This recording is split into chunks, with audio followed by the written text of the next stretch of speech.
Well, spends all his time in a wheelchair. I'm not at all sure he'll see you. Well, at least you can ask him, can't you, Miss Faversham? It is his custom at this time of the day to take a little nap. Perhaps tomorrow... Doris! He's still awake. Who's here? Yes, Uncle.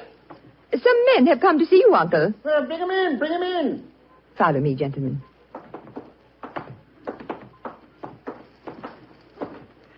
Uncle, this is Mr. Sherlock Holmes, Dr. Watson, and Monsieur Le Villard. And Monsieur Le Villard. How do you do, sir? How do you do? Sherlock Holmes, eh? Took you long enough to decipher my message and get here, didn't it? Your brother's a much faster worker, isn't he? Oh, what makes you say that, Mr. Quilter? Received this telegram from him at 11 o'clock this morning. Read it for yourself. Well, what's it say, huh? Suggest you consult my brother Sherlock, and it's signed Mycroft Holmes. Yes, Mr. Quilter, my brother is a much faster worker. Or shall we say that he suffers from the unfortunate habit of early rising. He undoubtedly read the agony column 3 hours before I did today. Don't know about that, but I've been expecting you all day. I imagine you know why I inserted that advertisement. Well, I had the impression that you were under some form of restraint, that you were in need of a rescue party, as it were. Rubbish. My advertisement was a piece of subtle bait. The only person that could decipher the message would obviously be someone who knew the Baconian Cipher. Very logical deduction, Mr. Quilter. You see, I'm convinced, as any sensible man should be, that the so-called Shakespearean plays were written by Sir Francis Bacon. Oh, I see. But I felt that it needed a clever man to prove the fact. Mm-hmm. I was sure that anyone who was able to decipher my message was the man I needed.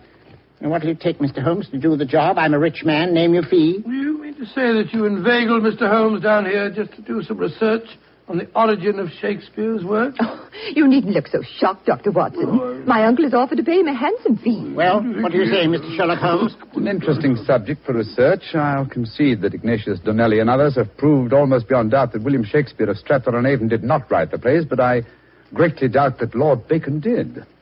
I may devote my leisure and later years to some investigation on the subject, but in the meanwhile, Mr. Quilter, I'm afraid I'm much too busy to undertake such an assignment. Please yourself. Show the gentleman out, Doris. Goodbye, sir. Good day, sir. Too bad you had this long drive down here for nothing, Yes, gentlemen. I'm afraid I quite agree.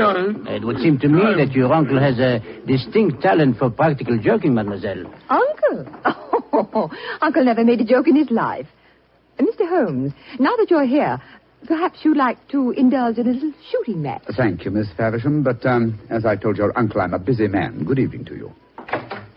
Goodbye, gentlemen. Goodbye. Holmes, old fellow, you're losing your touch. You'd never have made a blunder like this if I'd still been with you. It is comforting for an aspiring detective like myself to know that the great Sherlock Holmes is fallible. Yes, indeed. Then am I to assume that I must continue the case alone? What do you mean, continue the case? There isn't one.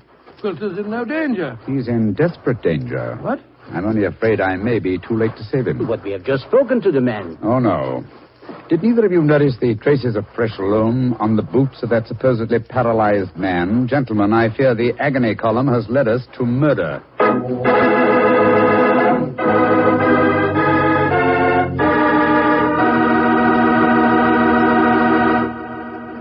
You'll hear the rest of Dr. Watson's story in just a second. Time enough for me to mention that any meal is a better meal when it's served with a Petri dinner wine. If you're having chicken or fish, use Petri California Sauterne. Petri Sauterne is a subtle, delicately flavored white wine that looks and tastes like captured sunshine. If you're having a roast or chops or any kind of meat or meat dish, then by all means serve Petri California Burgundy. Petri Burgundy is a hearty, full-flavored red wine. One of the most delicious red wines you ever poured from a bottle. Why not get a bottle of each? Petri Burgundy and Petri Sauterne. Then, no matter what you have for dinner, you'll surely have the right wine, a Petri wine. Well, Doctor, why did you have to break off your story there? Well, I had to break it off somewhere, Mr. Bartell, and that seemed to be the most exciting spot. It certainly was. I was convinced that the great Sherlock Holmes had been fooled for once. What happened next? Well, my boy, needless to remark, we did not get into a cab and go back to London, but let me pick up the story at the same place that I broke it off. As Holmes said... Gentlemen, I fear the agony column has led us to murder. Murder? There was fresh earth on the soles of his boots, you say? Distinct traces, proving that the man in the wheelchair was not paralyzed. And that man, whoever he is, was impersonating Quilter to put us off the track. And the real Quilter may have been killed, eh? I'm afraid so. Let's stop here for a moment, shall we, while we make our plans. This hedge will hide us from the house in case they're watching from the windows. Now, this isn't a hard picture to reconstruct. There undoubtedly is, or was, a paralyzed Baconian scholar named Quilter. He managed to smuggle out that ingenious plea for help, but Mycroft's unfortunate telegram gave the game away. Mm-hmm. I see it now. The people in there, holding him prisoner, forced him to reveal what he has done, eh? What they may have done to him, heaven alone knows. One of the criminals, guessing from the telegram that I might appear on the case, posed as the crippled Quilter. What's our next move, Holmes? Remember that singularly unattractive young lady skilled with the revolver? We must search the grounds as unobtrusively as we can. Search the grounds? For what? I can answer that question, Monsieur Docteur. We search for signs of the freshly turned earth of a grave.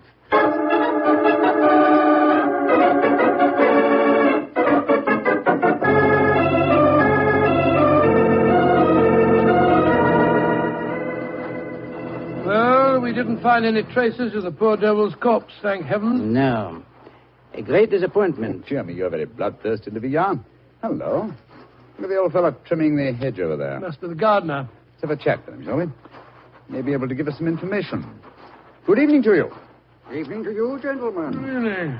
You work for Mr. Quilter? That I do, sir. That I do. Ah, very fine work, too. I've seldom seen a better-kept garden. I thank you, sir. I do pride myself in my work. I wonder if you can help me. Be glad to if I can, sir. Did you see a telegraph boy deliver a message here this morning? That I did, sir. The boy came here about 10 o'clock this morning. I was a clip in the front edge at the time. And you've been working here ever since? Yes, sir. Brought my lunch with me today and ate it in the garden. Has anyone entered or left the house since that telegram was delivered? No, sir. No one except yourself. I see. I suppose you occasionally run errands for Mr. Quilter? Not much these days, sir. The poor old gentleman keeps his chair in the house pretty much all the time, sir. I did run a message for him yesterday, though. Oh, you did? Hmm? Where to? Well, sir, I was pruning the rose bushes under his study windows when the window opens and his hand comes out with a message. He told me to take it to the village office of the Times and to tell him to print it just the way it was. He looked kind of worried when he gave me the message, and he whispered to me, just as if he was afraid in his own house. I'm much obliged to you. Here's 5 shillings for your trouble. Oh, thank you, sir. Much obliged to you, I'm sure. Good evening. Good evening to you, gentlemen. Oh, so that's how the message was smuggled out. And no one has come to the house or left it since that telegram was delivered. Therefore, Quilter or his body must still be inside that house. We are going to search the house? Yes, we are. But we're not armed, and they certainly are. They probably won't even let us in. Yes, they will. We have an infallible key to entry, a woman's vanity. Come on.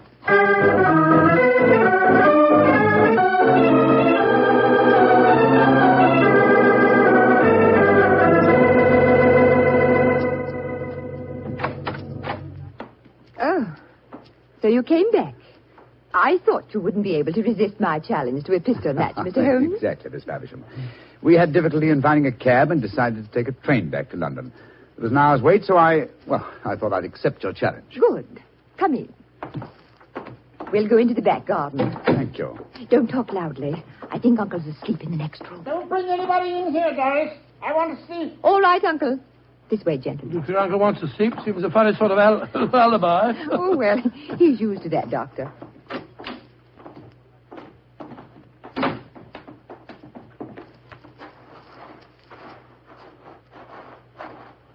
Here we are.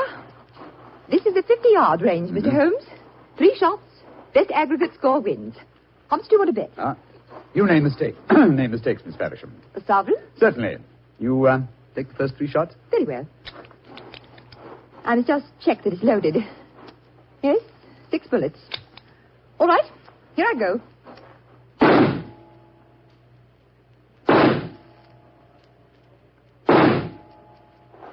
Bravo, Miss Faversham. Splendid. Bullseye and 2 winners. I can do better. Your turn, Mr. Holmes. Doris, who are these men? Friends of mine. I'll introduce you in a minute, Geoffrey. We're in the middle of a match at the moment. Your turn, Mr. Holmes. The revolver, please. Here you are. Thank you. You're sure you know how to handle a revolver? Oh, quite sure, thanks. And why are you pointing it at me? Because I want you to raise your hands above your head. You too, whatever your name is. Doris, who are these men? Put up your hands. I shan't hesitate to shoot, I assure you.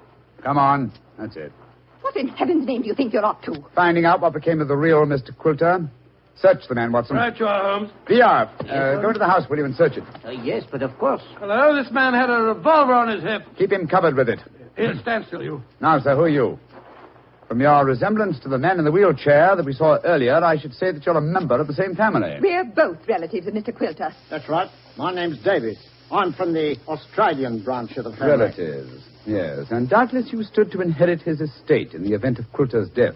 You moved in on this defenseless old man, terrorized him, lived off him, and finally found it necessary to destroy him. You're talking absolute rubbish. You're telling the truth and you know it. I can tell by your expressions. Move back into the house, both of you. Come on. And keep your hands raised.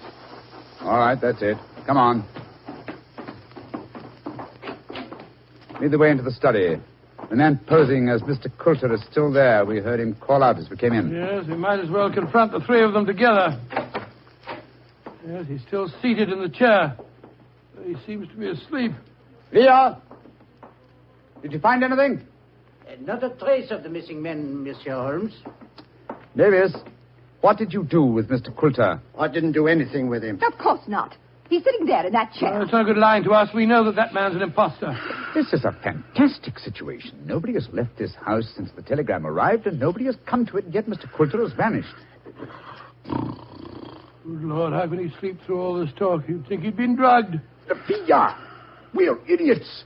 You are unquestionably the most promising detective in France, and some people have been kind enough to grant me a similar status in England, and yet my old friend Watson has just solved the case. Nothing. I was just too happy to... What? Solved it? Well, how? Listen to the breathing of that man in the chair. What? He's been drugged. There sits the real Mr. Quilter, the persecuted victim who sent a cipher message for help. The man we spoke to earlier. Was you, Mr. Davies, impersonating Quilter. After you'd received us, you took off your disguise, adopted an Australian accent, and then hid your drug victim by placing him in his own wheelchair, knowing that would be the last place we'd look for him. And they would have kept him here until we had gone and then murdered him. What a devilish plot. Well, what have you got to say for yourselves? It was Jeffrey's idea, not mine. I didn't have anything to do with it. That's a dirty lie. You were in this as much as I am. Oh, this is splendid, simply splendid. Please continue the argument. It'll make interesting evidence in court. You can't take us into court. Of course you can't. What's the charge? Quilter's still alive, isn't he? When Mr. Quilter revives under Dr. Watson's ministrations, you will be charged, I have no doubt, with attempted murder, abduction, sequestration, duress, and probably several other counts. Monsieur Villard, if you will find us a cab, we'll take these miscreants to Scotland Yard. Our work is done.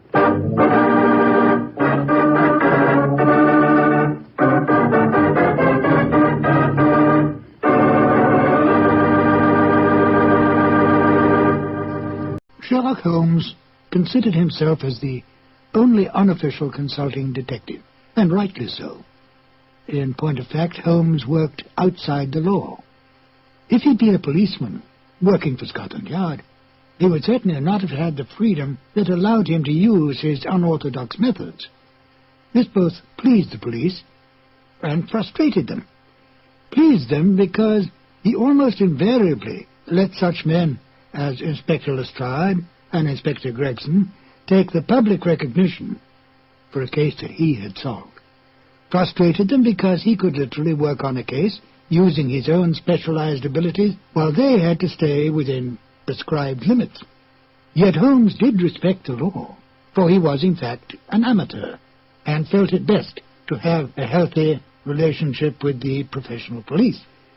This encouraged such men as Lestrade and Gregson to bring various unsolved crimes to him for his solution. His freedom outside the restraints of the law allowed him to assume many roles in disguise and to work with Watson as his accomplice. Excellent examples of this kind of work can be found in such original stories as A Scandal in Bohemia, The Man with the Twisted Lip, and The Illustrious Client, to name but a few. He often broke open safes to get information, set fires to force some action out of an individual, such as Irene Adler, or broke into homes in order to gain access to information that would lead to the solving of the crime. Any admonitions by the police were soon dropped when Holmes produced the criminal or solved the crime. Most of this work was done by Holmes and Watson in London or various other parts of England. In The Waltz of Death, Holmes and Watson find themselves in Vienna on a case. Now here, on foreign territory, and completely outside the orthodox methods of the English police, Holmes had even more free rein. He still used his brilliant sense of deductive logic, but now he did not have to worry about reprimands from Scotland Yard. And besides, there was new excitement for Holmes when he could deal with murder from other than the English criminal. Join me now as we present Sherlock Holmes and Dr. Watson in The Waltz of Death. Petri Wine brings you Basil Rathbone and Nigel Bruce in the new Adventures of Sherlock Holmes.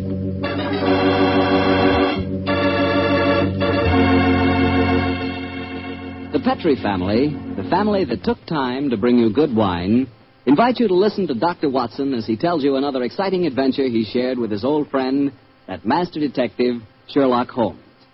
And as for me, well, I'm going to tell you about a swell idea. The idea of serving Petri California sherry before dinner. Tomorrow night, just before dinner, instead of that last-minute rush, take it easy. Pour yourself a glass of Petri sherry.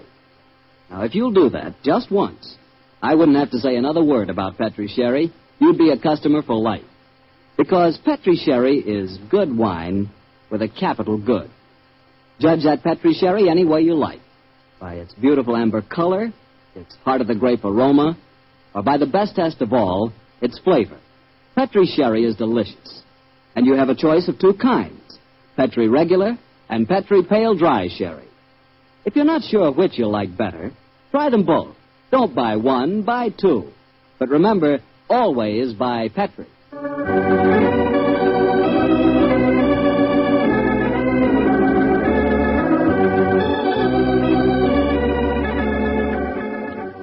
And now I'm sure our good friend Dr. Watson's expecting us. Let's go in and join him. Good evening, Dr. Watson. Good evening, Mr. Bartell. All set for tonight's story? Yes, my boy, I'm all set, as you put it. It began in Vienna in 1889. The old Vienna of bright lights, lovely ladies, and lilting music. What were you and the great Sherlock Holmes doing there, Doctor? Mr. Bartell, what were we doing there? Yes, sir. Were you just taking a trip? Oh, in those early days of our association, we didn't have either the time or the money for trips. No, we were in Vienna at the express command of the Emperor Franz Joseph. It was in October, I remember, that we arrived in the city, and for several days we were forced to cool our heels awaiting the imperial pleasure. And on one of those idle evenings, of the good services of our friend the Chief of Police, Count Frano, secured us an invitation to a resplendent ball that was being held at the palace of Princess Stephanie von Kram. It was an incredibly colorful spectacle, Mr. Bartell. A string orchestra high in the gallery of the palace ballroom played a haunting Strauss waltz, while on the floor below, the cream of Viennese aristocracy swayed and glided gaily to the lilting music. I can remember the picture so well, Mr. Bartell, that Holmes and I stood there talking to the Chief of Police, Count Frano. A colorful scene, is it not, gentlemen? Right, George, yes, Count Frano. It must be a real holiday for you and Mr. Holmes. What makes you say that, Watson? Well, it's hard to think of the criminal world when one looks at such a gathering. And yet Count Profano knows as well as I do that the criminal is not confined to class or environment. Indeed, no, Mr. Holmes. I can assure you that every guest here tonight has been scrutinized as he entered. Yes, I imagine that many plainclothes men are present in this room now, aren't they, Count Frano? Oh, yes. We take no chances. I suppose you can't afford to. There's enough jewelry being worn here tonight for a king's ransom, I should say.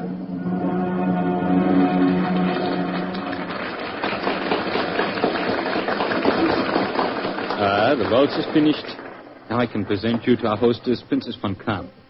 Stephanie, my pigeon. My pigeon must know the princess pretty well. Yes, I'm glad to see that in Vienna the profession of criminal detection carries no social stigma. Allow me to present you Mr. Sherlock Holmes, Dr. Watson, the Princess Stephanie von Kram. I'm very honored Your to Highness. meet you, Your Highness. I'm most happy to meet you, gentlemen. Permit me to introduce my protege, Janos Hervat. the Hungarian composer. And you do, sir. This ball tonight, Mr. Holmes, will mark a rare occasion. A signal honor is to be conferred on Herr Horvath and myself before tonight is through. The next waltz is a new composition of his. Tonight will be its debut. Indeed, how very interesting. It is a great honor the princess has conferred on me. A new composition could not possibly be presented under more auspicious circumstances. Count of Prana, you spoke of an honor in connection with yourself. May I tell them our secret, Stephanie? No, I will tell them myself, Anatole. After your waltz has been played, Janusz, and Anatole and I shall be the first to have the privilege of dancing to it, my father is to make a public announcement. He is to announce my engagement to Count Anatole Rathbone. Oh, indeed, my congratulations to you both. Lucky fellow. Am I not the luckiest of men? Is she not exquisite? I, the gay man of Vienna, the cavalier who swore that no one woman would ever capture him. I confess it, gentlemen, I'm in love. Oh, but I pity you. Even the great waltzes of old Vienna could hardly be worthy of this moment. Oh, Anatole, you are a born flatterer. Oh, come, the waltz is about to begin. I shall see you gentlemen later. Auf Wiedersehen. Auf Wiedersehen. The orchestra is tuning up, Herr Horvath. I imagine this is a great moment for you. A very frightening one, I assure you, my friend. In a few minutes I shall know whether my new work is to be crowned with success or failure. Dr. Prana is leading the princess to the center of the floor. The conductor is raising his bottle. This is your moment, Herr Horvath. Good luck. Pray for me, gentlemen. Pray for me. There they go, the princess and Count Prana. They're starting the waltz. Ah, they make a striking pair, don't they? Here come the other couples out on the floor. Charming. Quite charming. It reminds me of... Great Scott, that was a revolver shot. It's the princess. She's been shot. Come on, Watson. Out of the way, please. Out of the way. Count Prana. What happens? Stephanie, Dr. Watson, see what you can do for her. Count Prana, there's nothing I can do, I'm afraid. She was shot through the brain. She died instantly. Stephanie is dead. Stop that devilish music! Lock all the doors! There's a murderer to be found!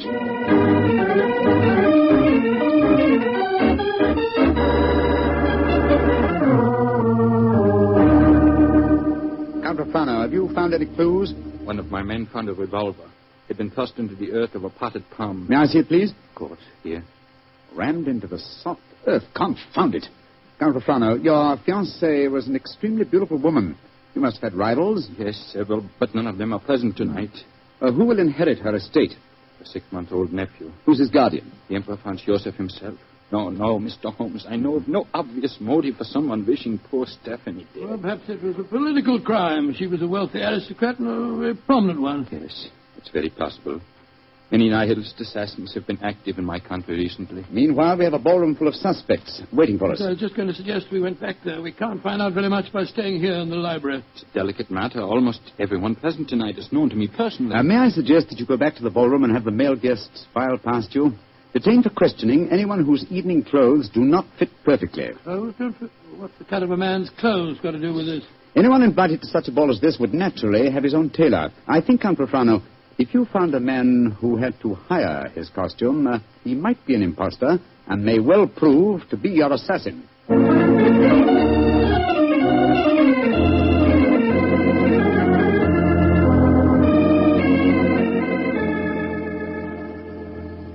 Well, Mr. Holmes, your plan has not been effective so far. You find one Englishman who is unusually badly dressed, and what do we discover?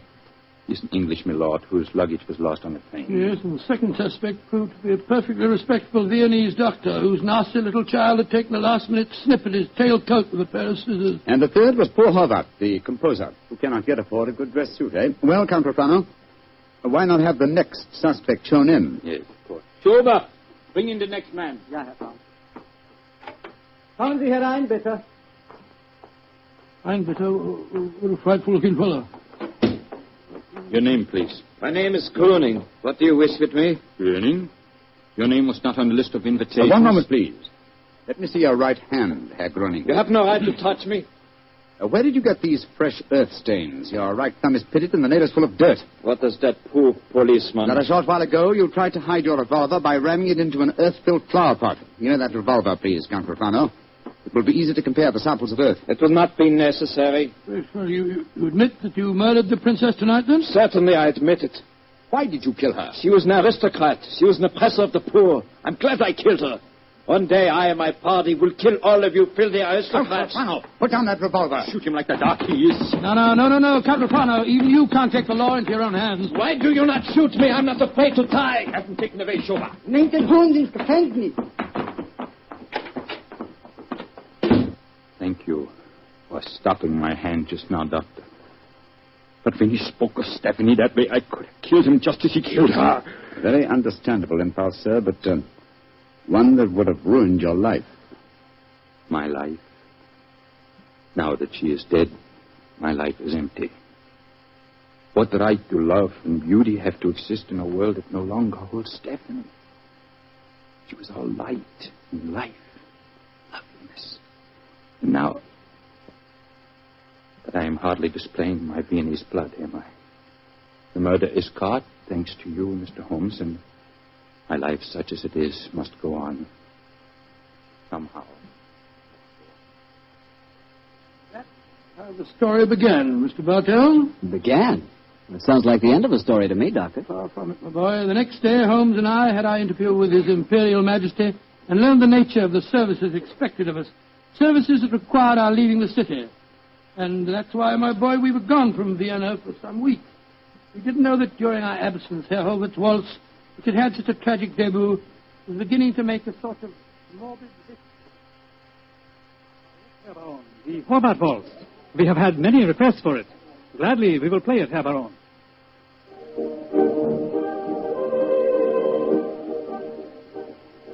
Isn't that the Horvath Waltz they are playing? Yes, my dear, and see who is walking on to the floor to dance to it. Leah Mollenstein, the actress. A beautiful creature. Are you trying to make me jealous, Hans? Gott in Himmel, it's Leah Mollenstein! She's been shot!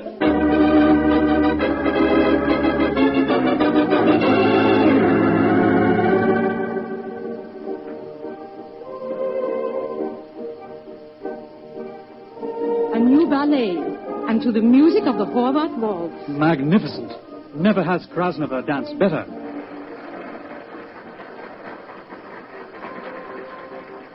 Have you ever seen such exquisite pirouettes?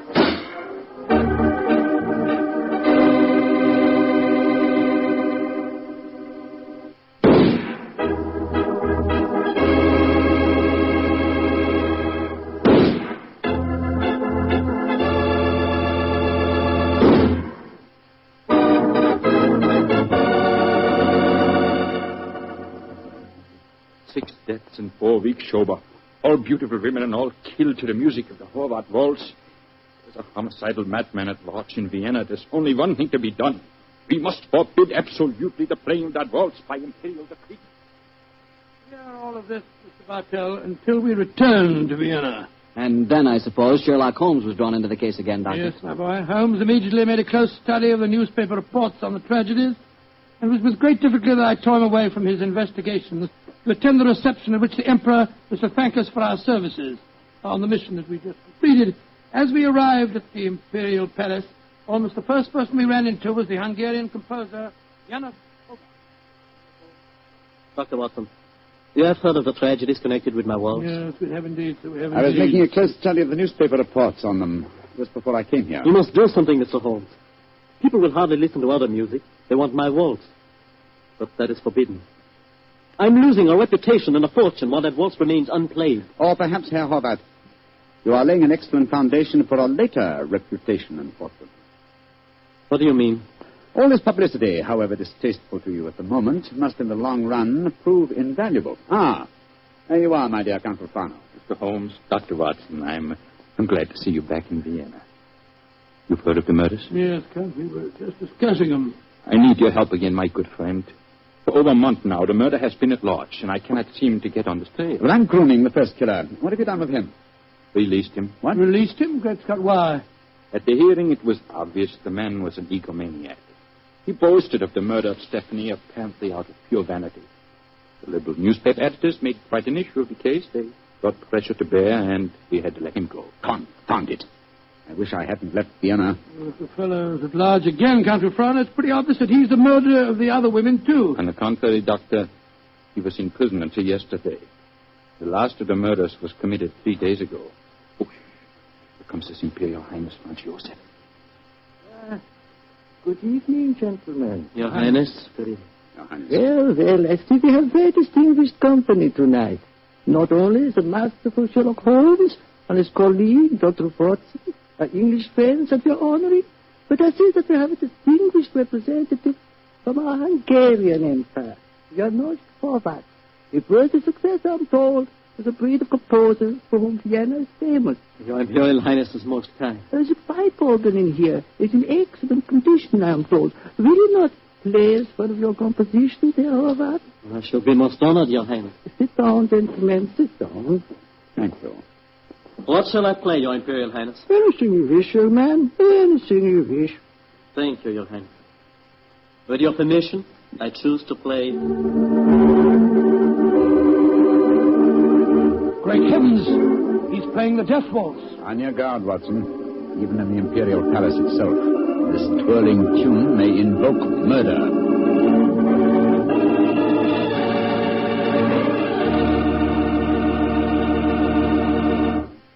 You'll hear the rest of Dr. Watson's story in just a second, which just gives me time to remind you that if any one wine could be called the perfect wine for almost any occasion, that one wine would be Petri California Sherry.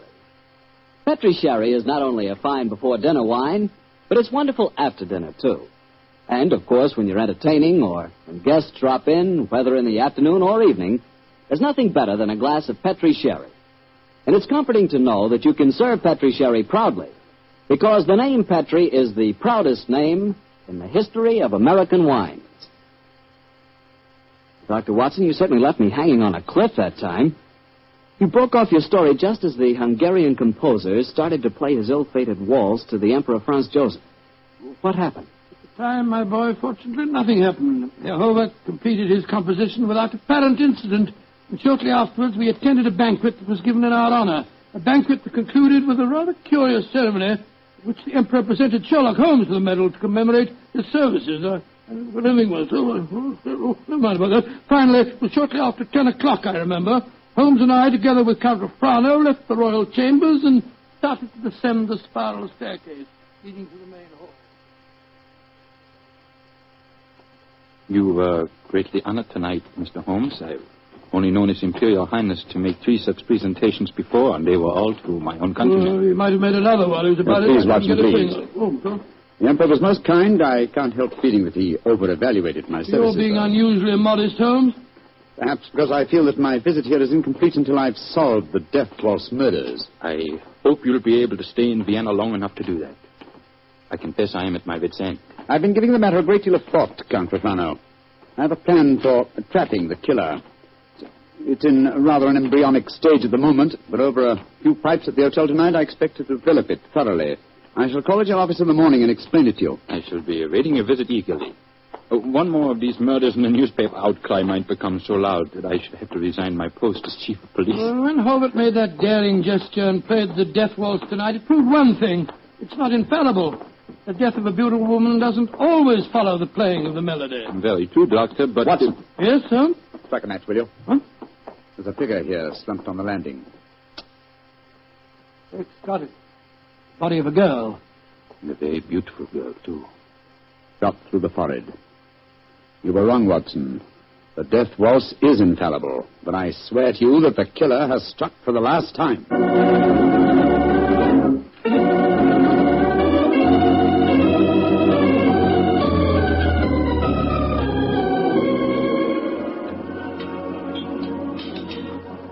Ah, there you are, my dear Count Refrano. Yes, I followed the instructions you gave me this morning, Mr. Holmes. Schenbaum's is at the moment the smartest restaurant in Vienna. I've reserved the best table for you, and I've invited the guests that you named. A strangely assorted couple, I must say. Janos Horváth, composer, and that grinning fellow, the one that admitted shooting your fiancée, Count Refrano. As much as I could do to keep my hands off him when he arrived here, Doctor. But Mr. Holmes insisted that I ask him. Just the same, I wish you would tell me his plan. I'm completely in the dark. In the dark, I can sympathize with you, Count Refrano. Holmes never tells me a thing either. Let's turn our guest, shall we? In a very few minutes, I'm sure that my plan will be perfectly apparent. Good evening, Herr Horvath. Oh, good evening, Mr. Holmes. Dr. Watson. How do you do, Herr Holmes? And how are you tonight, Herr Gröning? Angry at having to come here against my will.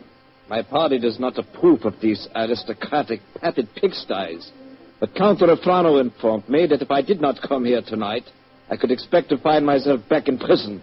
How could I resist such a persuasive invitation? Here comes the third guest for our table. I met her at the hotel a few hours ago. Miss Banks, I'm so glad that you were able to come. Hello, Mr. Holmes. I didn't know this was going to be a party, but I couldn't be happier. Allow me to present you, Count Refrano, Dr. Watson, Herr Horvath, Herr Gröning, Miss Barbara Banks from the United States of America. How do you do?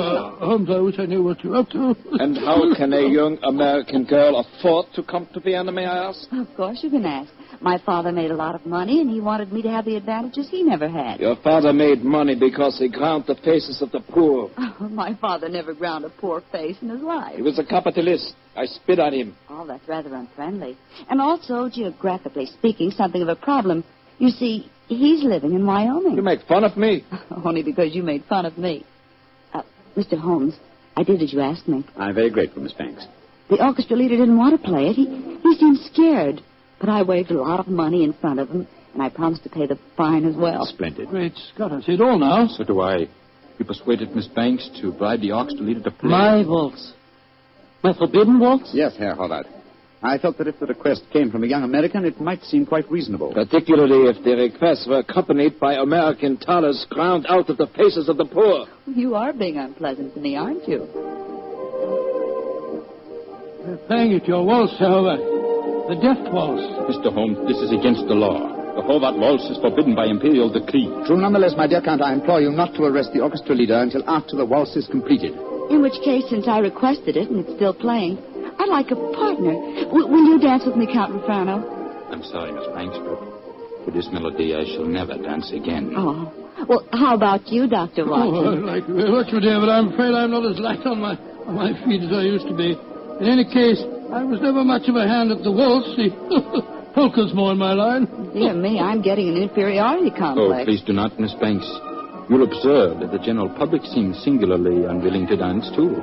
Not one couple has ventured onto the floor. How can you blame them? The waltz with Horvath may mean death. How can you blame them? I'm not afraid. After all, Herr Horvath, it's your own music. I'll dance with you. You're most kind, Miss Banks, and courageous. But to be a partner of the only woman on the floor would mean ruin. An admission of failure. My third refusal. I'm a wallflower. No, my dear Miss Banks, the aristocrats, they're afraid. But I, plain, simple Gröning, I will dance with you, Miss Millions. Oh, bless you, Herr Gröning. And I assure you my father does not grind the faces of the poor. He does grind the faces of the poor, this I know. Stop her, it's suicide. I think not, Herr Horvath. I think so. And I'll not stay here to watch it. Where the devil's he off to? Do not worry, Doctor. I shall keep an eye on him. Yes, and we'll keep an eye on both of them. Come on, Watson. Horvath is leaving the room. Whereas Count Refrano has deserted his trail and has slipped behind one of those pillars. Good Lord, he's drawing a revolver. Exactly, Watson. He's our man. Put down that revolver, Count Refrano. Put it down, I say. He's turning it on himself. Count Refrano!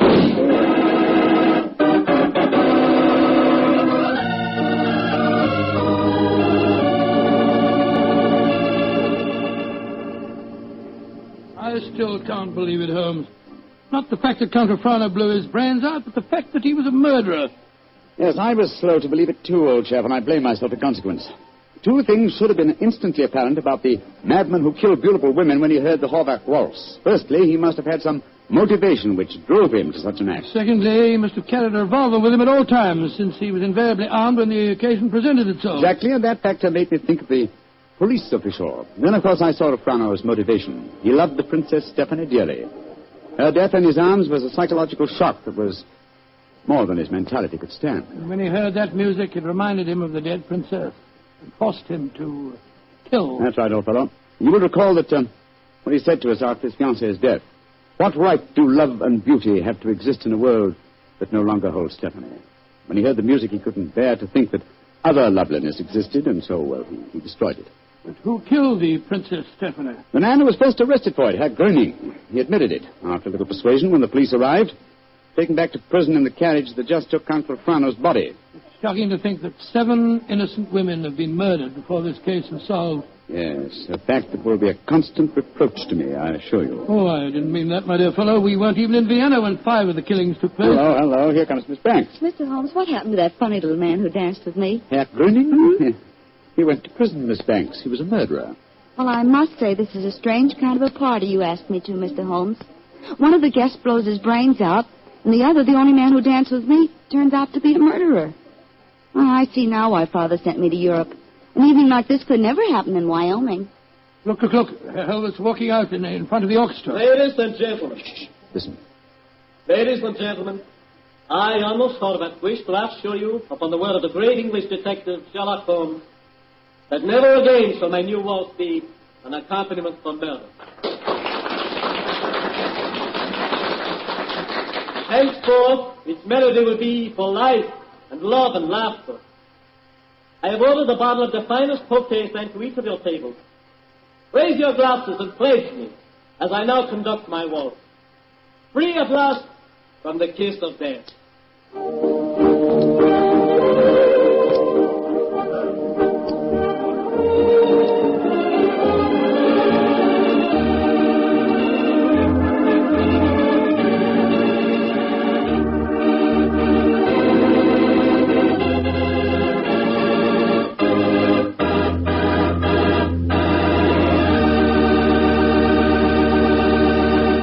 Say, Doctor, I really like that story. That was a baffler. Yes, wasn't it? A highly placed police official is the last person in the world you'd think guilty of murder. I must confess I wasn't of so much help to Holmes in solving that case. Oh, don't let that worry you, Doctor. After all, Holmes almost missed solving it himself. Oh, thank you, my boy. Very nice of you, thank you. But it certainly was one of the most interesting cases that I was ever connected with. I know what you mean. You know, I came across quite an interesting case myself the other day. Oh, you don't say where? Right in my own house. Oh, that's interesting. What kind of case? Sherry. Oh, for gracious sake. That's right, a case of Petri, California sherry. And now I'm sure our good friend and host, Dr. Watson, is waiting, so let's go in and join him. Come in. Good evening, Doctor. Good evening, Mr. Bartell. Here. Down, Monty. Down there. Dogs seem very chipper tonight. Yes, tonight, yes, but they've been in disgrace most of the day, Mr. Bartell. Oh? What have they been up to? After the seals again, Doctor? Oh, my boy, this time it was chickens. They got into my neighbor's coop and had a delightful time. Fortunately, there were no casualties, but I'm afraid that my good neighbor policy has suffered a slight diplomatic strain. But you come here to listen to Sherlock Holmes' adventures, not those of my dog, so draw up your usual chair and make yourself comfortable, and I'll get on with tonight's story. Last week, Doctor, you told us it was a case in which Sherlock Holmes found the solution without ever meeting any of the suspects. That's quite correct, Mr. Bartell. As remarkable as an exhibition of long-distance detection as I ever recall. But judge the story for yourself, my boy. It was in the autumn of 1903, and Sherlock Holmes was about to retire to his bee farm on the Sussex Downs. I must confess, Mr. Bartell, that my heart was heavy during those last few weeks we spent at Baker Street. I thought of the countless adventures that we'd shared together. I remembered those many evenings of quiet comradeship and companionship.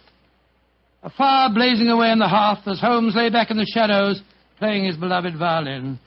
And then, Mr. Bartell, as so often happened, there'd be a violent jangle on our doorbell, and some wretched soul in misery would be standing before us and pouring out his troubles. Suddenly the violin would be discarded, and Holmes the dreamer would become Holmes the man of action. Come, Watson, the game's afoot, he'd say. And in a few moments later, we'd be rattling off in a cab through the foggy, gaslit London streets. Yes, Doctor, I can imagine it was pretty hard for you to leave Baker Street. It was, Mr. Bartell. However, as it transpired, there was one more adventure awaiting us before we left. A few days before the actual move, I persuaded Holmes to take an afternoon off from his packing and accompany me on a visit to the laboratory of an old friend of mine, a Professor Jean Boulin. He was an eminent French scientist engaged in very important work at the London University. Well, by the way, this was at a period, Mr. Bartell, when radium was something extremely new and extremely rare. The university had just acquired a minute but invaluable portion of the element, and Professor Boulin was in charge of the research connected with it. I can remember the picture so well as Holmes stood in the laboratory, talking with keen interest Quite amazing. Think that this tiny leaden vessel contains one of the most precious substances in the world. Yes, Mr. Holmes. We have a great deal to thank Madame Curie for. This new element may force us entirely to revise our concepts of all physical structure. Your research is a great responsibility, Buller. It is, Watson. Though I must confess that I wish the authorities here would give me a freer hand. I foresee such infinite possibilities in the use, particularly the medical use of radium. But my conservative superiors seem to regard it only as a toy, a scientific curiosity. Limit your experiments accordingly, I suppose. Exactly. I'm given no opportunity to do anything that's in the least radical. Must be very disheartening. How can research ever get anywhere along those lines? It is a great misfortune, Holmes, that you've determined to retire to your bee farm. This project, we could use such an analytical mind as yours. You flatter me, Professor. How many assistants do you have working with you, Buller? 3, but none of them are very inspired, I'm afraid. What? My best assistant is a man named Barker. He's a little on the conservative side, too. But he is extremely adroit. The other 2, a young man called Taylor and the girl Gladys Hughes. They mean well. But gauche, I fear, is the only word to describe them. Why do you laugh, Buller? I was just amused to observe that in describing my assistants, I chanced to be literal as well as figurative. It's odd that random symbolism can sometime... but never mind that. You would like to see the rest of the laboratory? Yes, indeed we would. Yes, thank you very much. I have some extraordinarily interesting photographic plates that record the emanations of radium.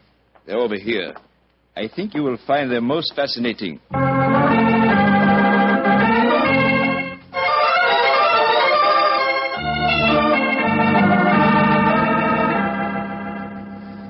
Baker Street, particularly when our rooms are full of packing cases, seems rather drab after the scientific stimulations of Professor Boulin's laboratory, doesn't it, old chap? Yes, it seemed drab even if we hadn't been to see him. I feel frightfully depressed, Holmes.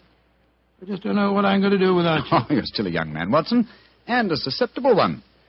You'll marry again. No, I won't. Yes, you will, old chap. And you'll end up by being glad that your old roommate, your difficult, rather unsociable old roommate, is living in retirement on the Sussex Downs. Rubbish. I shan't feel anything of the kind. In any case, I don't think you'll be able to stay in retirement for long. Your mind is much too alert to be satisfied by being a sort of midwife to a bunch of beastly bees. Oh, dear Watson. I feel that you'll never eat honey again. Yes, you can laugh, Holmes, but I could see how excited you were when Buller suggested that you might help him with his radium experiment. Flattering suggestion, I must admit, my dear fellow. Just the same, Oh, now, who the devil's that? From the urgency of the tug on the bell pull, I'd say that it was a client. And don't head him off, will you, old chap? Yes, I'll do my best. Oh, Watson, explain that I'm no longer in practice. Too late, Holmes. He's brushed past Mrs. Hudson. Here he comes rushing up the stairs. Oh, confound it. I beg your pardon, sir, You but... Mr. Sherlock Holmes? No, I am not Sherlock. Then you must be Mr. Holmes. That is my name, sir. But may I ask what accounts for your rather whirlwind entrance? My housekeeper, Mrs. Hudson... I haven't any time to consider etiquette. My sister Gladys Hughes has vanished. Vanished into thin air. You've got to find her for me, Mr. Holmes. I'll pay you any fee you name, but you've got to find her. Mr. Hughes, I'm extremely sorry that your sister has vanished, but I'm afraid that I can do nothing to help you. I'm retiring. I'm giving up my practice. If you won't help me, I'll go to someone who will. That's exactly what I mean, sir. I suggest that you go to the police, or if you insist on a private investigator, I can strongly recommend Mr. Martin Hewitt. Yes. His address is 39 Pont Street, Knightsbridge. Good day to you. Good day, Mr. Hughes. 36 Pont Street, Knightsbridge. Mr. Martin Hewitt. Yes, I can understand his concern, but his manners leave a great deal to be desired. Holmes. Gladys Hughes, his missing sister. That was the name of one of Professor Boulin's assistants, wasn't it? True, old fellow, but it's probably only a coincidence. What? Both Christian and surnames are extremely common ones. Well, I have a feeling that it may not be a coincidence. Oh, come now, my dear fellow. Don't you try and embroil me in a fresh adventure. I've retired and I'm leaving for Sussex in a few days. And if any more clients come wrenching at my doorbell, I shall ignore them.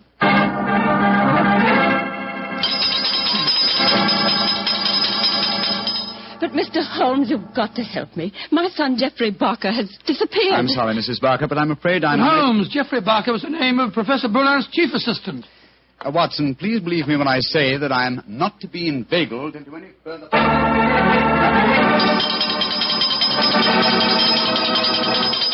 Mrs. Taylor, I'm sorry, but I can't help you. Oh, but Mr. Holmes, it's my husband. He's disappeared. We've only been married 3 months, and now... Oh, terrible. I've been so worried ever since he started to work on that strange new radium with Professor Jean Ballard. Holmes, you can't pretend it's coincidence any longer. Gladys Hughes, Geoffrey Barker, and now Taylor. The 3 assistants of Professor Buller. I know it, Watson. Mrs. Taylor, the moving van will be here tomorrow to take my things to Sussex. I shall follow them immediately. I have retired, madam. Do you understand that? Retired.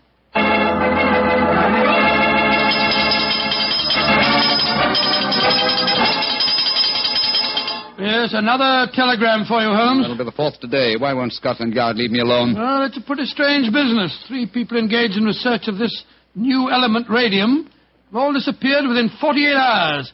Scotland Yard needs your help. Let them earn their salaries, my dear Watson. I've helped them for the last time. Well, let's see how they've couched their latest diffusion. Oh, this isn't from Scotland Yard. It's from my brother, Mycroft. Mycroft? What's he going to say? Listen to this. Now Professor Boulin has disappeared. Great Scott. And the radium with him. Surely the pattern is obvious, Sherlock. Radium must be found, could solve the problem for you, but I'm too lazy. Consider what a flashy case for you to retire on. Regards, Mycroft. The old devil. Holmes, this is shocking. My old friend Boulin has disappeared. Yes, Watson, and now my brother asks me to investigate. The pressure becomes irresistible. Very well. I bow to fate and postpone my retirement for a few hours. Good man, Holmes. You know you'll never really retire. Yes, Mycroft says there's an obvious pattern in this case. Our first step, of course, will be to interview all the doctors who treat patients without charge. Why? Well, surely that's obvious. Well, it isn't at all obvious to me. I don't know why you always leave me in the dark. Well, what makes you laugh? Being left in the dark. It's just like the old times, isn't it, Holmes? Come on, old fellow, let's go. The game's afoot.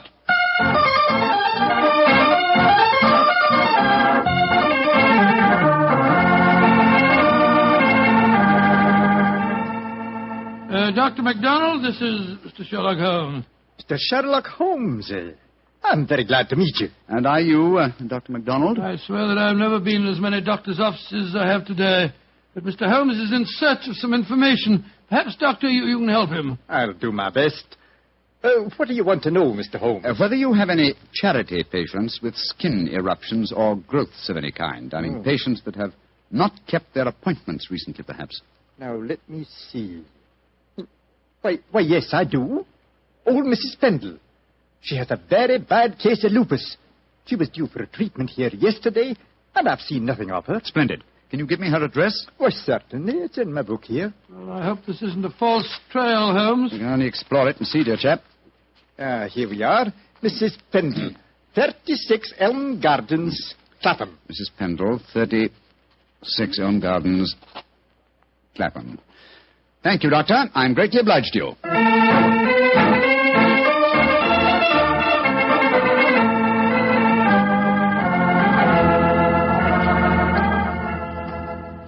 Getting restless, Watson? Yes, I am a little. We've been waiting outside Mrs. Pendle's house for over an hour.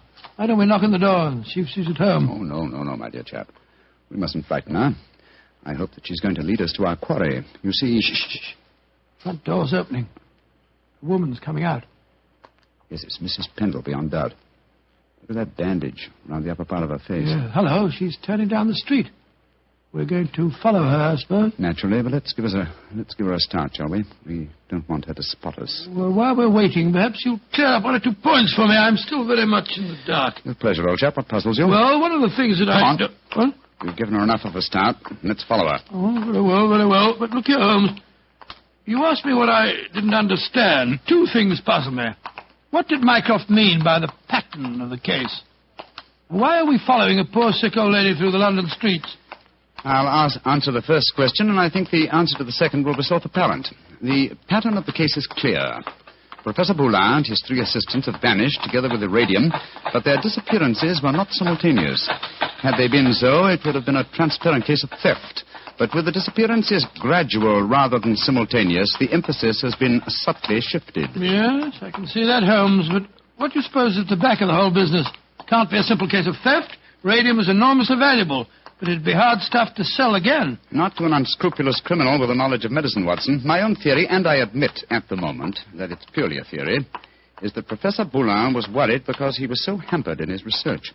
You'll remember that he stressed his great faith in the medical values of the new element, radium. Yes, he did. It's more than possible that he places the rights of science above the rights of property, that he's determined that he and his group will carry on their invaluable research unhampered by the conservative restraints of the university. I see what you mean, Holmes, but how does Mrs. Pendle, the poor woman that we're following, enter the picture? Because one of the chief lines of radium research on the continent so far has been with her sort of trouble. Professor Boulin's obvious move, if my theory is correct, would be to contact poverty-stricken patients, promise them relief, induce them to abandon their regular treatments, and submit to him. By Jove, yes, Holmes, that seems perfectly logical, and yet I can't believe that Boulin would... Mrs. Pendleton has reached her destination. She's turned down a driveway. Yes, she's walking up to what looks like a deserted warehouse. Hurry, old chap. Don't let her out of our sight. She's opened the door without knocking. She's gone in. We'll wait here for a moment or two, then we'll follow her. I have a feeling that your old friend, Professor Boulin, is not far away, Watson. Yes, you're probably right. But I hope we can do something to protect him from the consequences of what he's done. It might easily mean the finish of a brilliant career. I'll do everything in my power, but you know as well as I do... Shh, look. Mrs. Pendle's coming out again. Yes, and she's in trouble. Come on. Mrs. Pendle, what's wrong? I don't know how you know my name or who you be, but you ask me what's wrong. They tell me to come here to this address, and I find a doctor who'd help my face. I comes here, and what do I find? What did you find, madam? A corpse, sir. That's what I find. A dead man lying there in a great pool of his own blood.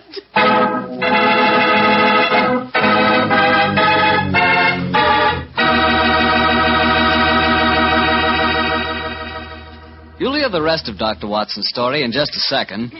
So I'm just going to remind you that there's one wine which everyone likes and which is good on any occasion.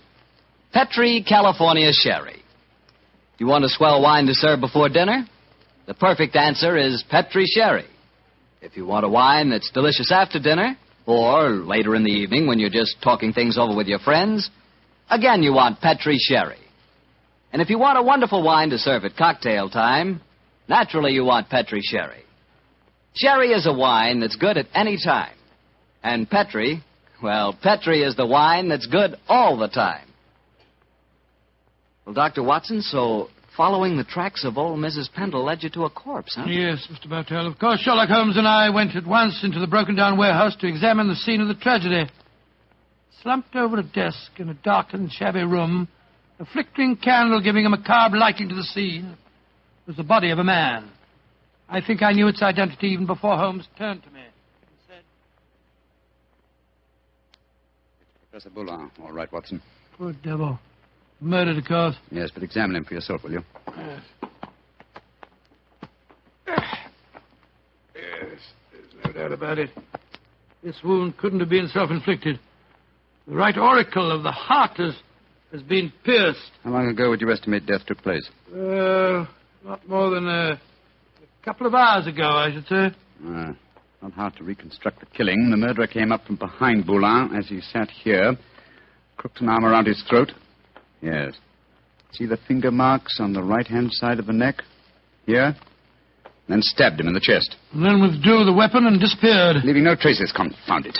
A dusty room is an ideal place for recording footprints, but there are half a dozen different prints here, including Mrs. Pendle's. Hello. Here's the print of a smaller woman's shoe.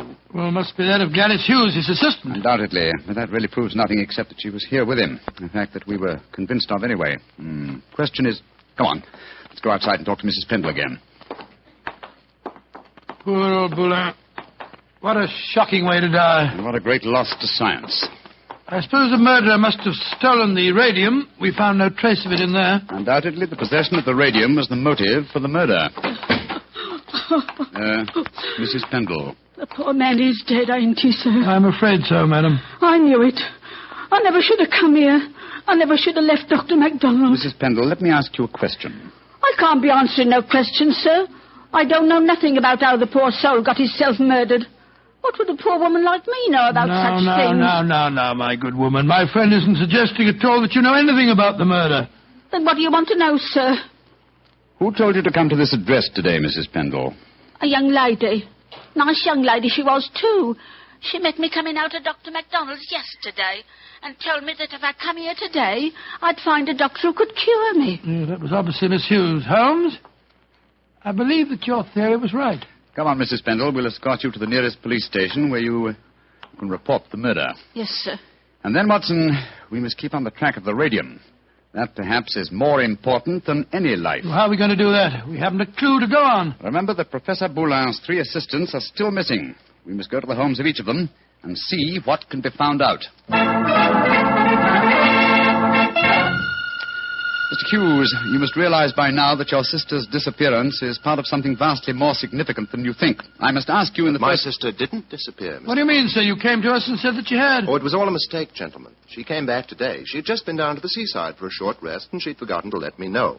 I'm sorry to have bothered you. May I see your sister at once, please? I'm sorry, Mr. Holmes, but she's out just now. I don't know where she's gone or what time she'll be back.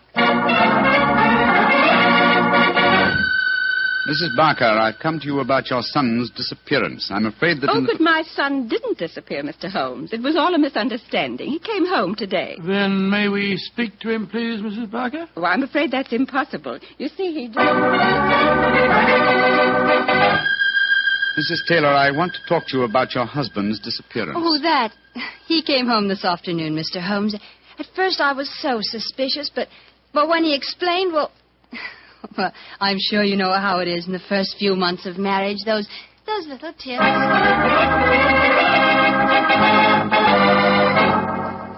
Confound it, Watson. We are no nearer the solution. And meanwhile, here we are back in Baker Street to find that the moving van has taken all your things off to Sussex. Perhaps you should give up the case, Holmes, and follow them. Close my career on a note of failure? No, my dear fellow. I shall not leave London until this problem is solved. Oh, in that case, I'll sit down. Looks to me as if it may prove a lengthy wait. I've rarely felt more frustrated, Watson. All 3 vanished technicians home safely with plausible stories, or at least plausible alibis, and poor Boulin murdered, with the radium stolen. Well, I must say it makes no sense to me. But it must make sense. The pattern was well enough to find in the beginning. It's just a question of finding the right key. In a way, it's clear enough what's happened.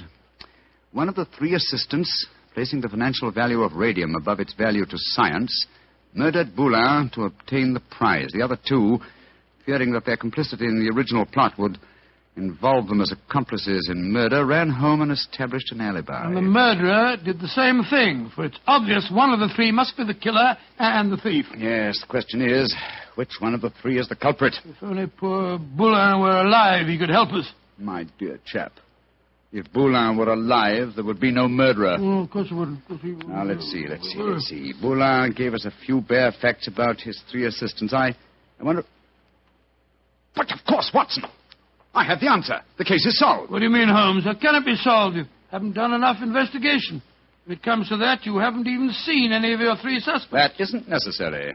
Oh, you know who did it? Yes, Watson, and so should you. But we know nothing to set them apart from each other, except that one of them's a girl. We know more than that, my dear fellow. Think hard. Well, Boulin told us that Geoffrey Barker was an excellent technician, while the other 2 were somewhat clumsy. We know even more than that. Well, I'm just if I know what, Holmes. I shan't even need to stay in London and follow the case through to its logical conclusion. A telegraph to Mycroft and another to Scotland Yard to take care of it, yes. And I can be in Sussex before the moving van, after all. Oh, you mean you're going now, before the case is solved? But it is solved, my dear fellow. All that remains to be done is some purely routine work. What's the time? Look, it's just 3 o'clock. Splendid. If we hurry, we can catch the 3:45 express from Waterloo. We? Yes, I was counting on you spending a few days down there with me, old chap. I hope you can spare the time. I should hate to make so drastic a change without my good old friend Watson at my side. Oh, of course. I'm delighted, but what, my dear boy? The case of the disappearing scientists. Wait until we get to Sussex, shall we? As soon as I get an answer to my telegrams, I'll explain the whole thing to you. And now let's hurry, shall we? Our train leaves in 40 minutes.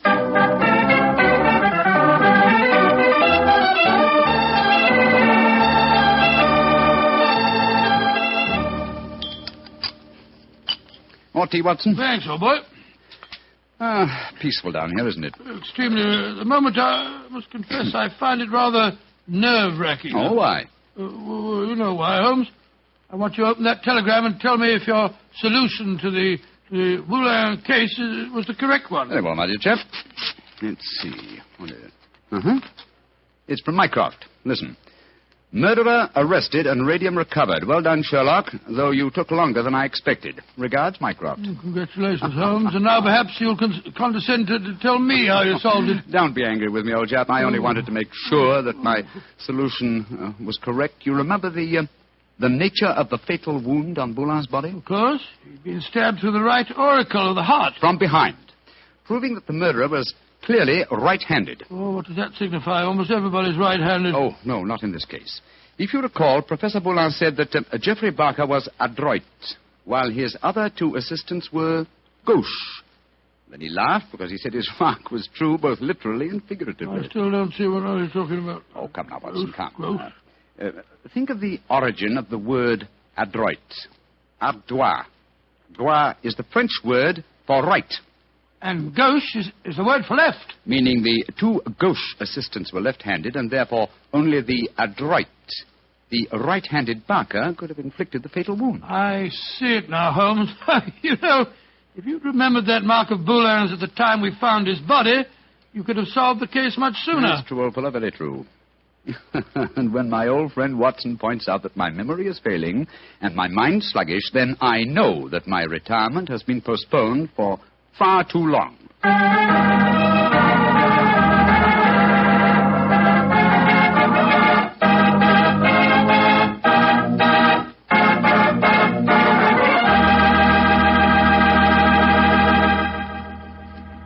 Well, so Holmes really went through with his idea of becoming a bee farmer. Yes, of course. It became one of his favorite hobbies. Do you know anything about the raising of bees? Oh, nothing at all. The only connection I've ever had with bees was very remote. Once I had the hives. Once you had the... Oh, no, Mr. Barker. Oh, yes, Dr. Watson. But seriously, I do know one thing about bees. Even when you know all about them, you're apt to get stung. That's true enough. So I'll make my hobby Petri wine. You know, you can't miss when you buy Petri wine, because Petri wine is always good wine. And now I'm certain our good friend Dr. Watson's waiting for us. Let's go in and join him. Ah, there you are, Mr. Bartell. Punctual to the minute, as always. Well, this is one doctor's appointment I'm eager to keep. That's nice of you to say so, my boy. Draw up your usual chair and make yourself comfortable. Thanks. Well, Doctor, today's April the 1st. Did anyone try and play any jokes on you? Yes, you did, Mr. Bartell, but I'm happy to say that nobody caught me. Not as in the story that I'm going to tell you tonight, but an April Fool's Day prank certainly scored a bullseye. I see you have the dispatch box out again, Doctor. Been refreshing your memory? Yes, I have, Mr. Bartell. And when I tell you the adventure took place in 1881, I think you'll agree that after such a lapse of time, a man can hardly rely on memory alone. 1881?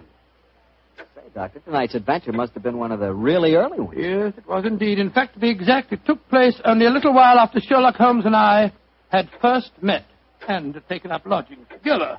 How was the great detective in those early days? A profound mystery to me, Mr. Bartell. To give you an example, my boy, I'd shared our Baker Street lodgings with him for over a month before I was even certain of his profession, the knowledge of which I learnt to my awe and astonishment when our first adventure together took place. Oh, that was the one you called A Study in Scarlet, wasn't it, Doctor? That's right, Mr. Bartell. What a memory you've got, Study in Scarlet. But even after that adventure, I found myself wondering at times what I had let myself in for, sharing lodgings with such a strange companion. It was in one of those moods of doubt and confusion that my story begins. Late one March evening, I found myself in the neighborhood of Piccadilly Circus. It was cold, and a steady drizzle of rain had dampened my spirits. I thought that a glass of wine and the sound of music would put me in a better mood. And so, Mr. Bartell, I entered the Criterion restaurant. As I sat with a glass of rare vintage port at my elbow, the orchestra playing a dreamy Strauss waltz in the background, I couldn't help thinking of the last time that I'd been there. It was the night I met a young medical student by the name of Stamford. He was the man who first introduced me to Sherlock Holmes. Suddenly, I felt a tap on my shoulder. I turned, and to my amazement, once again young Stamford was standing before me. Watson. Or should I say Dr. Watson. How are you, my dear chap? Hello, Stamford. Come and sit down. Thanks. I'm glad to see that you're not holding any grudge against me. Why on earth should I do that? for introducing you to Sherlock Holmes. I've reproached myself ever since. I think he's as mad as a hatter. Not at all. He may be eccentric. In fact, I'll admit that he is eccentric, but he's an extraordinarily interesting fellow. He'll make a great name for himself as a private detective one of these days. You'll see if I'm not right, Stamford. I saw something about him in the paper the other day. Yes, I expect that was the Lauriston Gardens affair, wasn't Yes, it? yes, it was. He's a brilliant man, Stamford. Quite brilliant. So I must admit he's difficult at times. He works like a fiend as a rule, but occasionally a reaction sets in for days at a time. He'll lie on our sofa, hardly uttering a word or moving a muscle from morning to night. It's depressing, I must say. I think he takes himself too seriously. Yes, perhaps you're right. How would you like to join in a little plot? Plot? Against Holmes? Yes, just a rag, you know. We thought it'd be rather fun. We? Murphy and I, we were just talking about it. I'll call him over. Murphy? Oh, is that Murphy? I've seen him before somewhere, haven't I? I'm sure you must have done. He's been round at the hospital, and any time you go into the British Museum, you'll find him there. Nice fella, but dull. Definitely dull. Yes, Stamford. Oh, this is a friend of mine, John Watson. This is James Murphy. How do you do? I think I've seen you at the hospital. And I know I've seen you, Dr. Watson. Oh, sit down and come and join us, won't you? Oh, thank you very much. I was just telling Watson about our little plot. Oh, you mean about Sherlock Holmes? Now, look here. I'd like you fellows to realize that Holmes is a very good friend of mine. Oh, don't worry, Watson. This is all in good fun. Don't you realize what the date is tomorrow? 1st of April, isn't it? Yes, April Fool's Day. Oh, now I see. You're going to play an April Fool's Day joke on Holmes. Yes, that's our plan. Well, it's hardly our plan, Stamford. It's really Lady Anne Partington's idea. You see, Holmes was very rude to her when she visited the hospital recently, and she wants to, take him down a peg or two. Sounds innocent enough, but I must say he's inclined to be rather arrogant at times. Well, what's the plan? Well, we'll need your help, Watson. You must be careful not to give the joke away. I'll bet you a $5 that Holmes falls for the whole story, hook, line, and sinker. Now, here's exactly what we're planning to do. Lady Anne is going to call on Holmes at Baker Street in the morning. Lady Anne, I'm very flattered that you called to see me in my professional capacity. Surely, my dear man, you didn't think this was a social call. You were much too rude to me at the hospital the other day for that. That was the point I was trying to make. Please sit down, won't you? Take this chair, won't you, Lady Anne? It's by far the most comfortable chair in the room. Oh, thank you, Dr. Watson. And now, what can I do to help you? You've heard of the Elphinstone Emerald? Oh, yes, indeed. A magnificent stone of very considerable value. An heirloom in your family, I believe. Yes, Mr. Holmes. I keep it in a wall safe in my bedroom. This morning, when I had occasion to go to the safe, I discovered that the emerald had been stolen. Stolen? Good Scott. Shocking business. Of course, you want Mr. Holmes to recover it for you. A remarkable deduction, my dear doctor. Lady Anne, when you opened the safe, did you observe any signs of it having been tampered with? Oh, I think it's rather stupid to sit and answer questions here in Baker Street. Why don't you come over to my house in Cavendish Square and examine the safe for yourself? You are a detective, aren't you? Lady Anne, just now you accused me of rudeness. I assure you that mine, at least, was unintentional. Oh, come, Holmes. Don't be so touchy. I can promise you a substantial fee, Mr. Holmes. I'm a struggling practitioner in a new profession, eh? My poverty, but not my will, consents. I pay thy poverty, and not thy will. You see, I can quote my Shakespeare, too, Mr. Holmes. My carriage is waiting, gentlemen. Let's drive over to Cavendish Square at once, shall we?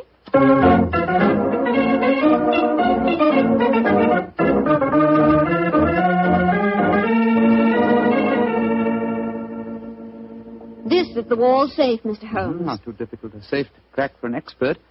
You placed the emerald in it last night, you say? Yes, when I went to bed. And this morning, it had gone. Well, surely, Holmes, this is a good occasion to use that magnifying glass that you're always fitting about. Excellent occasion, my dear doctor. That's why I brought it with me. Uh-huh. That's very interesting. What is it? This safe was opened by an expert. There isn't a sign of its having been forced. Hello. What have you discovered? There's a peculiar tarnish on the steel knob. It was obviously handled by someone whose fingers are habitually stained with chemicals. Amazing, Holmes. Elementary, my dear doctor. Where does that door lead to? My boudoir. I should like to examine it if I may. Oh, but of course. Thank you, Lady Anne. Dr. Watson, this is the most beautiful April Fool's Day fraud I've ever played. I must say, Murphy was right. He has fallen for it. Hook, line, and sinker. Just the same, I'm beginning to feel guilty. I can't help feeling a bit disloyal. Oh, nonsense. It's all in fun. Are Stamford and Mr. Murphy listening? Yes, they're next door in my drawing room. I'm sure their ears are positively glued to the keyhole. Well, I do hope Holmes won't be angry with me. Here he comes. Nothing of any interest in there. The windows haven't been tampered with. We may presume, therefore, that the thief did not enter by an upstairs window. Lady Anne. Yes, Mr. Holmes. This room has not been touched since you discovered your loss? Oh, no. I told the servants to leave it exactly as it was while I came to fetch you. Splendid, splendid. Deep pile carpet, eh? Could be better. The thief was a tall man with a long stride. Oh, come, Holmes. I know your methods, but there aren't any footprints on this carpet that you can identify, even with your magnifying glass. My dear doctor, I've studied many crimes, and I've never seen one yet that was committed by a flying creature. As long as a criminal remains on his two legs, there must be some trifling displacement can be detected by a keen observer. I assure you that the marks on this carpet indicate that the thief was a tall man with a long stride. Traces of tobacco ash, pipe tobacco, shag tobacco that sells at 4p an ounce. Now, really, Mr. Holmes, how can you possibly identify an individual tobacco? Oh, it's a hobby of mine. In fact, I've even written a monograph on the subject. Now, one more look at the safe itself. Hello. What's this powdered dust here? What? It's rosin. Distinct trace of rosin. Lady Anne, I suggest that you get in touch with Scotland Yard at once. You mean that you've solved it, Holmes? I mean, my dear doctor, that I can give you a reasonably complete picture of the thief, and that picture is so individual that I'd be surprised if it would fit more than one man in London. What? This is pure magic, Mr. Holmes. Please describe him to me. Well, he's a tall man. The width of his stride indicates that, and he's thin. Well, what enables you to tell that, Holmes? His footprints have made a remarkably light indentation on the nap of the carpet. Our thief dabbles extensively in chemicals, as indicated by the tarnishing of the knob on the safe, and the traces of rosin would suggest that he plays the violin also. He smokes shag tobacco, has a great practical knowledge of the ways of combination locks, and he's obviously in close contact with the criminal classes. How do you know that, Mr. Holmes? Well, he wouldn't steal a famous stone unless he knew how to dispose of it through some trustworthy fence. Yes, it's a very comprehensive picture, Holmes. I almost feel as if I knew the chap. Thank you, Doctor. I'm sure there's only one man in London, and it shouldn't be hard to trace him. I agree entirely, Mr. Holmes. Dr. Watson, I think the joke has gone far enough. Joke? What do you mean? You're quite right, Holmes, in saying there's only one such man in London. You've just given a perfect description of yourself. April Fool. Dr. Stamford, Mr. Murphy, you can come in now. April Fool, Holmes. April Fool. April Fool.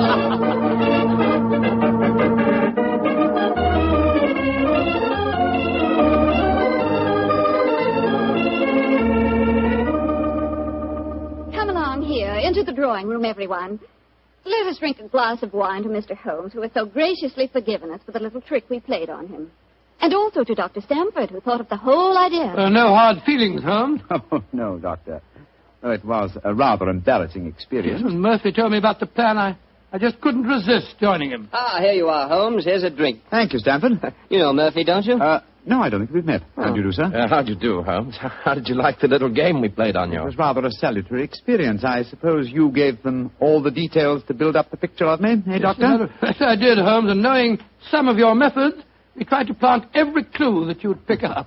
Very neat job, too, and incidentally, a perfect example of the dangers of deductions based on purely circumstantial evidence. I shall profit from this little lesson. I must say it was worth a fortune in emeralds to see your face, Holmes, when you realized what you'd done. Well, the joke's over now. By the way, where is Lady Anne? I believe she said she was going to fetch the Elphinstone emerald. She thought you might be interested in seeing it. She probably feels the sight of it will salve my wounded vanity. Oh, here she comes now. Mr. Holmes! Mr. Holmes! What's wrong? What's happened, Lady Anne? The emerald. It's not where I hid it. This time it's really stolen.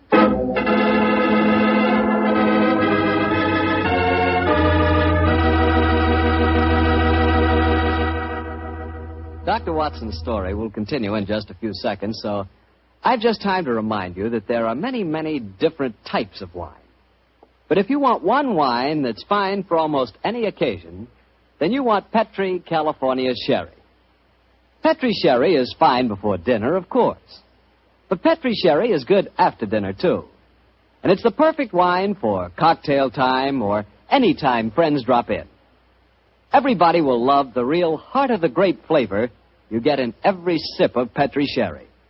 And you can serve Petri Sherry proudly, because those letters P-E-T-R-I spell the proudest name in the history of American wine. Petri wine. Well, Dr. Watson, your April Fool Day plot kind of backfired on you, didn't it? Yes, Mr. Bartell, it was a perfect example of the biter bit. Well, what happened next? I suppose Sherlock Holmes went into action once again. That's Mr. Bartell, and it gladdened my heart to see the change in the fella. I confess I'd felt rather ashamed of my part in the prank, for I could see that Holmes's pride had been hurt. But now, with a definite crime before him, the difference was amazing. He suddenly became a dynamo, galvanized into action as he stood there, firing questions at the other members. Lady Anne, who beside yourself knew of this fresh hiding place? Both Murphy and I did. Yes. After we'd left our deliberate clues on the safe, we went with Lady Anne and saw her secrete the emerald in the top drawer of her dressing table. We thought it would be all right there.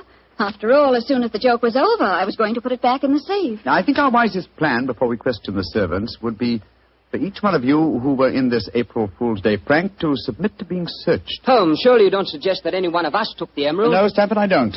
But if any one of you four are not guilty, this will be a splendid way of proving your innocence. I say, steady, Holmes. You're not suggesting that Lady Anne stole her own emeralds, are you? Are you, Mr. Holmes? I'm suggesting nothing, but I may point out that the recent vogue for the insurance companies has provided another interesting motive for these so-called thefts. I resent your insinuation. It's outrageous. Lady Anne, if I'm to recover your emerald, I must at least consider every possibility. A search is the most immediate practical action. And perhaps you'll retire into the next room while I persuade these gentlemen to submit to being searched. Very well, but I think you're in danger of making a fool of yourself once again. No, wait, don't go, Lady Anne. A search won't be necessary. What do you mean, Murphy? I must throw myself on your mercy, Lady Anne. I confess that I stole the emerald. Murphy! After you put it in the drawer, Lady Anne, I slipped back into the room and took it out. Murphy, that's a criminal action. I know it, but I'm poor. I need money desperately for my mathematical research. I knew the emerald was priceless, and I couldn't resist the temptation to take advantage of a joke. Here, Lady Anne, here's the stone, and please don't prosecute me. Please don't. It'd be my ruin. May I examine the emerald, Lady Anne? Thank you. Well, Mr. Murphy, I won't pretend that I'm not deeply shocked. I must ask you to leave my house. But you won't prosecute me, will you? It was a moment's temptation. No, I won't prosecute you. Holmes, what are you doing with the emerald?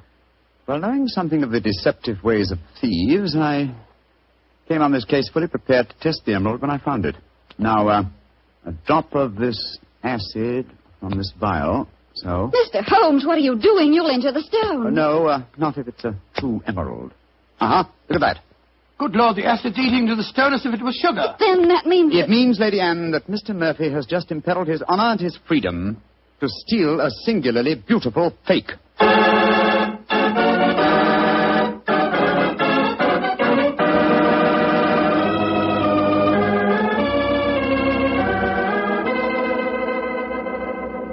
Mr. Holmes, this joke has turned into a nightmare. Is there no way of recovering my emerald? I hope so, Lady Anne. I've been taking steps in their logical order. The servants have all been questioned. We've searched Mr. Stamford and Mr. Murphy. Yes, most humiliating experience. Made me feel like a criminal. Well, personally, I was only too thankful to submit to a search this time. I knew I had nothing to worry about. And you yourself, Lady Anne, you consented to being searched by the police matron that Holmes sent for? Only because he threatened to send for the police if I didn't. But distasteful though it was, I'd rather endure that than have this story on the front pages of the newspapers. And in spite of all these rather unfriendly proceedings, we've got exactly nowhere as regards finding the emerald. No, Stamford, but we have at least eliminated the possibility that the thief is secreting the jewel on his person. Still somewhere in these two rooms, eh, Holmes? I think so, though there is one remaining possibility. And that is? That the fake stone was substituted for the real emerald sometime before all of you engineered your April Fool's Day joke. Oh, no, Mr. Holmes, that's not possible. I know it was the genuine emerald I took out of the safe this morning. How can you be sure? The substitute was an excellent imitation. Without a chemical test such as I performed, it would be hard to be certain. I can tell you why I'm certain. Last night, Papa came to dinner and brought a Mr. Vanderleider of Amsterdam. He examined the stone. And you'll agree that a jewel expert like that couldn't be fooled. That's true, Lady Anne. And what did you do with the emerald after Mr. Vanderleider left? I locked it in my safe and went to bed. Mm-hmm. I didn't unlock the safe again until Dr. Stamford and Mr. Murphy came here this morning. That settles it, then. The real emerald is still hidden somewhere in these two rooms. But where? That's the question. I must say it's completely mystifying. Well, let's go back to what we were all doing at the exact moment you came into the room, Lady Anne, and informed us of the loss of your stone. Now, we were... We were drinking a toast to you That's and... Lady Anne, hard thinking is Well, it's thirsty work. Oh, I'm so sorry. Let me get you something. A glass of port, perhaps? No, thank you. But I observe that you have a remarkably comprehensive assortment of liqueurs. I wonder if I might have a glass of creme de menthe. Oh, of course. I'll get it for you. Creme de menthe in the middle of the day, Holmes? I knew you were eccentric, but this really Holmes, this bottle, it clinked as I picked it up. I thought it might, Lady Anne. There's something inside it. Allow me, madam. Thank you. I'm sure you won't mind if I waste this liqueur on the aspidestra. Oh, so... Lady Anne, allow me to restore to you the Elphinstone Emerald. Great Scott. Amazing. Fantastic. Ingenious. The one safe hiding place in the room. Where could a green gem be more effectively hidden than in a bottle of green liqueur? But who stole it? Who substituted the fake stone? Frankly, I don't care. The gem is restored. That's all that matters. I prefer not to go to court. Neither you nor I, Mr. Sherlock Holmes, would show up in the best of lights. And my father would disapprove of this whole affair, I'm afraid. Just as you wish, Lady Anne. In either case, I shall expect your check for my services in due course.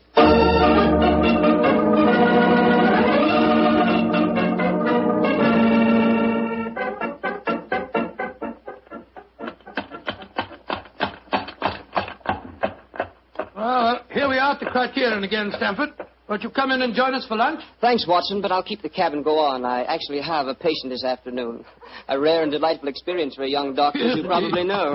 As rare and delightful as a client is for a young detective, Stamford. I quite understand, and I'm correspondingly grateful to you for your profitable hopes. I'm glad it was profitable for you. Personally, I feel pretty stupid about the whole thing.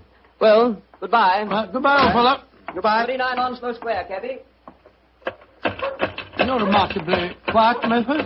Well, I'm afraid my conscience won't let me do much talking, Doctor. I'm heartily ashamed of myself. Well, thanks for the lift. I'll leave you chaps Oh, there. nonsense. You'll join us for lunch, Murphy. But, No buts about it. I insist. Come on. Well, it's awfully nice of you. Oh, come, Murphy. Any one of us can make a foolish mistake. It's just lucky that you didn't have to pay for yours.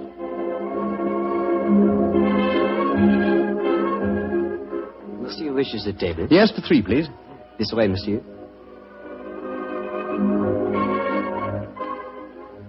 Does this table please you? Excellent, thank you.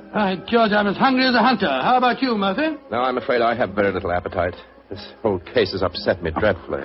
You mustn't take it so much to heart, Murphy. By the way, Doctor, I'd like to have your opinion on the case. Who do you think staged the theft of the emerald today? Perfectly obvious to me. Lady Anne Partington did it herself to collect insurance money. If she hadn't, she'd have insisted on your finding the thief. But you needn't worry, old chap. You'll get your fee all right, I'm sure of that. Oh, I'm not worrying about the fee. But I assure you, Lady Anne did not engineer that fraud today. You mean that it was Stamford? Tell him who was responsible, my dear Murphy. But how should I know? Oh, come now, Murphy. Let's not fence any longer. You did an excellent job, a superlative job. I was almost sorry to spoil it for you. I don't think I understand you, Holmes. Oh, yes, you do, Murphy. You're a splendid actor, too. I was so deeply touched when you had apparently stolen a fake jewel, and all the time you knew that the real one was safely hidden in the bottle of creme de menthe. To be abstracted at your leisure. You scoundrel. Holmes, do you mind telling me what's going on here? I'm completely and absolutely in the dark. Surely it's obvious, my dear Doctor. The imitation emerald was a brilliant copy. What makes you so sure of that, my dear Holmes? Because this April Fool's Day hoax was only conceived yesterday, or that is what you wish the others to believe. Such a superb paste gem could not have been made at such short notice. Therefore, it must have been prepared by someone who knew about the hoax before it was arranged. Now, my dear Doctor, when Stamford told you about the plan last night, whose idea did he say it was? He told me that it was Lady Anne Partington's plan. Precisely. And yet Lady Anne referred to it today as Stamford's idea. Obviously, you, my dear Murphy, presented the plan to each as the notion of the other, and so only you could have arranged the real theft behind the hoax. I repeat, a splendid job. Thank you, Mr. Holmes. May I also compliment you on your cleverness in frustrating my plot? Look here, what is all this? One of you is a criminal, the other is a detective. If you're throwing each other compliments as if you were in the same profession. The dividing line between the criminal and the criminal investigator is thinner than you might imagine, my dear Doctor. How very true, my dear Holmes. Would you consider coming over to my side of the line? Together we'd make an unbeatable team. Oh, you flatter me. Nevertheless, I must decline your offer, Mr. Murphy. Oh, a pity. On your side of the line, you'll never be a rich man. By the way, for your edification, my name is not Murphy, though Stamford insists on thinking it is. Then what is your name, you scoundrel? Your friend says the word scoundrel so much better than you, Doctor. My name? My name is Murtry. Oh, indeed. Spelled M-U-R-T-R-Y? No. Dear me, I have so much trouble with my name. People will either misspell it or mispronounce it. I'm afraid I'll have to begin calling it the way it looks. M-O-R-I-A-R-T-Y. Moriarty. Moriarty. I shall remember that name. I have a feeling we shall meet again. I trust that we shall. You've won the first round, Sherlock Holmes, I admit that. But I believe that a return match is indicated. I shall look forward to it, Moriarty. And now, Doctor, I can't stand your baleful flair any longer. Let's order lunch, shall we?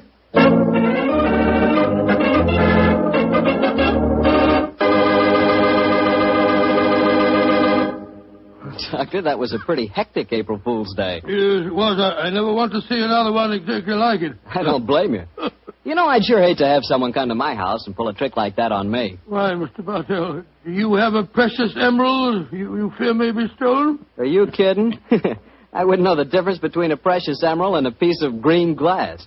But when it comes to rubies, that's something else. Oh, you would know a ruby when you saw it? Sure, because a ruby has exactly the same color as a glass of Petri California port held up to the light. Mr. Bartell, you can find more excuses for talking about Petri wine than any man in the entire world. Believe me. Excuses, Doctor? I don't need an excuse to talk about Petri wine. And now let's look in on our old friend, Dr. Watson. I'm sure he's expecting us. Good evening, Doctor. Good evening, Mr. Bartell. Draw up your usual chair. I'll get on with tonight's new Sherlock Holmes adventure. Well, how did the story begin, Doctor? It was one day in the autumn of 1887, I remember. Holmes and I were seated on either side of the fire in our Baker Street lodgings. The great man, his eyes half closed, his long, thin fingers pressed together, lay back in his chair, filling the room with large blue clouds of tobacco smoke, and discoursing on one of his favorite subjects, Professor Moriarty. I can almost hear him now, Mr. Bartell, as he said... Napoleon of crime, Watson. He is the organizer of half that is evil and nearly all that is undetected in this great metropolis. Oh, surely that's an exaggeration, No, it isn't, Holmes. my dear friend. He is a brain of the first order, and his agents are numerous and splendidly organized. He himself sits motionless like a spider in the center of his web. But that web has 1,000 radiations, and he knows every quiver of each one of them. It's fortunate for me that there's only one Moriarty. If every criminal were equally astute, I'd be in bankruptcy within the year. I don't think you need to worry about bankruptcy, Holmes. As I came in just now, I picked these letters up from the whole table and slipped them into my pocket. Here you are. Oh, thanks, old chap. They didn't look like bills to me. I observed the crest of the Duke of Carlisle on the top envelope. Oh, dear me. 500 guineas. His Grace is extremely generous in his evaluation of my services. I don't agree. After all, you did save him from a shocking scandal. Oh, listen to this, Watson. I seen you yesterday when you come to the cricket match. You wasn't watching the cricket. If you value your life, keep your filthy long nose to yourself. And it's signed Joe the Butcher. Oh, no. Who on earth, Joe the Butcher? Oh, minor criminal that I was instrumental in sending to prison for a short term. He flatters himself, though. I was watching the cricket. No idea that Joe was back in practice again. I must keep an eye on him. No. Letter on Carlton Hotel stationery. Now, I say, this is interesting. Very interesting. Oh, what's it say, Holmes? Dear Mr. Holmes, I've been informed that you are a man of ability and discretion. My life is in grave danger, and I need your help. Upon receipt of this letter, come to my hotel at once. I shall be expecting you. And it's signed, Francois Dulac. Oh, it's rather peremptory, isn't it? No, please, just come to my hotel at once. Who is this Dulac, anyway? Watson, old fellow. Yeah? We were talking of Moriarty just now. I have a feeling that this letter may lead us to him. Well, what makes you say that? Francois Dulac, the writer of this letter, is recognized in France as the one indisputable authority on the paintings of Jean-Baptiste Greuze. Well, I still don't see the connection with Moriarty. If there is one thing Moriarty loves, more than the dazzling abstractions of mathematics and even more dazzling achievements of crime, it is the paintings of Greuze. The suggested combination of impending danger and a Greuze expert spells Moriarty to me. Get your hat and coat, old fellow. We're off to the Carlton Hotel to see Monsieur Dulac at once.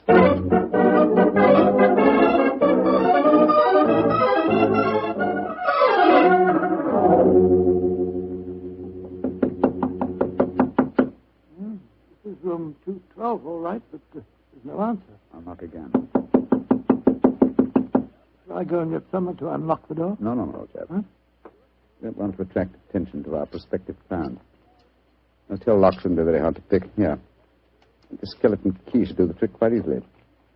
Well, the man at the desk downstairs said that Monsieur Dulac was in his room. You know, Watson, he said he thought he was in his room. Uh-huh. Easier than I anticipated. Come on, let's go in. Doesn't look as if anyone's occupying this room. No signs of any personal belongings. No clothes hanging in the wardrobe, no luggage. Yet he is still registered here. Hello. What's this stain on the carpet by the bed here? Great Scott, is it... It's a blood stain, Watson. Blood stain? And the stain is still damp. I'm afraid we're too late. Come on. We can do no more good here. You're not giving up, Holmes? No, of course not, my dear fellow. Let's see what we can find out from the hotel manager. I refuse to believe that in the 19th century a distinguished foreigner can vanish into thin air.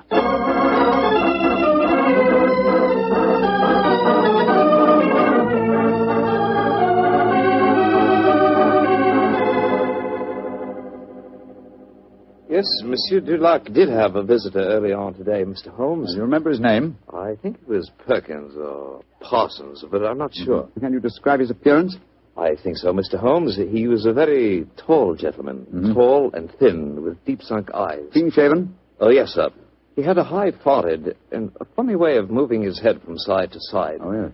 Right, Joe Holmes, that's almost an exact description of Moriarty. Exactly, Watson. Have you seen Monsieur Dulac since this Mr. Perkins or Parsons called on him? No, I haven't, sir. But his visitor came back only an hour ago. He had some men with him. They carried some large packages out of the hotel. Packages? But not luggage, eh? No, packages, Mr. Holmes. Has Monsieur Dulac received any other visitors since he arrived here? None that had been here to see him, sir. But I understand that Sir Henry Davenant has been most anxious to get in touch with him. Sir Henry Davenant?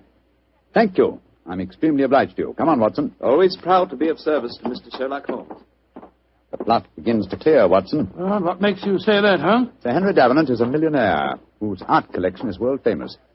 A year ago, the papers were full of his latest acquisition, the gem of his collection, Jean-Baptiste Greu's painting, Young Girl with a Gazelle. And now it would appear that for some reason Moriarty wishes to prevent a meeting between Sir Harry Davenant and Monsieur Dulac, a Greu's expert. Now, do you see why the plot begins to clear? Vaguely, but what are you going to do? Davenant has said to be something of a hermit. He won't have anything to do with officials, interviewers, and people like that. But we know that he wishes to consult an expert on the paintings of Jean-Baptiste Greu's. The next move should be obvious, old chap. Gracious me, you mean that you'll impersonate one? Certainly. If a Greu's expert is what he wants, then a Greu's expert is what he's going to get.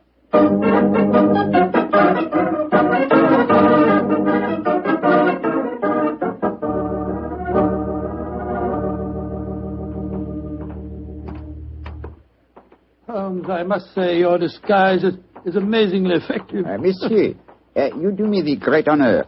If I appear convincing to the astute Dr. Watson, how can I fail to convince Sir Henry Davenant? Oh, my dear fellow, it's marvelous. Appallingly good. Yeah.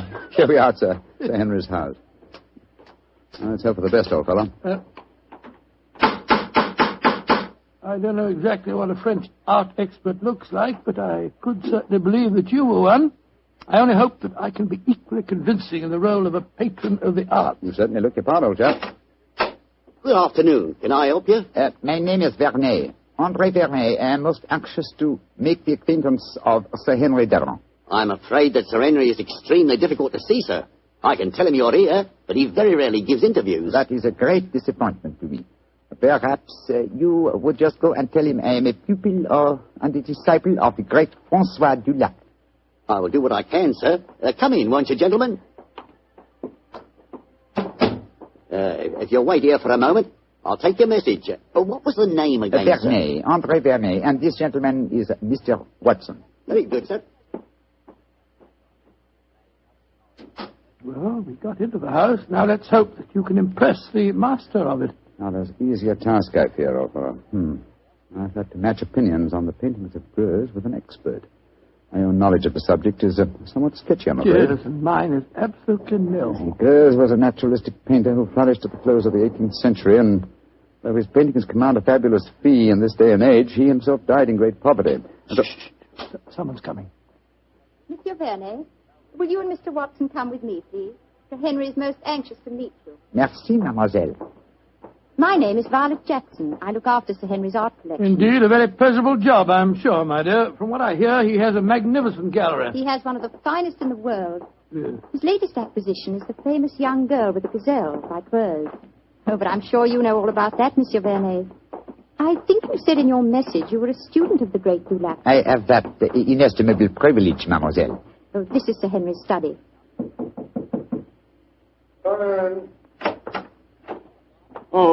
Thank you, Violet. You may go. Yes, Sir Henry. You're Vernet, I'm sure, and this is Mr. Watson? That's right, Sir Henry. Mr. Vernet is staying with me. I see. Well, sit down, won't you? Look, Vernet, you're a friend of Dulac's, aren't you? I think I may claim that honor, monsieur. Then why in thunder can't I get in touch with him? He's staying at the Carlton Hotel, isn't he? He was, or has been staying there, monsieur. Oui. I've left half a dozen messages for him, asking him to come and see me, and he hasn't answered one of them. I can't understand it. It's most important that I see him. Monsieur is in some trouble, perhaps? Perhaps. Now, you fellows are familiar with the painting by Greuze, the young lady with the gazelle, aren't you? Oh, yes, Sir Henry. Yes, indeed. Oh, you are, eh? What do you think of it? Well, one of the greatest works, in my humble opinion, monsieur. Of course, I have only seen a reproduction, but it seemed to me to have a freshness of vigor of the flesh tints, a great firmness and brilliance of line. You are indeed fortunate to own it, monsieur. Don't know about fortunate. It cost me £40,000. I still say you are most fortunate, monsieur. Would you grant me the honor of to examine the original? Well, I don't know whether I ought to. I've had to guard it very carefully ever since this... Well, but perhaps in your case I can make an exception. You received threats regarding the painting, Sir Henry? Yes, I have, Mr. Watson. And they've worried me so much that I've even thought of engaging the services of a private detective. Oh, indeed, monsieur. How very interesting. The Duke of Carlisle strongly recommended a fellow by the name of Sherlock Holmes. I was seriously thinking of going to him. Instead of which? He has come to you, Sir Henry. In fact, it will save us all a lot of time, I'm sure. Well, what kind of horseplay is this, sir? Who the devil are you? My name is Sherlock Holmes. Then why do you come here masquerading as a French art expert? Because I'd heard of your aversion to giving interviews, and I wanted to see you urgently. I thought that in the character of a supposed Greuze expert, I was most likely to gain immediate admission. Well, then, your friend here? Dr. Watson, my colleague. Well, it's all turned out for the best, Sir Henry. You wanted to consult Mr. Holmes, and he was most anxious to see you. Yes. Well, I'm glad you fellows are here. You see, I'm devilish worried about that Greuze of mine. Oh, why, Sir Henry? Well, I bought it at an auction. There was another man bidding against me all the time, and when it was finally knocked down in my name, he became most insulting. He seemed unable to bear not owning the picture himself. He told me bluntly that I wouldn't enjoy it long. Well, I didn't think much about it at the time, but lately I've been receiving postcards repeating the threat. I don't like it, that's a fact. Well, you kept those postcards, I hope, Sir Henry? No, threw them in the fire where they belong. Oh, that's a pity, sir. Can you recall the name of this bidder at the auction who threatened you? No, didn't know his name. Can you describe his appearance? Well, let me see. He was tall, clean-shaven, and a curious habit of moving his head from side to side. Moriarty again. Yes, old chap, my supposition was correct. Now, tell me, Sir Henry, is the painting safely guarded? Well, I'd say that it was impregnable, Holmes. It's not in my regular galleries. I had a special strong room built for it when I started to receive these threats. It has a lock to which only I know the combination, and a special clockwork device that so controls the room that even I can only enter it during certain daytime hours. And yet, Sir Henry, with such thorough precautions, you appear to be frightened. Why? Well, I hardly dare trust my own shadow, Holmes. But as you possibly know, one of Greuze's pupils, a certain Madame Ledoux, imitated his paintings most successfully. Several of the experts were fooled. I confess that I've been frightened lately, since I received the threat, that a clever man might try and substitute a fake painting for the original, if indeed he hasn't already done so. That's why I was so anxious to get in touch with Dulac. He'd know a fraud at once. But a substitution would be impossible if you're the only one that knows the combination to the lock of the strong room. Well, that's what my logic tells me too, Doctor. And yet I'm very uneasy, I must confess. It's still daylight, Sir Henry. Would it be possible for us to examine the painting now? Well, certainly.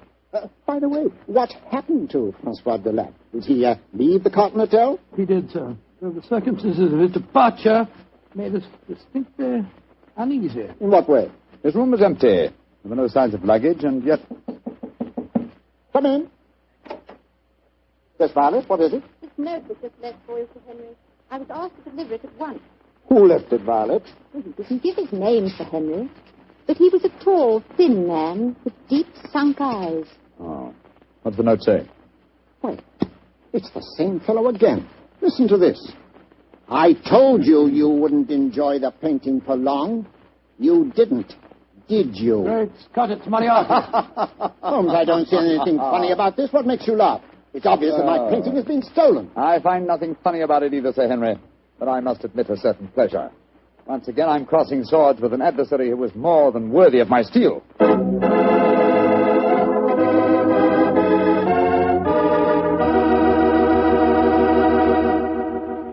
You'll hear the rest of Dr. Watson's story in just a second, so I'm just going to remind you that Petri Sherry could really be called the all-round, all-American wine. That's right, Petri California Sherry. Now, the reason I say that is because Petri Sherry is not only a swell before dinner wine, but it's a perfect wine for almost any occasion. When company drops in, serve Petri Sherry. After dinner, when you're just sitting around chatting, Petri Sherry again is just right. Believe me, you couldn't ask for a better all-round wine than sherry. You couldn't ask for a better tasting sherry than Petri. Petri Sherry. Well, Dr. Watson, you've kept me on the edge of my chair so far with your story. What happened next? Did Sir Henry Davenant take you to see his famous painting? He did, Mr. Bartell. Together with Miss Violet Jackson, we descended countless flights of stairs. Doors opened where no one expected a door to exist. Finally, after walking down a narrow stone staircase that turned and twisted, we came up against a blank wall. It seemed that we could go no further. But a time clock, a combination of numbers, and a hidden door slid back. We stood in the interior of a small room. A room with no windows and hardly any light. An oil painting stood on an easel before us. It was the incomparable Greuze painting of the young girl with the gazelle. We stood looking at it for a brief moment, and then Sir Henry Davenant said, Heaven, the painting is still safe. Yes, Sir Henry. If it still is the same painting. It looks the same, Mr. Holmes. Yes, it does to me. The fact remains that only Francois Dulac could tell us if it is the same or a brilliant copy. Yes, and Monsieur Dulac has been silenced. So it would seem. Of course, we could ask the experts at the British Museum to pass judgment. Yeah, but how could it have been stolen? It'd be impossible to smuggle it out of here and replace it with a copy. There's only one way of being absolutely certain. With your permission, Sir Henry, I should like to make a test. You're going to take a sample of the paint, Mr. Holmes? Yes, that should give us certain proof. Well, very well. Yeah, you'd better do it, Violet. But be careful. Remember, the painting cost me £40,000. A minute fragment of paint will be sufficient for the test, won't it, Mr. Holmes? Yes, indeed. With my fingernails, Sir Henry, I'll scratch off a tiny sample. Yes, I think it's a dash fine bit of work, whoever painted it. There you are, Mr. Holmes. Is that enough paint Splendid, for Miss you? Jackson, splendid. Thank you. Please put it on this envelope for me, will you? That's it. And now, Sir Henry, I shall return to Baker Street and analyze this paint. Within an hour, I shall be able to tell you whether the painting is worth £40,000 or a plug farthing.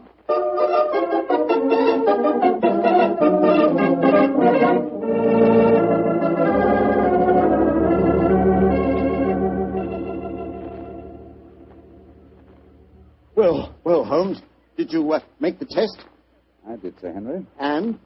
I'm afraid there's no doubt that your painting is a fraud. Oh, fraud. The sample of paint that I examined was manufactured not more than 25 years ago, and Greuze died in 1805. Well, I still say that it's a fine painting, whoever did it. I wouldn't mind having it myself. I agree, Dr. Watson. In fact, I'd be glad to buy it. It's a brilliant copy, and more than likely it was done by Madame Ledoux. You're remarkably quiet, Sir Henry. £40,000. £40,000! No, sir, put that knife down. Holmes, help me grab him. Don't worry, gentlemen. I'm not about to commit suicide in despair, if that's what you're thinking. Now, why are you grasping that knife, sir? Because I have work to do in my strong room. I'm going to use this knife to slash that lying canvas into 40,000 pieces.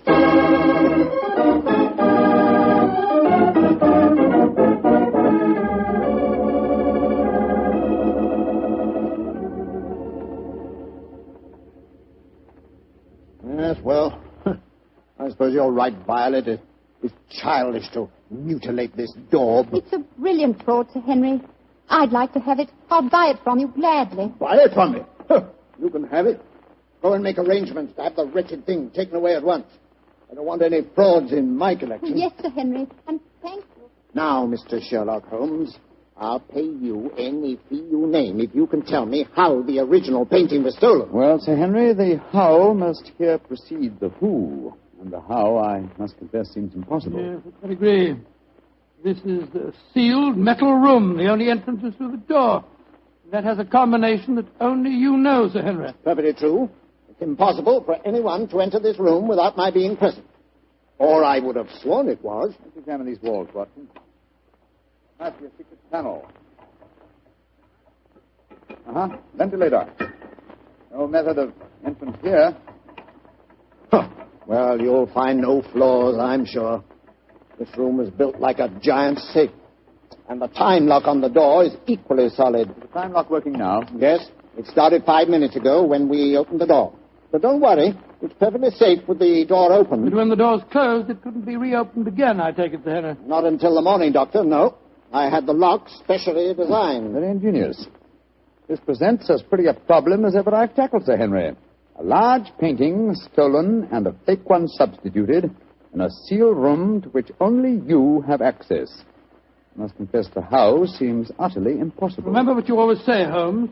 Throw out the impossible, and whatever remains, no matter how improbable, must be the possible. Let's consider the who for a moment. Is your butler absolutely reliable? Absolutely. How about Miss Jackson? Oh, completely trustworthy. Brought letters of recommendation from most of the leading art galleries in London.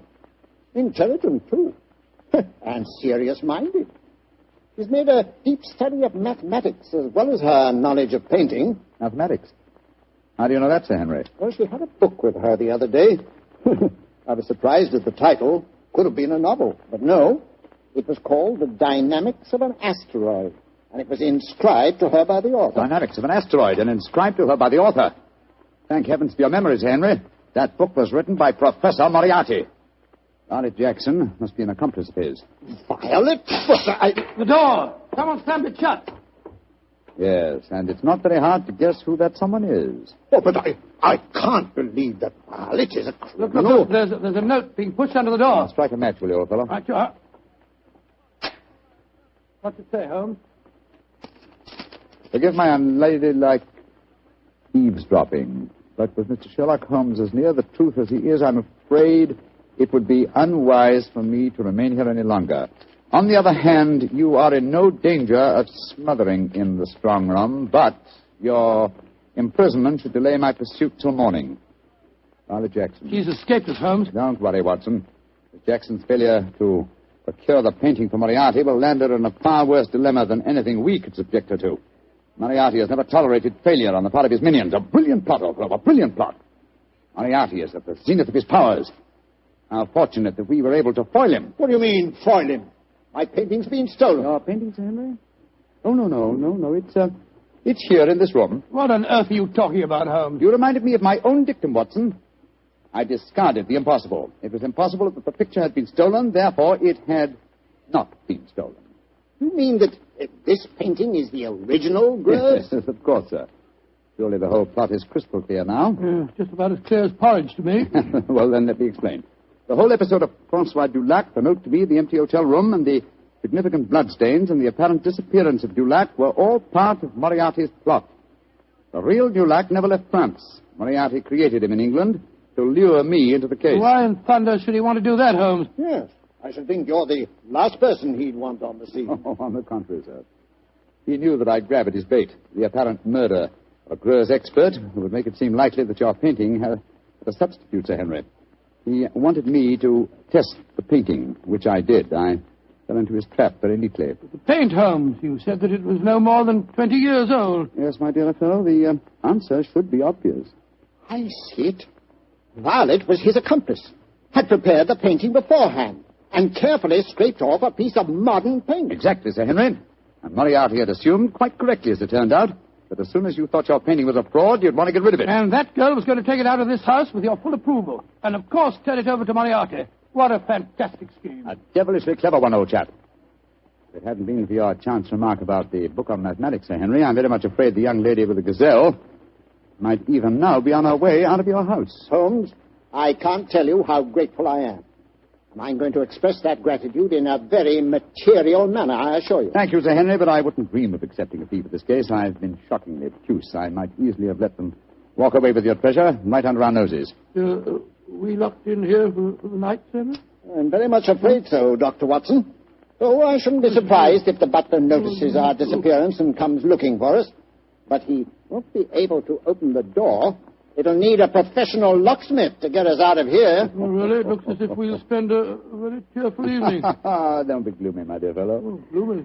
You're locked in with one of the loveliest girls in history, and she's genuine at that. Strike another match, old chap, shall we? What? Let's look at her once again.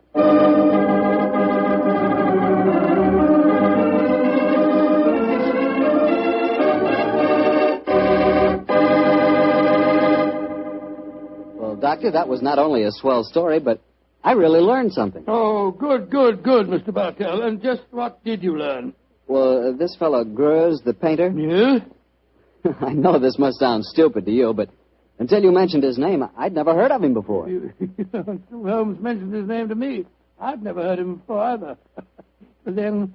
we'll never learn about the good things in this world unless somebody tells us. Exactly. That's the way I feel about Petri wine. No. Wait a minute. Now, here's the way I look at it. There are thousands of people who know about Petri wine and love it, right? Yes, but even though it's a wonderful wine, there must be some people who don't know about it.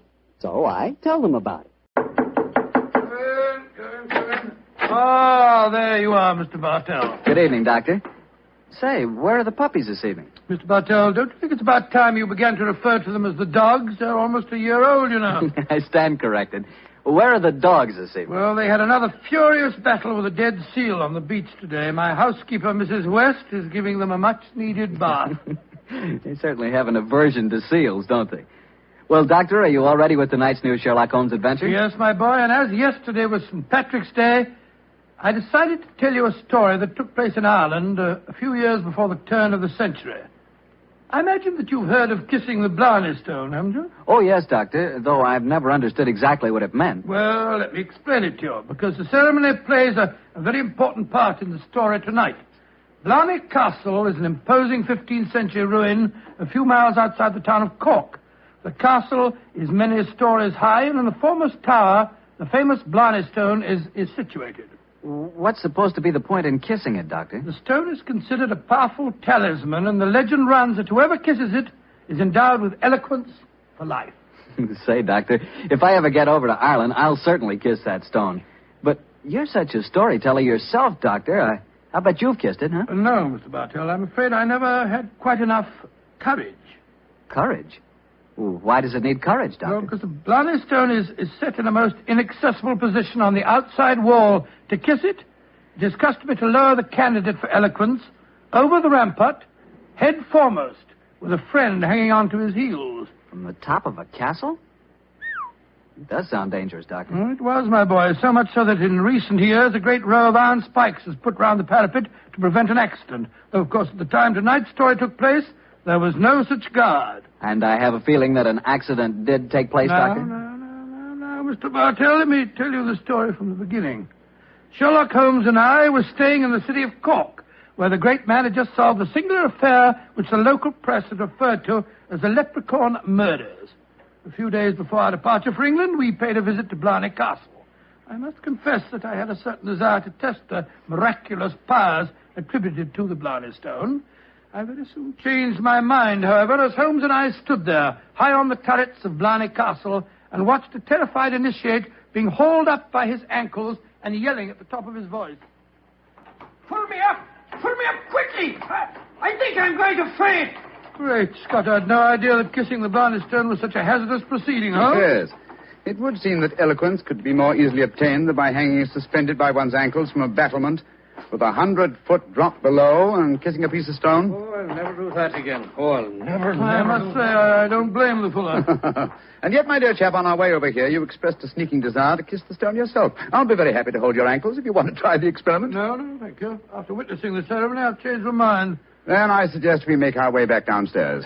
I don't think there's much more to be seen up here. Well, By the way, Holmes, do you know the origin of the superstition regarding the Blarney Stone? Yes, I do, old chap. The stone was, the story of the stone dates back to the middle of the 15th century. A certain Cormac MacCarthy, called the Sprung, a descendant of the ancient kings of Munster and builder of this castle, chanced one day to save an old woman from drowning. In her gratitude, she offered Cormac a golden tongue, which would have the power to influence men and women, friends and foes, as he willed. She told him to mount the battlement, kiss a certain stone in the wall 5 feet below the gallery running round the top. He followed her directions and obtained all the fluent persuasiveness she had promised. And I suppose the story spread, and the Blarney Stone has been a magnet to pilgrims ever since. Yeah, a pleasant legend. Holmes. Yes, old chap? Tomorrow's St. Patrick's Day.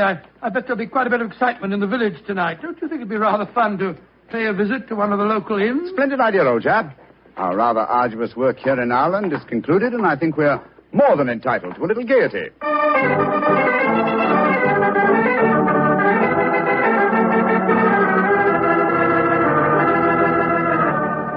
In Dublin's fair city, the girl was so pretty.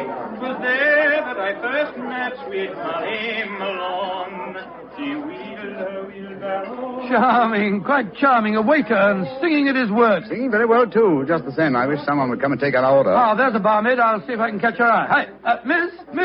Would you gentlemen be after wanting something? Yes, my dear. My friend and I would like a little refreshment, and what would you suggest? What would I suggest, Your Honor? Oh, begorra. There's but one drink a gentleman like yourself should be after pouring down you, and that's the cream of Connemara.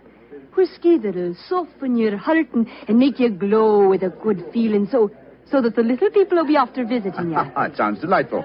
Bring 2 glasses, will you? Yes, Your Honor. Yes, Your Honor. I must say I never heard an English barmaid go into such rhapsodies over a nip of whiskey. No, the Irish are distinctly more colourful in their speech. It's an interesting fact, though, Watson, that the Irish are curiously unrewarding in the criminal world.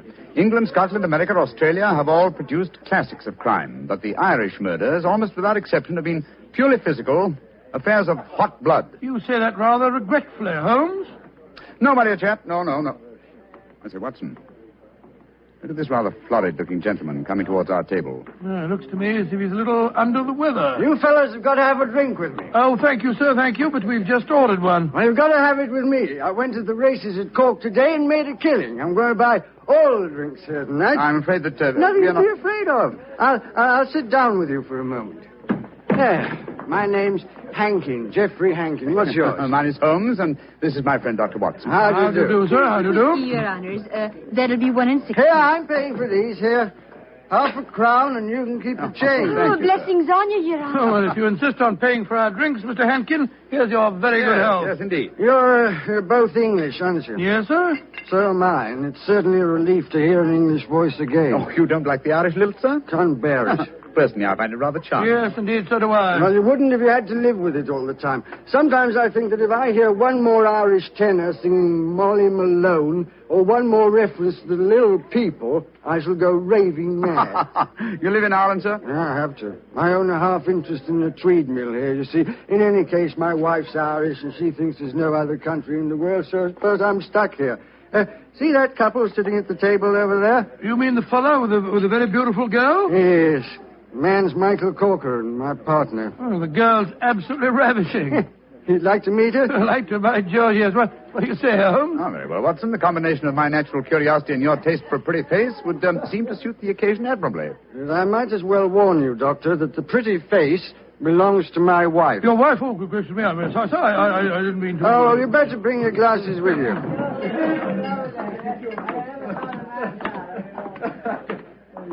Molly, my dear, I want you to meet 2 English friends of mine, Mr. Holmes and Dr. Watson. How do you do? How do you do, Mr. Holmes, Dr. Watson? Won't you sit down and join us? And this is my partner, Michael Corcoran. How do you do, Mr. Corcoran? How do you do, sir? I'm glad to meet you. Please be seated, gentlemen. Are you visiting here in Cork, Mr. Yes, Holmes? Mrs. Hankin, but we're returning to England in a few days. You've been to Blarney Castle, I hope. Oh, yes, we were there this afternoon. And did either of you have the courage to kiss the Blarney Stone? No, we didn't. I'm afraid it's an athletic feat that's beyond me. It's a lot of rubbish, that's what it is. Kissing a slab of stone. Have you the courage to do it, Geoffrey? Well, of course I have, but I don't want to make a fool of myself. Where's the barmaid? Kathleen. I'll make a wager, Geoffrey, that you haven't the courage to kiss the stone. How much will you bet, Michael? I'll wager a £10 note on it. It's a bet, and you fellas witnessed it. I'll kiss the Blarney Stone at noon tomorrow, and you'll be £10 the poorer, Michael. And I suggest that Mr. Holmes and Dr. Watson be present as well. They can act as referees. Geoffrey, dear, don't get so excited. Well, I don't like it when Michael suggests I don't have courage. You want some more drink, Mr. Hennigan? Yes, all of us want some. No more for me, thank you, Mr. No more for And me, I thank think you. you've had enough, Geoffrey. Don't tell me when I've had enough, Molly. In Dublin's fair city, the Oh, girls no, are so not that pretty, filthy with song. their Yes. Firstly, Mr. Hankin, I find the traditional Irish melodies quite beautiful. And I find them revolting. Stop! Geoffrey, quiet. Would Your Honor be wanting me to sing another song? My honor would like you to shut up that filthy caterwaul. Really, sir, really, I call Geoffrey. that... Sean, please go on with your singing. In Dublin's fair city... You heard me, you great bog-trotting gossoon. I said shut up, and I meant shut up! Geoffrey, I'm leaving here at once. Michael, please to take me home. It'll be my pleasure, Molly. You're an ugly man, Mr. Henkin. Knocking down poor Sean when he was singing just like a bird. Oh, the devil with him, and all of you. No Irishman will be after forgiving you for this night's work. No, not the little people of old Ireland either. You've made more enemies, Mr. Henkin, than you'll ever see. But you'll be knowing they're there. Fiddlesticks, you can't frighten me with your stupid Irish superstition. Well, bless my soul, that was a charming little party, I must say. Englishmen like Hankin are a disgrace to their country. Fortunately, they're not representative, though. Yes, I must say I'd hate to have a curse put on me like that barmaid laid on him. Watson. Yes? Did you see the glances which Mr. Hankin's partner and his wife exchanged as the brawl started? There was more menace to him in those glances than in all the threats of all the little people in Ireland. Yeah. I thought that there was something between them. I say, Holmes, that bet about Hankin kissing the Blarney Stone at noon tomorrow, do you suppose... I suppose nothing, old fellow. But there are forces at work here that I don't like. I think, Watson, that you and I will be at the Blarney Stone at noon tomorrow. It's possible that the bet made tonight is all part of a definite plan, and I have a feeling that the bet is still on.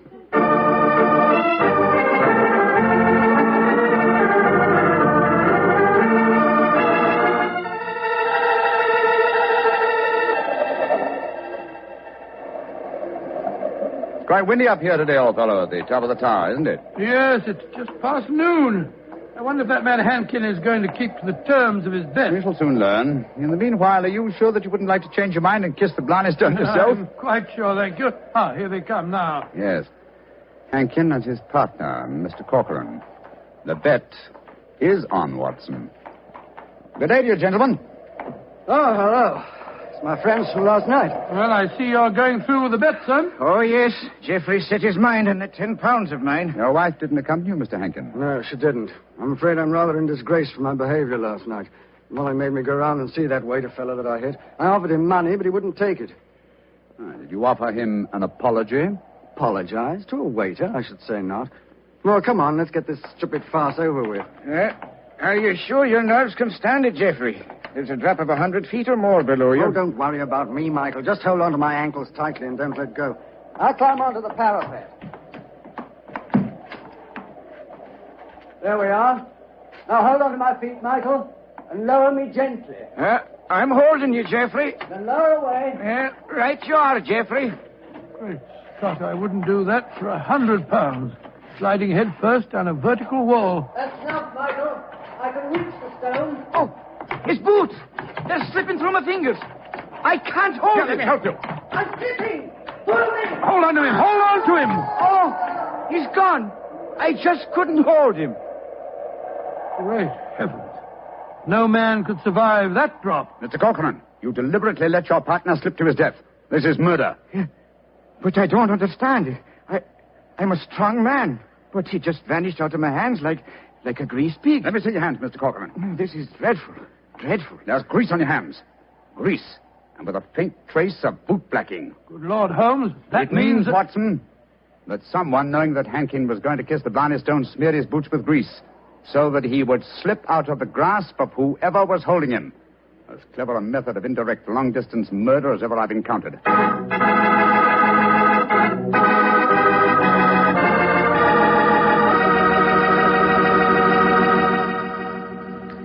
You'll hear the remainder of Dr. Watson's story in just a second, so I'm going to remind you that Petri California Sherry is not only wonderful before dinner, but it's good almost any time.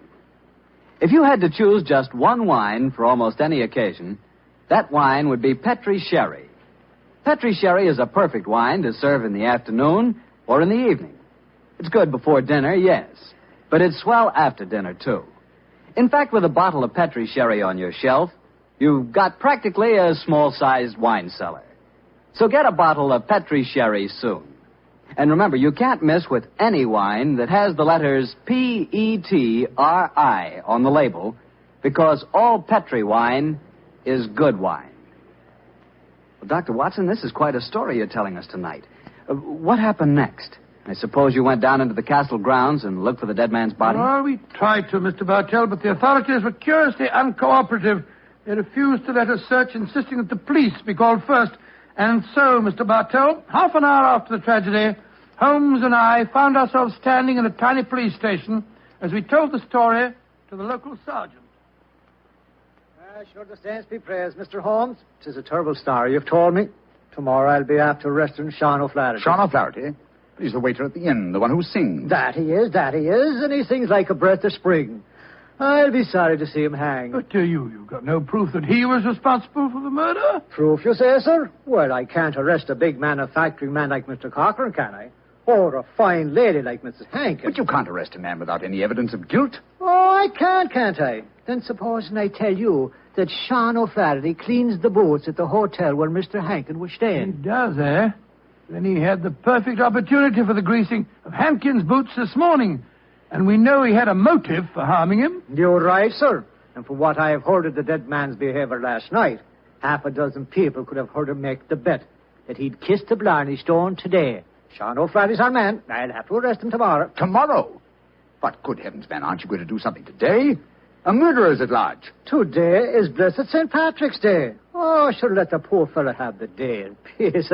Oh, he won't run away. But my dear son, will you come back with me to the castle and search for the body? They refuse to let me do it alone. On St. Patrick's Day? That I will not. We would need a crew of helpers, and where will I be after getting them on blessed St. Patrick's Day? No, we'll do that tomorrow, too. No, today's a day for celebrating. Oh, your methods astound me, Sergeant. Do they now, sir? Don't be after fretting about me. Just enjoy yourself today. Tomorrow we'll see what can be done about it. Well, good day to you, gentlemen. Oh, bless my soul. I've never seen such a happy-go-lucky policeman in my life. It's infuriating. If only I were allowed to examine Hankin's body, I could get to the bottom of this. Well, what are you going to do now, Holmes? The police won't help us. Then we must take the law into our own hands. I think we'll start off by going to the hotel and seeing what we can find out from Sean O'Flaherty.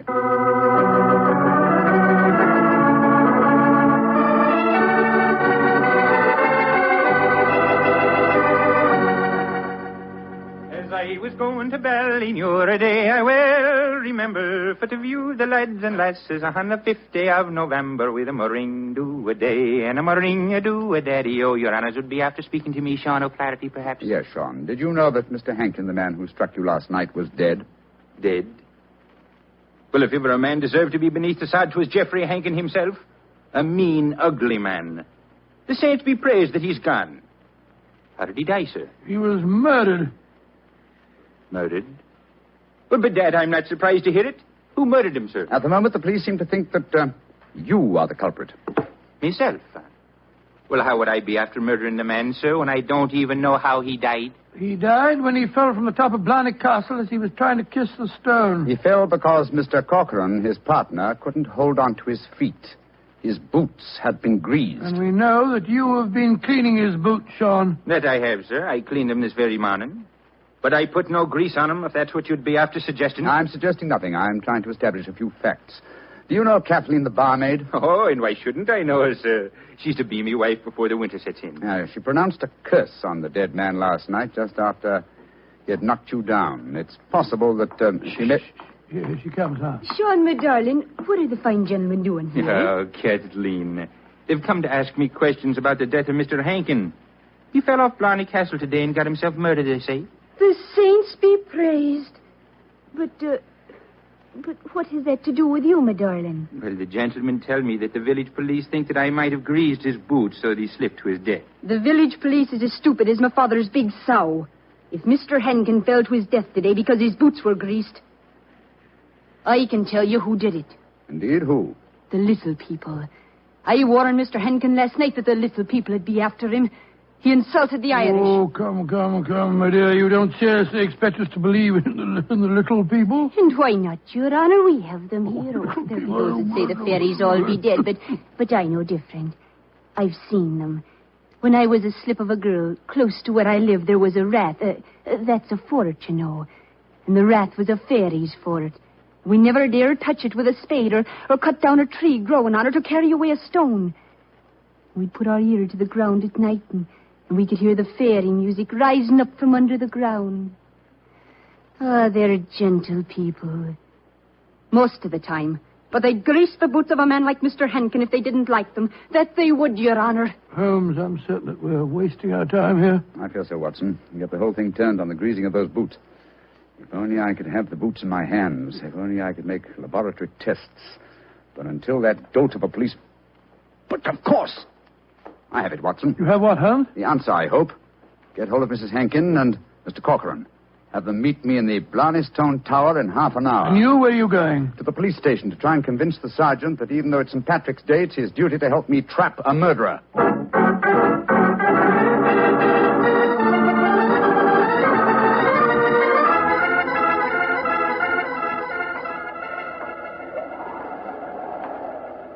You know, Mr. Holmes, you're an obstinate man. It's blessed St. Patrick's Day, and yet you insist that we meet here on the top of Blarney Castle. What do you think you can prove? Who murdered Geoffrey Henkin? Yes, but why do Molly and I have to be here? Yes, Mr. Holmes. And poor Geoffrey's body's still lying somewhere below us. Mrs. Henkin and Mr. Corcoran, I asked Dr. Watson to bring you here for a good reason, I assure you. You ready, Watson? Quite ready, Holmes. Good. Sergeant. Yes, sir. You asked me why I've assembled the three of you here. I'm going to reconstruct the crime. I shall play the part of the victim. My friend Dr. Watson will represent you, Mr. Corcoran. Now, I straddle the parapet. So. Now, Watson, hold on to my feet, will you? I've got him, Holmes. And lower me down the face of the wall. Right, sure. Holmes, hold tight to the wall. Try and push yourself back. The murderer's tried to get you. Your boots are covered in grease. Stand back. Come away. Grab my trouser legs, Watson. I've got him, Holmes. Come, up you come. There we go. Oh, that was a near thing. Devilish plot, Sergeant, and very cleverly carried out. My boots were ungreased when I entered the castle, and yet someone has been able to apply grease to them without my knowledge within the last few minutes. Sure, and how is that possible, sir? I don't know, Sergeant, I must confess. Holmes, you stumbled as you came up the darkened staircase. Do you remember that? That's true, old chap, I'd forgotten. And you, Mrs. Henkin, and you, Mr. Corcoran, were kind enough to assist me to my feet. An excellent opportunity to apply the grease. Now we know that one of you two is the murderer. I must have a jar of grease somewhere. Now, Sergeant, will you search the lady while I search Mr. Corcoran? But this is ridiculous. Of course it is. How could we be guilty? Well, if you're not guilty, you've got no objection to being searched, madam. Well, upon my word, here in your purse, Mrs. Hankin, is a jar of grease. What? Now, what have you to say of yourself? What can't you say, Sergeant? Except that she engineered her husband's murder and tried to engineer mine. Oh, no, I knew nothing about Geoffrey's murder. Oh, Michael, darling, I swear to you. Don't worry, my darling. I'll not let them hurt you.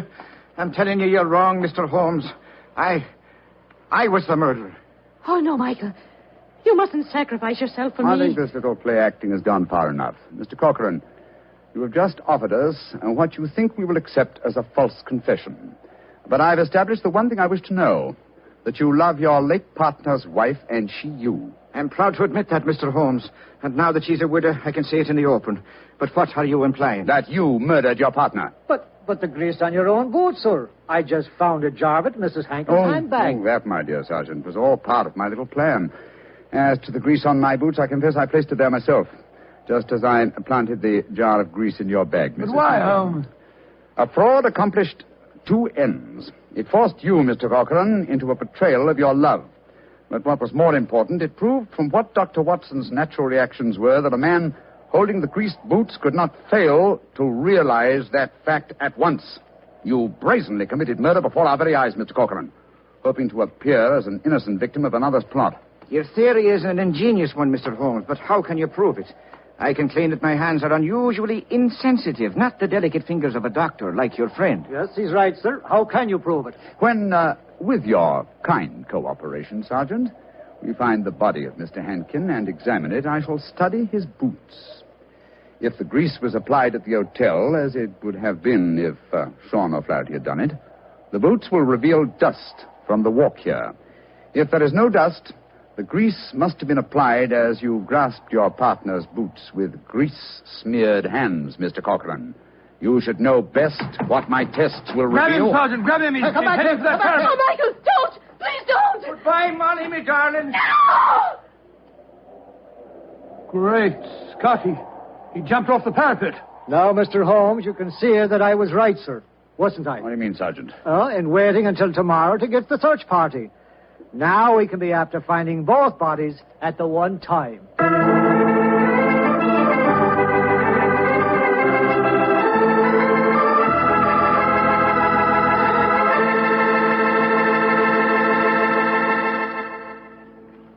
Well, Doctor, that was really an unusual story. Even now I get a bit of a shudder when I think of that afternoon at the castle. I don't blame you. Doctor, you know something? Earlier this evening, I said that if I ever got to Ireland, I'd certainly want to kiss the Blarney Stone, remember? Yeah? Well, I've changed my mind.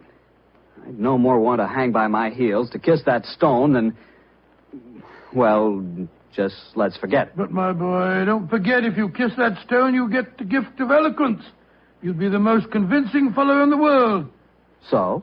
So, well, whenever you talked about Petri wine, you'd really do people a favor because they wouldn't be able to resist trying it. Oh, talking about Petri wine isn't important, Doctor. The best way to determine just how good Petri wine really is to taste it. Come in.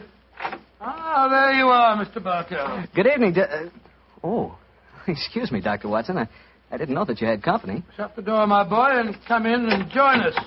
Let me introduce you, Mr. Bartell. This is my friend, Mrs. Campbell. How do you do, Mrs. Campbell? How do you do, Mr. Bartell?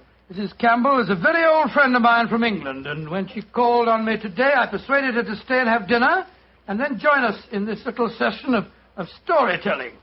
You see, Mr. Bartell, she's really what you might call the star of the Sherlock Holmes adventure that I'm going to tell you tonight. Oh, come now, Dr. Watson.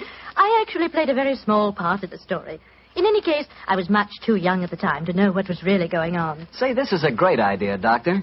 One of the characters out of your fabulous past here in California in 1946 and helps tell her own story. Oh, no, Mr. Bartell. I'm no storyteller. That's the doctor's department. I'll just listen. No, my dear. I'll set the scene, but you must ring up the curtain, as it were. In any case, my memory isn't too clear on some of the early points in connection with the case. You will have to help me out. Oh, but you're talking to millions of listeners on the radio. I'd be terrified to speak over the air. We're on the air now, Mrs. Campbell. Oh, we're not, are we? Oh, dear. No. Don't worry, Cynthia.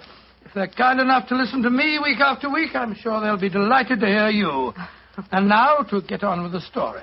The title, The Adventure of the Living Doll. The setting, the Sussex Downs, near the bee farm to which Sherlock Holmes retired. The period, 1910. And now, Cynthia, my dear, the curtain's going up, and the first scene belongs to you. Supposing you set it for us. Well, I'll try. We were living on the Sussex Downs also, Mr. Bartell, at that time. My name was then Cynthia Browning. My father, Arthur Browning, had been dead for some years, but my mother kept up the estate with a manager, a Mr. Hugh Tanner. I was away at school most of the year, of course, but the happiest times of my childhood were spent during those long summer months in Sussex. I lived in a small world, knowing only a few people and loving all of them, or almost all. First of all, there was Mother herself.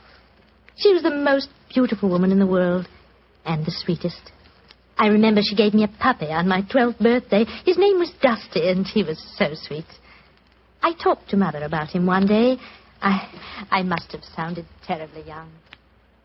Mommy, darling, I do love Dusty. Very, very much. He's a lovely puppy, and you gave him to me. You love him, Cynthia. I know that. But I've been feeding him. That's your job, darling. It's good for grown-up people to have responsibility. Oh, Mommy, I'll feed him. Of course I will. I'll feed him so full, he'll burst. Then there was the estate manager, Hugh Tanner. Such a pleasant man, and so willing to tell a 12-year-old all the things that a 12-year-old has to know or die. But, Mr. Tanner, why did you have to shoot the horse? He'd only broken his leg. Cynthia, horses aren't like human beings. Their legs won't mend. Now think of a horse that couldn't brisk and run and gallop across the downs. We're actually being kind to him. Honest we are, Cynthia. And then there was Frank King, the painter who lived on the downs. He taught me to open my eyes and really see things. No, Cynthia. That sunset isn't red. It's gold and rust. And the water, child, look at it. It's almost rose in this light. Rose flecked with cobwebs of eggshell blue. Cynthia, darling, a sunset's never just one color. Do try and remember that, won't you? And then there was Mr. Pound from the city. I gathered that he was terribly rich and he wanted to marry Mother. But he certainly didn't understand little girls. Cynthia, I'm going to give you half a crown for being a very good little girl. Now, tell me, what will you do with it? I'll buy something for Mommy. Oh, no, my dear. This is your own money. You put it in the savings account at the post office, and it'll make more money for you. Always remember, my dear, take care of the pennies, and the pounds will take care of themselves. Then there was the wonderful wise woman who knew all the things that aren't in books. Always remember, my bunny, that it's good luck to touch the hump of a hunchback. But the curse of Beelzebub himself will be upon ye if ye look at a sliver of silver moon through the glass. And then, the strangest and most wonderful of them all was the lean, middle-aged man with a sharp face and the bee-net whom I met one day on the downs. Good afternoon, young lady. Good afternoon. I'm Cynthia Browning. My name is Holmes. Sherlock Holmes. Why are you carrying that net? You looking for butterflies? Oh, no, Cynthia. I'm a bee farmer. Bee farmer? Oh, that sounds funny. How do you farm bees? Well, come over to my place one day and I'll show you. I say, that's a beautiful doll you're carrying. Isn't a doll. It's my mascot. It was given to me by Frank King, the painter. He made it for me.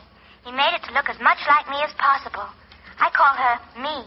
It's a remarkable likeness. See the hair? That's clippings off my hair. And the nails? Those are clippings from my own nails. She's really me. And I love her. Your own nails and hair, and the doll is an exact replica of you? I don't like that, Cynthia. Remember, my dear, my name, it's Sherlock Holmes, and I live at the bee farm, and if anything unusual happens, come to me at once.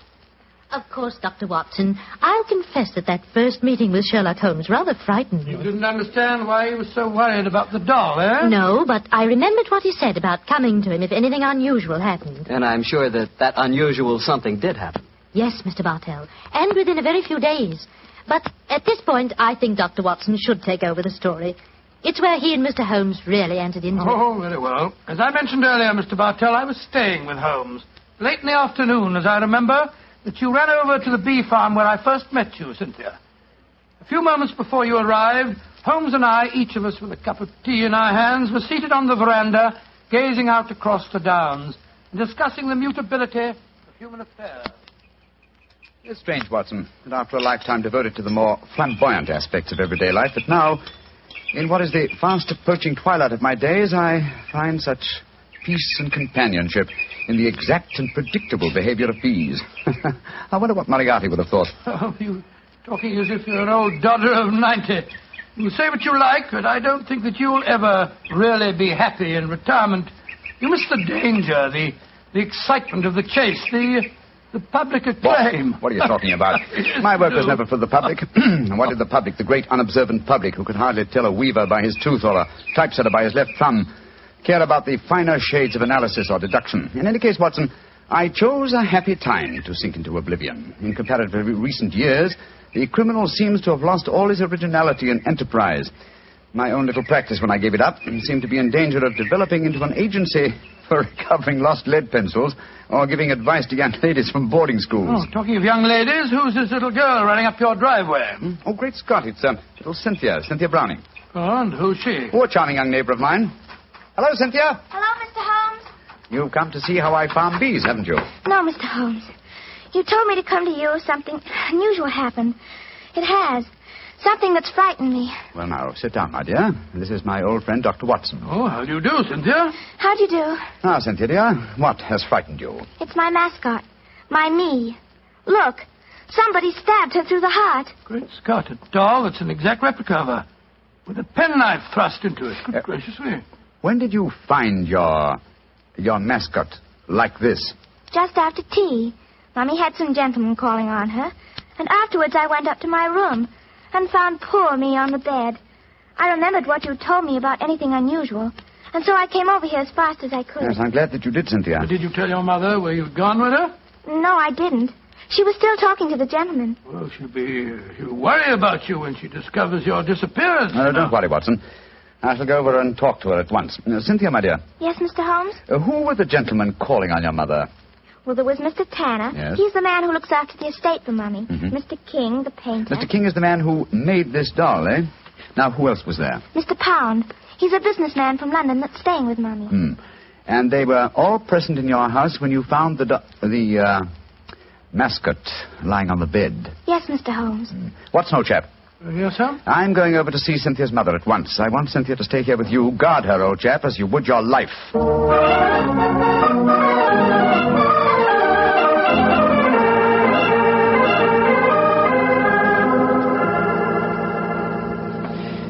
Mrs. Browning, I know I must seem like an intrusive neighbor, but possibly you've heard of me. My name is Holmes, Sherlock Holmes. Well, who hasn't heard of the famous Sherlock Holmes? Please sit down, won't you? Thank you. Your guests have left? Yes. But how did you know I had guests? I know you're a great detective. Your charming little daughter, Cynthia, came over to see me half an hour ago. She told me. So that's where she went. Did she come back with you? No, Mrs. Browning. I felt it safer that she remained at my place for a while. My friend Dr. Watson will look after her. I'm afraid she may be in danger. In danger? Mr. Holmes, what makes you say that? You know your daughter's doll, the one fashioned in her own likeness and with her own hair and nails? Of course. Frank King made it for her. While you were at tea this afternoon, your daughter found the doll lying on her bed with a penknife stuck through its heart. That's very peculiar. But I don't see that she should be in any danger because of it, Mr. Holmes. Mrs. Browning, certain practitioners of magic believe that if a doll-like effigy is made of a human being and the effigy is then mutilated, that a similar fate will befall the living original. But, Mr. Holmes, that's black magic. You can't possibly believe in it. Not in the results of stabbing a doll, Mrs. Browning, but well, it's possible that someone is trying to kill your daughter. To kill Cynthia? Oh, no. It may be more than a possibility, I'm afraid. And when these magical means fail, they will turn to more direct methods. But who could possibly want her death? You have not remarried, Mrs. Browning? No, I feel it my duty to devote my life to Arthur's child, Cynthia. Yes, then anyone wishing to marry you might feel that Cynthia stood in the way. But that's absurd. But logical, Mrs. Browning. Do you mind if I ask you a very personal question? With Cynthia's safety at stake, you may ask any question. Are any of the three men who were present at tea this afternoon desirous of marrying you? Well, Please be completely honest, Mrs. Browning. At different times, they've all asked me to marry them, yes. And you won't contemplate marriage because of your dead husband's child, Tell me, Mrs. Browning, have you seen this penknife before? It was the one found stuck through the doll's heart. I don't think I've ever seen it before. One final question. Would anyone among Cynthia's acquaintances have a knowledge of the practice of magic? Well, the old woman that Cynthia called the wise woman might. Oh, who might she be?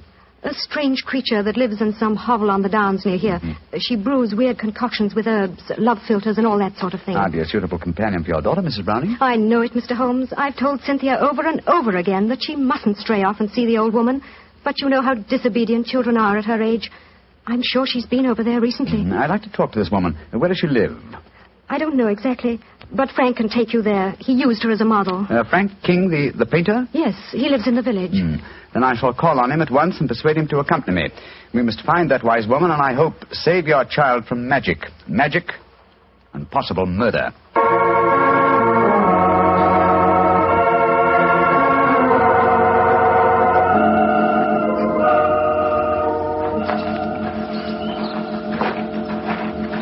Much further, Mr. King? Only a few more yards, Mr. Holmes.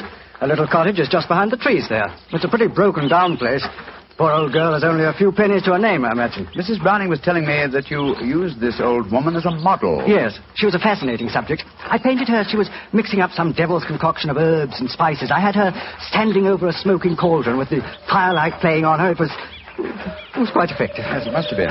The subject of witchcraft appeals to you, Mr. King? Well, I don't know anything about it. It was just that she was such a wonderful subject for a painter. Here we are. I'll knock on the door.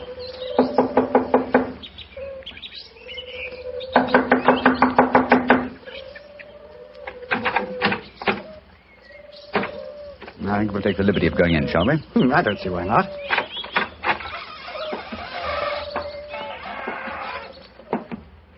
Shh. What is it? Listen. It came from that room. Someone is here. Come on. Look at her. Look at her head.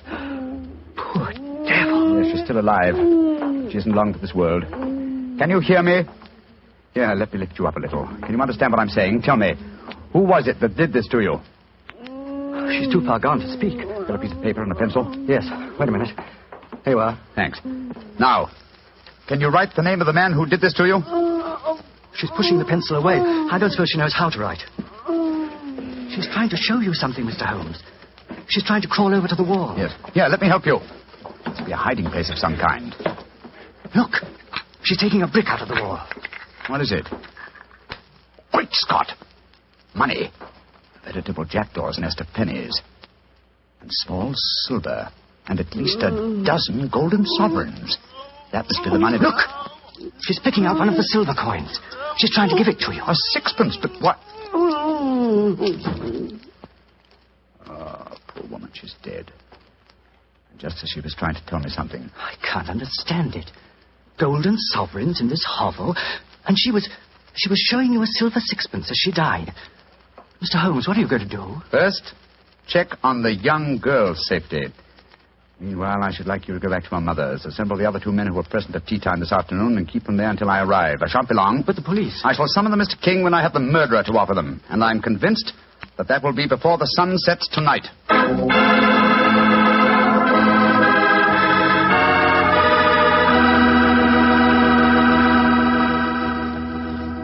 We'll hear the rest of Dr. Watson's story in just a second. Time enough for me to mention another wonderful Petri wine. Petri California Muscatel. If you like that subtle muscat flavor, who doesn't, you really like Petri Muscatel. Petri Muscatel is a clear golden wine that is just as much a hit with the ladies as Petri Port is with the men. But I don't mean by that only the ladies like Petri Muscatel. In fact, if you want to be sure to please everybody, get both Petri Port and Petri Muscatel.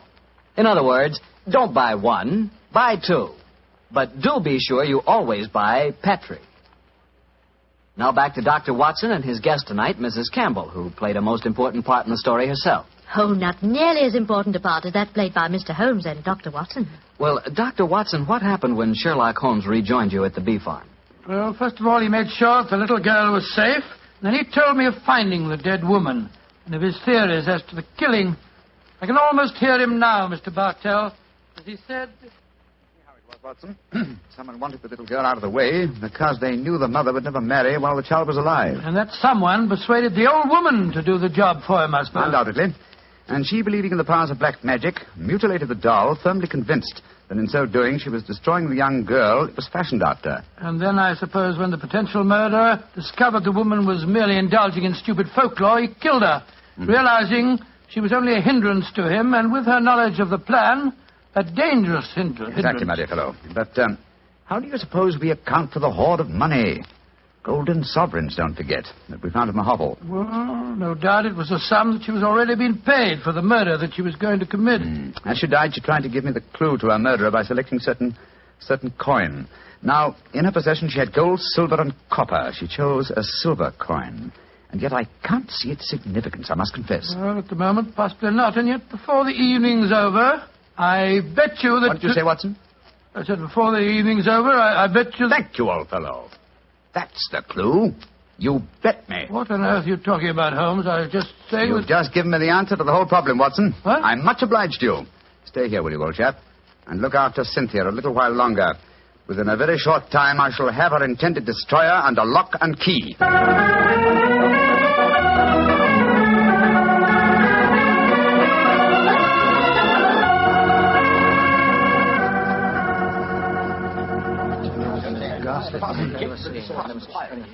Mr. Holmes, I'm glad you've come. I've had the greatest difficulty in persuading these three gentlemen that their presence was necessary. Within a few minutes, Mrs. Browning, two of them will be entirely free to leave if they want to. Mr. Holmes, I think it'd be a good idea to tell everyone what happened. Yes, Mr. Pound, I don't think it'd be a good idea to tell everyone what happened. Yes, how do you do, Mr. Pound? How do you do, Mr. Holmes? Look here. If there's some scandal down here... there is, Mr. Pound. Then I want my name kept out of it. You hear? I have a seat on the London Stock Exchange. Oh, very comfortable for you. Yes. And the other gentleman, by the process of elimination, must be Mr. Hugh Tanner, the manager of your estate, Mrs. Browning. Yes, I'm Hugh Tanner. And now, Mr. Holmes, supposing you tell us what this is all about. I'm a straightforward man, and all this mystery is rather aggravating. Something has happened. Something that concerns us all. What is it? Murder. Murder? Murder? Good Lord, who's been murdered? An old woman who lived in the village. Your daughter, Mrs. Browning, referred to her as the wise woman. Mr. King and I found her tonight in a cottage on the Downs, beaten to death. Murdered. Well, that's shocking, but what's it got to do with us? I'll explain, Mr. Pound. Each one of you, I believe, would like to marry Mrs. Browning. Her daughter, Cynthia, is an obstacle to such a marriage. One of you decided to remove that obstacle and engaged the wise woman to carry out the plan. Finding the woman clumsy and ineffective, you decided that she was a dangerous witness, and so you murdered her. Fortunately, the poor woman, as she was dying, gave me the clue to her murderer. But how did she do that, Mr. Holmes? I thought you said that she died without speaking. She did, Mrs. Browning, but she gave me the clue nonetheless, though I was shockingly slow in spotting it. Well, what was the clue? Yes, let's stop being mysterious and come out into the open. You were with me, Mr. King. As she died, I shall let you tell them. Well, she was dying, unable to speak when Mr. Holmes asked who had attacked her. She couldn't write, but she showed him a hoard of copper and silver coins and a dozen golden sovereigns. Sovereigns in a hovel like that? Oh, I see.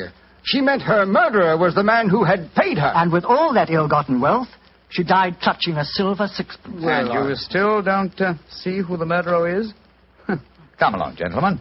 You should know it as well as you know your own names. Now, Mr. King mentioned that there were a dozen sovereigns. Whose name does a sovereign suggest? Sovereign? King! You, Frank King, were the murderer. Oh, that's ridiculous. The old woman wasn't exactly a mastermind. Why should she be so indirect? And how much is a sovereign worth? £1. And your name, my friend, with a seat on the London Stock Exchange is Pound. Oh, this is absolutely absurd. I can prove that I've never even met the woman. Well, what is the answer, Mr. Holmes? I'm sure that you know it. The answer is obvious, Mrs. Browning, though I'm ashamed to say that a chance remark of Dr. Watson's gave me the clue. Oh, now look here. Stop beating about the bush, Holmes. What is the answer? A very simple one, Mr. Pound. With 12 golden sovereigns at hand, sovereigns that would suggest either the name of King or Pound, what coin did the dying woman select? A sixpence. Exactly. A humble silver sixpence. And what is the common slang word for a sixpence? A tanner. Precisely. Which tells us that you, Mr. Hugh Tanner, killed the wise lady. Try and prove it. That's all. Just try and prove it.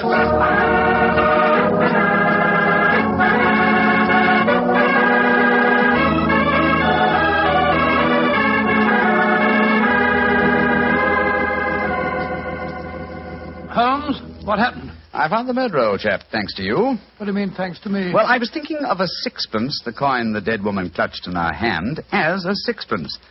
When you said, I bet you, I thought of the much-used expression, betcha Tanner.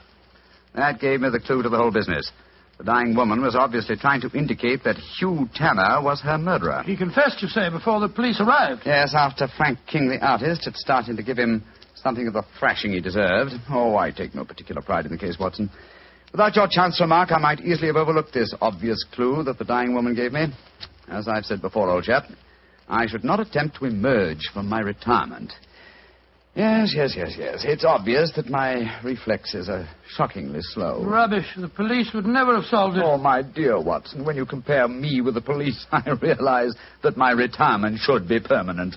By the way, where is Cynthia? Well, I arranged with your housekeeper for her to have an early supper. Some kippers, a poached egg or two, a piece of that treacle tart we had last night, and a pot of tea. Oh, for a 12-year-old girl, my dear Watson. This is an occasion when I might accuse you of being a potential murderer. Oh, come now, Holmes, you know perfectly well. Here she comes now. Hello, Cynthia. Did you enjoy your supper? It was lovely. Thank you, Mr. Holmes. Is everything all right? Can I go home now? Yes, Cynthia. Everything's all right. Tell me, my dear, did you ask Mr. King to make that mascot for you? Yes, Mr. Holmes. The wise woman told me it would bring me luck. Oh, yes, I thought so. Mr. Holmes, will everything be just like before? No, not quite, Cynthia. Mr. Tanner and the wise woman have gone away. You won't see them again. Oh, dear. But you have new friends here, haven't you? Yes, and nice ones. Remember that, Cynthia. We'll always be your friend. I will, Dr. Watson. I like you both so much. Ah, I'm glad. And tell me, Cynthia, do you like Mr. King, the artist? Oh, yes. Almost as much as I used to like my daddy. Oh. He's like my daddy, a little. Oh, I'm glad to hear you say that, Cynthia. Tell your mother the same thing, will you? I think it might change a peculiarly foolish notion of hers.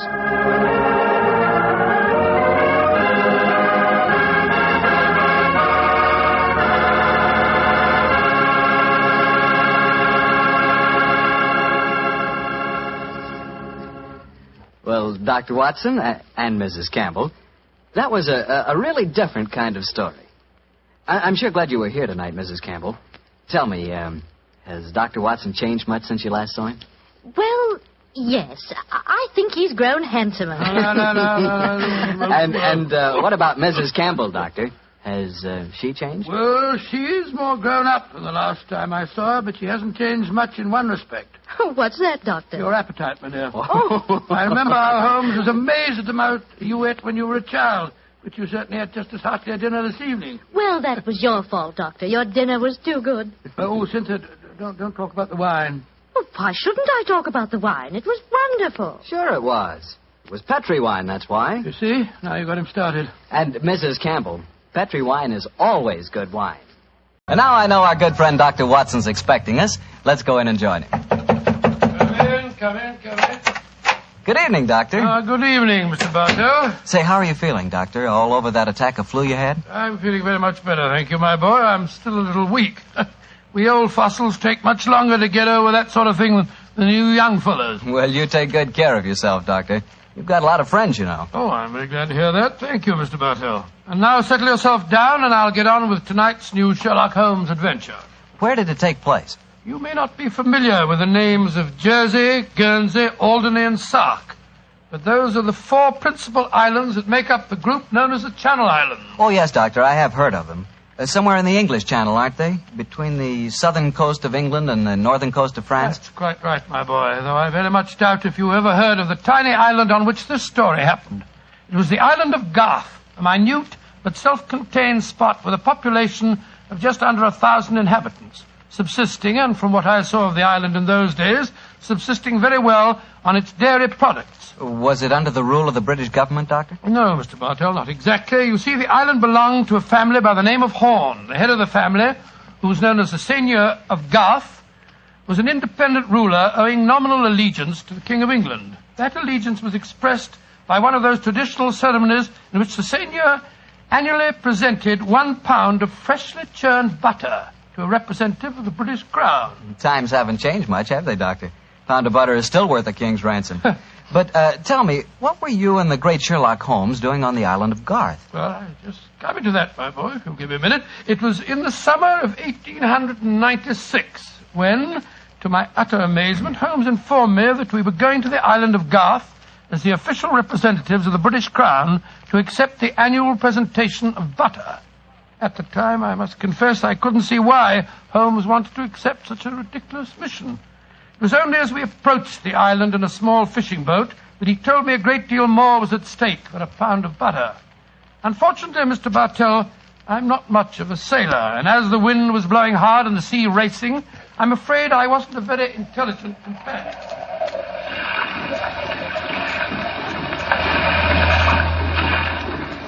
Cheer up, Watson. We'll soon be there. I hope so. I feel wretched, Holmes. I must say the whole trip seems utterly ridiculous to me. Plunging and bobbing about in a little boat in a raging torrent just because somebody wants to give somebody else a pound of butter. Dear old Watson, you don't really think our mission is so innocuous, do you? Then why are we going to the island of Garth? We're going to the island of Garth at the express wish of its present ruler, Martha Horn. Martha Horn? I never heard of her. She's an extremely spirited old lady. And the only woman who dared tell a certain resident of Windsor Castle that she looked devilishly dowdy for an empress. Great Scott, you mean that Watson, that Martha Horn's behests are not lightly disregarded. Obviously, she wishes to see me urgently. Also, my brother Mycroft put pressure on me. He reminded me that a visit to Garth might be closely allied to this emerald tie pin I wear. Of course, you recall the origin of this pin. Well, naturally. That lady at Windsor Castle gave it to you after our little trouble last year over those stolen plans for the Bruce Partington submarine. Exactly, my dear fellow. But remember that the spy Oberstein had put those plans up for auction in all the naval centers of Europe. Some hint of their nature must have leaked out. It's even possible that other powers may be able by now to duplicate the pride of our submarine fleet. And whoever controls the channel, Watson, controls England. Well, they're dropping anchor, and yet we're still a quarter of a mile out from the island. Why do you think they're doing that? Here comes the skipper. He'll tell us. Here is as close to the island as we may approach, monsieur. We have already sent signals. A smaller boat is putting out for you. It will be here in a little while. Thank you. A smaller boat? Good Lord. Holmes, you were hinting at the naval significance of the island of Garth. Yes, old chap, I was. Well, what good would it be as a port if even a small boat like this can only come within half a mile of it? For a surface vessel, no. But we were speaking of submarines. Garth, I learned from the encyclopedia, boasts a magnificent interior cavern accessible only through underwater channels. Great Scott, an ideal natural harbor and dry dock for a submarine fleet. Precisely. And on the control of the island of Garth, Watson, may well rest the fate of the British Isles. Now, old chap, perhaps you see why Mycroft was so anxious for us to collect a pound of butter.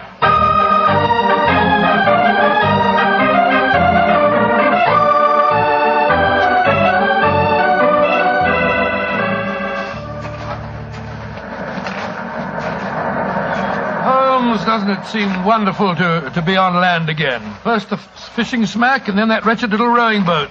Then the bucket swinging us up the face of the cliff. Now at last I can stretch my legs. Steady, old chap, steady. Let me give you a hand. You'll soon get your land legs back again. Thank you. I'm a bit shaky, I must confess. Hello? Who's that couple walking towards us? Our welcoming committee, no doubt. How do you do? Mr. Sherlock Holmes and Dr. Watson. Permit me to present myself. I am Dr. Hugo Oberwald. How do you do, sir? How do you do, Doctor? And this is Mrs. Reeves, the housekeeper at Horn Castle, where you will be staying. How do you do? How do you do, Mrs. Reeves? Welcome to the island of Garth, gentlemen. We were deputed to come and greet you and take you back to the castle. We can walk there across the cliff tops. It isn't very far. Ah, splendid. I think my friend will appreciate traveling on terra firma once again. Dear me, Herr Doctor. You are not a good sailor, perhaps? No, perhaps about it, sir. I had a miserable crossing. I am sorry to hear it. I trust your short stay at the castle will be some recompense for the journey. The formal presentation of the butter will take place tonight. There will be no reason why you gentlemen cannot return to the mainland tomorrow. Oh, thank you, Mrs. Reeves, but it's more than likely that we shall stay on for a few days. Oh, it will be quite unnecessary. I'm afraid that is a matter for Mrs. Horn and ourselves to decide. I'm afraid that Mrs. Horn is incapable of making any further decisions. Oh, what do you mean, madam? Obviously, you have not heard, but the news is slow in reaching the mainland. Mrs. Horn died yesterday. Died? Good Lord, a natural death, I suppose. But, of course... I attended her myself, a simple case of heart failure. The poor lady died in her sleep. Shall we begin our walk to the castle? By Jove, Holmes, this changes things. You suppose it was a natural death? I suppose nothing, old fellow. But in almost 20 years of practice, I can recall precisely 3 clients, actual or potential, who died natural deaths. Come on, let's follow them.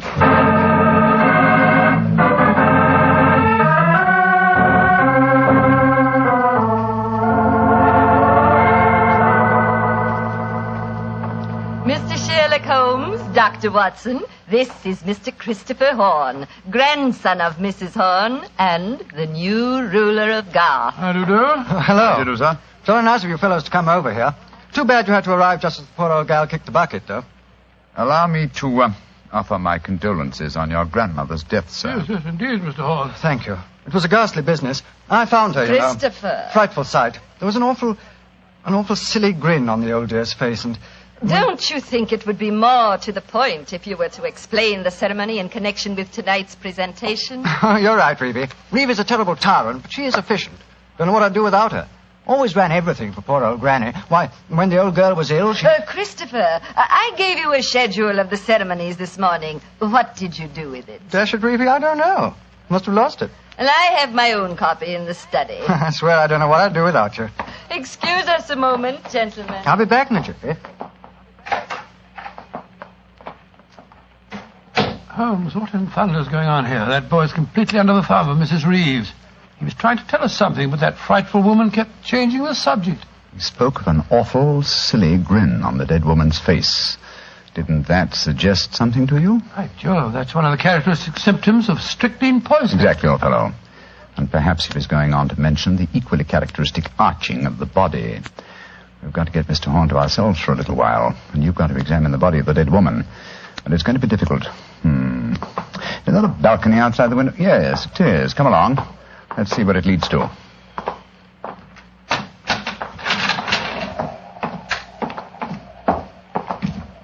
The balcony seems to lead right round this particular wing of the castle. Must have served as a lookout in the olden days. I wish the balcony were a little wider. It must be a sheer drop of a couple of 100 feet down to the rocks below. Yeah. Hello. These must be the windows of the room adjoining the one we just came out of. Let's go a little closer, shall we? We may be able to find out something.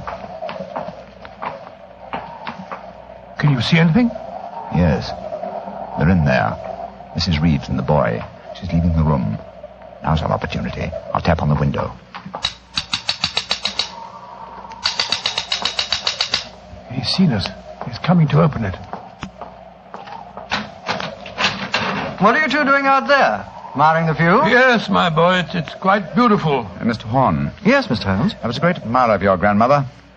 And I was interested in what you were telling me of her death. She had a grin on her face, you said. Yes, it was awful. Her body was all hunched up like a croquet hoop. Really? Of course, Dr. Oberwald said it was perfectly all right, but I must say it seemed dashed odd to me. Yes, it was far from all right, I assure you. And you started to say something else. What was it? Let me see. You said, when she was ill... Oh, yes, that was a silly business. When she was ill, she thought she was in danger from poisoning, so she made Mrs. Reeves taste all her food and drink. Did she really? Where is your grandmother's body now? In the West Wing. The funeral's to be tomorrow morning. I see. Where did Mrs. Reeves go? I'm here on the balcony behind you, gentlemen, listening to your conversation with the greatest interest. Christopher, let me warn you. These men are the emissaries of the British government. They would stop at nothing to take the island over. These men are trying to influence you against me, against Reevy, who has looked after you ever since you were born, and who tries to protect you now that your grandmother has gone and you are alone. Yes, I know, Reevy, but after all... That is your pride as the head of the Horn family, the Seigneur of Garth. The Garth that I'm trying to save for you. This man is completely unscrupulous. He was about to accuse me of murder. Weren't you, Mr. Sherlock Holmes? The thought had occurred to me, Mrs. Reeves. Of course it had, because you wished to poison Christopher's mind against me. Well, Mr. Holmes, we have no police on the island of Garth. Our only law is the word of the Seigneur, and Christopher now holds that title. Seigneur, what do you say? Will you allow an Englishman to blind you by accusing me of being a murderess? Mr. Holmes, Dr. Watson, I shall meet you at the ceremony tonight. Beyond that, I don't care to speak to you again. Good day. A shame to spoil your plans, isn't it, Mr. Holmes? Well, upon my soul. Magnificent, Watson. Magnificent. A murderess who seeks to defeat me by accusing herself. Superb. It's a new game, my dear fellow, and one that must be played to a finish.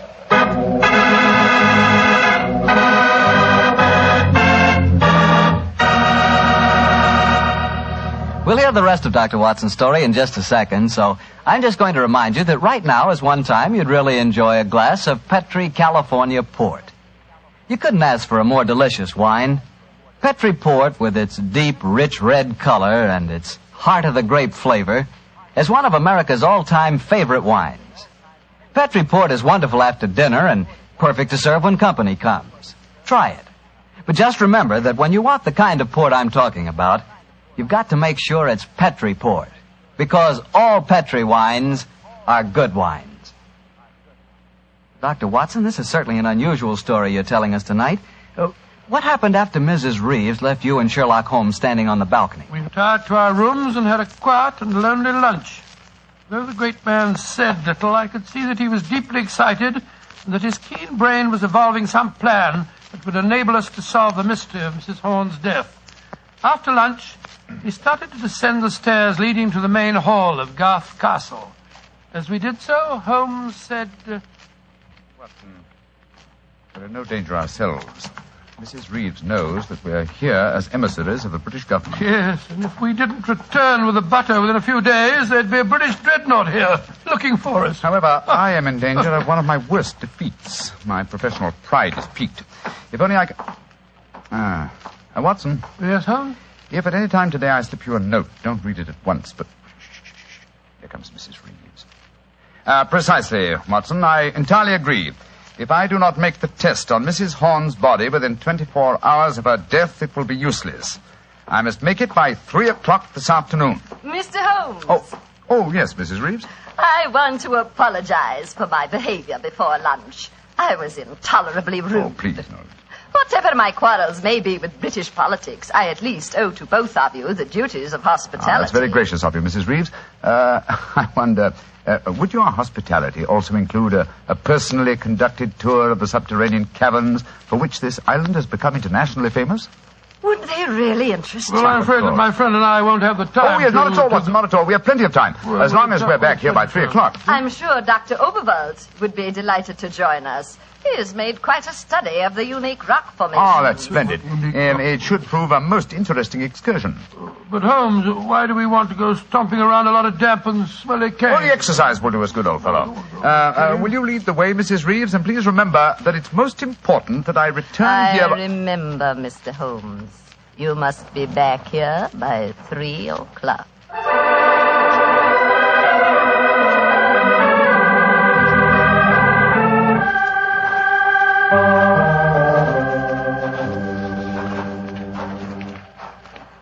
A little further, Mr. Holmes, and we shall reach the giant cavern.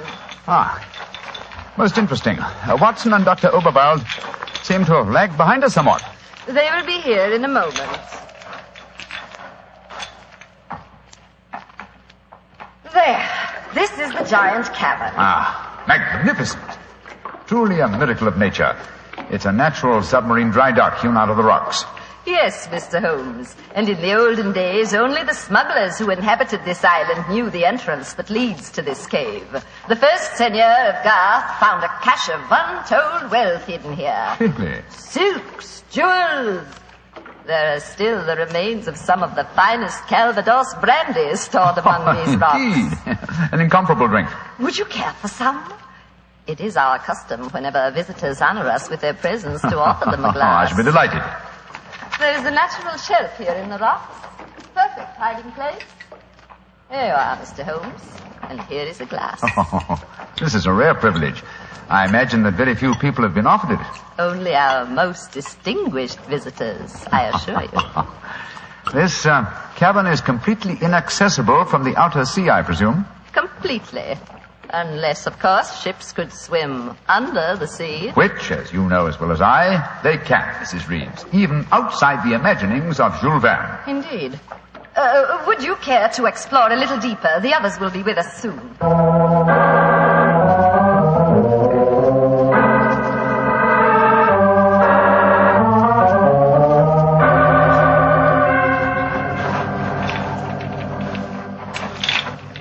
Dr. Oberwald, the others seem to be some way ahead of us. Yes, they do, don't they, Doctor? Holmes!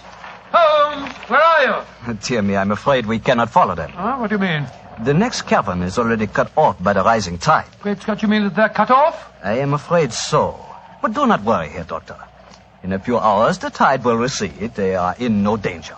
Just, shall I say, temporarily marooned.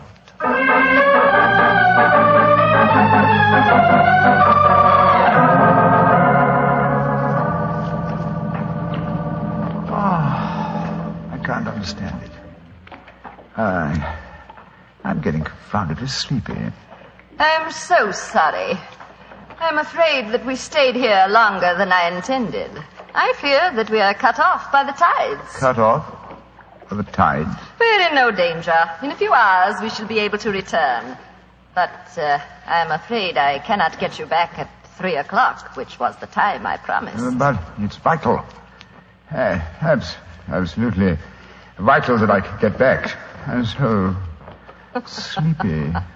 But please keep talking. I must keep awake.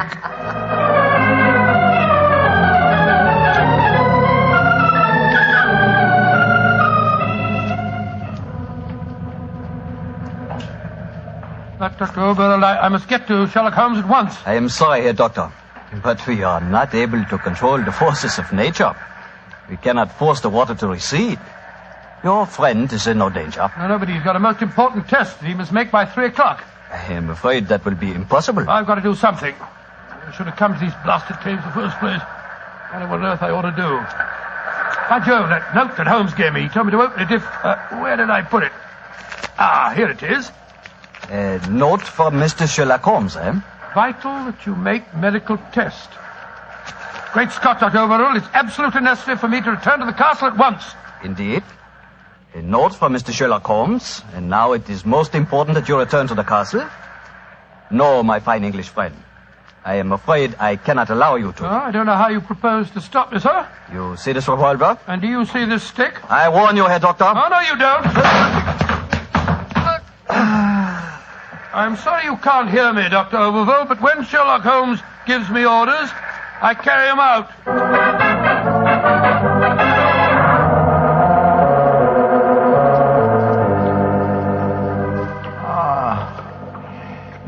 Mrs. Reeves, are we still trapped by the tide? Well, what time is it? 5 o'clock. I'm afraid that you'll be a trifle late for your important appointment. What a pity. You deliberately trapped me here. You drugged the brandy and kept me a prisoner. Did I? Now, why should I do that, Mr. Holmes? Because you're greedy for power. That's obvious in your domination of that pleasant though weak young man who is now Senor of Garth. I'm sure your beliefs would find support in certain ideologies now arising in Germany. Your choice of a German doctor as an accomplice in your plans would support that theory. And what might my plans be? I should say that you're determined to give Garth as a submarine base to Germany. With this island in their power, they could control the channel. Very interesting. And I suppose, as well as being a spy, I'm responsible for Mrs. Horn's murder? You and Dr. Oberval between you.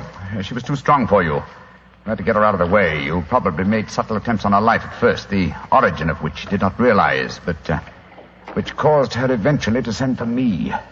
My arrival forced your hand, and so you and Dr. Oberval resorted to the quite unsubtle expedient of poisoning her.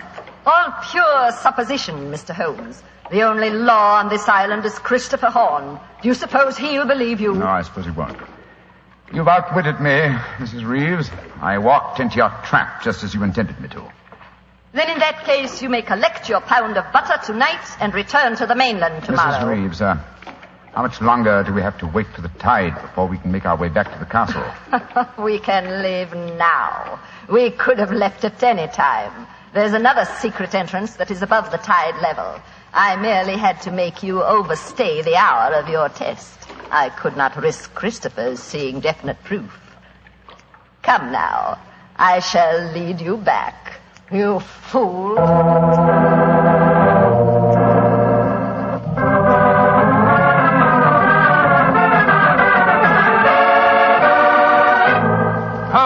Holmes, where have you been all this time? Mind that, Watson. Did you open the note? Yes. You followed my instructions? Yes, it was, as you suspected. Thank heaven, old chap. Then now we can hoist her with her own petard. Shh. Here she comes. I'm glad to see, gentlemen, that you have assembled here in the seigneur's room. The ceremony of presenting the butter traditionally takes place here. As soon as Christopher arrives, we will explain our customs in this matter.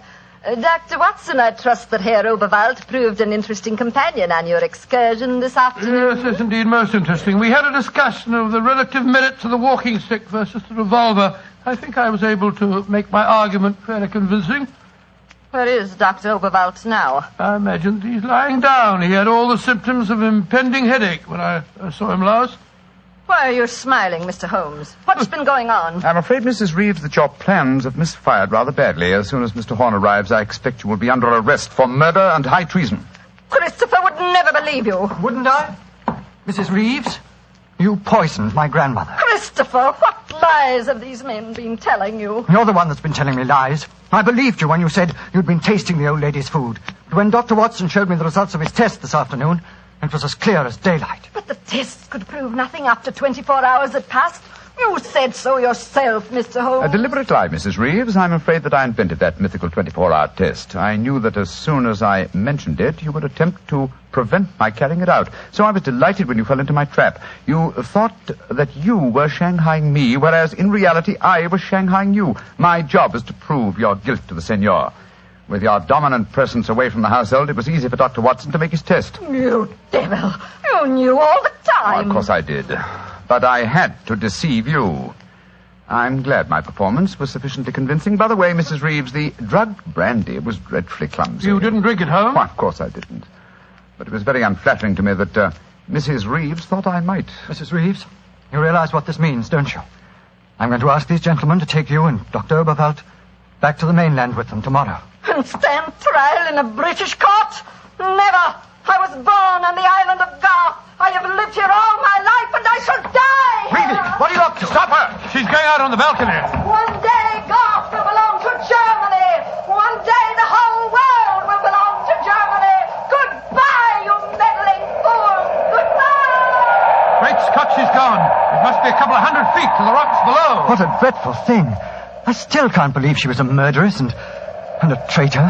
Now, it's shocking. A shabby finish to a shabby business. Mr. Horn, I suggest that we make sure Dr. Oberwald does not escape justice, and that we then perform the ritual presentation of the butter. Yes, Mr. Holmes. The island of Garth will still pay tribute to England, and I think it always will.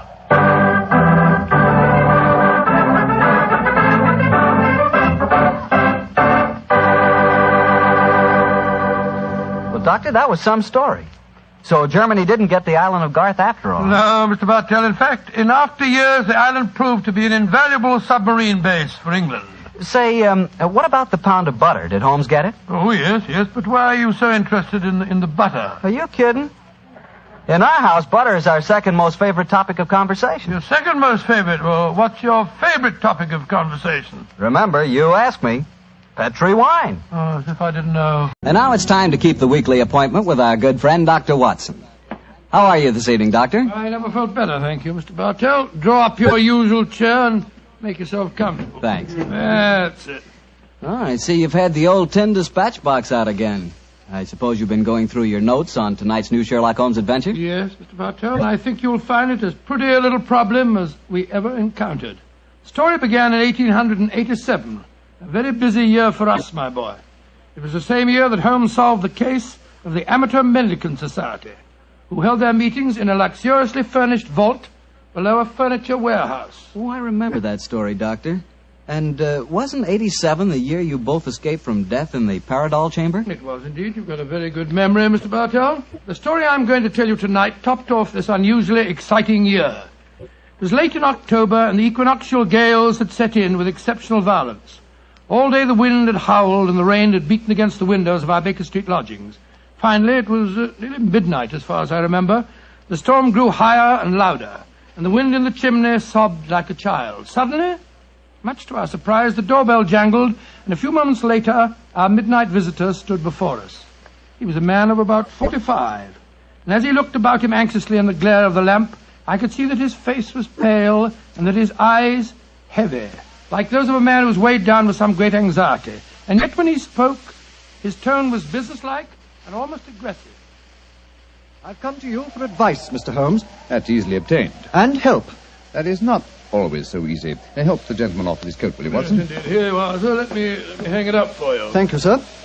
I heard of you, Mr. Holmes, from Major Prendergast. Oh, yes. He said that you could solve anything. Oh, I'm afraid he said too much. But you've never been beaten. I've been beaten 4 times, sir. 3 times by men and once by a woman. But supposing you sit down and introduce yourself.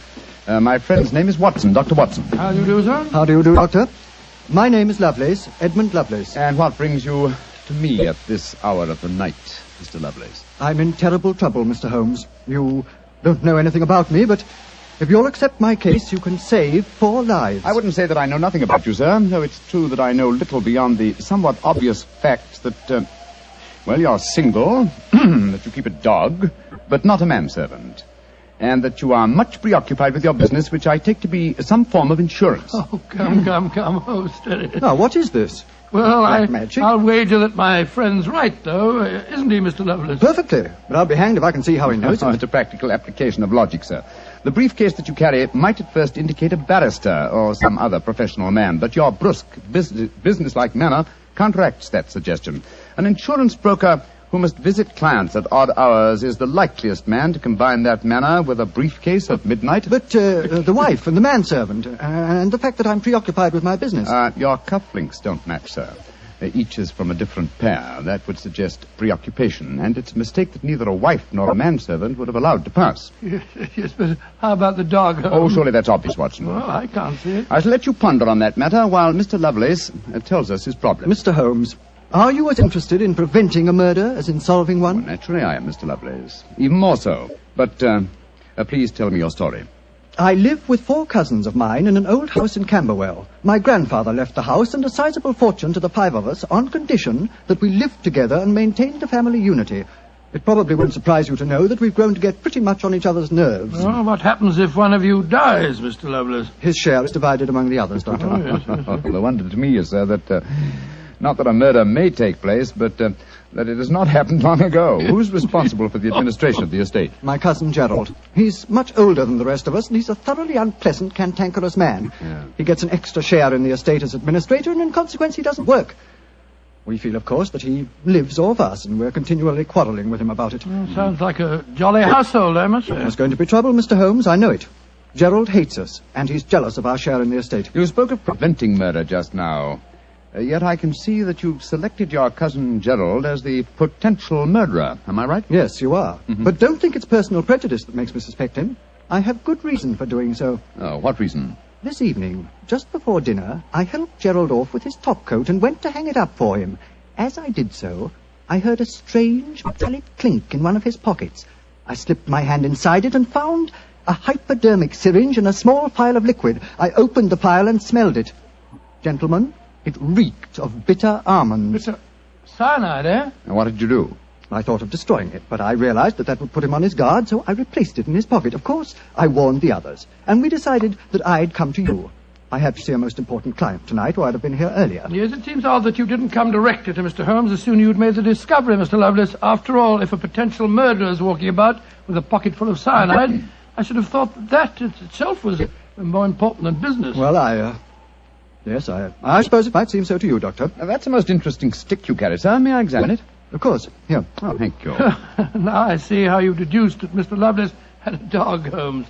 There are the marks of the dog's teeth on the stick. Yes, my dear Watson, but these marks under scrutiny give us even more specific information. He's a large dog. You've had him for some years, Mr. Lovelace, and he's now old and feeble. Well, you're perfectly right, but I'll be hanged if I can see how you can tell that from looking at a walking stick. This stick is covered with teeth marks, therefore it has been carried many times by the dog. Now, it's a heavy stick, so only a large dog could have carried it. And the teeth marks also indicate a large jaw. The older marks are deep sunk. Look here.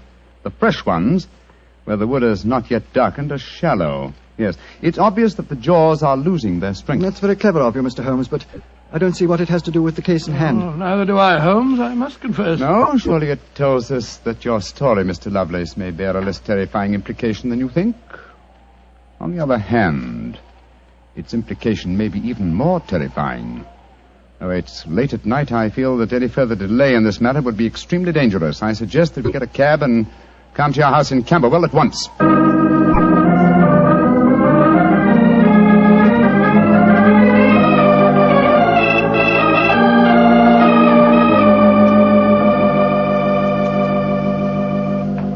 Alice, Randolph, I'm glad you're still up.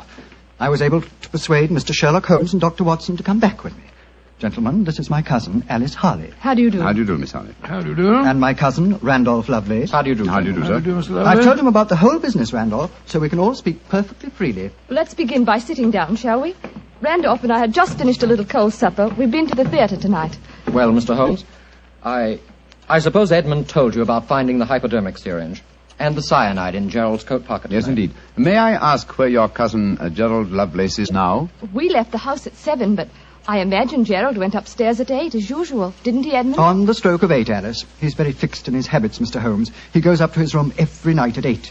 There he reads or works on his accounts and eventually goes to bed any time between 10 and 1. Well, he might still be up. I should like to speak to him a little later. In the meanwhile, may I ask you two young people to tell me quite honestly your feelings about your cousin Gerald? And you might as well be frank. I've kept nothing back. All right. Randolph and I hate him. First of all, we're sure he's jealous of our shares in the estate, and then we... Alice and I want to get married, Mr. Holmes, and Gerald won't hear of it. But you're cousins, aren't you? Only second cousins, Dr. Watson. Gerald is dreadfully conventional.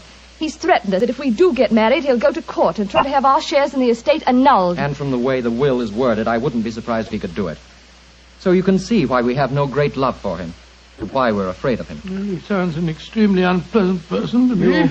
You mentioned there were 5 cousins in the house. 3 of you are here. Mr. Gerald Lovelace is upstairs. Who and where is the 5th cousin? The 5th cousin is my brother, Gilly. He's something of a tragedy, I'm afraid. You see, Gilly's 20, but he never developed mentally beyond the age of 8. He had a bad fall in the hunting field when he was a kid. He's been like this ever since. Oh, I'm sorry to hear that, sir. But he's the dearest, most gentle boy you've ever met. And, incidentally, the one person in this house who doesn't hate Gerald. The poor fellow doesn't understand the conditions of the will, I suppose. No. But if he did, I don't think it'd make any difference. I swear that Gilly loves every living thing, especially Gladstone. Gladstone is the name of his dog. His dog? Yes.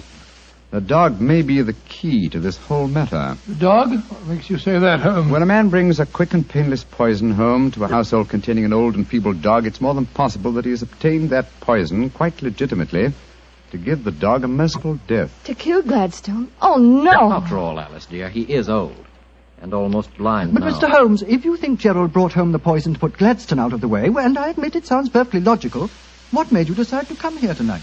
Because I dare not even guess what you may have done by intruding the thought of murder in this situation. Where is your brother Gilly?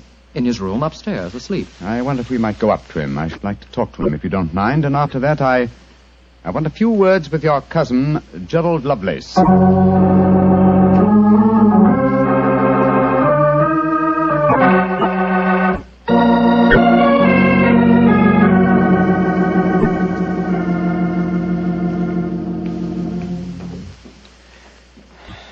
He's asleep, Mr. Holmes. Yes, with a dog in his arm. I'm afraid we'll have to waken him. Gilly? Gilly? That's all right, Gladstone. We're not going to hurt him. Gilly? Who is it? Oh, hello, Alice. Who are these men? They've come to take Gladstone away. No, Gilly, we haven't. Oh, of course not, Gilly. We've just come to admire him. Your brother's been telling us what a fine dog he is. Oh, that's different. Isn't he beautiful? I just had such a wonderful dream about him. Such a wonderful dream. What was it, Gilly? Well, he was all young again. Just a puppy. He was chasing a rabbit across a cliff top. And I was running with him. Oh, Gladstone looked so beautiful. Didn't you, old boy? Of course you did. And you know, the rabbit went down a hole, and Gladstone went down after him. And I went down after Gladstone. And we all had tea with the rabbits. Oh, it was so funny. They all had little green hats on. Hats with feathers. I wanted Gladstone to try one on, but he wouldn't. So sleepy. Come on, Gladstone. Let's go back to the tea party. Poor kid. His world may be a great deal more pleasant than ours, Watson. That's what I'd like to think, Mr. Holmes. Now I'd like to have a few words with your cousin Gerald. His room's at the end of this corridor. I'm afraid Gilly wasn't much help to you, Mr. Holmes. On the contrary, young lady, he told me exactly what I wanted to know. Here we are. This is Gerald's room. There's no light under the door. He must have gone to sleep. And I'm afraid we must waken him, too. Must be a heavy sleeper. But he isn't. He's a remarkably light one. Come on, let's go in. Strike a match, will you, old fellow? Sure. The gas mantle's at the head of his bed, Dr. Watson. Yeah. Well, he's lying on the outside of his bed. He must be... There's blood on the pillow. Great Scott, Holmes. The back of his skull smashed in. He's been murdered. Oh, no! Horrible! Yes, Watson, but not by the blows on his head. Look here on the table by his bed. A hypodermic syringe and a broken file. Yes, a broken file. Reeking of bitter almonds. Poor devil. Well, I won't pretend I liked him. But what a ghastly way to die. All they that take the sword shall perish with the sword. So the scriptures say, Mr. Lovelace. The very suspicion of the killing has brought murder to pass. Well, it's too late to prevent it. Our job now is to find the killer and see that he's brought to justice.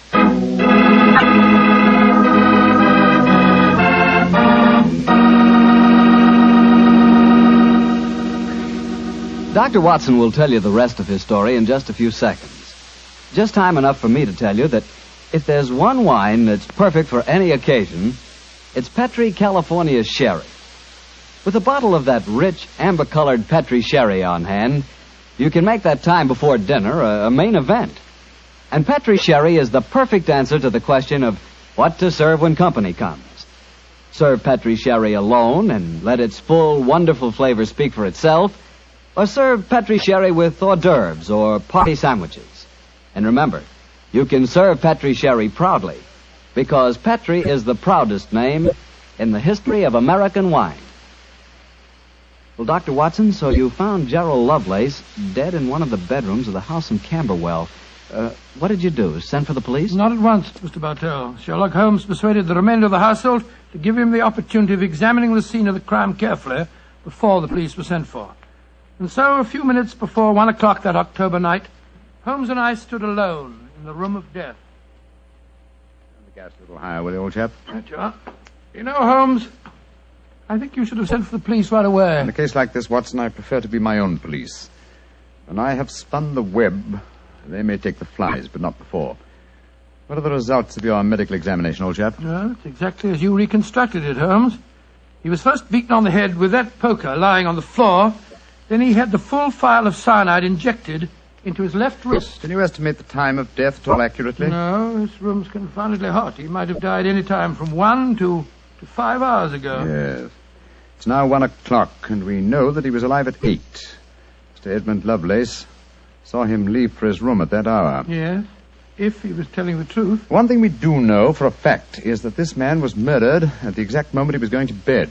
He's wearing his nightgown and nightcap, but his bed has not been slept in. Well, isn't it possible that the murderer might have killed him shortly after 8 and then dressed him in his nightclothes to confuse us? No, my dear chap. You will notice that the hypodermic needle passed through the sleeve of his nightshirt. Here. Also, the nightcap is crushed and bloodstained from the blows of the poker. No, Gerald Lovelace had prepared for bed. Yes. Look at the glass of water on the night table and the prayer book and the watch. Yes. Signs of a prosperous and meticulous man. Mm-hmm. Very fine gold watch and in excellent condition. Aha. There's the answer, Watson. What do you mean, there's the answer, Watson? I just wound this watch 1 turn, and then it was fully wound. That provides us with the time schedule for our murder. Come on. We'll send a servant for the police, and while they're on the way, if you'll call everyone together, I should like to put a few more questions to this family.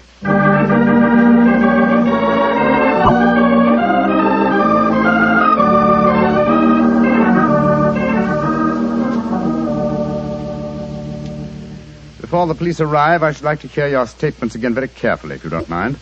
Mr. Edmund Lovelace, what were your exact movements tonight? I left here shortly before 10. From 10 o'clock until the time I came to Baker Street, I was with my client. His name and address, please. Derek Waterlow, 39 Onslow Square, South Kensington. Thank you. Make a note of these, will you, Watson? All right, you're home. You, Miss Harley, and you, Mr. Randolph Lovelace, went to the theatre together. Can any independent witness testify as to your movements? Well, yes, Mr. Holmes. We went with friends, the Grant Moresbys. They live at the Clarendon Hotel off Charing Cross. What time did you leave this house? Well, it was about 7:45, wasn't it, Alice? Yes. And after the play, we went to the Café Royal for a little refreshment with our friends and then came back here. I see. And what time did you arrive back at this house? Just a few minutes before midnight. I remember the grandfather clock in the hall striking just as we went into the drawing room. And your brother Gilly, sir. I hate to waken him again. Have you any idea of his movements tonight? Well, he never goes out after dark, Mr. Holmes. But I spoke to the cook as we came in tonight. She says that he played cards with her until just after 10 o'clock. He was fast asleep when I looked in on him shortly after midnight. Thank you. You've made a note of all these facts, Watson? Yes, Holmes, I got them all down. Good. Then let's be on our way to Baker Street. But the police, Mr. Holmes, they're on their way. I know.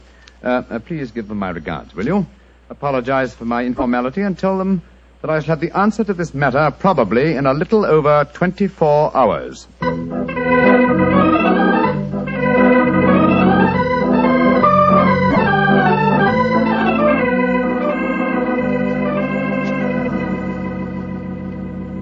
Holmes, here it is well after midnight. You haven't done a thing on the Camberwell case. No, but you have, old chap.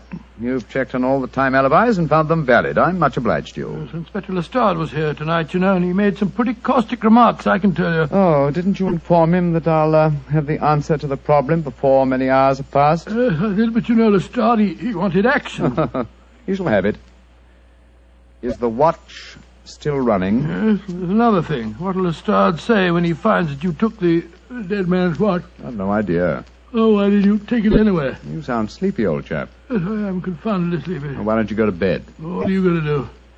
Continue my vigil with my pipe and the watch of a dead man.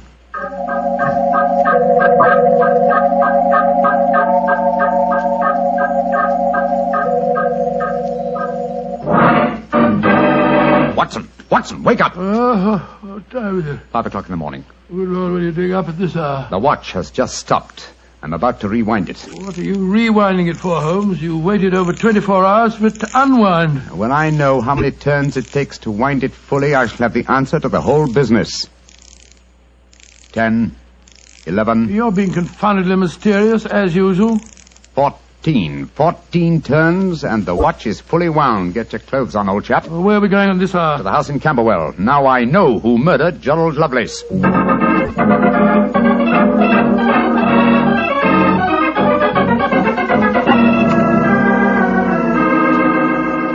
Mr. Edmund Lovelace, I'm glad you let us in. Please take us up to your young cousin's room at once. Gilly? What do you want with him? I'll explain in a moment. Please take us up to him. Oh, of course, but what brings you here at this hour of the morning? Mr. Holmes knows who murdered your cousin. Well, I'm glad to hear it. It's more than the police seem to know. They were here half the night cross-examining us. Here we are. I don't think we'll bother to knock.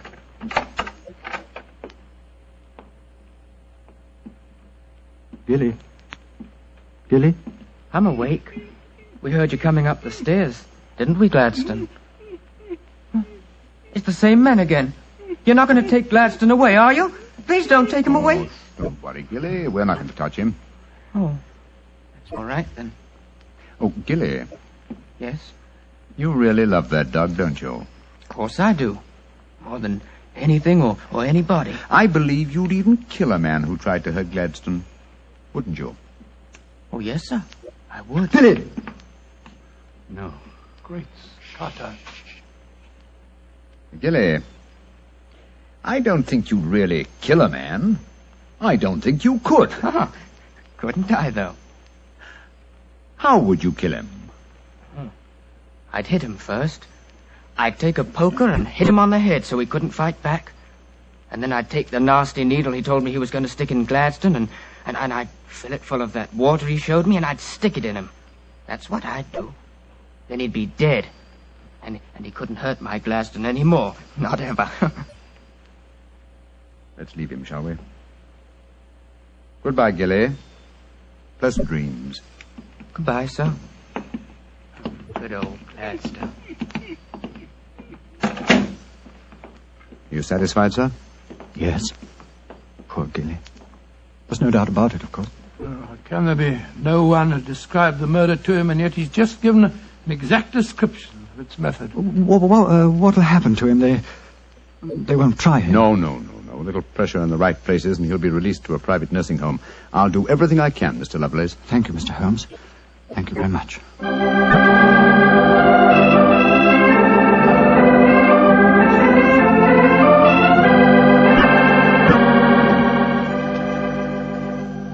Well, Holmes, now that we're back in Baker Street and the whole depressing case is finished with, perhaps you'll tell me how you knew that Gilly had committed the murder. Well, consider the time schedules, old fellow. You checked the alibis of the other cousins and found them satisfactory. That meant that Alice Harley and Randolph Lovelace could have committed the crime only at midnight. Edmund only before 10. Gilly only around 11. You said that the time of death could have been at any of those hours. Yes, I did. So how did you pin it down to 11? The watch gave me the specific answer. When I picked it up, I unthinkingly wound it. Made one turn and was then fully wound. Now, when does a methodical, precise man like Gerald Lovelace wind his watch? Just as he's going to bed. Exactly, old fellow. So that it was obvious that he was killed precisely one watch stem turn before I wound his watch. Now I'm beginning to see daylight, Holmes.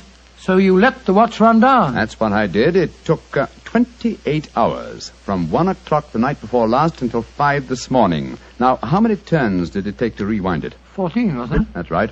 Therefore, one turn of the watch stem equaled 2 hours, proving that Gerald Lovelace had been murdered 2 hours before 1 o'clock at 11 p.m. When Gilly was the only one who could have done it.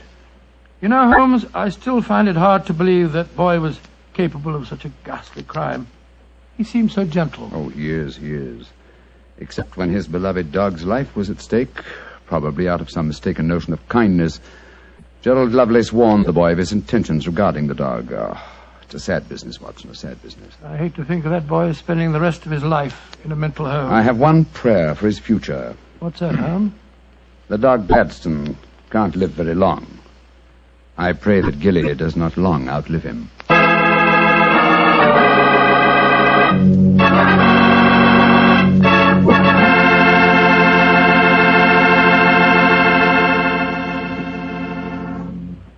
Doctor, that was a remarkable bit of deduction on the part of Mr. Holmes. Yes, extremely clever, wasn't it? Of course, if I may say so, I was of some small help myself. Small help? Why, Doctor, you practically solved the case by yourself. Oh, I wouldn't go as far as saying that. But, Doctor, you did check all the alibis, didn't you? Yes, I checked where each suspect was at various times. Yes, you checked time. And what's more important than time? Well, Why, Doctor, time is even vitally important when it comes to wine. I was wondering how you were going to bring that in. And one thing we do know, Petrie took time to bring you good wine. And now I'm sure our good friend Dr. Watson's waiting for us. Let's go enjoy. There you are, Mr. Bartell. Good evening, Doctor. All alone tonight, huh? Yes, my boy, if you can call a man alone when he's got his pipe, his books, and a glass of good port at his elbow. Take your coat off. You're full of enjoyment. Thanks, Doctor. Help yourself to the port. There's some rather special tobacco in the jar over there. Fine. And now, Doctor, are you ready to tell us tonight's new Sherlock Holmes adventure? I am, Mr. Bartell, and I think you'll find it a most unusual story. It began on a winter's night in 1896. Holmes and I had gone to a theatre in the East End of London to see a performance of a famous old English melodrama called Sweeney Todd, the Demon Barber of Fleet Street. That's a good bloodthirsty title, Doctor. The Demon Barber. He sounds as though he specialized in close shaves. Good gracious me, Mr. Bartell, that's almost unforgivable. He was a murderer of voracious appetite who placed his victims in a specially constructed barber's chair, cut their throats, and then pressed the lever that would swing the chair over and decamp the unfortunate victim into a horrible cellar beneath his shop. This is only a stage play you're talking about, Doctor. As my story begins, we were seated in a private box watching one of the closing scenes. Holmes was leaning forward in his chair, following the action on the stage with an obvious delight, while I sat beside him equally engrossed. An actor by the name of Mark Humphreys was playing the part of Sweeney Todd, and no one could deny that he was playing it. Where are you going, Tobias? To the nearest magistrate, Sweeney Todd, to denounce you as a fiendish, cruel, cold-blooded murderer. You have pronounced your doom. Into the chair with you, and over and down into the depths below. Ha, ha, ha, there. Say, whence comes this apparition? 'Tis the ghost of another customer of mine. The yawning grave yields up his ghastly inmates to prove me guilt. Blood will have blood. See, he is there. He comes to accuse me of his murder. Oh, save me. 'Twas not I that slew you. Let me leave, or it will kill me. Let me leave.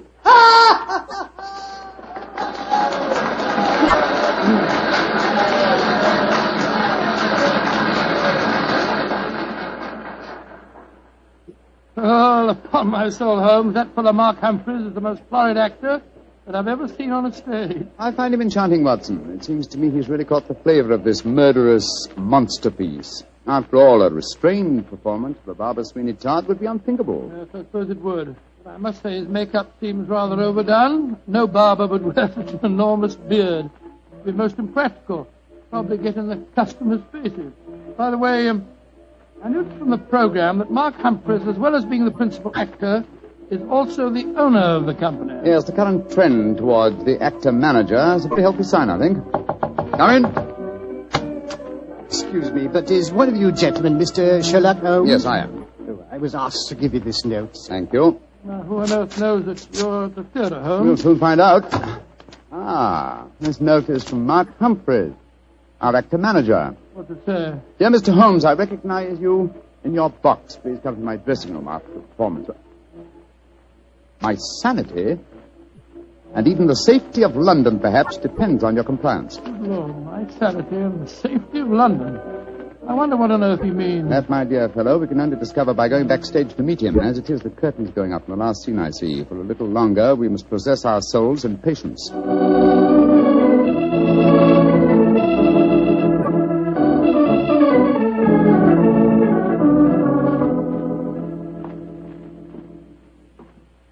Mr. Sherlock Holmes? Yes, sir?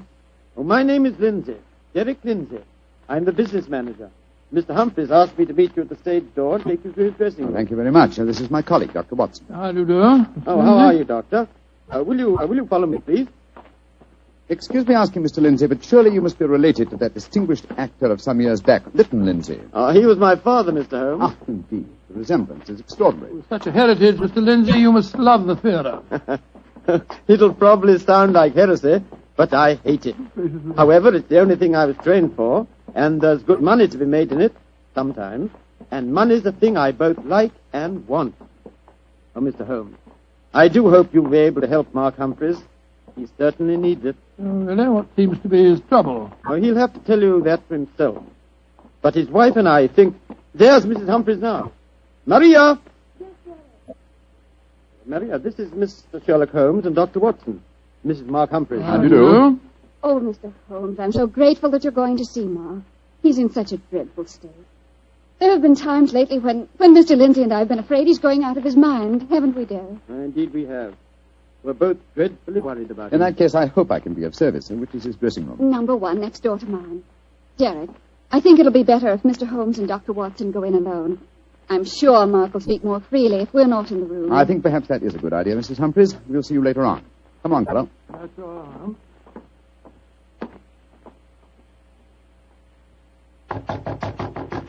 Come in, come in.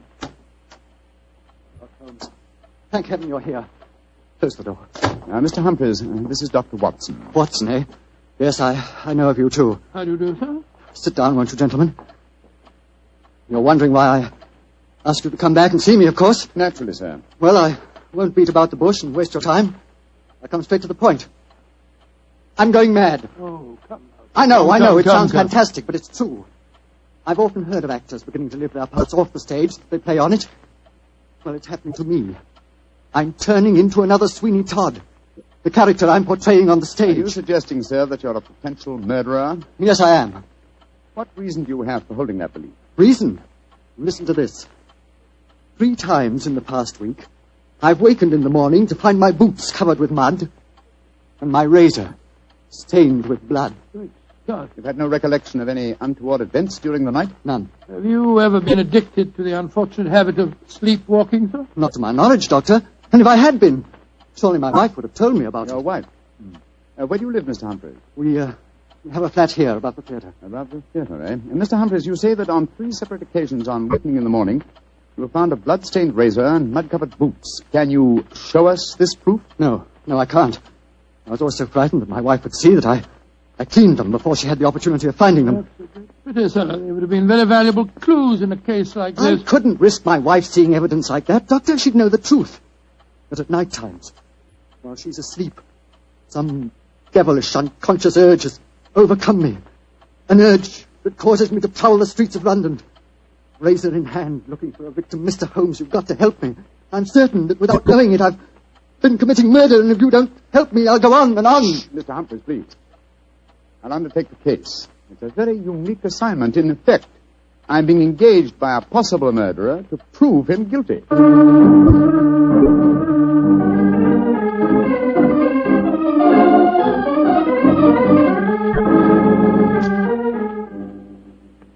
Well, Mr. Holmes, I've been through all the records we have here at Scotland Yard. What have you found, Inspector Gregson? In the last 2 months, we haven't had one case of an unsolved killing with a razor. Any mysterious disappearances, Inspector? Bless your heart, Doctor. There's never a day that passes without one or two of them.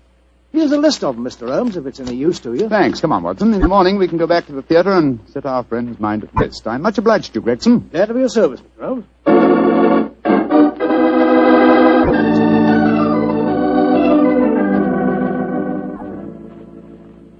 We examined the homicide records at Scotland Yard after leaving you last night, Mr. Humphreys. There have been no unsolved razor murders in London during the past fortnight. And therefore I think you may rest easy on that score, sir. But it proves nothing. Remember that in the play, Sweeney Todd's victims are never found either. Yes, thanks to his singularly horrible ingenuity in disposing of them. But this is real life, Mr. Humphreys. Then how do you account for the bloodied razors and the muddied boots? Well, now, are you sure that they aren't just in your imagination, sir? You admit that your wife's never seen them? The whole thing could be, or shall we say, an overdose of Sweeney Todd? Well, I admit that I'm suffering from a surfeit of that. And why not drop the play from your repertoire? Our manager, Derek Lindsay, won't let me. It's our best money-maker. He's always got a keen eye to business. Mr. Holmes, I can see that you still don't believe my story. So I've saved some evidence for you, evidence that I found this morning. Look at these. Now what do you say? Do you still think it's my imagination? Cutter, blood-stained razor, and boots covered with mud. Splendid. At last, some real clues to work on. How can you be so calm, Holmes? It happened again last night. Do you realize that I'm a murderer? I'm a menace to society? For heaven's sake, lock me up before I do some more damage. No, sir. Don't get so excited. Mr. Humphreys, I should like to take these objects back to Baker Street where I can perform some chemical tests. You have no objections, I hope? Objections? Good heavens, no. Excellent. You've told no one of this fresh discovery of yours? No one. Not even Derek Lindsay. Derek Lindsay, that's your manager, isn't it? Yes. The best friend I ever had. Except for his father before him. It was Derek who helped me back on my feet 2 years ago when I put on that disastrous production of Macbeth. Don't know where I'd be today if it went for him. You lost a great deal of money on that production, sir. Nearly every penny I had. Indeed. By the way, where is your wife, Mr. Humphreys? She's in her dressing room next door. We have a matinee today, you know. I'd like a word with her. Watch, no chap. Wait here for me, will you? I won't be a moment. Right you are, Holmes.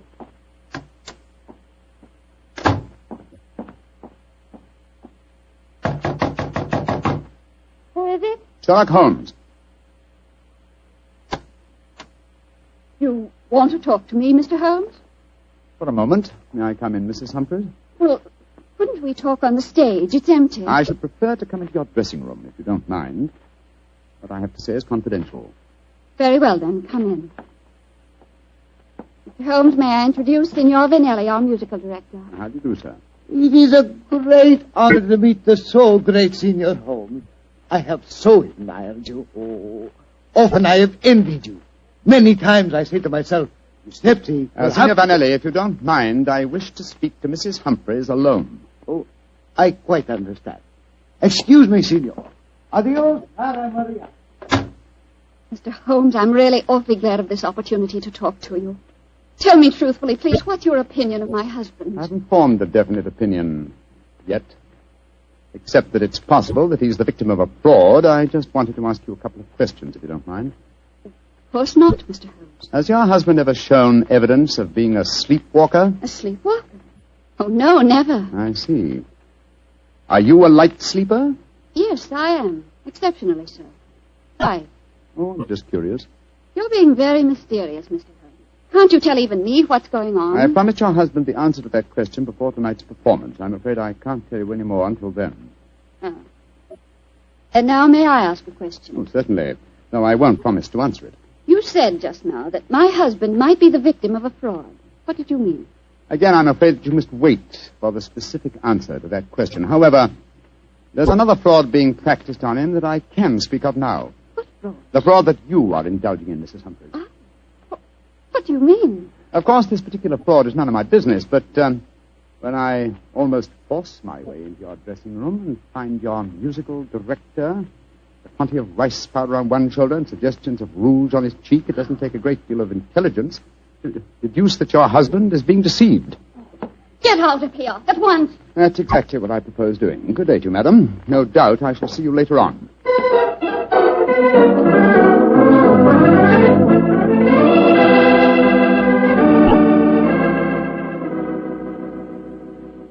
Well, Holmes, what does the microscope tell you about the mud on the boots and the blood stains on the razor? On a blank on the mud, old chap. It's an extremely common type that is found in most parts of London. And the blood? I'm examining that now. It's as strange a case as ever I remember, Holmes.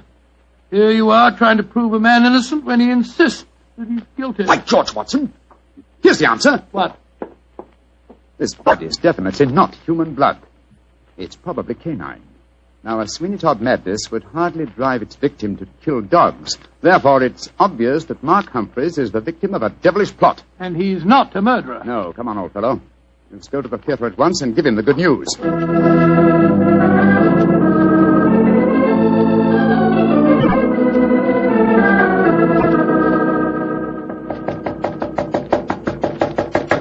doesn't he answer? 3/4 of an hour before the curtain time. He must be in his dressing room. I'll knock again. Come on, Watson, let's go in. Holmes, look. Look, he's slumped over his dressing table. I hope we're not too late. Here, give me a hand with him. We are too late. His throat's been cut. Poor devil. I promised him a solution to his troubles before the night was over. Little did I think that the solution would be death.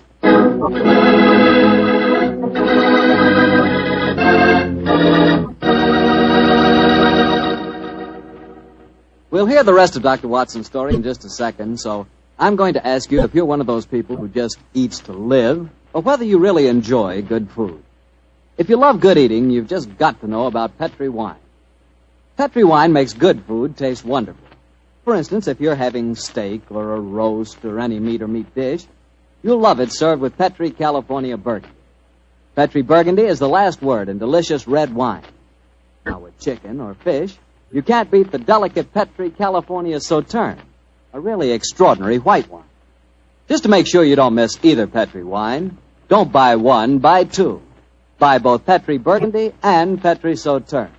They're both swell because they're both Petri. Well, Dr. Watson, what happened next? Well, Till, I think I'll pick up the story exactly where I left off. Holmes and I were standing in Mark Humphrey's dressing room, looking with horror at the flashed throat of the actor manager. There was a bitter, self-accusing note in Holmes's voice.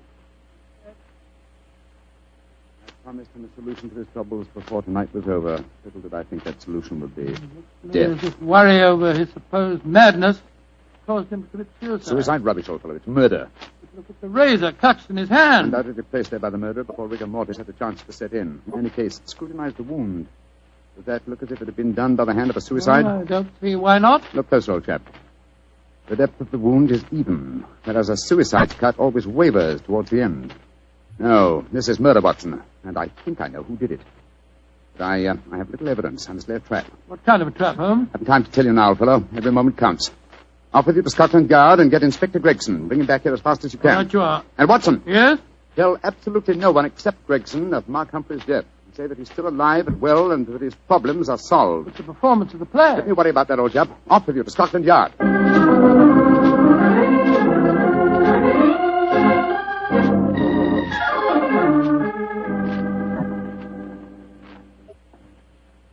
I'm sorry it took so long to find me, Dr. Watson. I was out on another case, you see. No, that's all right, Inspector. But the performance, if there is one, must be nearly over by now. Here's the stage door, sir. Yes, here we are. Here, you can't go on the stage. Who says I can't? I'm Inspector Gregson of Scotland Yard. Oh, sorry. Performance is going on. I wonder who the devil's playing Sweeney Todd. Come along, let's stand here in the wings. Quietly. It is only the wind whistling through this cellar. But this is impossible. There's Mark Humphreys on the stage. I saw him with his throat cut. I don't believe in ghosts, Doctor. Great heavens, it's Holmes. Like that. Who's this? It's you, Mrs. Abbott. Somebody seems to cut your throat. What a pity. No more real fines. Tell Sweeney Todd who cut your throat, dearie, and he'll cut their throats, too. He'll revenge you while you burn down there in hell, dearie. He'll prevent you.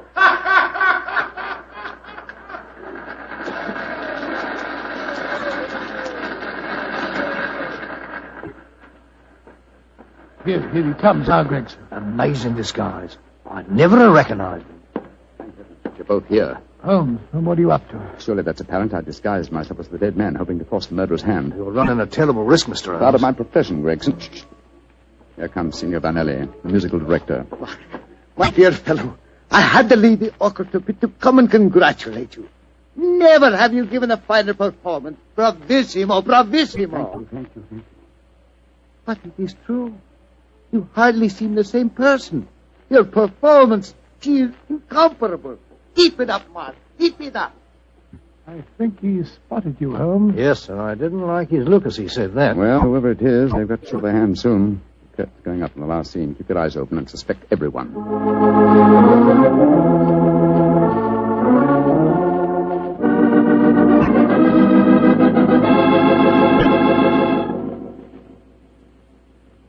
Look, my lord, Judge.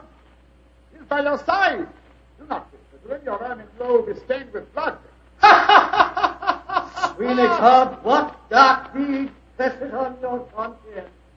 Was a dark, foul deed, but heed not what you hear, Lord Judge, nor what you see.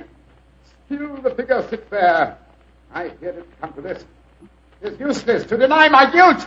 The very dead rise from their settlements to prove Sweeney Todd a murderer.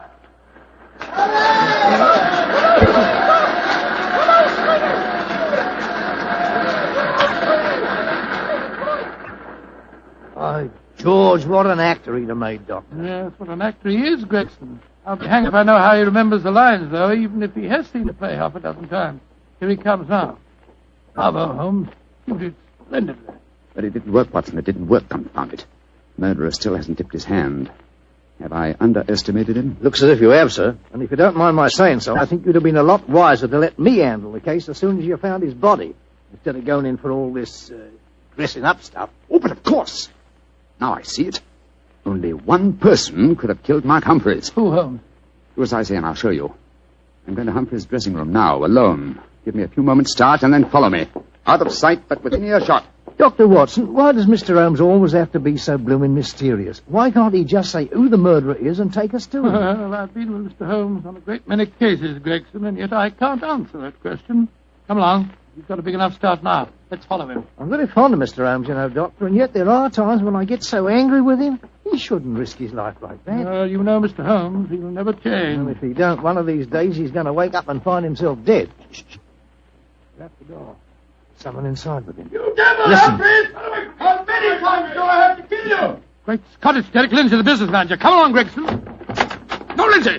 You succeeded in killing Humphreys, but you won't kill me. Grab his arm. Look out for that razor. Here, you. Let go of me! No, you don't.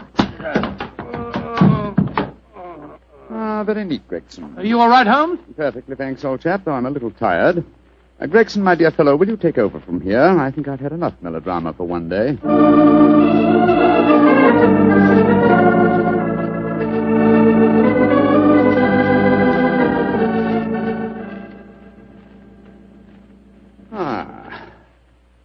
How pleasant, Watson, to be back at Baker Street again, a crackling fire, my dressing gown, and your company combined to make a soothing ending to a somewhat violent day. It's been a most unusual case, Holmes. I still don't entirely understand it. The original plot, of course, was to try and drive Mark Humphreys mad by making him think that he was a murderer.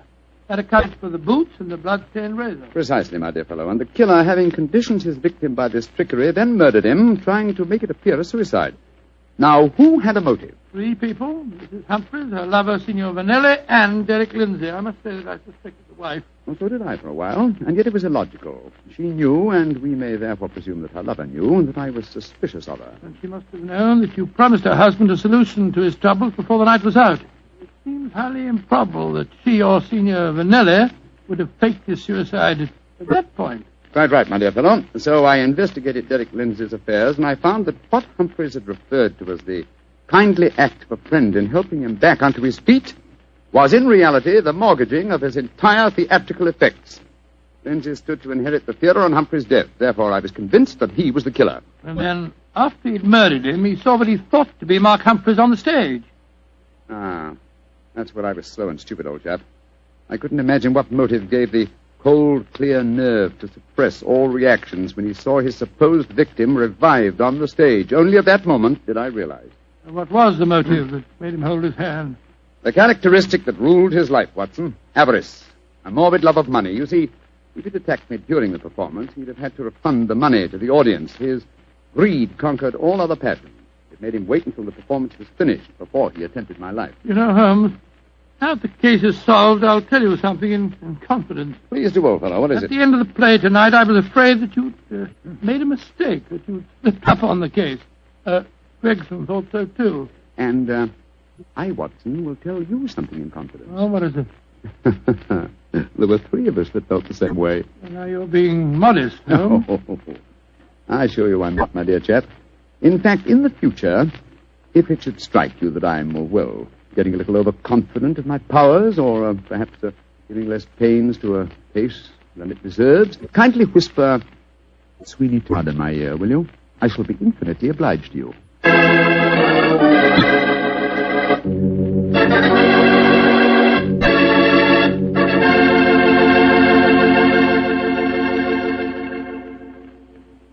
Doctor, that was a swell story. And a pretty narrow escape for Holmes. Yeah.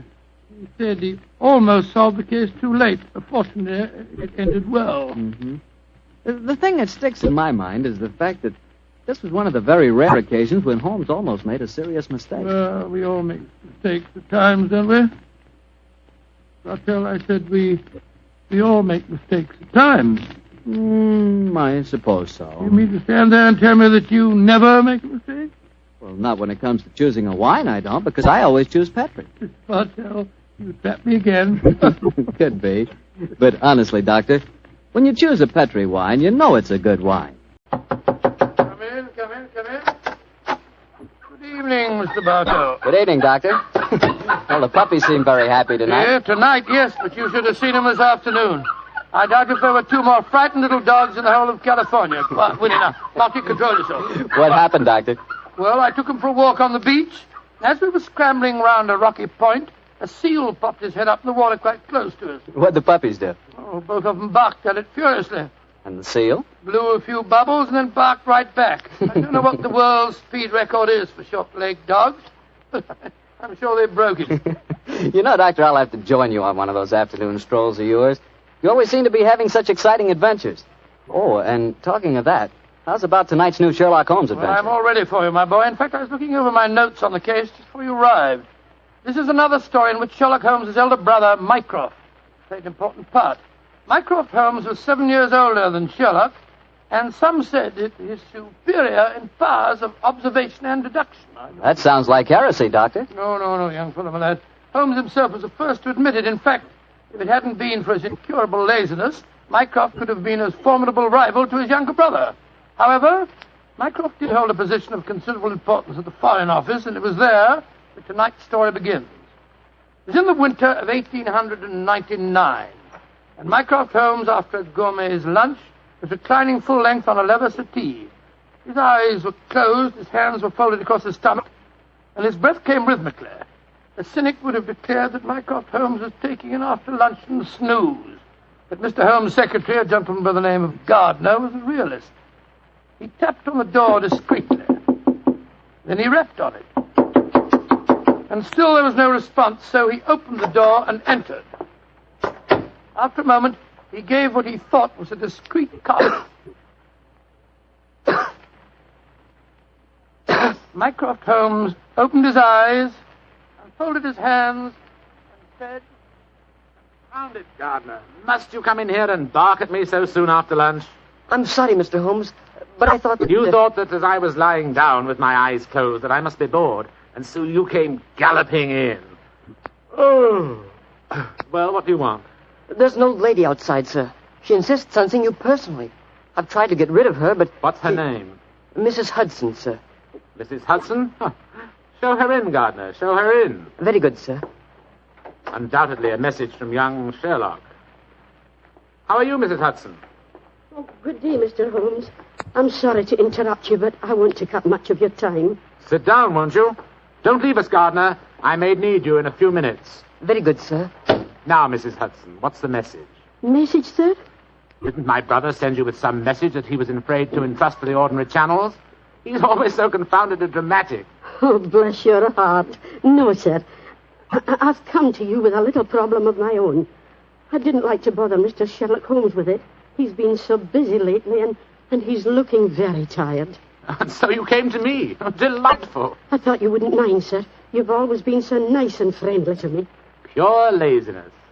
It is less effort to keep an old friend than to make a new enemy. But tell me your problem. Well, it's really my sister's problem, sir. She keeps a boarding house at 14 Kensington Gardens Square in Bayswater. And she's convinced that one of her boarders, a man who has a room on the first floor back, she's convinced that he's a Birdman. And what in heaven's name is a Birdman? Do you know, Gardner?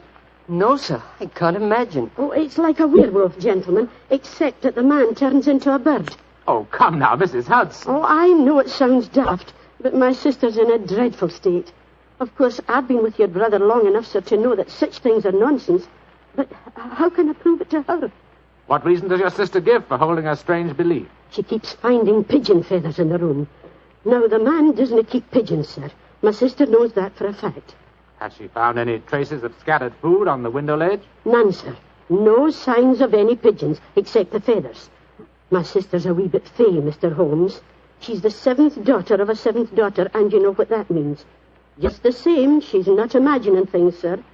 She's shown me the feathers herself. Where were they, Mrs. Hudson? Somewhere on the floor by the end of the bedstead, sir. I brought some along with me. Here, sir. And we found some more in the gentleman's cupboard where he keeps his clothes. By George, I wonder What is it, sir? I'll tell you in a moment, Gardner. Mrs. Hudson, this matter will require a little private investigation. You may return to your sister and tell her not to worry. I shall get in touch with you as soon as my inquiries are completed. Good day to you. Good day, sir. And I'm very much obliged to you. Well, Gardner, what do you make of it? An old wives' tale, sir. You're not treating it seriously, are you? Yes, I am. One of these feathers shows evidence of having had string tightened round it. That suggests a captive bird. Now, a captive bird smuggled into an obscure boarding house would point to something of the greatest importance to us, Gardner. By George, sir. You mean carrier pigeons? Exactly. And remember that we're at war, and that the Boers have obtained several important and highly confidential secrets of ours lately. We know there's a leak somewhere. This requires an active investigator who can work with discretion. Now, I could work with discretion, but I don't feel too active at the moment. I have it. I want you to write this letter to my brother.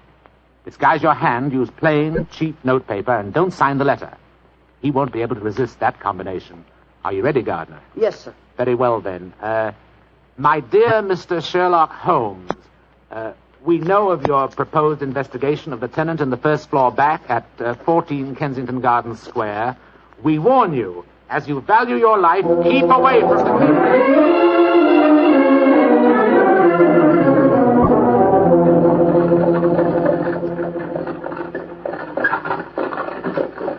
We warn you, as you value your life, to keep away from the case. And that, my dear Watson, is why we are driving towards 14 Kensington Gardens Square, disguised as building inspectors of the London County Council. Well, I must say it's a very challenging letter, Holmes. Unsigned, Yes. I notice.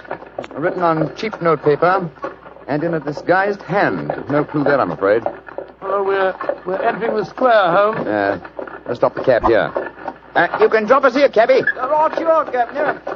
It would seem a little incongruous in these costumes for us to arrive in a cab. Yes, I suppose so. Here you are, cabby. Oh, thank you, Governor.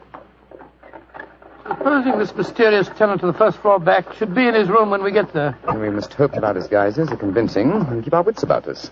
This may be a trap. Yes, just what I was going to say. After all, you never heard of 14 Kensington Gardens Square until you received an unsigned letter 2 hours ago warning you to keep away from it. I don't like the look of it. There we are, number 14.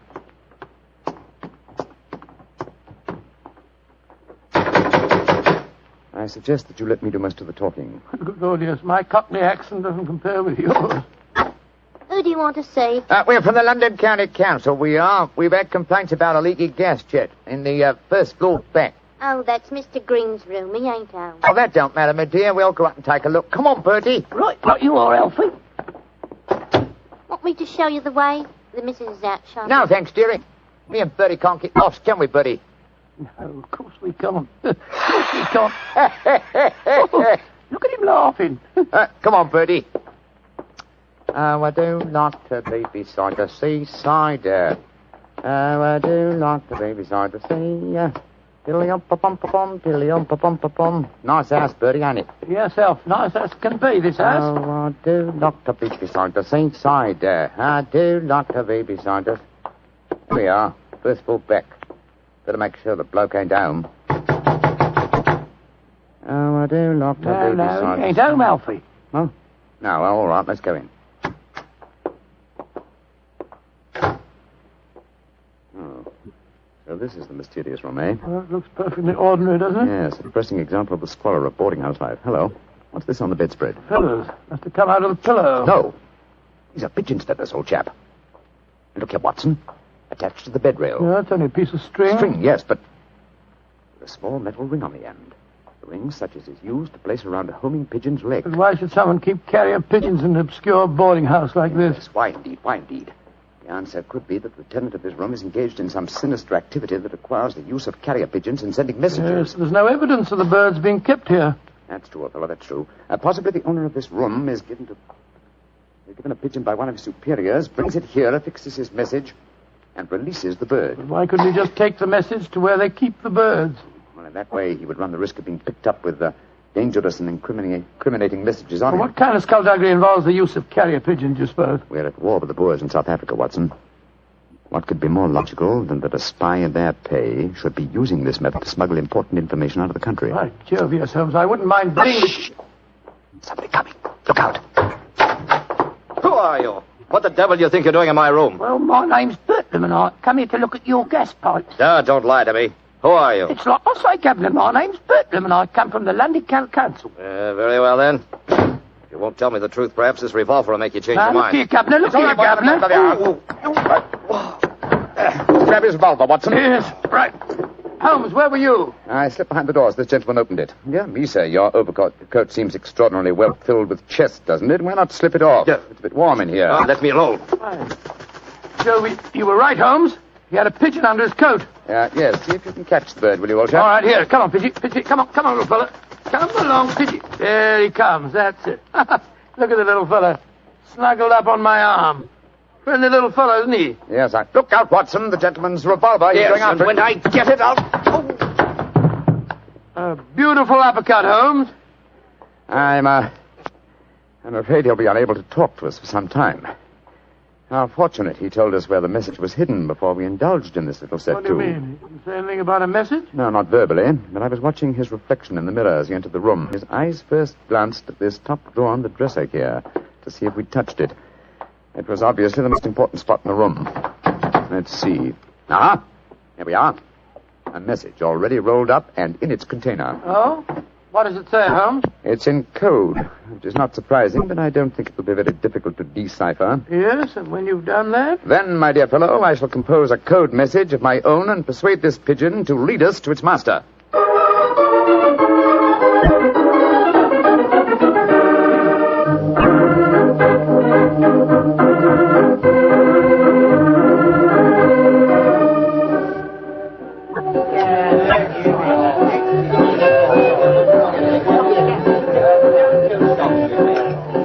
I can see from your puzzled expression, Watson, that you're wondering why I brought you to Dexter's Music Hall in the Edgware Road. Well, I must confess I'm a little confused, Holmes. First of all, we go to Baker Street and you spend hours poring over some obscure book, and you write out a message, attach it to a pigeon, and let it loose. Now you bring me here. I hate to question you when you're working, but I should be glad if you'd give me some idea of what's going on. Of course, old chap. At times I must seem confoundedly mysterious, I'm sure. Here's the situation.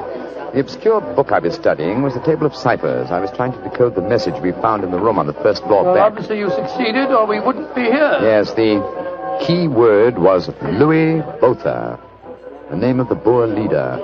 The message was a report on the number of troops now in training at Aldershot. Then you were right. We're mixed up with a ring of enemy agents. Obviously, old chap. So I kept the original message and composed another using the same code and dispatched it by carrier pigeon. Well, what did you say in your message? Meet me tonight, 8 o'clock, table number 3 at Dexter's Music Hall. What made you choose this place as a rendezvous? Well, I happen to know that it's a common meeting place for underworld characters.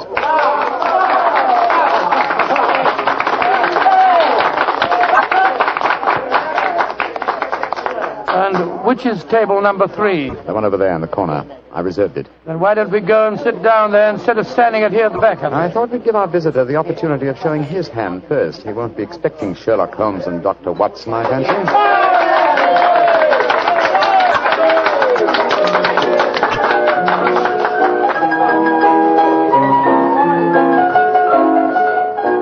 Good Lord, look at this woman coming on to sing.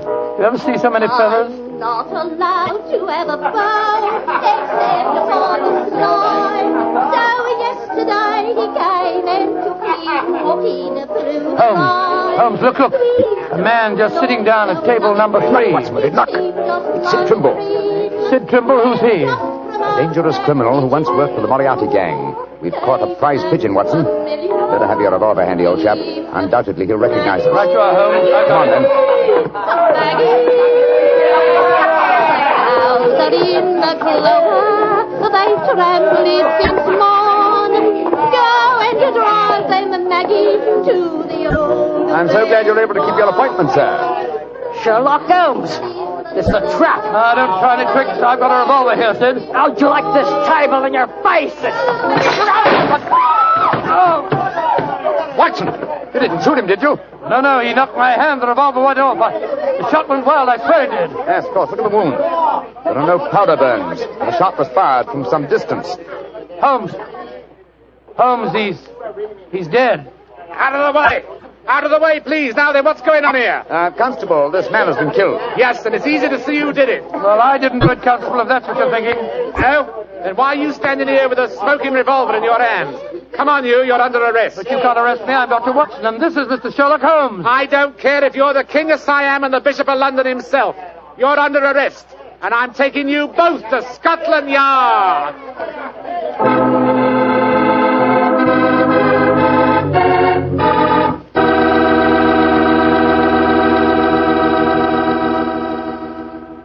You'll hear the rest of Dr. Watson's story in just a second. And if you don't mind, I'll take that second to say just one word to the ladies. And that word is muscatel. Petri California Muscatel. I want you women to know about it because Petri Muscatel is one wine that practically every woman likes. Maybe because it's such a beautiful color. Like pale gold. But I guess really because Petri Muscatel brings you the wonderful flavor of luscious, sun-ripened muscat grapes. And that's a flavor. Try Petri Muscatel after dinner or any time as a change from Petri Port. Have a bottle of each on hand. When you buy Petri wine, don't buy one, buy two.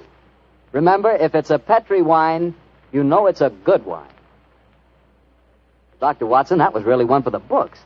So you got yourself arrested on a murder charge. Yes, Mr. Bartell. It's a very humiliating experience. I was taken off to Scotland Yard in the Black Marat.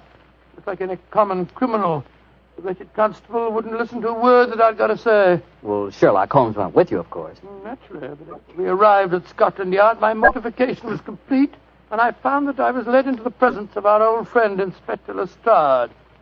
Holmes spoke to him at some length, but I could see from Lestrade's expression that my position was a very serious one. Now I can see what it is, Mr. Holmes. You see, I know you both. But I must say there are lots of them here at the Yard as don't like what they call your high-handed method. But, Lestrade, personal likes or dislikes have nothing to do with this. No, of course they haven't. It's purely a matter of evidence. Well, I know that, Dr. Watson. And the constable's evidence was as clear as the nose on your face.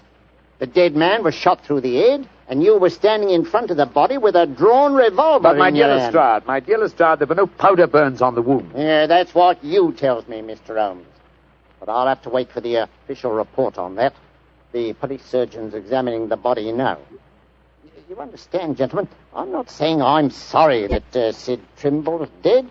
He's been a thorn in our side for a good many years. In fact, here's the police surgeon now.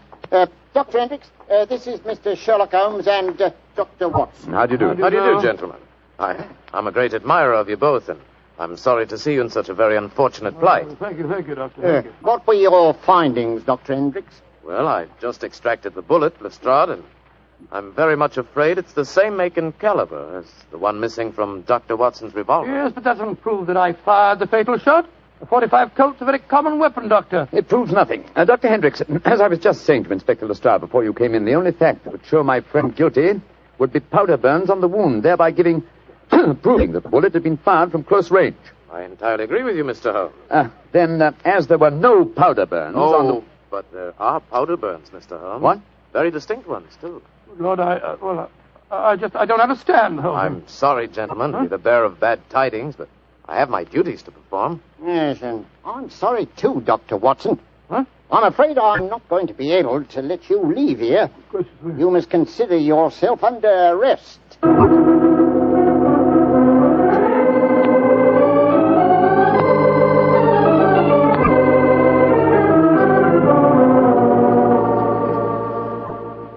Holmes, I never felt more despondent in my life. Oh, cheer up, old chap. Well, how can I? Locked up in a prisoner's cell. Looks as if I might end up at the gallows. Don't worry, Watson. You'll be out of here before the night is over, I promise you that. I wish I felt as confident as you do.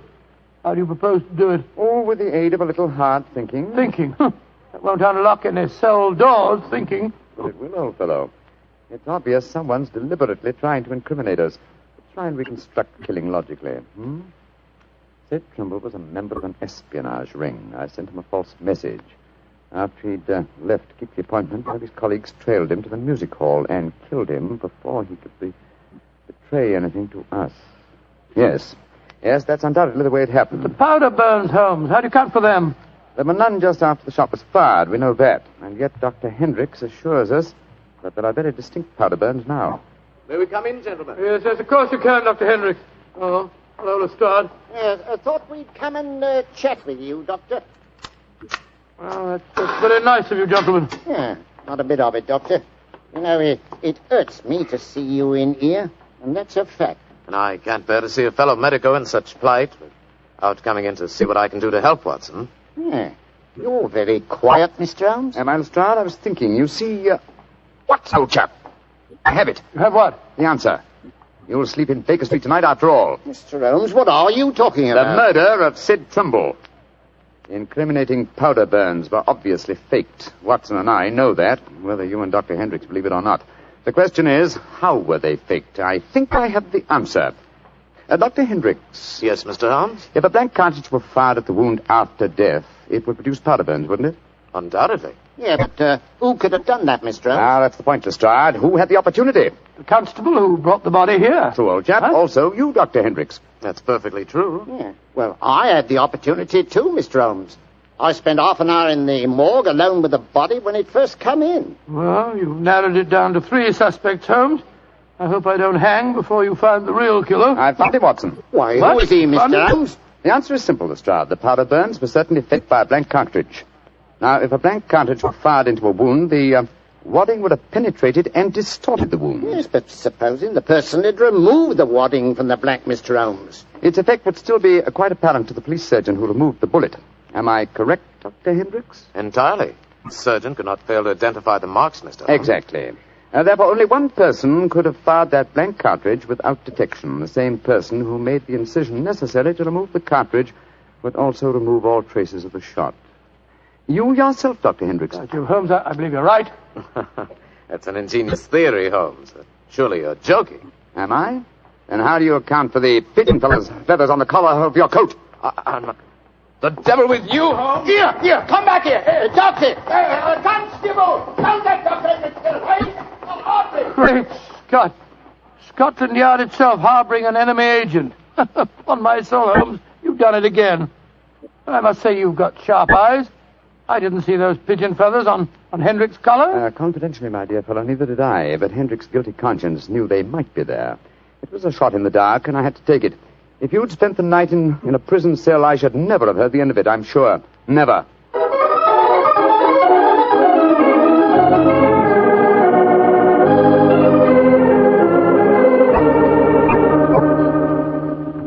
I want to see Mr. Mycroft Holmes, please.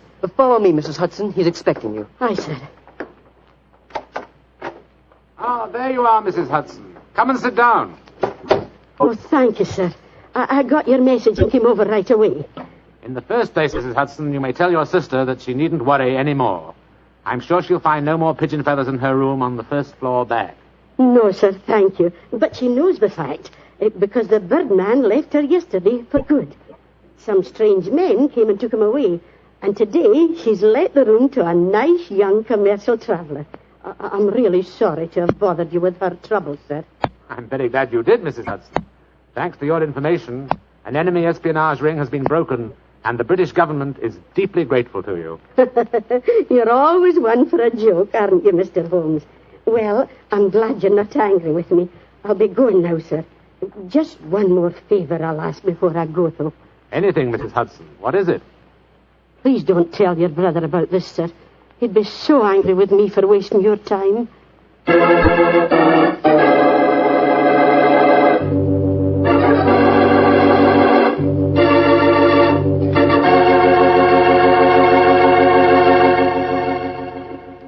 Well, Doctor, that was really a swell story tonight. Although it was a bit unexpected for you to have been arrested. Yes, indeed. Mr. Martell, when you're a detective like Holmes or a doctor like myself, well, you've got to be prepared to meet the unexpected every once in a while. I suppose so. Of course, you wouldn't know about things like that, being a wine expert yourself. Oh, now, wait a minute, Doctor. From the way you talk, you'd think I spent every waking moment in a nice, cool wine cellar, tasting wine from morning till night. Well, don't you? Oh, now, Doctor, I'm no more a wine expert than you are. All I know about wine is that it either tastes good or it doesn't. And I know that Petri wine does taste good. Ah, there you are, Mr. Bartell. Good evening, Doctor. Good evening. Draw up your chair by the fire. That's it. The tobacco's in the jar beside you over there. Thanks. Well, Doctor, all ready for tonight's new Sherlock Holmes adventure? Yes, Mr. Bartell. Though on this occasion I'm going to tell the story a little differently. You see, I didn't take part in it myself, so I shall act as a narrator and recount the adventure as it was told me some years after it actually took place. Told you by Sherlock Holmes, I suppose. Yes. At the time the story happened, the whole world, including myself, believed that my old friend had been dead for 3 years. What did he do with himself during those 3 years, Doctor? Wandered about the world, Persia, Egypt, the south of France, and 2 years of his time was spent in Tibet, where he disguised himself as a Norwegian explorer by the name of Sergerson, his object being to visit the forbidden city of Lhasa. The story began as Holmes stood on the outskirts of a tiny encampment, high in the Tibetan snows, disguised as the Norwegian Sergerson. Surrounding him was an excited group of native guides, their fur-capped faces and shaggy sheepskin coats making them appear like strange, wild animals as they stood there gesticulating wildly. The freezing wind whirled great clouds of snow away from the mountaintop that loomed above them. And Holmes told me that he felt a premonition of impending disaster.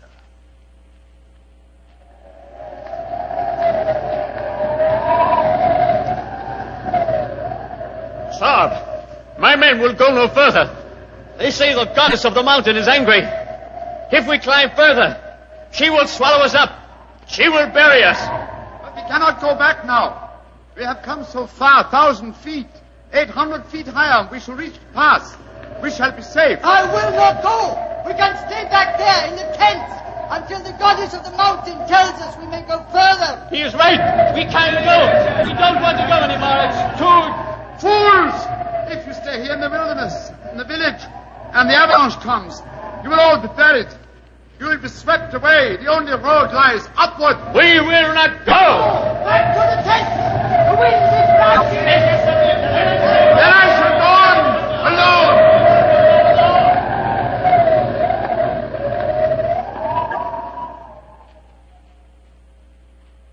alone. Holmes was the only one who survived. He struggled up the pass that led to safety, the icy gale whipping round him in a frenzy. A few moments after he reached the top, the avalanche occurred. The tents, the guides, and all their equipment were buried beneath hundreds of feet of hurtling, thundering snow. The way behind him was closed. He could only forge ahead. Alone, unaided, he descended the path that led to the plateau beyond. But the goddess of the mountain was still angry. Through the knifing wind and snow he battled on, without food and without, as he told me later, much hope. Even Holmes was helpless in that battle of man against the elements. What happened in that 36 hours he never really knew, except that the wind howled, and the driving snow slashed at him without mercy. Finally, his mind began to wander, and he became delirious.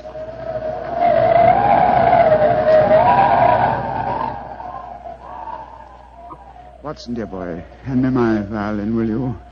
Moriarty, I want to introduce to you the goddess of the mountain. I think you will have a lot in common. 221B Baker Street, Clabby. For heaven's sake, get me as fast as you can. I think I've caught a chill.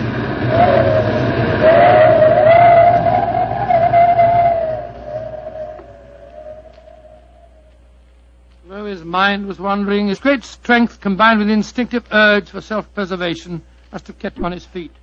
But finally he returned to normal consciousness to find himself jogging along a rough road in a primitive cart drawn by 2 oxen. The sun shining on him, and a white girl feeding him warm broth from a cup. For a moment the girl looked at him with a comforting smile, and then she spoke. No wonder you look puzzled, poor man. You can't make up your mind whether you're in this world or the next. Who are you? And how did I get here, please? My name is Eileen Farley. I'm a medical missionary. I found you wandering out of your mind 2 days ago, and I've taken you under my wing. We're going to the monastery of Panchapushpa. I'm most grateful to you, Miss Farley. You have saved my life. Permit me to introduce myself. My name is Sigerson, Olaf Sigerson. I'm a Norwegian explorer. Oh, no.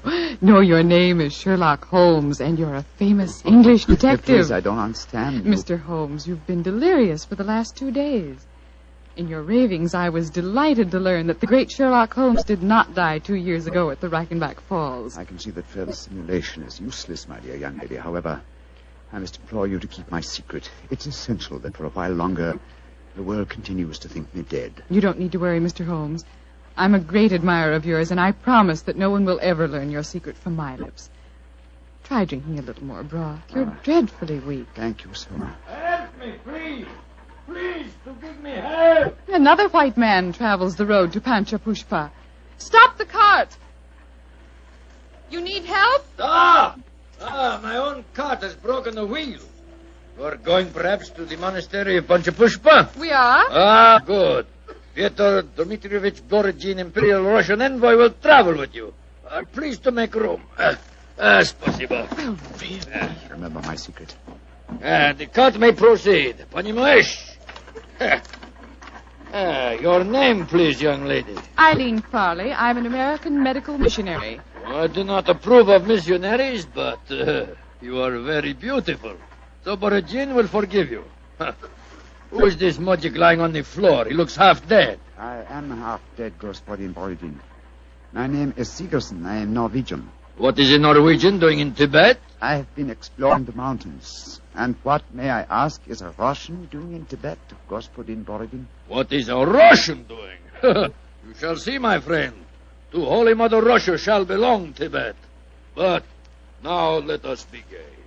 We have some hours ahead of us. You like vodka, Miss Farley? I'm afraid I don't drink. Borodin will teach you to drink. Then he will sing you songs of his native Russia. We shall be happy. Ay, chiki, chiki, chiki, gor, vashni, more, Singing. Holmes told me that every note jarred his aching, weary head. After a few hours, the strangely assorted trio arrived at the gates of the monastery. An edifice, as Holmes told me, of great antiquity and of breathtaking beauty, and built in the shadow of a giant mountain. He was fed and bathed, and shortly afterwards he found himself together with his 2 companions in the presence of the head abbot himself, a man of great age and infinite wisdom. The faint chanting of religious music could be heard coming from another part of the monastery. As the old man spoke,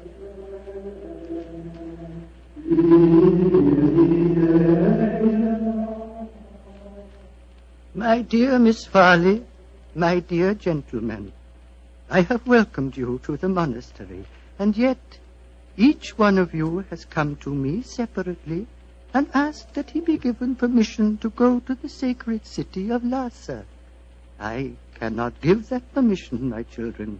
Borodin has traveled a long way. Russia will be most unhappy if he does not get the permission. I am an explorer, Reverend Sir. Will not that fact entitle me to some consideration? I, too, have traveled a great way, sir. My children, I realize your claims, but the permission is not in my power to grant. Tibet is ruled by our Chinese overlords. In any case, I will ask you to turn your heads.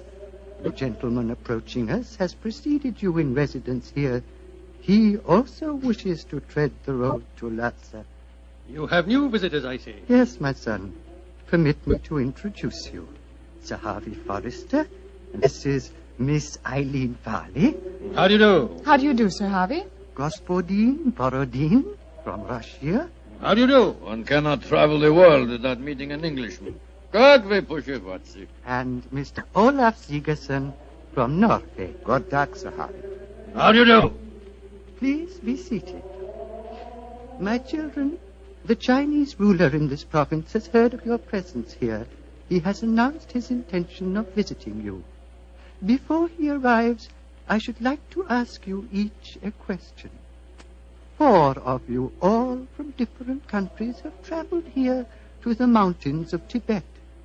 At this monastery, I can offer you refreshment, the opportunity of acquiring wisdom and peace.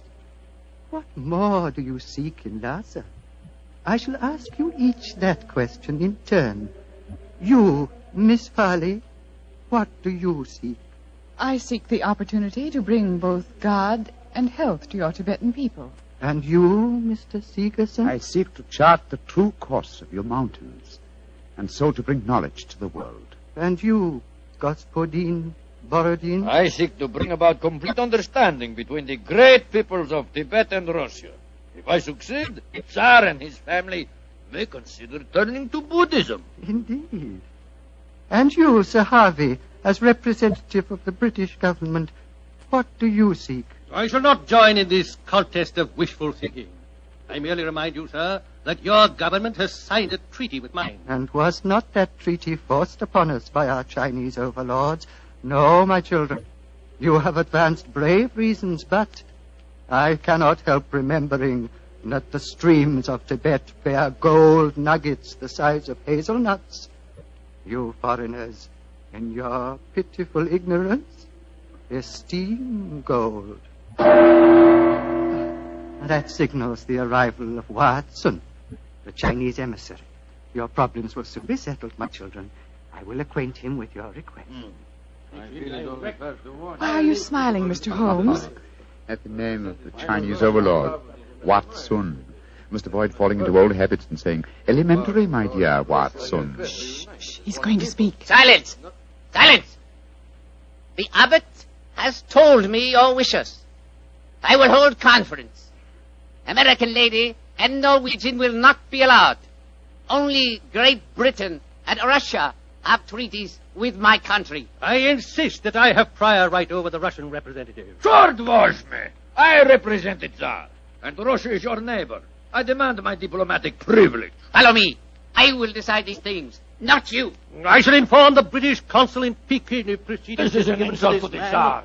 Holy Mother Russia will never... Well, Mr. Holmes, it looks as if you and I, at any rate, don't get to Lhasa. No. You look worried.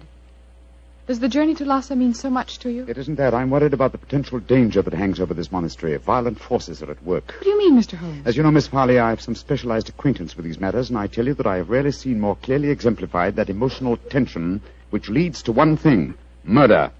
That is what I'm afraid of, young lady. Murder. That was what Holmes was afraid of.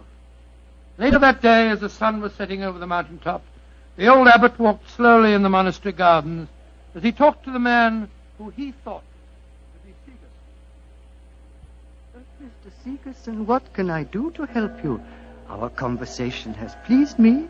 You are a man of rare perception and knowledge. I grant you one worthy to enter Lhasa, but I can offer no hope. Mr. Wa has already rejected the applications of both the Englishman and the Russian. He did that? He did, my son.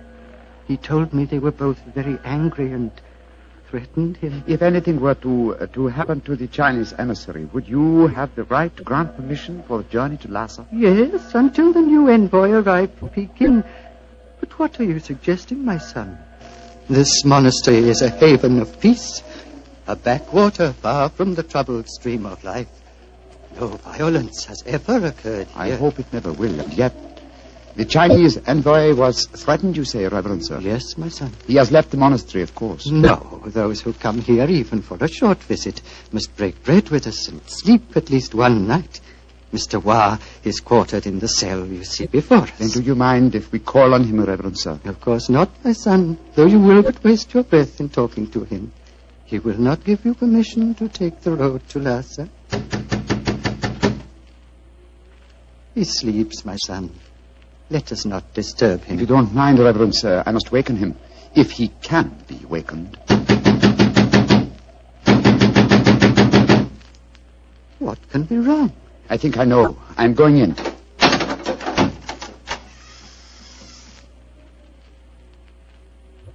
There is your answer, Reverend Sir. He is dead? Yes, sir. Strangled with his own cue. Oh, the poor misguided man has taken his own life, my son. No, sir. Look at those marks on his shoulder. He has been murdered. But what are we to do? As it happens, Reverend Sir, I've had a certain amount of experience with these matters in my own country. If I were to produce the murderer for you with certain proof of his guilt, would you authorize my going to Lhasa? Yes, since for a few days that permission is mine to give, I will grant it. You fill me with a strange confidence, but how will you find this taker of life? I can't tell you now, sir, but I shall find him. All that I require is a little assistance from you, sir. Of course. What is it? Let us both leave the cell, post a guard here, and give him strict orders that no one is to enter unless accompanied by me. Very well. But, my son, where are you going? Before very long, sir. I hope to be on my way to Lhasa.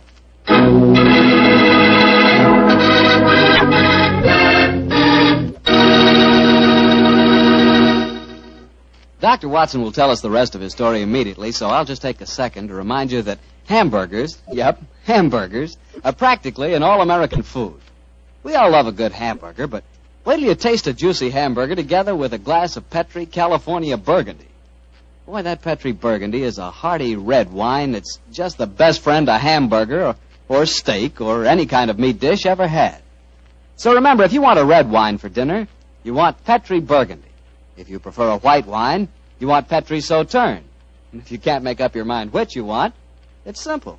Don't buy one, buy two. But always buy Petri. Petri, Petri. Well, Dr. Watson, it seems to me that Sherlock Holmes was in a tough spot. There he was, thousands of miles from England. A murderer was running loose. Holmes was in disguise. And he hadn't got you to help him on the case. Oh, thank you, Mr. Bartell. I must say I think that I always was useful to my old friend, but I wasn't there. So this time he enlisted the services of Eileen Farley, the American girl. Immediately after he'd left the cell of the murdered man, he'd gone to Miss Farley and told her of the tragedy. As they returned to the scene of the crime, he found that his instructions had been carried out and that a guard was barring the entrance to the dead man's cell. There's a guard in front of the cell. My instructions. The abbot gave you your orders. Yes, you may go in. Please close the door behind us. I'm sure your nerves are up to this, Miss Farley. It's not a pretty sight. I've seen sudden death before, Mr. Holmes. In any case, I wouldn't dare appear frightened. I'm so flattered that you asked me to help you. You were the only one who knew my true identity. That's why I suggested you take my old friend's place. I needed, what shall I say? I needed a sounding board for my deductions. Wait a minute, here. I'll light a match. There we are. Now, here's a candle. Oh! I warned you it wasn't a pretty sight. Hold the candle, will you please, Miss Farley? Thank you. This isn't hard to reconstruct. The killer stood behind his victim, held him by the left shoulder. So, wound his cue around his neck and pulled back. Yes. The marks are self-evident. Hello. What's this on the floor at his feet? A cigarette. Dropped as it was burning, I should think. And now it's nothing but ash. Exactly, ash. Now, which of the visitors at the monastery smoke cigarettes? Yourself, the Russian, and Sir Harvey, the Englishman. I think we may justifiably omit myself from the list of suspects. So that narrows us down to two. Look, Miss Farley. What is it? There are clear traces here to the naked eye, not only of tobacco ash and paper, but of cardboard. But what does that signify, Mr. Holmes? The case is nearly solved. Come on, young lady. We must pay a visit to Borodin's cell at once.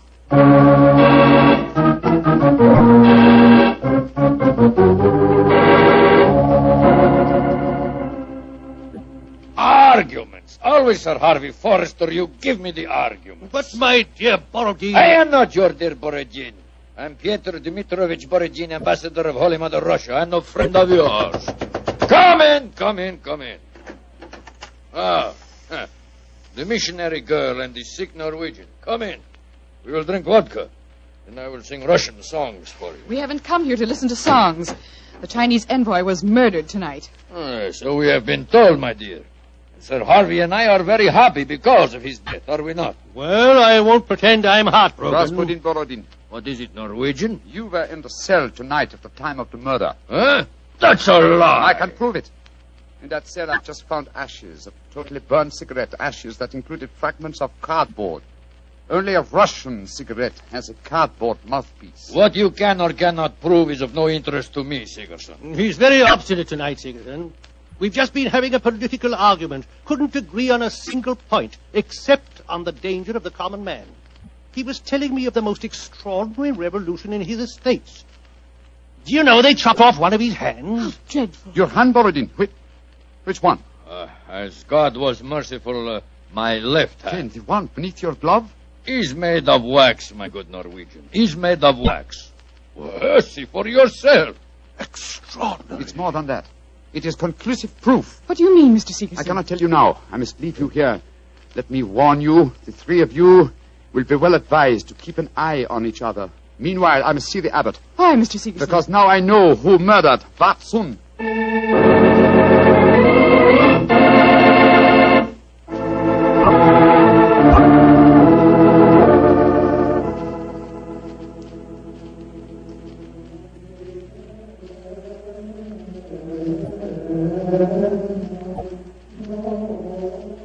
The pink fingers of dawn are stealing across the mountaintop, my son.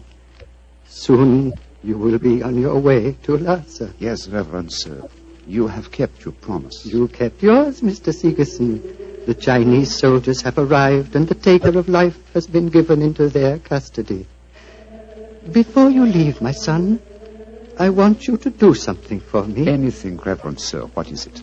The hooded figure in the corner is that of the monastery scribe. He keeps our annals. I want you to explain for our records how you knew which one of the three was the taker of life. It was not difficult, sir. The killer had gripped Vatsun's shoulder with the left hand, while the right was used to strangle him. Therefore, the Russian Borodin could not be the killer, since his left hand was artificial. Quite so. It was, as you told me, made of wax. Then... But the clue of the cigarette pointed directly to the Russian. Therefore, it had obviously been planted there deliberately to incriminate him. Now, there is no trained police force in Tibet. We need no police. There is no crime here, my son. But continue. Why should the cigarette be planted to incriminate the Russian? Unless there was someone capable of making the deduction from a handful of cigarette ash. Therefore, the murderer was the one person who knew my true identity. Miss Eileen Farley, supposed missionary. No missionary, as it transpired when she confessed, and no American. No, a Secret Service agent of German origin, seeking to reach Lhasa before the Russians, and infuriated by Vatsun's denial of passage. Any Secret Service is better off without such employee. She will pay for her mortal sins. May she redeem herself in her next place on the wheel. My son. Yes, Reverend Sir. You are about to leave me, and I shall never see you again. Though evil and death came to Panchapushpa and to my monastery in the caravan that brought you here, I shall miss you, my son. I shall miss you greatly. And I you, Reverend Sir. Would you consider staying here? I can only offer you peace, a shelter from the outside world, and quiet companionship. Three great gifts, sir. But I cannot take them. My work is not done. I must go on. Of course, my son. It was an old man's dream. One last question. What is it, sir? You spoke of your true identity just now. Who are you, my son? Reverend Sir, I cannot tell even you the answer to that question. One day, perhaps, but not now. Let us just say that I have wandered through a world of trouble, just as you have remained tranquil in a world of peace. I hope, sir, that we shall meet again. I hope so, too. Goodbye, my son. Goodbye, Reverend Sir. Goodbye.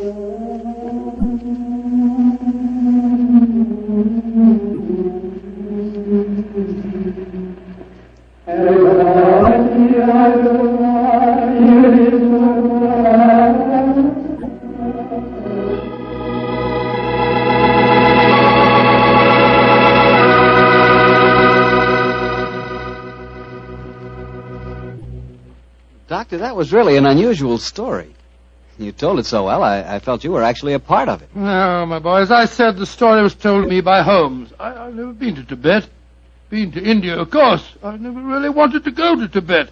Horrible mountains, terrible weather, lots of bandits on the roads.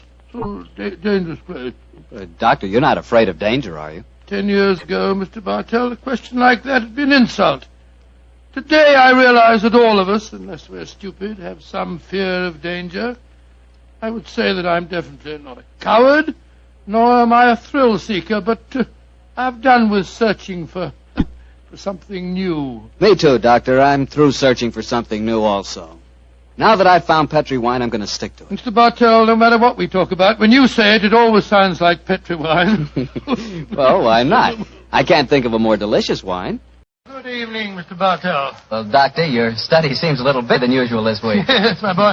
I felt that as tonight's new Sherlock Holmes adventure was rather an exciting one, the men here at Camp Roberts might like me to tell it to them in person. I'm sure they will, Doctor. Which particular story have you selected? One that I call The Strange Case of the Murder in Wax. It concerns one of the most sinister mass murderers who ever threatened the peace of London. It was in the summer of 1900, and the city had been rocked by a series of ghastly murders on Hampstead Heath. Hampstead Heath? Yes, Hampstead Heath. That's a large rambling park in the suburbs of London, Mr. Bartell, and noted as a rendezvous for young lovers. It was here that the elusive murderer, knife in hand, was wont to roam at night time, searching for his prey. All of his victims were young girls, and despite the frantic efforts of the police, each murder seemed to be as baffling as the one that preceded. Finally, of course, as usual, Scotland Yard came to Sherlock Holmes for help. It seems almost like yesterday, Mr. Bartell, that Inspector Lestrade stood in our Baker Street rooms, imploring Holmes to handle the case. Mr. Holmes, you've got to help us. I don't mind telling you the yard's at the end of its rope. I sympathize with you, Lestrade, but I don't see that there's much that I can do. Only the police can handle the widespread, detailed work necessary to this case. The private detective is helpless. Yes, perhaps if you'd come to Mr. Holmes in the first place, Lestrade, he might have helped you. But the murderer hasn't finished yet. There'll be more killings if we don't catch him, you mark my words. Mr. Holmes, please help us, won't you? Before I commit myself, Lestrade, give me the exact chronology of events, will you? All my information on the murders has been derived from the London newspapers, notoriously inaccurate in matters of fact. I can give you all the particulars, sir. I've been on the case right from the beginning. All the murders have taken place on Hampstead Heath at night time, and all the victims have been young women. Who was the first one? A girl by the name of Oakley, Bessie Oakley. She was a shop girl who worked at Derry and Tom's in Kensington High Street. 3 weeks ago, she was out on the heath with a young fella by the name of Alfred Smith. What he told me, it was a moonlight night at night as they sat there out on the heath. Come on, Bessie, give us a kiss. Oh, go on, Fred. Don't be so soppy. I ain't soppy. Come on, Bess. Hello. Who's this coming towards us? Bloomin' prowler. Here, you, what you want? Can't you say something? Look how Bessie's got a knife. No, you don't. Devil, you hit my Fred. Keep away from me. Keep away from me, you.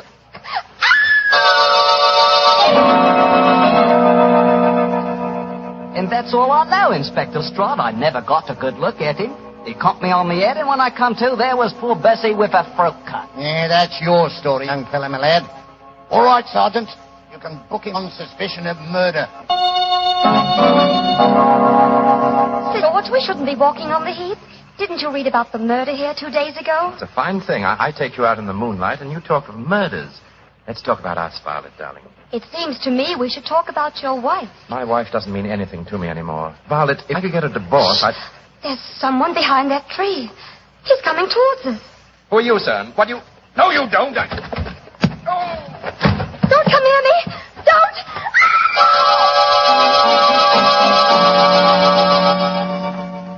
Inspector Lestrade, she's dead, poor girl, I know, but a scandal can't bring her back. If there's any way to keep my name out of the papers, Yeah, I'm afraid you'll have to take your chances, Sir George. Oh, and Sergeant. Yes, Inspector? Yeah, you can turn that boy loose, Weevil, for questioning. The man who did this is obviously the same killer. I'm afraid we're going to hear a lot more from him. Light edition evening paper. Hampstead Heath murder strikes for fifth time. 9 girls murdered on Hampstead Heath. Light edition evening paper here. Yeah, look here, miss. You can't go walking by yourself on the heath. It ain't safe. Oh, thank you, Constable, but I'm not frightened. I want to be by myself. I want to think. Well, I can't stop you by law, I suppose, but you shouldn't do it. Yeah. I don't know how to handle these modern young things, and that's a fact. Inspector Lestrade, he must have killed her the moment she got out of my sight. I searched the old ruddy heath, but I couldn't find the murderer. But it startled him. He left his knife in the body. Good, Jackson. The body's not been identified yet, eh? No, Inspector. We'll print her photograph in all the papers. We've got to find out who she is.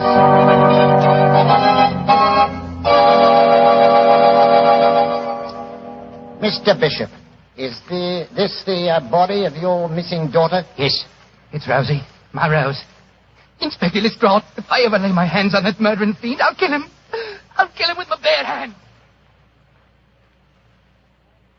Here's the story, Mr. Holmes.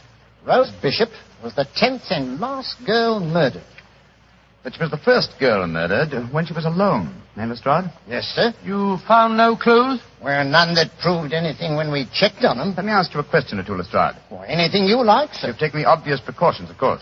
How do you mean, You sir? posted a heavy police guard on the heath? Well, yes, sir. We've had 100 plainclothesmen walking there at night ever since the second murder. But he seems to slip through our fingers. I suppose you've also posted policemen dressed in women's clothes. Yes, Mr. Holmes. And we've hired girls to walk the heath in couples with our plainclothesmen. But the murderer won't seem to rise to our bait. He's a cunning brute. Yes, he is, Watson. Obviously a morbid madman obsessed by a hatred of love. He'll be hard to catch. Lestrade, you mentioned clues that amounted to nothing when you checked them.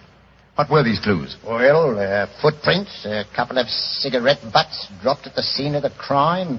Nothing that helped us. The only important clue was the knife we found in the body of Rose Bishop, the last girl murdered. Of course, the experts at the yard examined it. Yes, sir. Didn't tell us a thing, though. You had the knife with you? Here it is, Mr. Holmes. I knew you wouldn't trust us. You'd want to look at it yourself. Thank you, Lestrade. Yeah. Mm-hmm. Interesting. What is it, Holmes? This knife is a collector's item.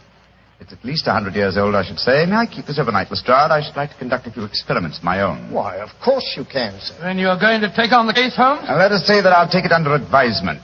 I'll do my best, Lestrade. I'll do my best. Well, thank you, sir. If any further developments occur, communicate with me at once, will you? Yes, sir. In the meanwhile, I'll smoke a few pipes on the problem. But I promise nothing, my dear fellow. I promise absolutely nothing.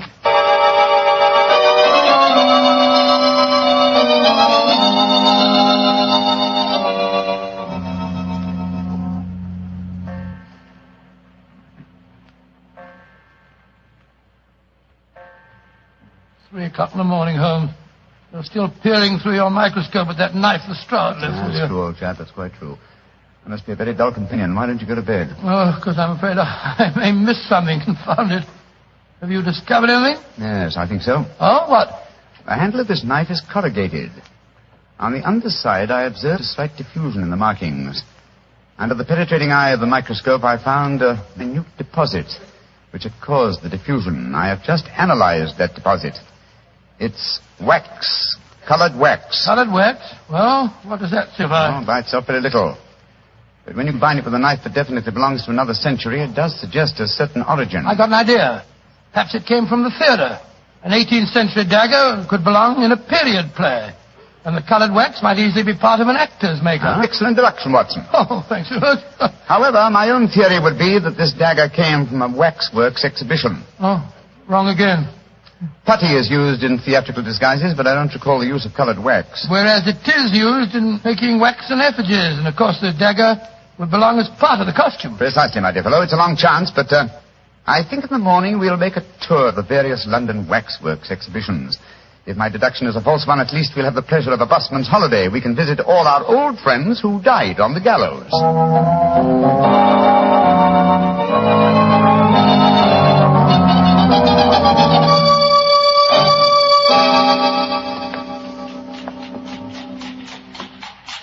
Any tired, old chap? I must say I'm a little weary. This is the fourth waxworks exhibition that we've been to. The fourth and the last. If we fail to find any clues here at the Vex Museum, we can return to Baker Street. Well, thank heaven this is our last port of call. I'm so dizzy from looking at waxworks that they begin to look like human beings to me.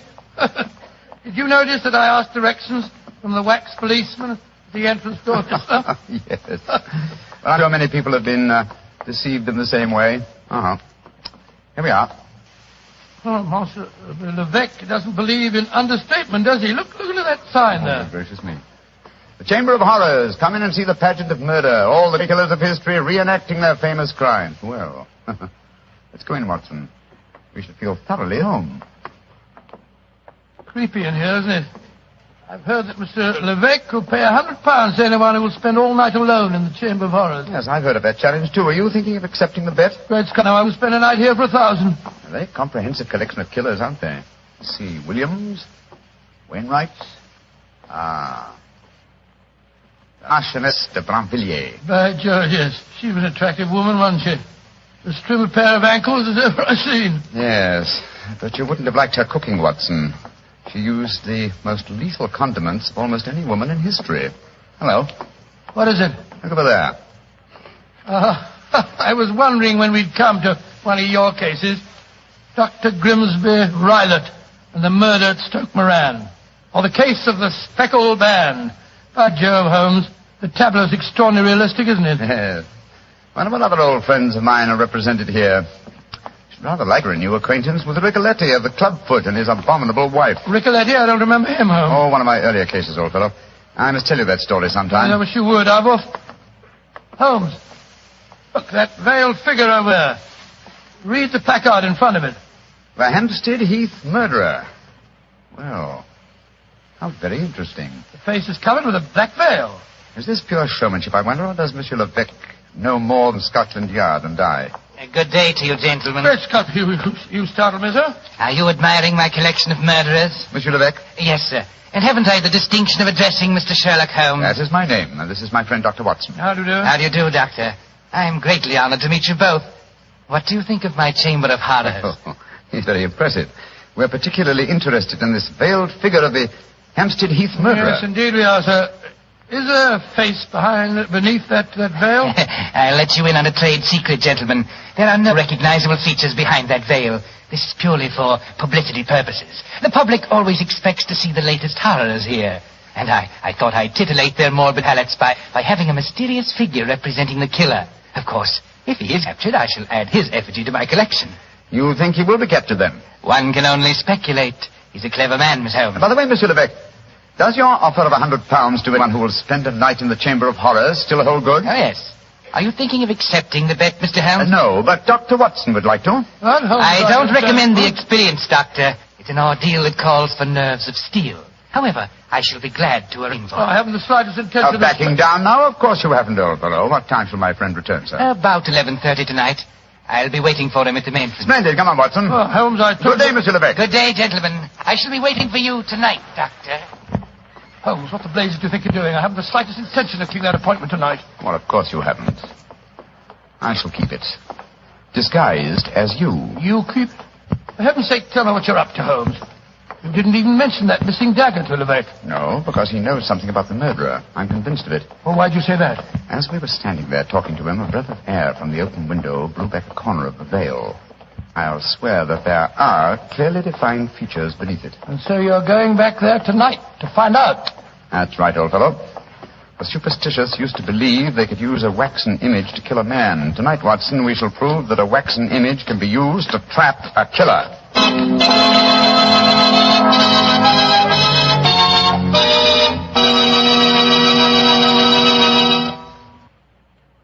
Well, Doctor, so Sherlock Holmes decided to disguise himself as you and Spend a night in the Chamber of Horrors, Yes, huh? at Mr. Bartell, after dinner that night, he began to apply the makeup.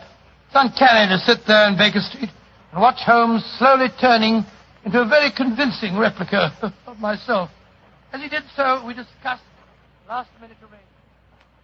I'm promptly at 11:30, Watson. If I'm not back here by 2 o'clock, you better come after Well, me. if you let me come and wait outside, old fellow, just in case there's any trouble. No. You'd attract attention. By the way, do you recall the name of the last girl murdered on the heath? Yes, Bishop. Rose Bishop, wasn't it? Exactly. The only girl who was murdered when she was unescorted. The body was identified by her father. What of it, Holmes? Levesque is a French name, and yet the gentleman had a decidedly English accent. I should say that he adopted a foreign name as being more suited to his profession. I don't see what you're driving at. What's the connection between Levesque, the owner of the waxworks, and the father of Rose Bishop, the murdered girl? Levesque is the French word for bishop. Great Scott. You think that he knows who the murderer is and... I know only one thing, Watson. I may see what's beneath that black veil. There. Now, how's my disguise? Wonderful. You look exactly like me, but how'll you manage about the voice? Well, I don't think that'll be too difficult, old man. After all, Rebecca knows me very well. Oh, can't understand half what you're saying. In your own case, old chap, that's a handicap that I've suffered from for years. Rubbish. I'm perfectly intelligible. Now, let me see, the bullseye lantern. Yes. Watson, I think I'll borrow your revolver, too. I probably won't need it, but for once I think it might be safer for me to go armed. Here you are, Holmes. Now, do be careful. I will, old chap. Don't be goodbye, and if I'm not back by 2 o'clock, you better come to the waxworks and see what's happened to me.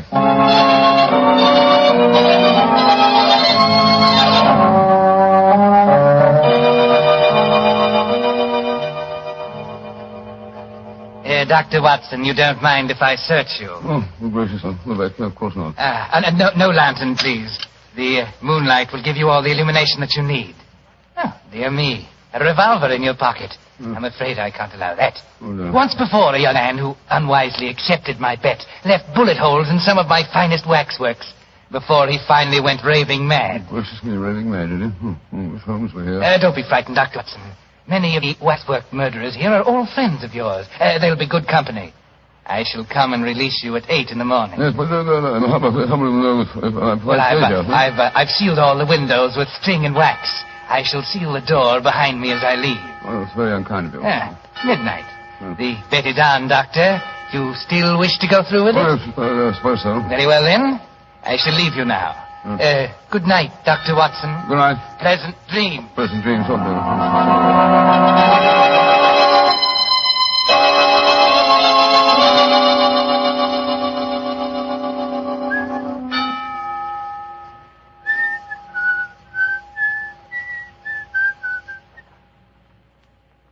What's that? Who's there? Oh, I was sworn I heard something swing about in the shadows. Who's Holmes here with me? Some at the window. Quick, Scott, it's Watson. Now before his time. Well, here go the seals and the string. Come on, up with it. Holmes, are you all right? Shh. I'm all right. You came early, but it's just as well. You're carrying a lantern. Levesque took mine with him. Come on in.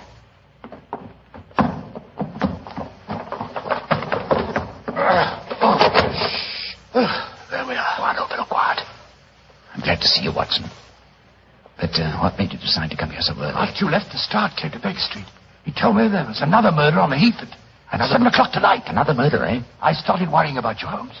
I had a premonition of impending danger, and I decided to come over here. You're not angry with me? Oh, of course not, my dear fellow. I'm glad of your company, and I appreciate your concern. Have you looked under the veil of the waxwork figure of the Hampstead Heath murderer yet? No, I was just about to. Your lantern will be most useful. Come on, Watson. Oh, what have you been doing? Just doing nothing? Yes, I wanted to give Levesque an impression that I was here for the night, and I also wanted to do some serious thinking. I smoked 2 pipes on the problem, Watson, and I think I know the answer now. I'm willing to swear you'll know the face you see when I lift the veil from the waxen dummy. Here's a figure. Now, your lantern a little higher, will you, won't you? That's it. I lift the veil, and who do we see? Good Lord, it's the waxwork figure of Levesque himself. Precisely, Watson. An unparalleled example of the self-betrayal inherent in criminal egotism. Levesque couldn't resist the... Holmes, the waxwork is moving. Scott, it's alive. Yes, gentlemen. which is more than either of you will be in a few minutes. You re-entered this room by a secret door, I suppose? Yes, Mr. Holmes. And since you've displayed such a flattering interest in the Hampstead Heath murderer, I decided to remove the wax figure and appear in person. Look out, Holmes. You've got a revolver. Oh, no, Doctor. This isn't a revolver in my pocket. What would the Hampstead Heath murderer want with a revolver? This is a knife. I feel so much more at home with a knife. There are two of us, Eck. Remember that. And both unarmed. Which one of you meddlers wants to die first? Look out, Holmes. Watch them both together. The lantern smashed. Yes, and the moon's fading. What a pity. Holmes, where are you? Over here by the effigy of Macbeth. How very thoughtful of you to provide him with a dagger, Lebec. I wouldn't one, my dear Holmes. You can't deceive me. I can feel my way in the dark here. I know every inch of this room. You're doomed, both of you. Don't strike a match, Holmes. You'll make a target of yourself. Devil with that. I'm lighting this newspaper. It'll make an excellent torch to set light to the nearest waxwork. No! Don't burn my waxwork! Wax on a wooden frame should blaze brilliantly. There we are. Oh, you devil! You're destroying my life's work! Holmes, that burning wax is pouring all over the floor. The curtains are catching light. The whole place will burn down. Oh, my beautiful museum! I thought this would smoke you up. Quick, Watson, at him again. What's that knife, Holmes?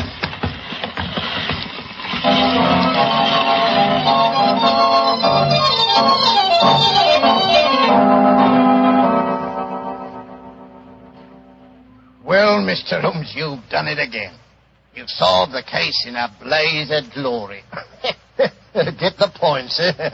A blaze of glory. Yes, Lestrade, I get the point. Thank you very much. Pass that marmalade, will you, Watson? Holmes, is that the morning paper you brought with you, Lestrade? Yes, Doctor.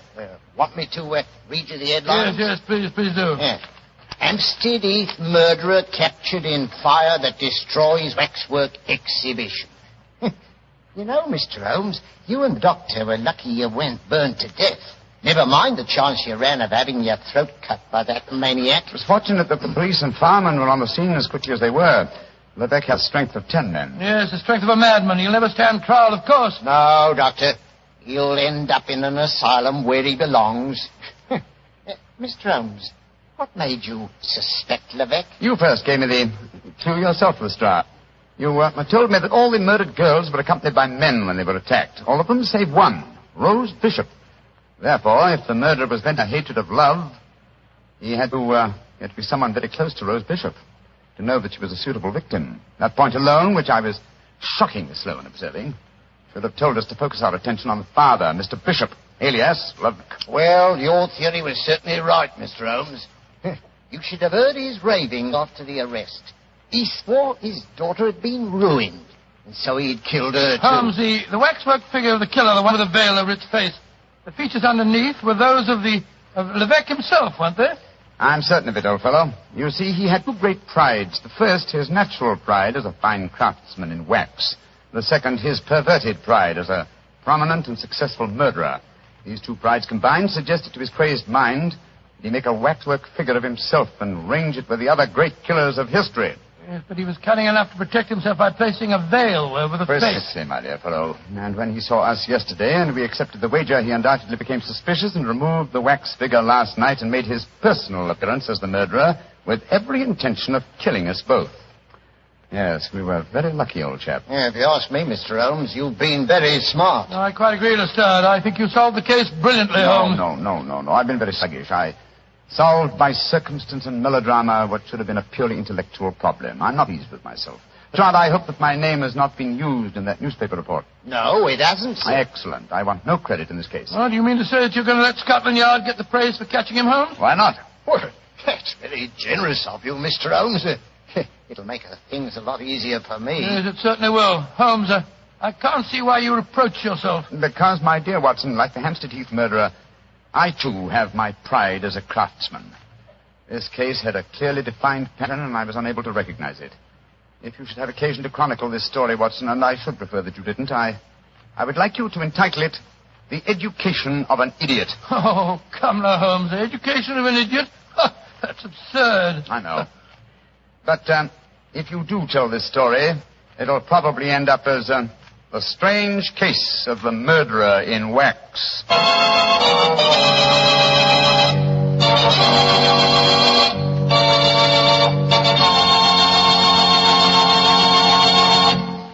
Good evening, Doctor. Good Good evening, Mr. Bartell. Draw up your usual chair. Thank you. That's it. Well, did you enjoy the Christmas holidays? Well, I've had a whale of a time, thank you, but I don't think I can face a turkey or a mince pie for at least another year. How about you, Doctor? Oh, I had a very pleasant week, too, my boy. Parties, visitors, and a flattering number of Christmas messages to be answered. Oh, say, you got a new pipe. Is that a Christmas present? Yes, new pipe, new tobacco pouch, and a pound of my favorite tobacco. All of them sent to me from London by an old client and a friend of mine, Sir Ian Dunbar. An old client, huh? Well, do you mean he was one of your patients, or was he someone that you and the great Sherlock Holmes helped? The latter, Mr. Bartell. As a matter of fact, it was receiving this gift that reminded me of the story I've decided to tell you tonight. A story in which Sir Ian Dunbar played a prominent part. And how did it begin? The day before New Year's Eve in 1899. Sherlock Holmes and I sat in opposite corners of a first-class railway carriage as we sped towards Edinburgh in the Flying Scotsman. What took you and Sherlock Holmes up there, Doctor? It started off as a holiday visit, Mr. Bartell. My old friend Sir Walter Dunbar had asked Holmes and me to spend a few days with him at Dunbar Castle, about 20 miles outside Edinburgh. After we left King's Cross Station, Holmes, his sharp, eager face framed in his deer-stocking cap, dipped into the bundle of fresh papers which he'd brought with him. We left Bedford far behind us before he thrust the last one of them under the seat, leaned across, and offered me his cigar.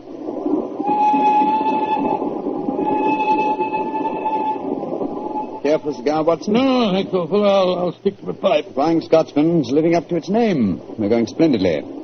Our present rate is 53.5 miles an hour. Oh, I haven't noticed the quarter-mile post. Nor have I, but the telegraph posts on this line are 60 yards apart. With the aid of a watch, the calculation is a simple one. Watson, my dear fellow, we have several hours ahead of us.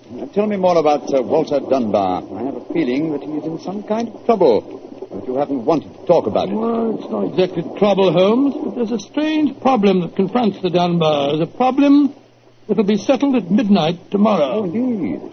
Night of New Year's Eve, eh? Yes, exactly, but to really appreciate the story, I have to begin by telling you of the death of old Sir Thomas Dunbar. The father of the present baronet, I suppose. Yes, he was severely wounded at Waterloo, though he managed to last out long enough to get back to Dunbar Castle. The story goes that as he lay there on his deathbed, he told his wife of his plans for their unborn child. Dinna grieve, lass. I'll fetch the baronet here home from Waterloo. What if I fetch the mortal wound as well? Oh, hush, lass. I'm not afraid to die. All that niggles me is that I shall ne'er see the child you bear. The Sir Wattle Scott no coming yet. Can he visit the deathbed of his old friend? Oh, who's there? Is that you, Sandy Murdoch? Aye, Thomas. It's me. I'm leaving an unborn son behind me when I die. Now, I don't trust women or children or banks for that matter. Put the best part of my wealth and gold in the big iron box you'll find under the bed. The money's there. And something else for a rainy day. You're to keep that box in trust for me, Sandy. You can turn it over to my boy on the New Year's Eve before his 21st birthday. And he'll be a man and wise enough to know how to use it. You understand, Sandy? Aye, Thomas. But supposing your bairn's a girl. A girl?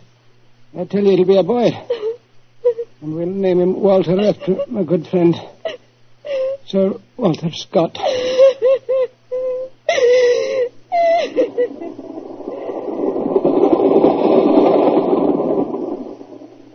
Very interesting story, Watson. And that child, of course, is the gentleman we are going to see now, Sir Walter Dunbar. Exactly. And the first baronet was a friend of Sir Walter Scott, while his son can boast of your acquaintance. Why, it's a family singularly rich in literary friendships. That's not very funny, Holmes. To continue, I suppose you can guess what happened.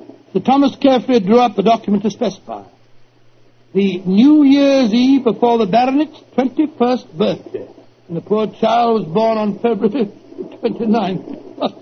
It was a leap year. Oh, so poor Sir Walter is still waiting for his iron box full of gold. Yes, he'll be 84 next year, and yet legally, with only one birthday every 4 years in the eyes of the law, he'll at last be 21. A most amusing situation, though I'm afraid Sir Walter finds it far from entertaining.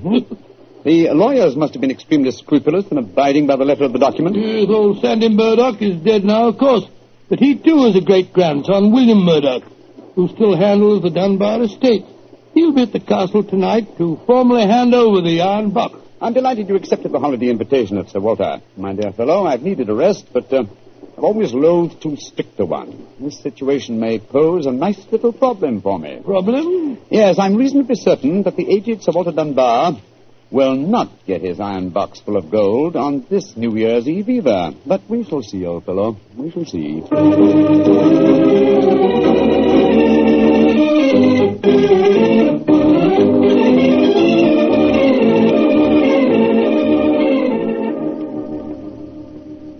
Dr. Watson, I'm glad to see you and Mr. Holmes here at the castle. Thank you, my boy. Holmes, this is Ian Dunbar, Sir Walter's grandson. How do you do, Mr. Dunbar? I'm very proud to meet you, Mr. Holmes.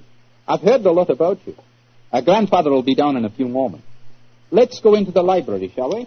Oh, I imagine Sir Walter's quite excited about tonight's ceremony, isn't he? Wouldn't you be, if you'd waited 63 years too long for an inheritance? Thank the Lord I had the foresight to be born on the prosaic date of August the 21st. Even if your grandfather's death, you would be the next baronet, I take it. Yes, Mr. Holmes. You see, my father was killed 2 months ago at Mafeking. Yes, I read about it in the papers, my boy. I'm very sorry. Thank you, Doctor. The opening of the box isn't going to be the only ceremony at midnight. Dorothy and I are announcing our engagement. Dorothy? Dorothy Small. She and her father are staying here, too. My congratulations. Yes, indeed, Ian. Indeed, mine, too. Thank you. It's been quite a battle with her father, though. He's a businessman and isn't impressed with titles when they aren't accompanied by a suitable income. But when we told him about the inheritance, he relented and gave his consent. Ah, here's Dorothy now. Dorothy, darling, I want you to meet 2 friends of mine, Mr. Sherlock Holmes and Dr. Watson. How do you do? Now, how do you do, Miss Small? How are you, my dear? From what this young man's been telling us, I gather that congratulations are in order. Thank you. I finally persuaded Father that Ian would make a worthy son-in-law.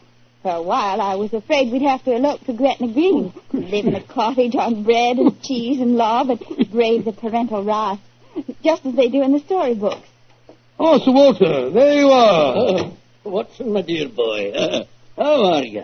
And this must be your friend Sherlock Holmes. How do you do, Sir Walter? Very well for a young nipper who'll be 21 at midnight.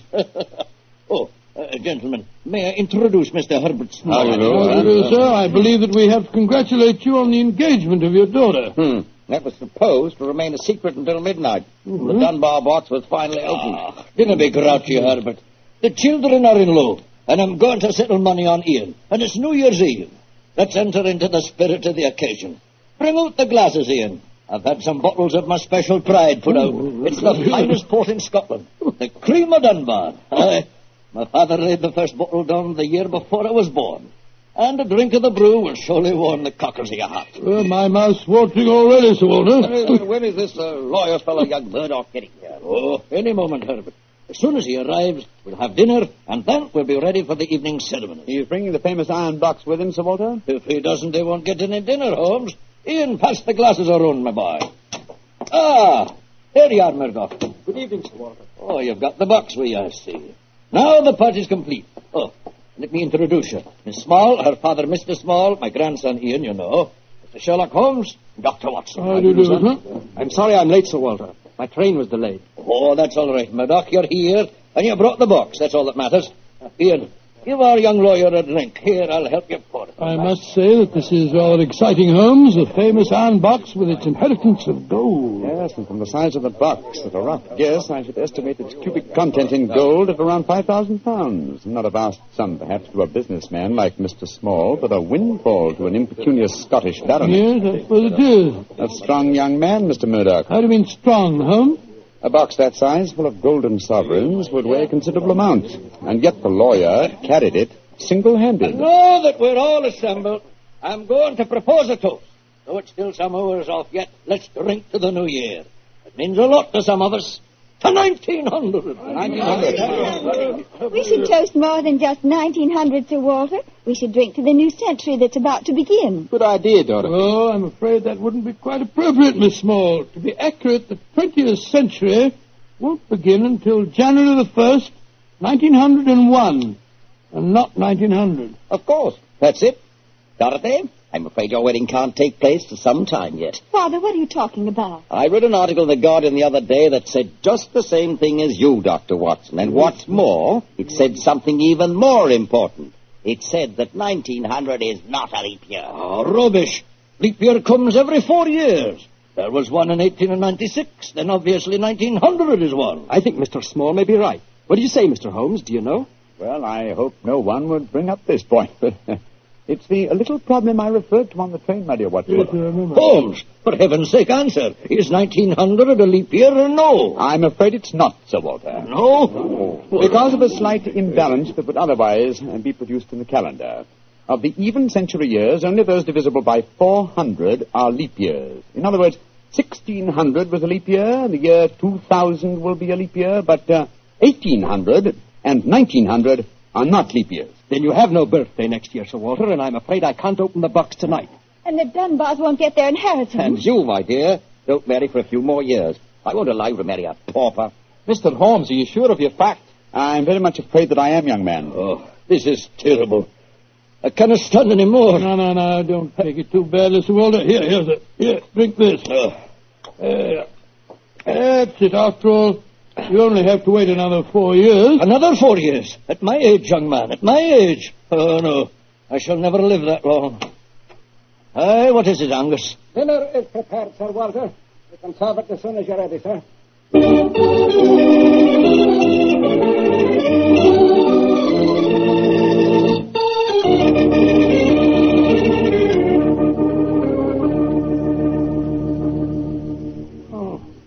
What a miserable meal, Holmes. Sir Walter's gone to his room, the young lovers are nearly in tears, and Small and the lawyer Murdoch seem to be positively gloating. Yes, a most depressing atmosphere in which to welcome the new year. But let us, at least, make the best of it.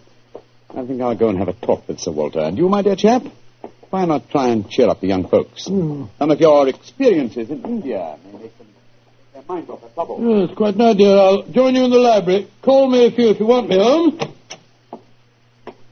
Ah, there you are, my dears. Hello, Dr. Watson. All alone in front of the fire, eh? I'm afraid we're not in very good spirits, sir. Oh, nevertheless, I'll sit down here and join you, if you don't mind.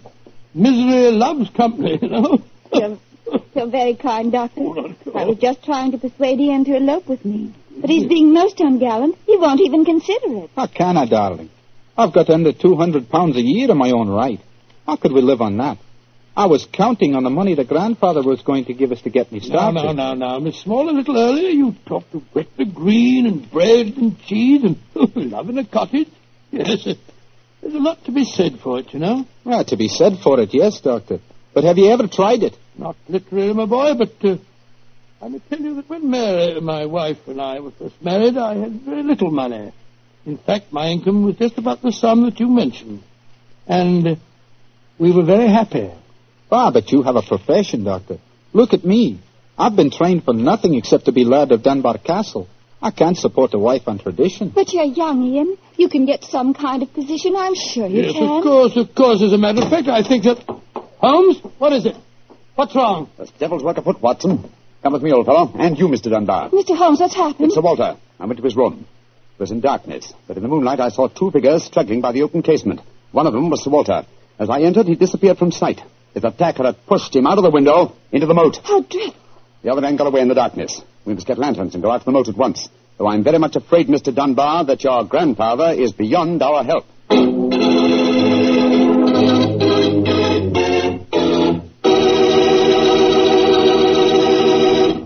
Dr. Watson will be back in just a second, so I'd just like to remind you that if you want to serve a wine over the holidays that you're sure the ladies will enjoy, serve Petri California Muscatel. Petri Muscatel is a golden wine with a wonderful flavor. The flavor of big, plump Muscat grapes. And you know what a flavor that is. I'm sure you'll find that Petri Muscatel is the favorite wine of all women, just as Petri Port is the favorite wine with men. And incidentally, if you're not sure which to get, Petri Muscatel or Petri Port, don't buy one, buy two. Get them both, and you'll be sure to please everyone.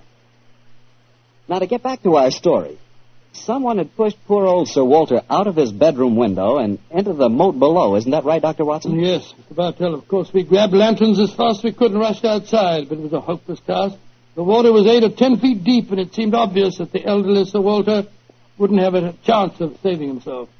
But we searched on, the thicker bobbing lanterns and the scurrying figures in the frosty moonlight, forming a weird, fantastic... Angus, bring a lantern over here. Aye, sir. Can you see anything, Holmes? Not a thing. I don't see why your friend doesn't call the police, Dr. Watson. He's accomplishing nothing. We thought there might be a chance of finding the old man alive, Mr. Small. He wants to avoid a scandal, if possible, for your sake, sir, as well as the Dunbars. The scandal can't touch me or Dorothy over this. Her engagement was never announced. Thank heaven. That's a great pity, sir. I should think some new blood in your family would be a great improvement. You're being confoundedly impertinent, Doctor. And you'll be confoundedly heartless, sir. Well, Holmes, have you given up hope? I'm afraid we'll never find him without dragnets and grappling hooks. Have to call the police. What time is it? Sir Ian. You know the time? What did you call me, Mr. Holmes? Sir Ian. By Jove, yes. It does seem a bit premature, Holmes, but of course you're right. If your poor grandfather's dead, Mr. Dunbar, you're the baronet now. And the time, Sir Ian? It's 11:45, Mr. Holmes. A quarter of an hour to the new year. Sir Ian, doesn't that fact suggest something to you? Yes, it does. So I'm the new baronet, am I? Very well, then. There'll be no more talk of the police for 15 minutes. I want all of you to come back to the castle with me. As the last chime of midnight rings out, I shall have a statement to make. A statement that I want you all to hear.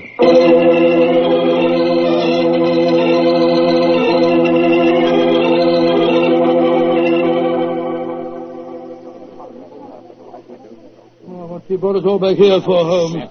Something very funny going on. I tell you, I don't like the look of it. And I, Watson, like the look of it very much. I wish you wouldn't be so dashed mysterious. What are you up to? You haven't taken a step yet towards finding the murderer? Haven't I? And I wonder what causes the beads of perspiration on Mr. Small's brow. Small? You mean that Small... And I wonder what causes the singular look of apprehension on the face of Murdoch, the young lawyer. You remember, of course, on my remarking how easily he carried the large iron box. Great Scott, yes. And it took a strong man to throw Sir Walter out of the window. Watson, huh? The new year is approaching. Ladies and gentlemen, in view of our recent tragedy, this is one New Year's Eve when none of us feels like song and jollity. But there still remains a ritual duty for me to perform. Mr. Murdoch, open the iron box, please. But I can't do that. It was only to be opened for your grandfather. No, Mr. Murdoch. The phrase was that it was to be opened on the New Year's Eve before the baronet's 21st birthday. I am now the baronet, and I shall be 21 next year on August 21st. Open the box, please, Mr. Murdoch. Ian, darling, how frightfully clever of you. Good lad. I hoped he'd think of it. Sir Ian. Murdoch, open that box. Very well, Sir Ian. But I'm afraid you're in for something of a shock. Great Scott, the box is empty. Except for a sheet of notepaper in the bottom. What's the meaning of this, Murdoch? Read that paper, Sir Ian, and you'll understand. I owe you 4,000 sovereigns. And it's signed Alexander Murdoch, on behalf of Murdoch and Murdoch, lawyers. You'd better explain this. It's the family skeleton, Sir Ian. That note is signed by my great-grandfather, the one that witnessed the original deed concerning the box. As soon as Sir Walter was born on that February the 29th, my great-grandfather realized the money wouldn't have to be produced for 84 years. And so he stole it. He borrowed it. He always intended to pay it back, but he was never able to. When he died, he told my father of his secret, and my father in turn told me. We've always planned to put back the money, Sir Ian, but we've never been able to. This is daylight robbery. You should prosecute them, Ian. The firm's still in business. You can ruin them. You can sue them for every penny they have. Mr. Small, you've already shown a marked aversion to my family. I suggest you allow me to handle their affairs. Bravo, Ian. How dare you, Dorothy? Go to your room. No one's going to their room. No one's leaving here until the police arrive. I'm convinced that one of you murdered my grandfather tonight. And if you ask me, it's obvious who that someone is. Who, Dr. Watson? You, Mr. Murdoch. You came here planning to kill poor old Sir Walter because you never intended to open that box. You thought that your secret would die with him. That's a lie. I was going to tell him everything and then ask for time to pay the money. I didn't kill him. Of course he didn't. There's your murderer. You yourself, Ian. Father, what are you saying? I'm saying that Ian's the murderer. He saw that the box wasn't going to be opened for another 4 years. He realized out the money couldn't marry Dorothy, so he killed his grandfather and then ordered the box opened. You're trying to cover yourself. You pushed grandfather out of that window tonight. You thought that if he died, the box would never be opened. So Dorothy couldn't marry me. You young Gentlemen. Upon my soul, Holmes, you seem remarkably calm. Go on, my dear Watson. I must say I'm absolutely fascinated by listening to three people accusing each other of murder, and each of them producing perfectly sound motives. It's a remarkable example of the dangers of reasoning from motive alone. We should profit by experience, Watson. Mr. Holmes, how can you be so calm? There's a murderer in this I room. suppose this game of charades is getting a little out of hand, Miss Small. Let's conclude it. You'd better come out now. That tapestry, it's moving. A happy new year to you all. Grandfather. Sir Walter, how am I seeing a ghost? Oh, Sir Walter, you're all right. Then what kind of a game have you been playing? It's a bunny game that Holmes and I invented. You might call it forcing the issue. I was determined to have the box open before the next 4 years were out, whilst I was still alive to look inside it. But the trickery of your family, Murdoch, has made me a very unhappy man. Sir Walter, I shall pay back the money in a few years. I swear I will. It'll be too late to do me any good, but I'll take care that Ian gets it. I've half a mind to prosecute you. Grandfather, the money isn't important now that you're all right. You were counting on it just the same, my boy, so that you could marry Dorothy. I know that. She'll never marry a pauper. I won't allow it. When I'm 21, you can't stop me, Father, and I am going to marry Ian. Be quiet. Sir Walter, it's a very unsavory business. I think that you owe us an explanation of your behavior tonight. You tell him, Holmes. I fancy a wee drop of cream of Dunbar. Watching you all search for my body in the moat has made me thirsty. The explanation is a very simple one, ladies and gentlemen. When you arrived here tonight, Mr. Murdoch, I knew from the way you handled the box that it could not contain the sum of gold it was supposed to. And so you suspected fraud and devised a plan to force the opening of the box. Yes, and Sir Walter was an eager conspirator. Of course I was. Ian is 21 next August. Supposing I had died after he came of age, and before my next birthday, 4 years hence, the box would never have been opened. And so we invented the fake murder story. By the way, Ian, I must congratulate you for grasping the possibilities of the situation so speedily. If you hadn't demanded the opening of the box, the Murdoch secret might still be a secret. It was a clever plan, Holmes. It's too bad that it had to have such a miserable ending. I'm not sure that we have finished with the matter. Mr. Murdoch. Yes, Mr. Holmes? You say that your family took £4,000 from that box? Yes, Mr. Holmes. Curious. I would have sworn from its size that it would hold closer to 5,000. And in your account of the legend, Watson, you told me that Sir Thomas Dunbar stated on his deathbed that he had put something else in the box. Right. Something for a rainy day, is that it? Mm-hmm. Did the Murdochs find that extra something? No, Mr. Holmes. They found nothing but the gold. Oh, that's very odd. I think I'll take a closer look at that box if you don't mind. Since this seems to be a night of telling secrets, I think you might as well know, Father, that if you don't give your consent, I shall elope with him. Oh, bravo, my dear, bravo. No such thing. I admire your resolution, young lady, but I hardly think it will be necessary. What do you mean, Holmes? Permit me to show you all the treasure of the Dunbars. What have you found, Holmes? Something for a rainy day that old Sir Thomas spoke of. You see, since the cubic contents of the box obviously differed from my calculations, I deduced the existence of a false bottom. I was correct. And in that space, I found this. Oh, it's a manuscript. Quite so, the manuscript of a book. Look at the title page and see the author's name. History of the Dunbar Family. By Sir Walter Scott. I think, Sir Walter, that an original and unpublished manuscript by your distinguished namesake will prove worth several times the gold that is missing from that box. You've saved the day for us, Holmes, my boy. God bless you. Oh, this has been as strange a new year as ever I knew. But it's turned out to be a bonny one, thanks to you, Holmes.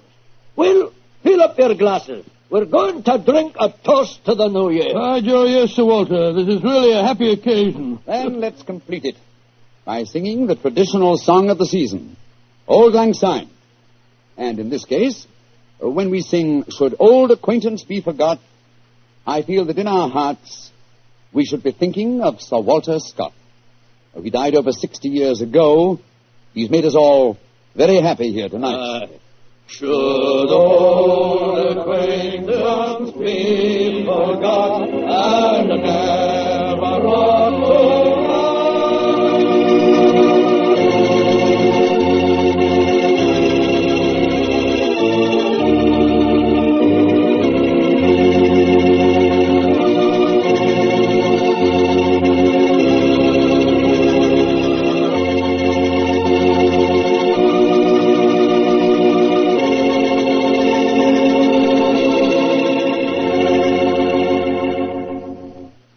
Doctor, that turned out to be a very happy new year for all concerned. Yes, that's one new year that I'll never forget. Well, I sure hope you'll always remember this one, too. Oh, just a second, my boy. That calls for a glass of port. Fine. Well, to a happy new year, my boy, for you and for our many friends listening in. And to you, Doctor. Oh, thanks, boy. Ah, that's good. Doctor, this has indeed been a pleasant association for me. Oh, I'm glad to hear. You're the best storyteller I've ever known, and the Petrie family makes the best wine I've ever tasted. I hope that, just as they've been making wine for generations in the past, the Petrie family will continue to make fine wine in the future. And Mr. Bartell, I know that you'll always be here to tell us just how good that Petrie wine is. Well, I hope so, Doctor. And now I know Dr. Watson's waiting for us, so let's go in and join him. Come in. Good evening, Dr. Watson. Good evening, Mr. Bartell. You're quite muffled up tonight, I see. Overcoat, scarf, and gloves. Slip 'em off and come and join me by the fire. Thanks, Doctor. It's quite a nip in the air tonight. Yes, there is indeed. Well, Doctor, you told us last week that tonight's story centered around the activities of a brilliant and beautiful woman. Yes, my boy. Her name was Irene Adler. But I never knew Holmes refer to her by any other name than the woman. She sounds mighty intriguing. How did you happen to meet up with her? Well, I'll tell you the story from the beginning. One night, it was on the 20th of May in 1888, to be exact, I was returning home from a visit to a patient when my steps led me through Baker Street. Since my marriage, I haven't seen much of Sherlock Holmes. And you couldn't resist stopping by at 221B, I'm sure, Doctor. Oh, of course I couldn't. As I stood outside the well-remembered door, I looked up at the lighted windows and saw the tall, spare figure of my old friend, passed twice in dark silhouette against the blind. He was pacing the room swiftly, eagerly, with his head sunk on his chest and his hands clasped behind him. To me, who knew every mood of his and habit of his attitude and manner told their own story. He was hot on the scent of some new problem. I rang the bell, and a few moments later, found myself standing before him. You look in splendid shape. Yes, Holmes, I'm feeling very well, thanks. And in practice again, I see. You didn't tell me that you'd gone back into harness. Oh, and how did you know? Elementary, my dear chap. If a gentleman walks into my rooms, smelling of iodoform, with a black mark of nitrate of silver on his right forefinger, and a bulge on the left side of his hat, to show where he's secreted his stethoscope, I should be dull indeed if I didn't pronounce him to be an active member of the medical profession. Just the same as ever, Holmes. By the way, I'm not interrupting you. Well, you are, old fellow, but it's a most welcome interruption. You're working on a new case? It looks like it. This letter arrived by the last post today. It's undated and has neither signature nor address. Read it. Let's have a look. There will call upon you tonight at 7:45 a gentleman who desires to consult you upon a matter of the very deepest moment. Your recent services to one of the royal houses of Europe have shown that you are one who may safely be trusted. This account of you we have from all quarters received. Be in your chamber, then, at that hour, and do not take it amiss if your visitor wears a mask. Great Scott, it's all very mysterious. What do you imagine it means? Look carefully at the note, old fellow. What do you deduce from it? Well, now, let me think. The man who wrote it was presumably well-to-do. Such paper couldn't be bought under half a crown a packet. And it's peculiarly strong and stiff. Peculiar. That's the very word. It's not an English paper at all. Hold it up to the light. Don't you notice anything? Yes. There's a large E with a small G and a large G with a small T. That's right. Woven into the texture of the paper. What does that suggest you? The name of the maker, no doubt, or perhaps his monogram. Not at all, my dear fellow. The G with the small T stands for Gesellschaft, which is the German for company. And the EG? That stands for Igria. It's a German-speaking country in Bohemia, not far from Carlsbad. Oh, so the paper was made in Bohemia? Undoubtedly, my dear fellow. And the man who wrote the note is a German. How do you know that? Observe the curious construction of the sentence. This account of you we have from all quarters received. A Frenchman or a Russian could not have written that. It's the German who is so discourteous to his words. Oh, there's your crowd now. I better go home. No, unless you have to. Well, I could stay. I thought that Then perhaps stay, old chap. I'm lost without my Boswell, and this promises to be interesting.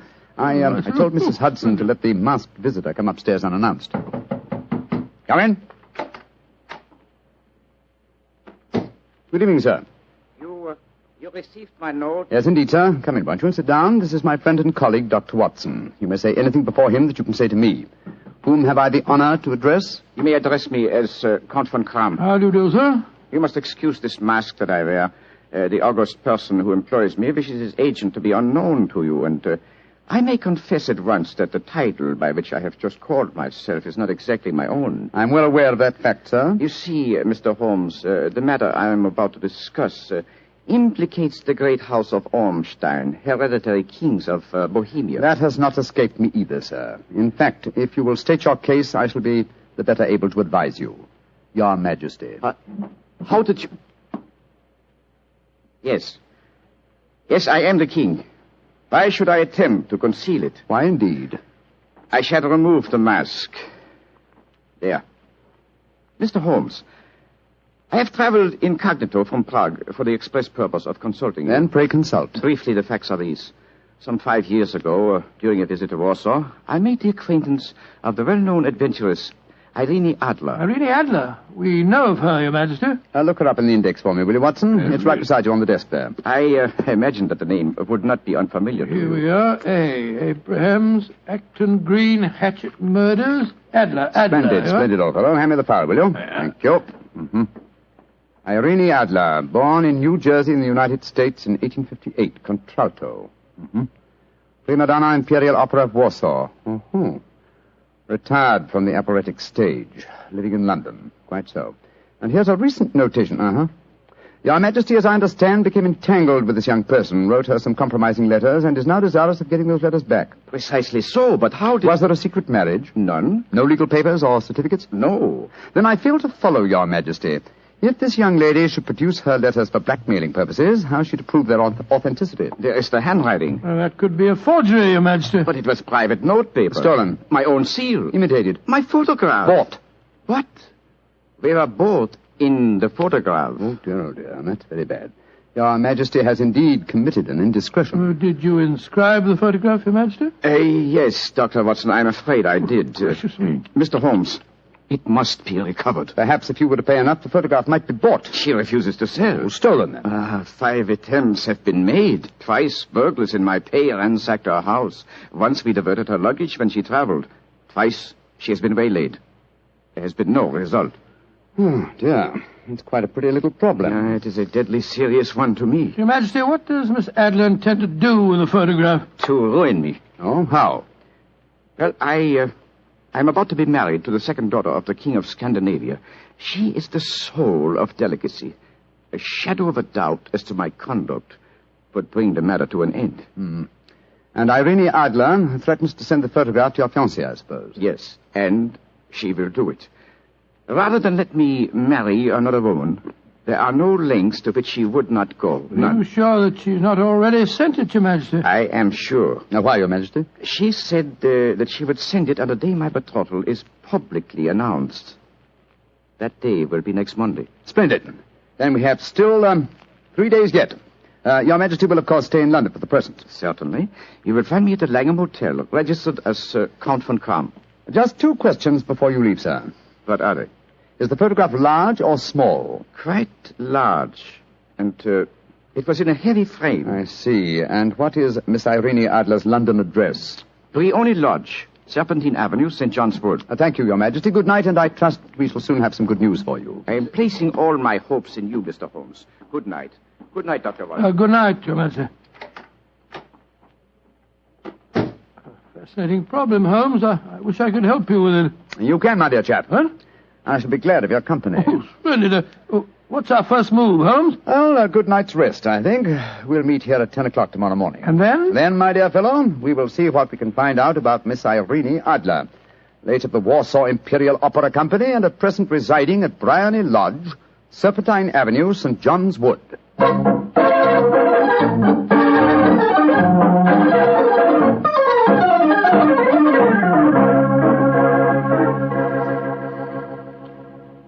Well, Holmes, a cursory examination of Briony Lodge didn't prove very illuminating. No, a bijou residence that represents the essence of dignified suburbia, but tells us very little about its owner. I think a visit to the local public house might prove more instructive. Come on, old chap. I see the door to the Coach and Horses inviting us from across the road. Well, our disguises shouldn't cause any suspicion, Holmes. That's why I suggested them. In the character of a couple of stable hands, I felt that we might inspire confidence. This is a horsey neighborhood. There's a wonderful sympathy and Freemasonry among the fraternity. There we are. Better let me do most of the talking. Yes, I will indeed. I'm sure that your accent will be more convincing than mine. Let's go in, shall we?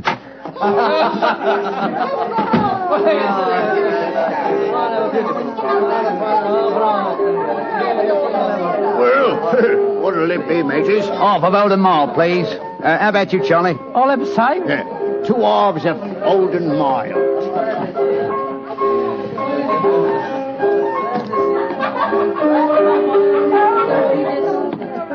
Well, here you are, mateys. That'll be a tenner. Have a drink with us, Governor. Don't mind if I do. I'll have a Guinness. You blokes new round here? Yes, that's right. Come over from Clapham. Clapham, eh? Well, here's looking at you. Hunting for jobs? That's right. We was told that Miss Idler across at Bryony Lodge needed a new coachman and a groom. Well, it's the first I've heard of it. It might be true. Have you been over there to ask? No, not yet. We thought we'd find out something about the old girl first. She ain't no old girl, matey. She's the prettiest young thing you ever saw under a bonnet, and that's a fact. You know her, Governor? Why, of course I know her. Used to drive her carriage, I did. Before I came to work here. Oh, what's she like? Oh, nice little lady, as you'll find, chum. Work hard? No. She lives quiet, like. Goes out singing at concerts once in a while. The rest of the time it's money for jam. She goes out for a drive in the park every day at 5 and comes back to dinner at 6:30. The rest of the time's your own. She ain't married, you say? No. But she's got a bloke what comes to see her all the time. He's a barrister. Nice gentleman. Mr. Geoffrey Norton is his name. Good-looking fella. Wouldn't be surprised to see him get spliced. Sounds like a cushy job to me. Come on, Charlie. Let's get over to the house and see what's what. Much obliged to you, chum. Well, good luck, mateys, and thanks for the dinners.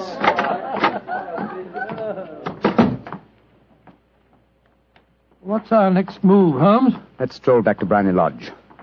I'm undecided whether to continue my investigation there or to try and find out something about Mr. Geoffrey Norton, the barrister. If he's just her lawyer and nothing else, it's more than likely that she's entrusted the photograph to his safekeeping. Hello. There's a cab waiting outside Miss Adler's house. Hurry, Watson. Maybe Mr. Norton's. Here we are at the gate. Yes. Here comes a man hurrying down the pathway. Quick. Flatten yourself behind this post. Listen. Where to now, Mr. Norton? Drive like the devil.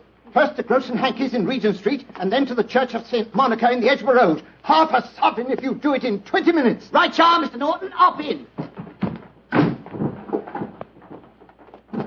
Fire and signal the cab, Watson. We must follow him. Well, here comes one. Oh, no, it isn't. It's a private carriage. Miss Adler's, no doubt. Here she comes down the pathway. Back behind the post again, Watson. Where to, Miss Adler? The Church of St. Monica's, John, and half a sovereign if you reach it in 20 minutes. The game's afoot, Watson. Quick. We must get a cab and follow them. Here comes a hansom. Hi, cabby! Here! You blokes got enough money to take a cab? Here's a half sovereign for you, my man. Right, you are. Where to, Governor? The Church of St. Monica in the Edgware Road, and another half sovereign for you if you get us there in 20 minutes.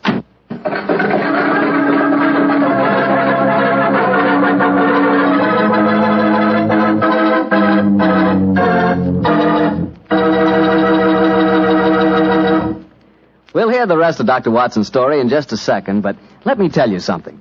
If you're going to have chicken for dinner tomorrow night, or any night, don't forget to serve that chicken with Petri California Sauterne. Believe me, Petri Sauterne is just about the last word in white wines. It's beautifully golden in color, it's delicate and intriguing in flavor, and it's just, well, you taste it and see for yourself. If you want a delicious white wine, you certainly want a Petri Sauterne. Well, Doctor, once again, you broke off your story at the most exciting point. Did you and Sherlock Holmes reach that church inside the 20 minutes? Yes, Mr. Bartell, we did, but the other carriages were there before us. Holmes went into the church after telling me to guard the outside.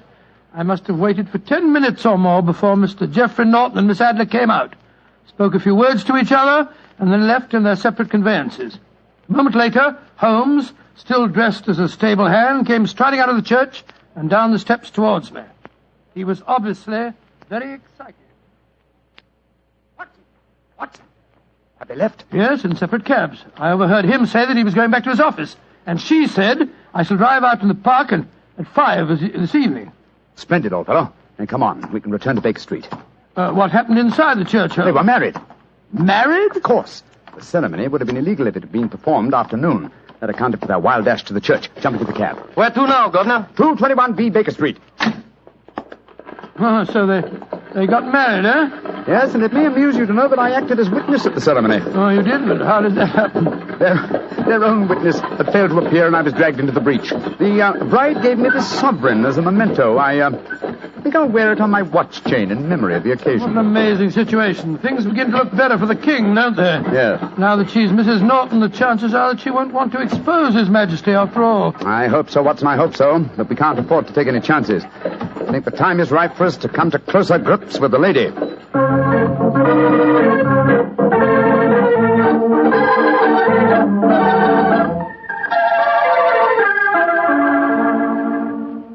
Well, Holmes, now that we've eaten, perhaps you'll tell me your plan. With pleasure, my dear fellow. And while I'm so doing, I'll proceed with applying the makeup for my new disguise. Another disguise? What's it to be this time? I think the character and appearance of an amiable and simple-minded nonconformist clergyman would be most suited to my plan for entering Miss Adler's house. Oh, you're going to try and enter, then? I must, dear fellow. Yes, I'm sure the photograph is there. Miss Adler, or rather Mrs. Norton, will return from her drive in the park at 6:30. We must be at Bryony Lodge to meet her. And what then? You must leave that to me. I've already made my arrangements. There is only one point on which I must insist. You must not interfere, come what may. You understand? I'm to remain neutral. Yes, there will be some small unpleasantness. Don't join in it. It will end in my being conveyed into the house. As soon as I'm able to, I shall open one of the windows. You're to watch from the outside. When I raise my hand, you will throw an object which I shall give you through the window, and at the same time cry fire. Follow me? Entirely, but what am I to throw? Oh, it's nothing very formidable. Here it is. Looks like a great big cigar. What is it? Just an ordinary plumber's smoke rocket, fitted with a cap at each end to make it self-lighting. Your task is confined to throwing it through the window. When you raise the cry fire, it will be taken up by quite a number of people. You will then walk to the end of the street, and I'll rejoin you in 10 minutes. I hope I've made myself clear. Perfectly. Good. And now, old fellow, as soon as I've donned my clerical attire, let's be on our way. There's no time to be lost.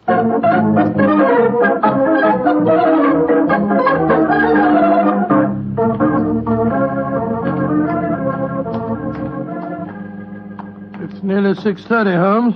We've been pacing up and down in front of her house for half an hour now. I hope she does come back. I'm sure she will. There seem to be a lot of loafers hanging round her gate. All part of my conspiracy, old chap. You'll see them play their parts in a few minutes. You still think the photograph is inside the house? Yes, I'm sure of it. It's most unlikely that she carries it about with her. Remember, the king told us it was a large frame picture. And also remember that she planned to use it within a few days. It must be where she can lay her hands on it. It must be inside her house. But her house has been burgled twice. They don't know how to look. Well, how will you look? I won't. I'll get her to show me. She'll refuse. Well, she won't be able to... Shh. Here comes the carriage now. Remember, Watson, carry out my orders to the letter. Yes, you can trust me, Holmes. Blimey, here comes the Duchess of Fiddlewinks. Let's put out the carpet. She might get her tootsies wet. Oh, put a sock in it, Elfie. Leave him alone. She's no better than she ought to be. Please let me through. I live here. Well, ain't that nice? We'll all come in and have a cup of cocoa. Move out of the way, please, and let the lady through. Mind your own business. Just 'cause your collar's turned the wrong way, you can't spoil our fun. That's right, Eddie. Keep your nose out of it, Parson. Please don't fight about it. I tell you to stop molesting the lady. Do ya? Then how would you like a biff in the nose? Oh, he hit the poor man. Then he ran away, the coward. Is the clergyman badly hurt? He hit his head, Mum, and he fell. If you ask me, he's hurt bad. He's bleeding something terrible. Can we bring him in, Mum? He can't lie here in the street. Why, of course. Bring him in. Right you are, Mum. Here, Bert. Right out. Give us a hand. Oh, poor fella. Did you see what happened to him, mister? Yes, I saw, my good woman. A very convincing demonstration. What you mean? Weren't you paid by a certain gentleman for this performance? Oh, you knows about it, too. Yeah, you must be a friend of Mr. Sherlock Holmes. Yes, I am. Nice gentleman. He give us $5 bob apiece for tonight's work. It ain't through yet, though. We got to start yelling fire when somebody tells us. I'm that somebody, my dear lady. There's Mr. Holmes now. He's inside the house. Yes, he's opening a window. Now he's raising his hand. That's my signal. Now to throw the rocket. There we are. Fire! Fire!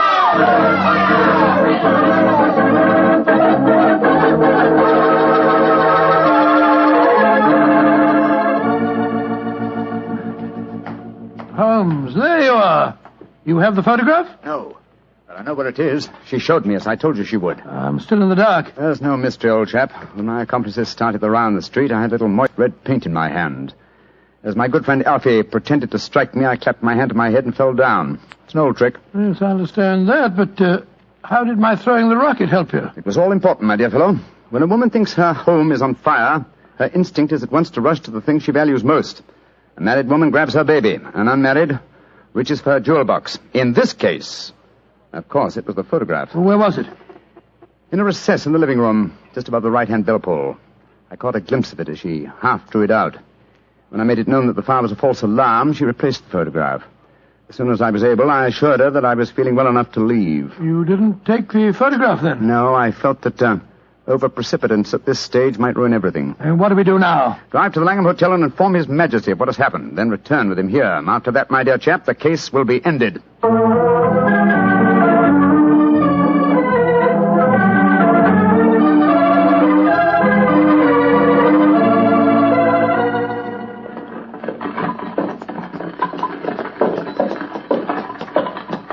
This is Brownlee Lodge now, Your Majesty. I'm all impatience. You're certain this photograph will still be there, Mr. Holmes? I have every reason to believe so, Your Majesty. I must confess, this is going to be something of an ordeal. Then I suggest that you let me do the talking, Your Majesty. I think I know how to handle the lady.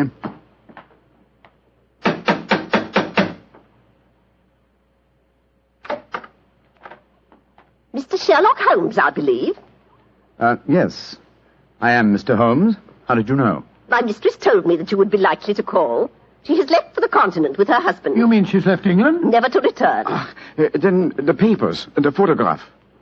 All is lost, Mr. Holmes. We'll soon see. Follow me. She said you've been looking for something. I hope you find it. This was the bell pull. There's a sliding panel behind it somewhere. Ah, here it is.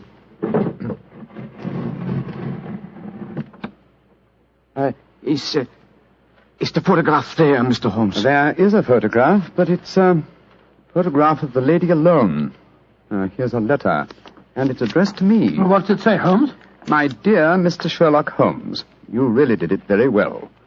Until after the fire alarm, I had no suspicion. But then, when I realized how I had betrayed myself, I began to think. I'd been warned that if the king employed an agent, it would certainly be you. May I congratulate you on your disguise as the dear old clergyman? Great Scott, you was far more clever than you thought, Holmes. Yeah, go on. What else does it say? Let me see. My husband and I both thought that the best recourse was flight. So you will find the nest empty. As to the photograph of the king and yourself, His Majesty may rest in peace. Thank goodness for that. I love and am loved by a better man than he. I leave another photograph, however, that he might care to possess. And I remain, dear Mr. Sherlock Holmes, very truly yours, Irene Norton, née Adler. What a woman, Watson. What a woman. What a magnificent woman. She fooled me completely. But, I'm sorry, Your Majesty. I've been unable to bring your business to a more successful conclusion. On the contrary, my dear sir, nothing could be more successful. I know that Irene's word is inviolate. The incriminating photograph is now as safe as if it were in the fire. I'm glad to hear Your Majesty say so. I am immensely indebted to you. Now, pray tell me, in what way I can reward you? This beryl ring that I wear, I should be proud Your Majesty has something that I should value even more highly. You have but to name it. This photograph. Irene's photograph? But certainly. However, you must let me give you something more substantial. Oh, no, Your Majesty. This is something I shall treasure all my life. This and a golden sovereign I received from the lady's hand. They will remind me that I was once tricked by a woman. A woman that I shall never forget.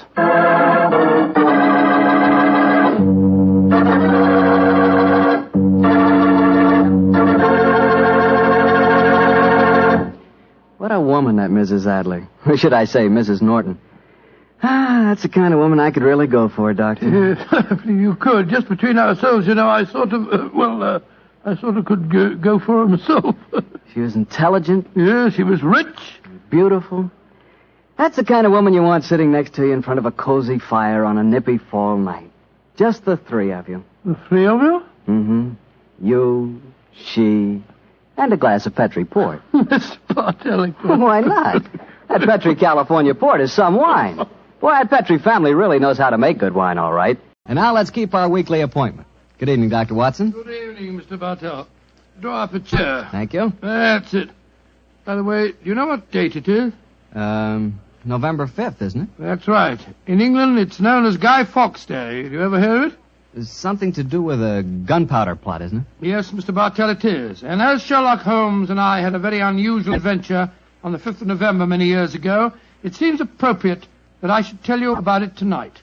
But before I begin, I think it might help you to appreciate the true flavor of the story if I tell you a little about the origin and the customs of Guy Fawkes Day. It's a swell idea, Dr. Watson. Well, my boy, on November the 5th, 1605, exactly 340 years ago today, King James I was about to attend the opening of Parliament when a plot was discovered to blow up the House of Lords during the ceremony.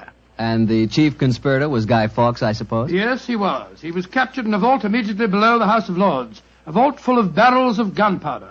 Of course, he and his fellow conspirators were executed. And ever since then, November the 5th has been known as Guy Fawkes Day. Well, how's it celebrated, Doctor? Well, it's a great time for the youngsters, Mr. Bartell. They black their faces, throng the streets, begging for pennies, and build bonfires in which to burn effigies of Guy Fawkes. These effigies are life-size dummies, stuffed with straw and dressed in old clothes. The children parade them in the streets chanting rhymes. Well, now, let me see. Pleased to remember the 5th of November. Guy Fawkes Guy, hit him in the eye. The kids must have quite a time. Sort of like Halloween, huh, Doctor? Yes, not unlike it, my boy. Well, now that I've told you something about the customs of Guy Fawkes Day, I'll get on with my story. It began just before lunch, I remember, on November the 5th, 1899.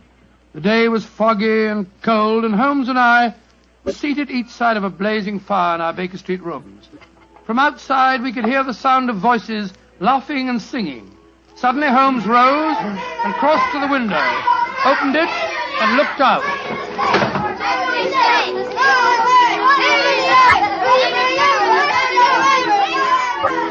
Then he turned to me and spoke. Children having a great time, Watson, aren't they? Yes, it cost me a shilling worth of pennies to walk here this morning. Has it occurred to you, Watson, that the gunpowder plot offers very promising material to the speculative mind? In what way, Holmes? I say it's confoundedly chilly in here. Don't you think you might shut that window? Sorry, old chap. As I was saying, the gunpowder plot offers very promising material to the speculative mind. I've made something of a study of the historical records of the case. There is more than a little evidence to suggest that King James was never in any real danger. Never in any danger? Well, what makes you say that?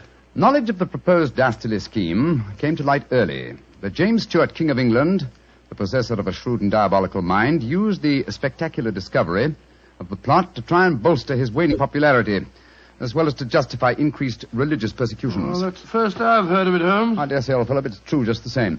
I'm afraid James Stuart, King of England, was an unscrupulous tyrant. Come in. Oh, yes, Mrs. Hudson? There is a gentleman to see you, Mr. Holmes. He said it was very important, and he asked me to give you his card. Oh, thank you, Mrs. Hudson. Oh, ask him to come up, please, will you? Aye, sir. Who is it, Holmes? A gentleman with a remarkably fine sense of timing.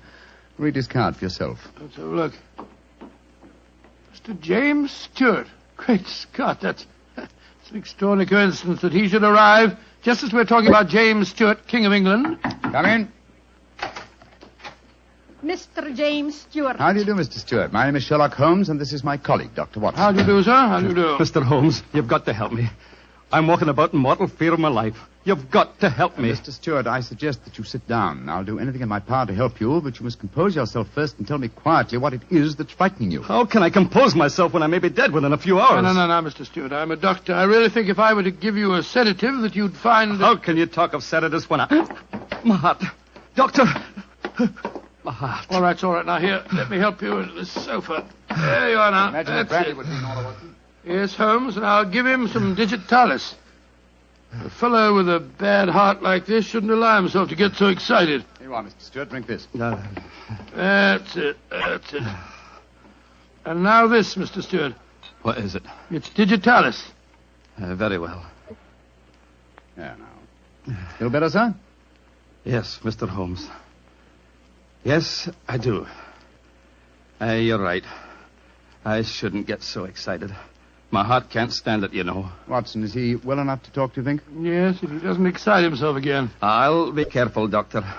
I'll take it quietly. Mr. Holmes, when you saw my card just now, did it strike any responsive chord? Naturally, sir. Who could fail to be intrigued when a James Stewart calls to see one on Guy Fawkes Day? It isn't just coincidence that my name is James Stewart. I've got royal blood in my veins. People know of it. And that's another reason they're out to kill me. They're jealous of my heritage. Every instinct I have is a royal one. Now, you gentlemen know that falconry is a king's sport. And my greatest hobby is the breeding and the training of falcons. Stewart, please, Mr. Stewart. Owing to the state of your health, I suggest that you be as economical as possible in your explanation. In fact, I think it might be better if I were to question you. Very well, Mr. Holmes. Now, you say that your life is in danger. What evidence do you have to substantiate that claim? My cousin, Guy Falconby, has threatened it. You see, Mr. Holmes, he and I are the only heirs to a wealthy uncle. His fortune will go to the surviving heir. If I were dead, Guy would inherit everything. It seems to me, Mr. Stewart, that you should have applied to Scotland Yard for protection. I did, Dr. Watson. Only a few days ago I saw a certain Inspector Lestrade, I think his name was, and he laughed at my fears. Oh, Lestrade. And he laughed, did he? Well, then in that case, there may be something in your story, sir. You say that your cousin has threatened to kill you. Has he indicated the method he intends to employ? He has, and it's a devilish plot. Guy has a bitter, twisted sense of humor, gentlemen, even when he's planning as dastardly a thing as a murder. I am James Stewart. He is Guy Falconby, which is near enough to Guy Fawkes. Today is the 5th of November, and he's planning to blow me up. Oh, come, sir. You can't expect us to believe that. But it's true.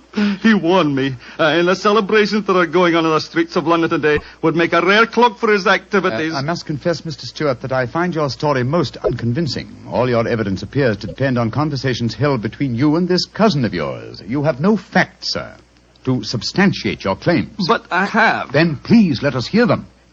I live at 23 Cavendish Square. A week ago, the house next door to me was let to a new tenant. Almost immediately, workmen became very active there. They were digging in the cellars, Mr. Holmes. I could hear the sounds of picks and shovels through the walls. Digging in the cellars? That does sound significant, doesn't it, Holmes? Extremely. Did you observe any other activities of the workmen, Mr. Stewart? Mr. Holmes, vans have been delivering large packing cases to the basement during the last 2 days. Mm-hmm. I know what's in them, too. It's gunpowder. I tell you, they're planning to blow me up today. No. Steady. You mustn't excite yourself again. What shall I do, Mr. Holmes? I think, sir, it would be better for you to rest here for a while and then go to a nearby hotel. I would suggest the Shaftesbury. And wait there until you hear from us. And where are you gentlemen going? Watson and I, after donning suitable disguises, will visit the house adjoining yours in Cavendish Square. I think an examination of the cellar there might prove most illuminating.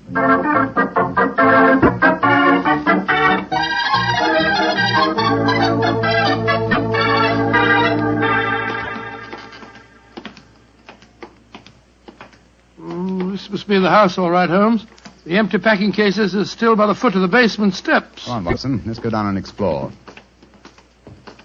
Upon my soul, I feel a little self-conscious in these clothes. No need to, my dear chap. You look a most authentic inspector of plumbing. Well, if anyone challenges us, you'd better let me do the talking, though. I think my accent might be a little more convincing. Shh. Listen. I can't hear anything. Exactly. Then we may reasonably assume that either the workmen are observing the Guy Fawkes holiday or that their work is done. Come on, let's try this door. It's unlocked. Yes. Huh. This is too easy, Watson. We must be prepared for a trap. Come on. I've got my revolver handy if there's any trouble. Don't use it until I tell you to. Remember, we're supposed to be plumbing inspectors. It's pitch black in here. I can't see a thing. Strike a match. See if you can find a gas jet. Strike a match when the cellar may be full of gunpowder? Can't take the risk, old chap. Oh, here's a gas jet. I'll light it. That's better. Now we can see a little. Uh-huh. think the workmen have completed their job.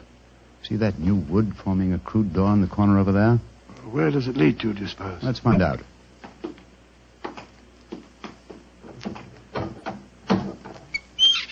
Oh, also unlocked. And here's a miner's lantern, waiting conveniently for us on this ledge. Oh, this is ridiculously easy. Now I'm sure it's a trap. I like the lantern. Great Scott, it's a tunnel. Yes, it's a tunnel leading into Mr. Stewart's house next door. Let's explore it.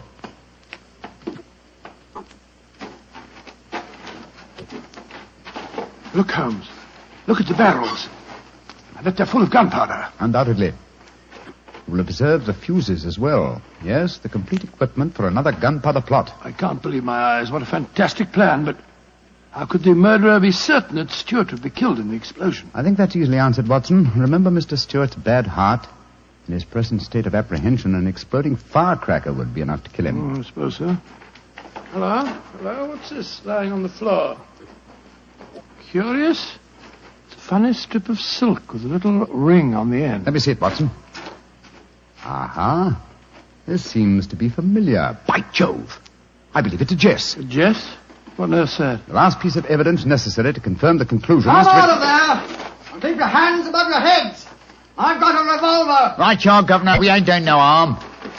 Now, remember, Watson, I'll do the talking. Come on! Out you come! Well, you're a comical-looking pair. What are you doing in there? Me and my mate got a message to come over here and see to the plumbing, mister. Plumbers, eh? You have any identification? Yes, sir. Here's my badge. We're inspectors for the London County Council. Oh, that's all right, my man. I saw the basement door open and I thought burglars might be here.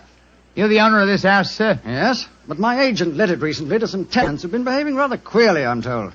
So I came round here to see what was happening. If you're the owner, sir, perhaps you can give me some facts for me records. Not to film me records, you know. What do you want to know? Well, your name, please, sir.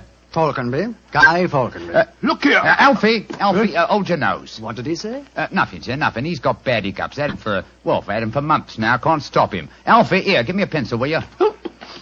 Thank you, Alf. Now, sir, your name is Guy Falconby. What's the name of the tenant this house is let to? There are 3 of them. Oh, do you know their names, sir? Got to have them for me records, you see. Yes, the names are Winter, Rokewood, and Keynes. Oh, yes. Winter, Rokewood, and Keynes. That's right, sir. Sounds as if they might be a firm of solicitors, don't they, sir? Well, perhaps they are. I haven't met them. Just one more question, sir, and then I needn't bother you no more. Well, what is it? My religion or my grandmother's maiden name? No, sir. No, nothing like that. I just wondered who lived in the house next door on that side. We've had a complaint from there, too. Their pipes is bunged up. My cousin lives there. His name's James Stewart. Mr. James Stewart, eh? Not much obliged, sir. Me and my mate will be going next door then. Come on, Alfie. I'm not surprised his pipes are bunged up, as you so graphically put it. He's a great one for practical jokes about the house. As a matter of fact, he's planning one of them tonight. Well, that's no concern of yours. By the way, my man, what's your name? Nivitt, sir. Tom Nivitt. Come on, Alfie. We got work to do.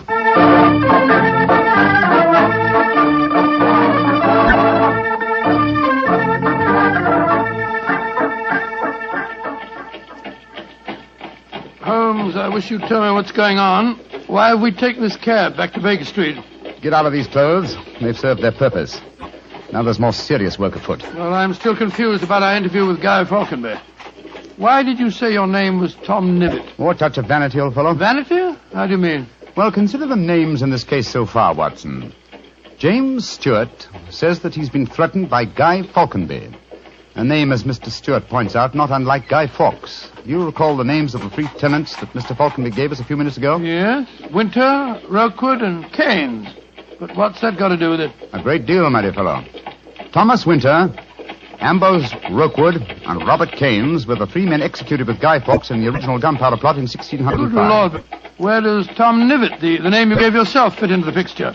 Thomas Nivitt was the Westminster magistrate who arrested the conspirators. Since the would-be murderer has such an academic knowledge of the original plot, I thought I'd let him know that he was up against an opponent worthy of his skill.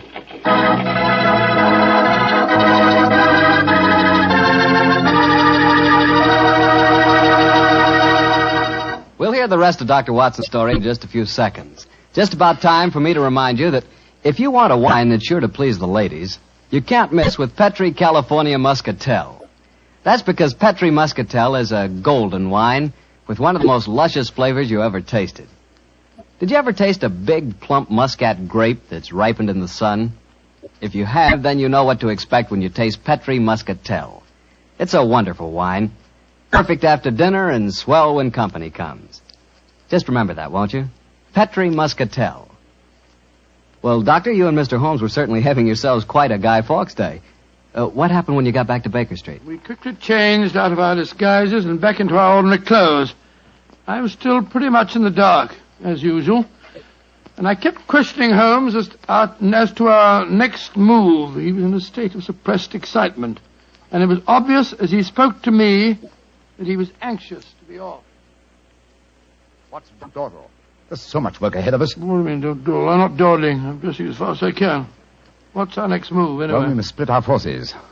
Let's get hold of my band of street urchins, the Baker Street Irregulars. I'm going to surround Mr. Stewart's house in Cavendish Square, and they'll be invaluable for that purpose. So what do you want me to do? Go to the Shaftesbury Hotel and collect Mr. Stewart, then return with him to his house and wait me there.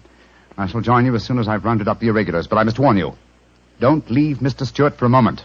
Don't let him out of your sight until you see me again. Of course I won't, Holmes, but, I must say, the idea of all that gunpowder in the cellar doesn't make me feel any too have happy. Faith in me, old chap. Have faith in me. You know, I wouldn't expose you to any danger if I could avoid it. And I assure you that I shall join you and Mr. Stewart very shortly. You have your revolver? Yes, of course. Good. And, give Mr. Stewart this revolver, will you? Tell him that I insist that he carries it. I fear that his own has probably been tampered with. Right you are, Holmes. I'll see that he has it. This is a strange business, I must say. That Guy Falconberry seemed such a decent sort of fellow. Yes, he appeared to be a most amiable fellow, didn't he? This is indeed an unusual case, Watson. We're up against one of the most sinister and twisted antagonists that we've ever met. Well, old chap, I'm leaving now. I'll join you soon. And don't forget, stay close to Mr. Stewart. Stay very close to him.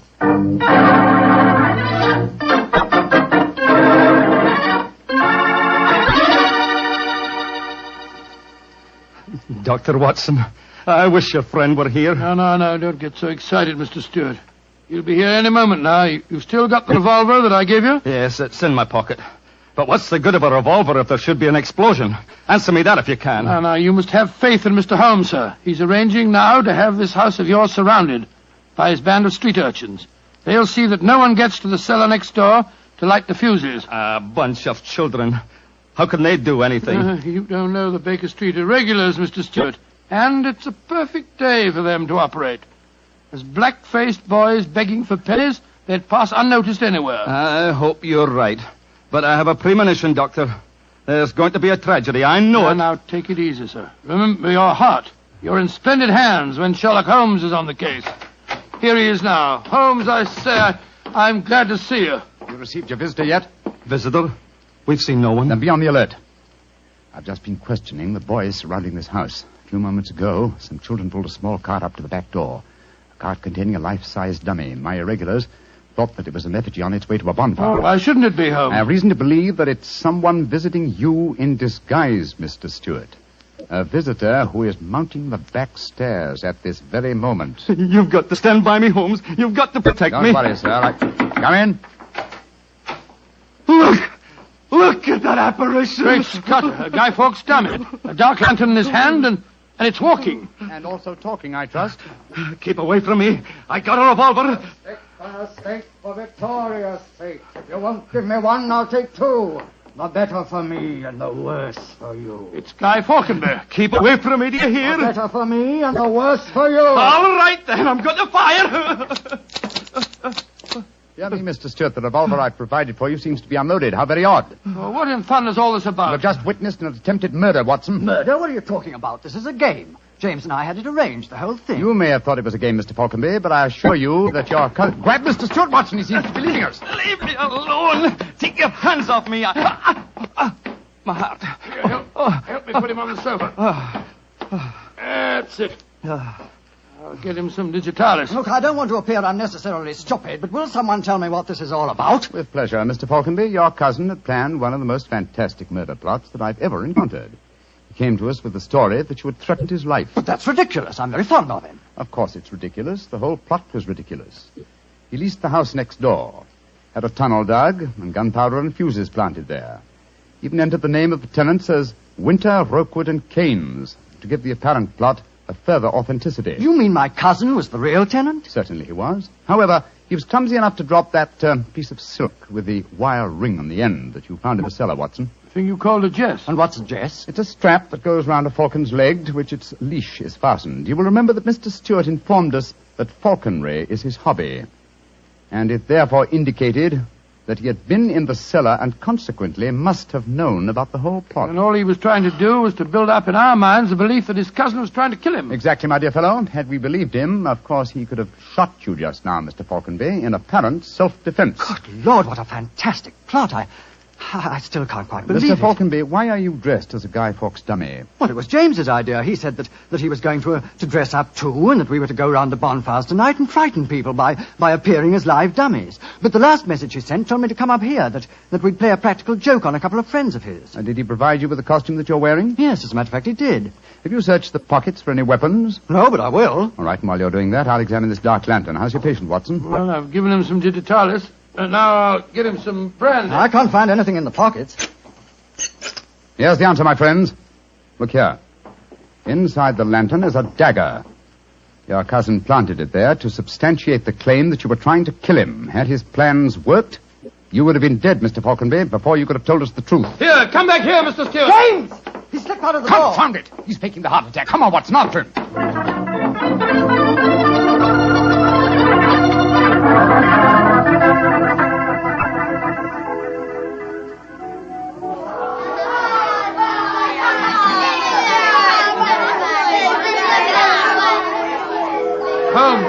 Holmes, where are you?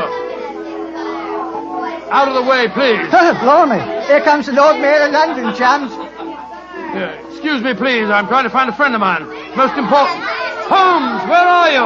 Get out here, Watson. I hear you calling me. Out of the way, please. I'm coming, Holmes. Why don't you get in the postcard? You got away from me in the crowd. I'm afraid Mr. Stewart got away from us. Well, we'll never find him in this mark. Not too old, fellow. He's a dangerous man. There's no knowing what he may do. Where are the irregulars? There's Wiggins. Wiggins? Hello, Mr. Elms. Wiggins. Dr. Watson.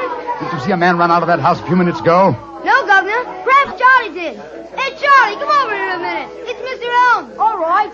I bet Charlie didn't see anything, though. He's got some savvy girl with him. Hello, Mr. Holmes and Dr. Watson. Hello, Charlie. Hello, Charlie. Did you see a man run through this crowd a few minutes ago? A tallish man with a grey moustache? Yes, I did. A man came running out of the house over there. That's the house. Where'd he go? He ran down toward where the shops are. And he stole our dummy, he did. The one we are going to burn in the bonfire. I tried to stop him, but he got away. Holmes, look up there on the roof. There's a figure. By Jove, I believe it's James Stewart. That's the man. He's the one that stole our dummy. He's standing up on the roof. He's going to jump. If he does, he's going to land in the bonfire. There he goes. He is jumping. Right into the middle of the fire. It's awful. He'll be burned to death. Don't worry, Wiggins. There wasn't a man who fell into the bonfire. What do you mean? From the gyrations that the figure performed as it fell, my dear Watson, I'm convinced that Mr. Stewart threw the stolen dummy to try and put us off the track. Then Stewart's still up there. He is, Watson. Come along, old boy. It's up on the rooftops for us. Up on the rooftops.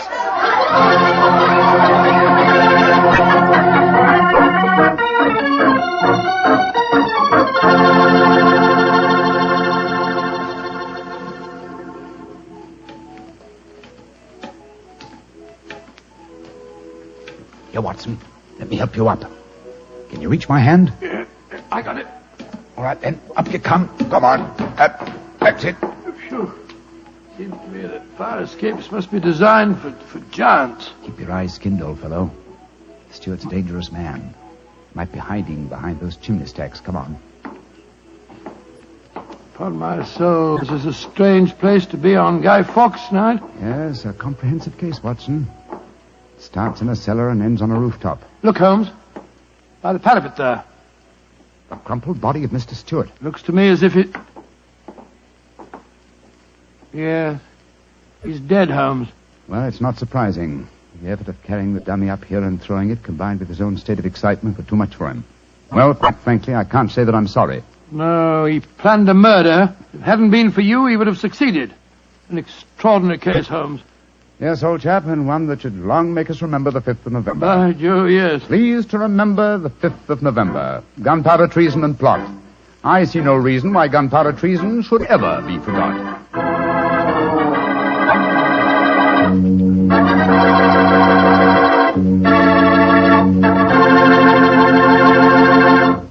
Well, Doctor, as you boys would say, that story was a bit of exciting, what? Yes, and even now I sort of lose my breath when I remember climbing that fire escape. You know, Doctor, those two fellas certainly went out of their way to celebrate Guy Fawkes Day. Now, take me. When I got a little celebrating to do, I like to do it quietly. Some friends, a glass of port. Yeah, Petri port, of course. What else? Leave it to you. No matter what the occasion is, you can somehow make it a perfect occasion for Petri wine. Good evening, Doctor. Good evening, Mr. Bartell. Come over here and join me by the fire. I didn't think it was cold enough for a fire tonight, Doctor. Oh, I suppose it isn't really, but there was one late, so I just couldn't resist putting a match to it. Fire's a good accompaniment to storytelling anyway. Oh, yes, my boy, a fire and a glass of port. Care to join me in one? Thanks, Doctor. So, you're going to tell us a sea story tonight? Yes, Mr. Bartell. The whole adventure took place aboard a small steamer as it plowed through the stormy seas of the Indian Ocean. Here's your glass, my boy. Thanks. And what were you and the great Sherlock Holmes doing on the Indian Ocean, may I We're ask? on our way to Calcutta to solve the case of the vanishing elephant of Parbutipur. Oh, yes, the story you told us a few weeks ago. That's quite right, my boy. It's in the summer of 1894 that we left Liverpool aboard the steamship Lucifer. It wasn't a large ship, and as both the Mediterranean and the Red Sea proved somewhat, shall we say, unfriendly, I may tell you the first part of the voyage was quite unpleasant. In fact, until we left Aden, I'd spent most of the time in my cabin. I'm not much of a sailor, you know. However, as we headed eastward towards Colombo, the weather cleared up a bit, and I came on deck and joined Holmes.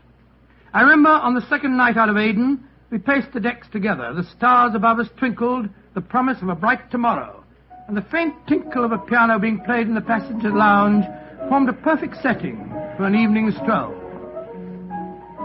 It only seems like yesterday that Holmes said... Watson, it's good to see you on your feet again. Yes, it's good to be on 'em, Holmes.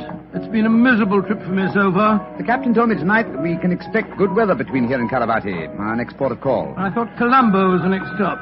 And where is Karavati, whatever you call it? Anyway, I never heard of the place. It's a tiny island in the Indian Ocean. It's a British protectorate.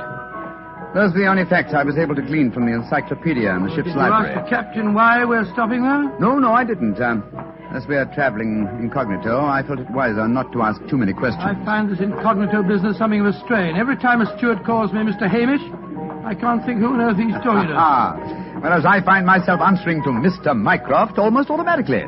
By the way, old chap, now that you're going to mix with the ship's passengers, I suggest that you adopt a Scotch accent. It would seem more appropriate for a Mr. Hamish, and I don't want anyone aboard to suspect our true identity. Oh, I'll do my best, but I must say, Holmes, I think you're being unnecessarily mysterious.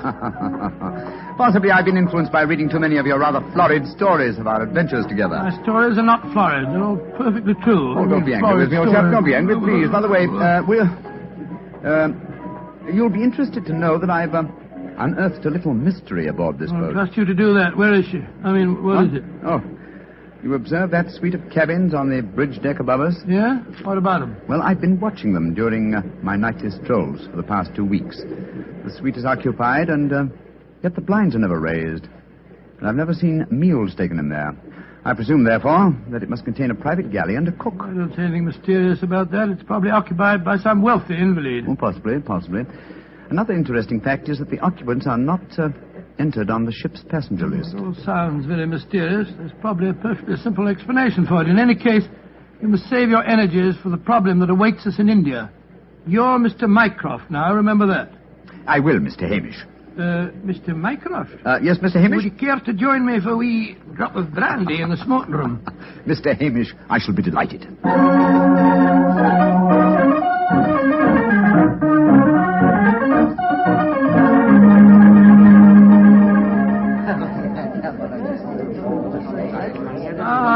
This is excellent brandy. Excellent. Watson, you notice that rather garrulous gentleman over there in the corner?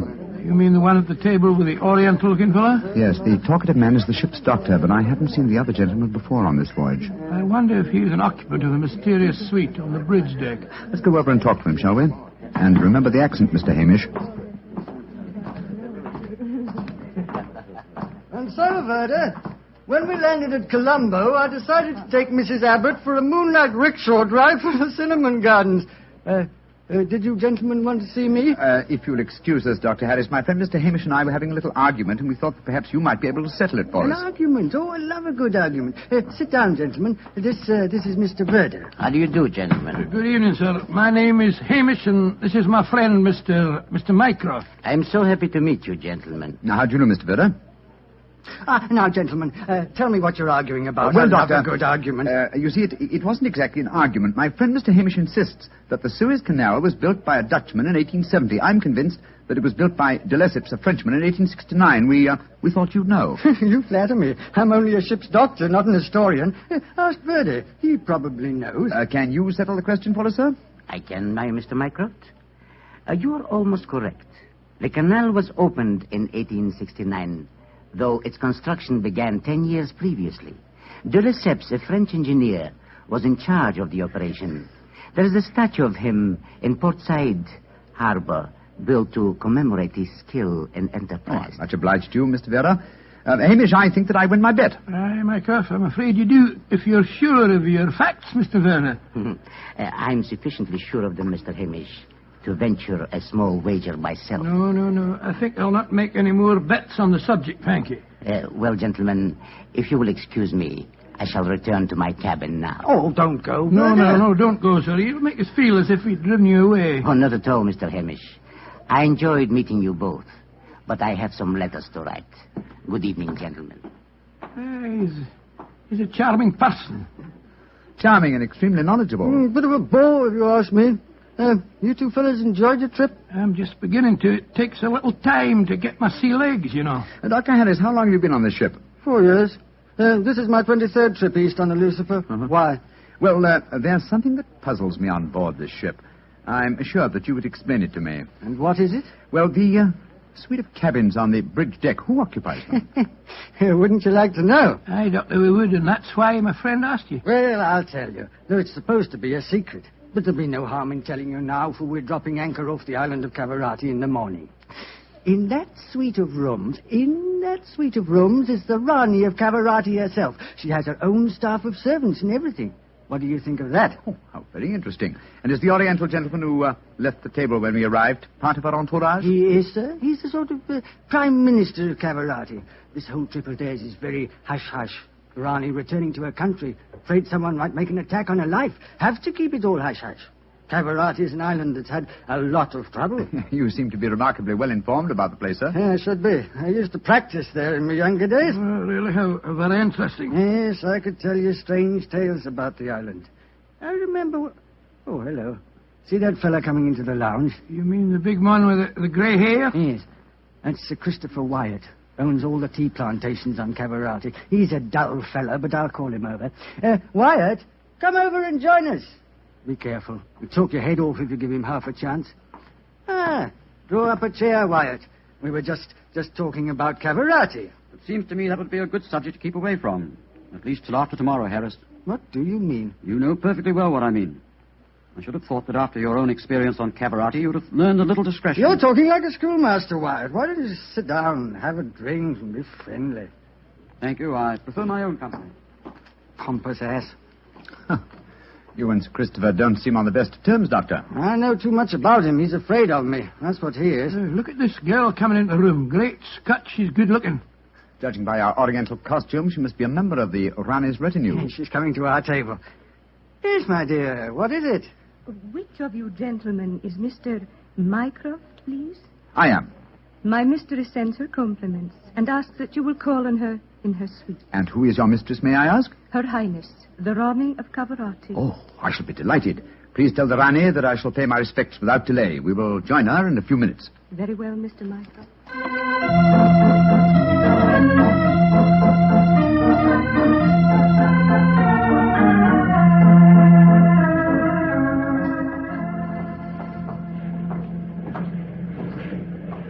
You pretty exciting. The girl that just brought us the message was a stunning creature. Imagine what the Rani herself must be like. Oh, what an incurable romanticist you are, Watson. I suppose you picture the Rani clad in oriental splendor, reclining like an odalisque on silken cushions. No, there's no need to make fun of me, old fellow. Oh, here we are at the cabin. Ah, it is you, gentlemen. Follow me, please.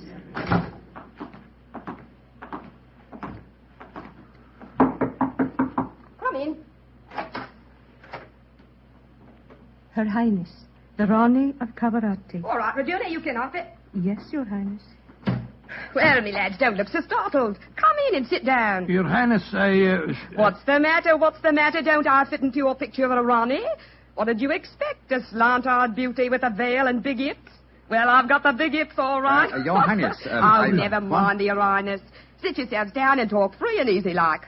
I may as well begin by telling you that I know who you both are. Mr. Sherlock Holmes and Dr. Watson. Dear me. I've seen you in the good old days in London, you know. May I ask if our visit is purely a social one, or are you in need of professional advice? Oh, a little of both, Mr. Holmes, a little of both. And we'll start off with being social.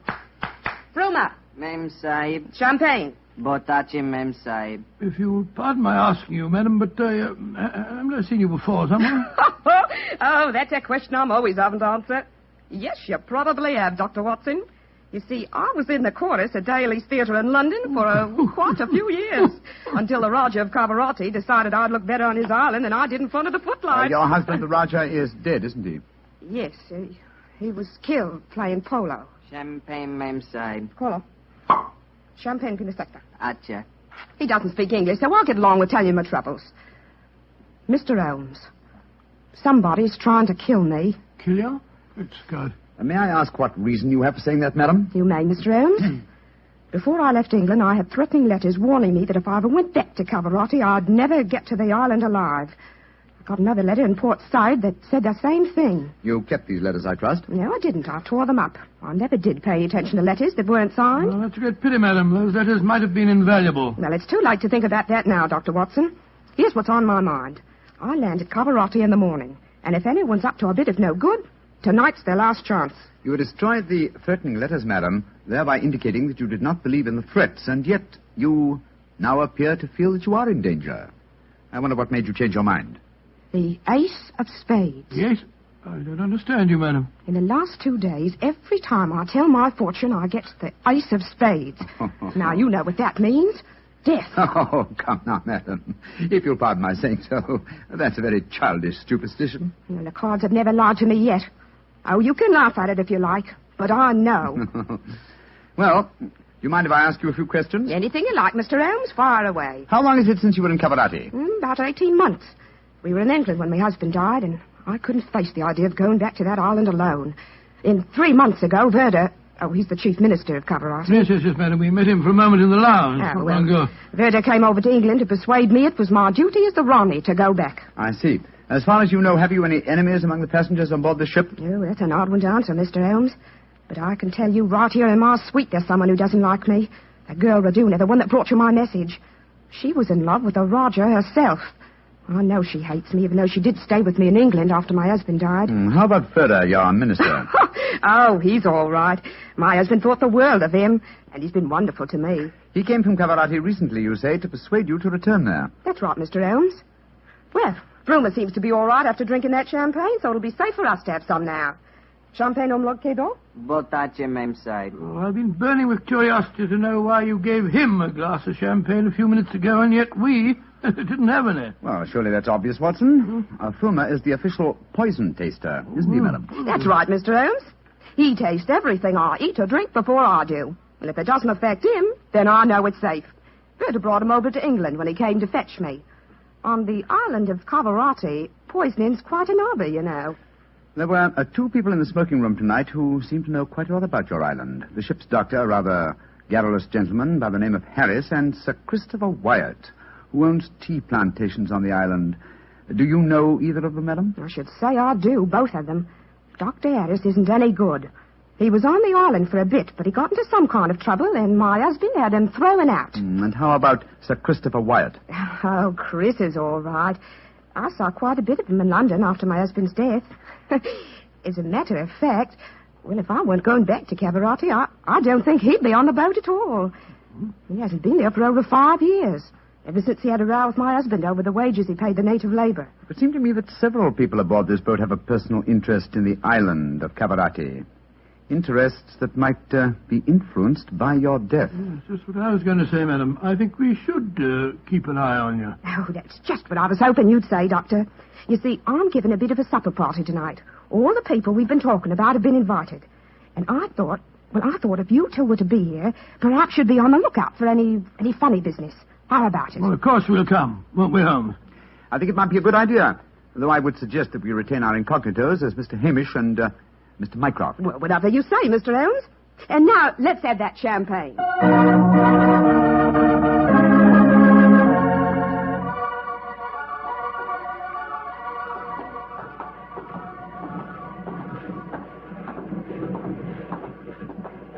You know, Holmes, I remember the Rani when she was in the chorus at Daly's. She looked stunning in tights. There was one night I... Yes, no time, old chap, if you don't mind. At the moment, there's a question I want to ask you. Oh, sir? Is your medical bag fully equipped with all the antidotes to poison? Poison? It's ridiculous. How could the Rani be poisoned when she has a poison taster? My dear Watson, you mustn't... What the blazes... Come on, Watson. That cry came from the companionway. There are two figures struggling by the rail there. Good heavens! One of them has pushed the other down the companionway.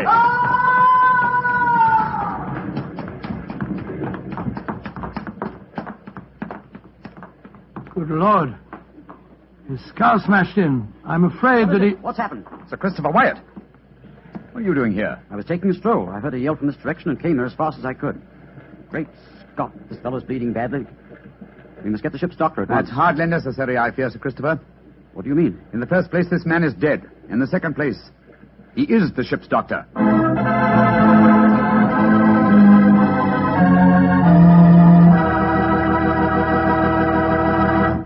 We'll hear the rest of Dr. Watson's story in just a second, so I'm just going to ask you to do one thing for me. Well, I should say for yourself. Tomorrow night, if you're having meat or any meat dish for dinner, why not open up a bottle of Petri California Burgundy? That wonderful, rich, red Petri Burgundy will turn your dinner into a real feast. You see if it doesn't. Because there's nothing like a good wine with good food. And I know your family gets good food, and I know that Petri Burgundy is a good wine. In fact, it's a perfect mealtime wine. Try it and see. And now, Dr. Watson, tell us what happened next. You said you found the ship's doctor dead at the foot of the companionway? Yes, Mr. Bartell. His neck had been broken instantly. Imagine there was a good deal of excitement aboard. No, my boy, as a matter of fact, there wasn't. We managed to get the body back to its cabin without attracting attention. Holmes, after revealing his true identity, was able to persuade the captain to hush up the killing until after the Rani's party had taken place. Oh, he didn't want to scare the murderer, I guess. What happened next, Doctor? Holmes and I returned to our cabin to dress for the party. Holmes, I remember, was in a state of suppressed excitement. He spoke quietly and deliberately. Watson, surely it's obvious why the doctor was murdered. Well, it isn't obvious to me. It's elementary, my dear fellow. You're planning a subtle murder by poison. How wise to remove the one man who might save the victim's life, a doctor. Oh, you keep harping on poisoning. It seems to me that to be the last way a murderer would try to dispose of the Rani. Everything she touches is first tested by the poison tester. Exactly. That's why I call it a subtle murder attempt. Didn't you notice the physical attributes of Frumer, the poison tester? Which in particular, Well, Holmes? his unusually glossy hair, his remarkably clear complexion, his plump figure. Look here. Just tell me one thing, will you? What's that? I presume that in your medical bag you have a supply of magnesia. Naturally. Do you also have hydrated ferric oxide? Yes, I do. Splendid. Let's be off to the party. Oh, funny things to take to a party, I must say. That's true, my dear fellow, but I'm afraid that this party may not prove as convivial as the Rani thinks.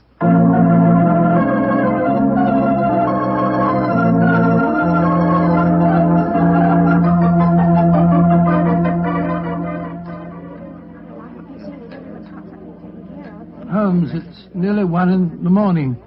Everything seems to be going splendidly. It seems to be, Watson, but keep your eyes on the Rani. Yes, I have been. The poison testers tested everything that passed her lips.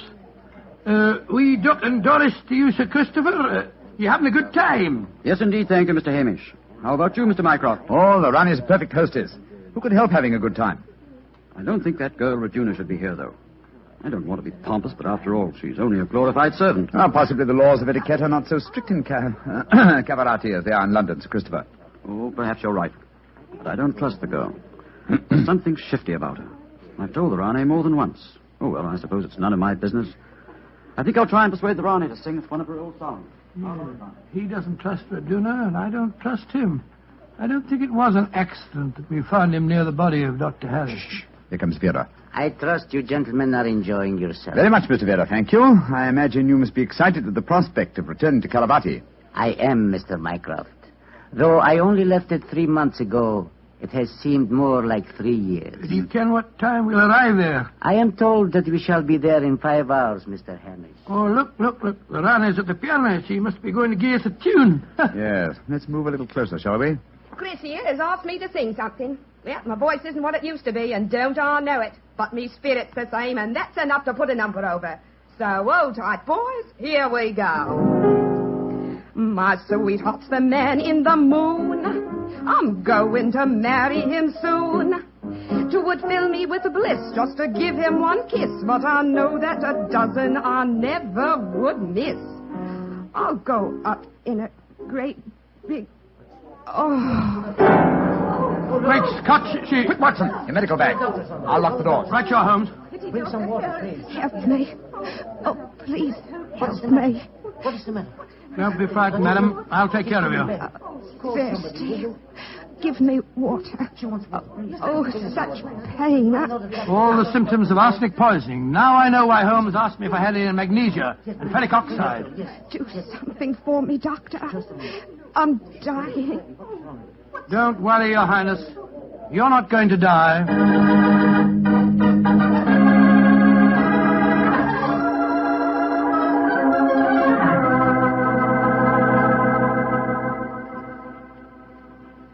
She's going to live, Holmes. Ah, gracious me, I'm tired. It's touch and go there for a while, though. Well done, Watson, old chap. Well done. Now that she's out of danger, why can't we all go back to our cabins? It's nearly dawn, and we've been locked in here since 1 o'clock.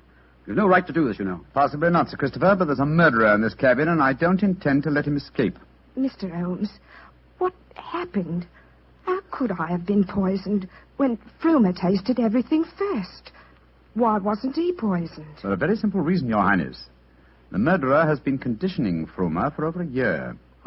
What do you mean? He's been feeding him gradually increasing doses of arsenic until he has finally become immune to the poison. Great Scott, I never thought of that. Frumer's glossy hair, his complexion, and stout figure are all typical of a person who consumes arsenic regularly. But who could have done it? Only one person had the opportunity. Well, tell us who that person is. No, not you, Sir Christopher, not you. For you haven't been on the island for years, whereas Frumer returned from Caravati but 3 months ago. Raduna has also been in London with her mistress for the past 18 months, remember? The answer is obvious. You did it, Verda. You brought the taster over when you came to fetch me. You'd prepared him for the year beforehand. Of course I did. No white runner will ever rule over Cavarati. And you murdered Dr. Harris. Equally true. Mr. Holmes, give me the key to the door, please. Oh, no. What? Do not come near me. Please throw it on the floor. Do not hesitate. You see this revolver? I should have no compunction in using it, I assure you. How do you expect to escape, Vera? The key, please. Thank you. You'll never get away with this, Verda, you devil. But I shall. We are now in the harbor of Cavarati. I shall swim ashore and arrange your welcome, my dear Rane. Turn your backs, please. Turn them. Thank you. Goodbye. He's gone. Come on, Watson. After him. You have your revolver, Watson? Yes, but I didn't get a chance to draw it. He had me covered. I'll draw it now, old fellow. Aim for a leg or an arm and don't hesitate to shoot. There he is, up on the lifeboat. He's climbing up on the rail. Where is he? Where did he go? Out there on the rail above us, madam. He's going to dive. Give me that revolver, Dr. Watson, quick. That's it. Come down off there, Verda. Wolves, Maitland, keep out of my affairs. There he goes. He's dived. Madam, you shot to kill. Of course I did, Mr. Holmes. Remember that we're now in Cavarati waters, and that I Though I may not look like it at the moment, I am still the Ronnie of Cavarati.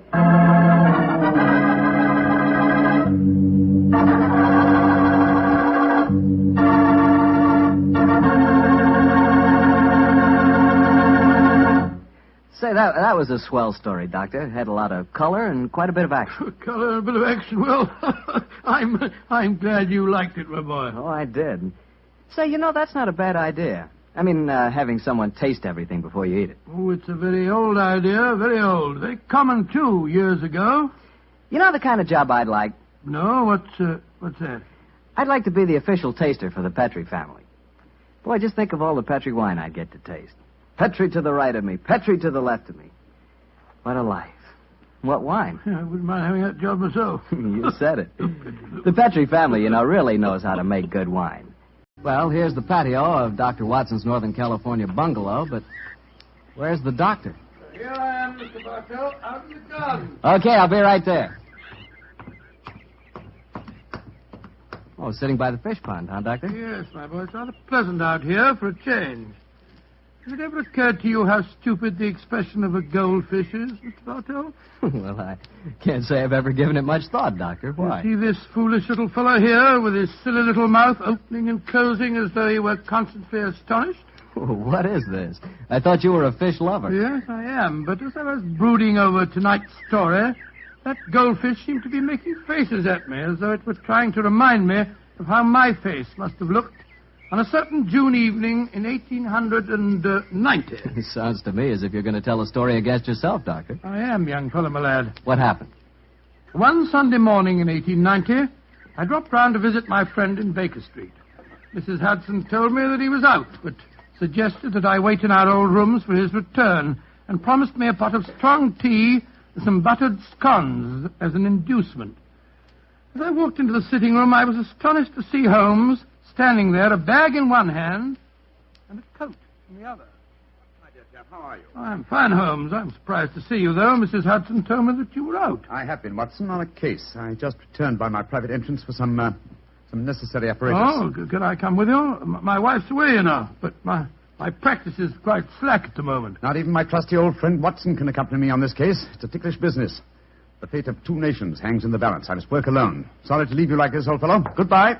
Oh, wait a minute. Mrs. Hudson's making me some tea and some buttered scones. Can't you wait and share them with me? Good old Watson. You're the one fixed point in a changing age. Empires are tottering, and you talk of tea and buttered scones. Oh, I'm sorry I must be off. Goodbye, old fellow. Oh, don't look so sad, old fellow. Hmm? The time is ripe. I'll tell you all about the case, and you can write it up in your memoirs. Goodbye, old boy. Buttered scones. I haven't got any appetite for them now.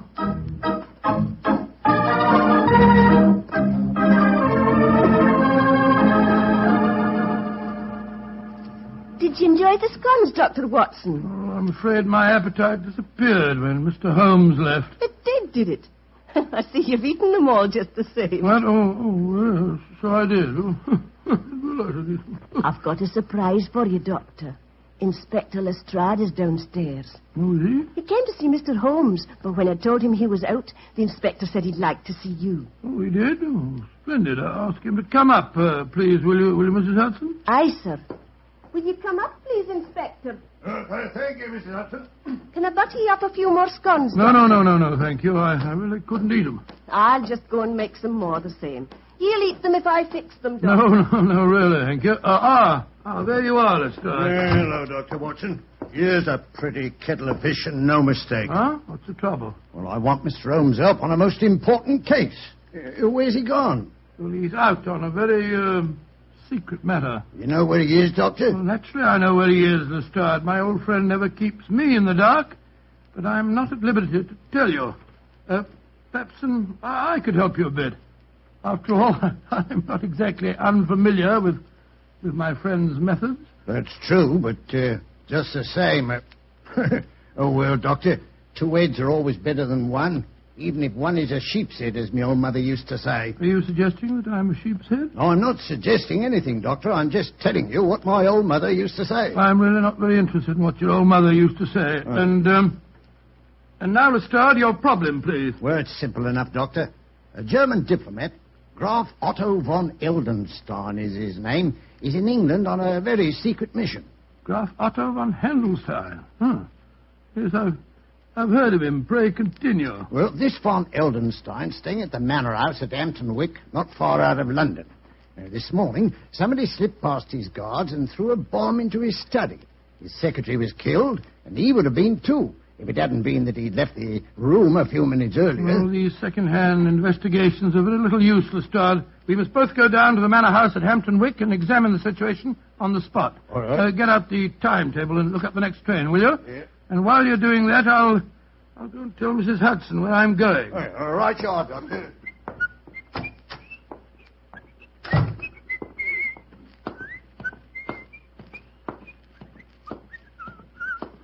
Scones, Doctor. I was just bringing them up to you. Scones? Well, who can think of scones when an empire's tottering? Are you sure you're feeling quite well, Doctor? Of course I am. Now, listen to me, Mrs. Hudson. If Mr. Holmes should return, please tell him that I've gone to Hampton Wick with Inspector Lestrade to investigate the von Heldenstein business. The von Heldenstein business. Aye, Doctor, I'll tell him that. Mr. Holmes didn't tell you where he was going, did he? No, Doctor, he didn't. Oh, I see. All right. Well, thank you, Mrs. Hudson. Thank Are you sure you don't want the scones, Doctor? I might as well take him along. I dare say Lestrade could eat him. Ah, you're the one, Doctor.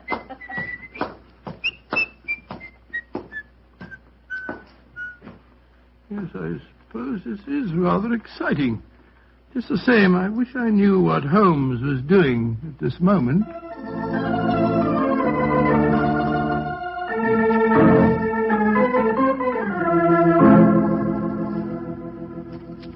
You are Herr Sherlock Holmes? Yes, I presume Graf Otto von Heldenstein is expecting me? Yeah, Herr Holmes.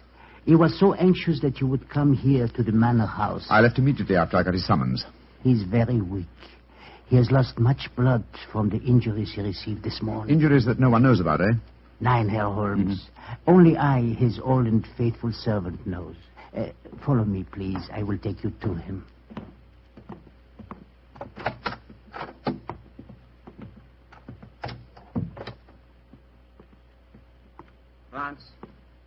Franz, is that you, Franz? Ja, Herr Graf. And with me is Herr Sherlock Holmes. Oh. Thank heaven you are here, Holmes. I hope I can be of service to you, sir. You can. You can be of great service. Sit close to my bed, Holmes. I have not much strength to speak. I'm listening, Herr Graf. You must impersonate me. Yes, so I gathered when I received your message. I am in England on a most delicate and important mission for the German government. Within a few weeks, your government and mine will conclude a treaty outlining the German and British spheres of interest in Africa. I see. Obviously, that bomb was thrown this morning by someone who does not wish the treaty to be concluded. Yeah, exactly, Herr Holmes. That is why you must impersonate me. In 24 hours' time, I shall be well enough to resume my work. In the meanwhile, you can keep the secret of my injuries and also have the opportunity of finding the assassin. I'm quite prepared to undertake the impersonation, sir, but how can I possibly hope to deceive the members of your personal staff? With the exception of Franz here and poor Fräulein Ullmeyer, who was killed in the explosion that injured me, my staff is new. They have joined me here from the German consulate in London. They will believe that you are me. Very well, sir. I'll try it. I have heard of your skill in the art of disguises, and also it seems to me we are not so unlike each other. I was about to comment on that fact myself, sir. Yes, I think that a moustache and side whiskers will work wonders. If I can make the accent reasonably convincing... I will coach you, my friend. Splendid. Help me off with my coat, will you, Franz? Get me towels and a mirror. Jawohl, Herr Holmes. And while I'm applying my makeup, Herr Graf, perhaps you will be so good as to give me the complete circumstances regarding this morning's attempt on your life. If I'm to impersonate you successfully, I must have all the facts at my fingertips.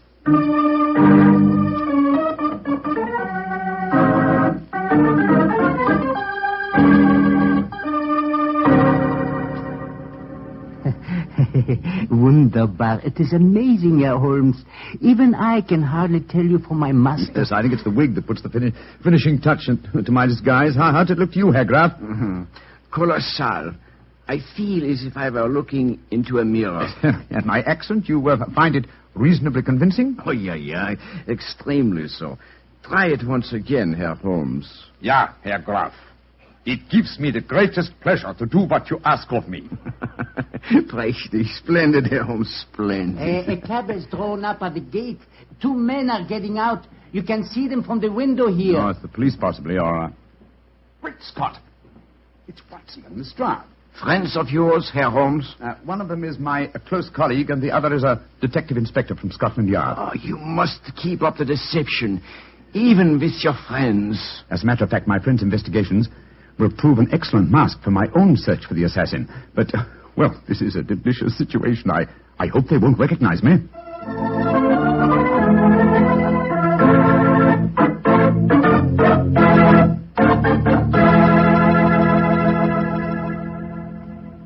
I am Graf Otto von Heldenstein, gentlemen. You wish to see me? How do you do, sir? My name is Watson, Dr. Watson, and this is Inspector Lestrade of Scotland Yard. How do you do, sir? Inspector, Dr. Watson, may I ask if I have the great distinction of addressing the Dr. Watson, friend of Sherlock Holmes? Oh, I'm very flattered that you know me, Herr Graf. But who does not know the great Dr. Watson? In my country, many people think that you are the real brains of the combination. Tell me, Herr Doctor, is that true? Well, I wouldn't exactly say that, sir. Of course, you have both come here to investigate what occurred this morning. Yes, we have, sir.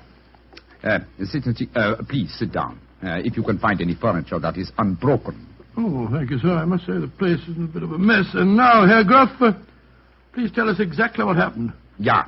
I will tell you everything, Herr Doctor. This morning I was working in here with my secretary, poor Fräulein Ullmeier. I had occasion to go upstairs to my room to get some necessary papers. As I came down the staircase to return here, I heard a scream from Fräulein Ullmeier. A moment later, there was a most frightful explosion. The concussion stunned me. When I came to, my poor secretary was dead. What people were inside the house at the time of the explosion? The servants were all at the church. The only people here was my secretary who was killed. My servant, Franz, I can vouch for him because he was upstairs when I went for my documents. There were 3 other people in the house, however. Madame Lisa Varona, my hostess, and the owner of this house. A young Englishman from the Home Office. His name is Hilary Adams, and the 3rd person in the house was a member of the German embassy, Colonel Schweiger. Oh, then it's just a matter of cross-questioning the 3 of them as to their alibis at the time of the explosion. I'll take them one at a time, Lestrade. Ring for that servant fellow. What was his name? Franz. Franz, that's the name. This is a rare privilege to watch a master detective at work. Yes, Herr Graf. I shouldn't be surprised if my methods teach you quite a bit about the art of detection.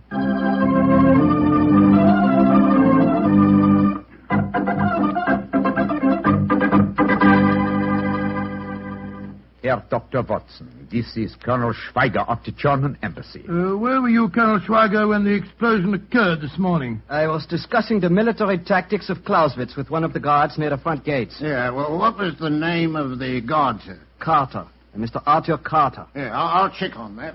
Thank you, Colonel Schweiger. Please ask Madame Lisa Verona to come in with her. Questions, nothing but questions. Leave me alone. I'm sorry, madam. All I want to know is where were you when the explosion occurred this morning? Where was I? In my boudoir, listening to that stupid babblings of the young Englishman, Hilary Adams. Herr Graf, when I offered you my house, I did not know that I would have to put up with the love-making of your staff. Everywhere he followed. No. Please don't get so excited, Madame Verona. Questions.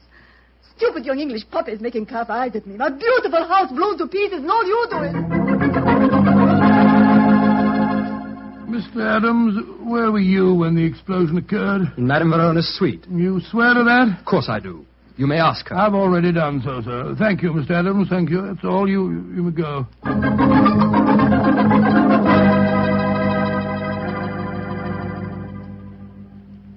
Well, Lestrade, did you check on Colonel Schweiger's alibi? Yes, Doctor. He was telling the truth. He was talking to the Colonel when the explosion happened. Dear me, Herr Doctor, your examination has not been very successful, has it, sir?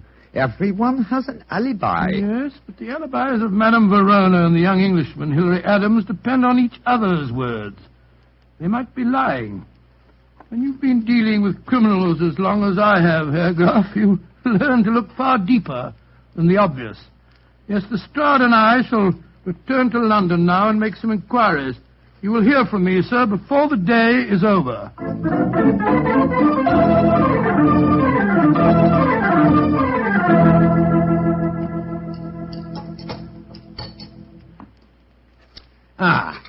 Yes.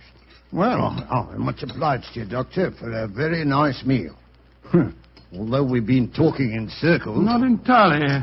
Anyway, I have come to one important decision. Oh, and what's that, Doctor? Madame Verona is addicted to the use of drugs. The pupils of her eyes were contracted to pinpoints. It's an invariable indication of drug addiction. Lestrade, you go to Scotland Yard and see what you can find out about her, and I'll go back to my house. You can meet me there later.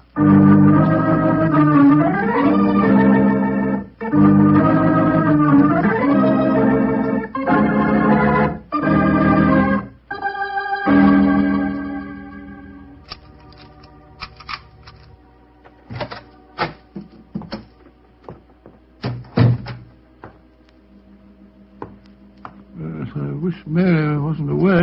It's the cook's night out, confound it. I can't see a thing. I'll strike a match. That's better. Hello? Who's that in the drawing room? Who is it? Watson! I thought you'd never come. Holmes, where on earth do you spring from? Never mind that, old chap. I've come to warn you. Keep out of the von Heldenstein business if you value your life. Well, how did you know that I was working on the case? I haven't time to tell you now, but I implore you. Keep out of it. There are dangerous forces at work. Forces that would snuff out your life without a thought. Please believe me, old chap. And do as I... Quick, Watson! Under the dining room!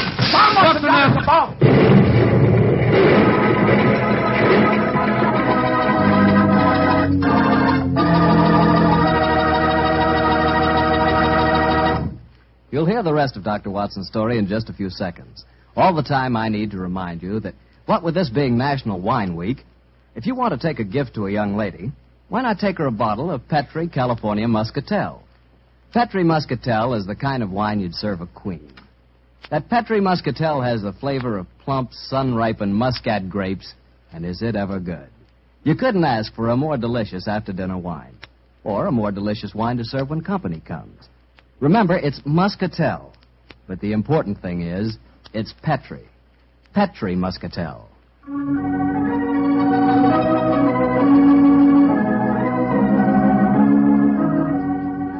And now back to Dr. Watson and tonight's adventure, the Manor House case. Well, that was a fine place to break off your story, Doctor, I must say. Mr. Bartell, I thought I'd keep you in as much suspense as possible. Well, what happened next? Were you and Holmes injured when that bomb exploded? No, my boy. The concussion of the explosion knocked me out for a few minutes. When I came to, Holmes had disappeared. And I can imagine where he'd gone. Go on, Doctor. Soon after that, Lestrade arrived on the scene, and after a quick and fruitless examination of the premises, we decided to return once more to the Manor House. And so, an hour later, I was telling my story to the man I still thought to be the Graf Otto von Heldenstein. But this is dreadful, Herr Doctor. The bomb might easily have killed you. Oh, I was ready for it, sir. Quick thinking and presence of mind are my stock in trade, you know. When I heard the crash, I flung myself under the dining room table. I'm most distressed that you yourself should be exposed to such danger. Not at all, Herr Graf. As a matter of fact, I exposed myself deliberately to the attack. It's an old army trick, you know, what we call drawing the enemy's fire. Calm now, Doctor. You don't mean to tell us that you expected to have that bomb chucked through the window at you? Of course I did, Lestrade. The assassin knew that I was working on the case. He followed me to London and fell into my trap, just as I intended him to, by showing his hand. Well, I don't see what he's got you, Doctor. I myself must admit I cannot see that you are any nearer to finding the murderer. On the contrary, sir, the case is nearly solved. Well, I don't see how you figure that one out, Doctor. Elementary, my dear Lestrade, elementary. One of the three people under suspicion followed me to my house tonight. The second bomb was thrown at approximately 7 o'clock. Now, it's only a question of finding which one of the three cannot account for his movements at that time. Then we shall know the murderer. You want to cross-examine them again, Doctor? Yes, Lestrade. Bring them in, please. One at a time.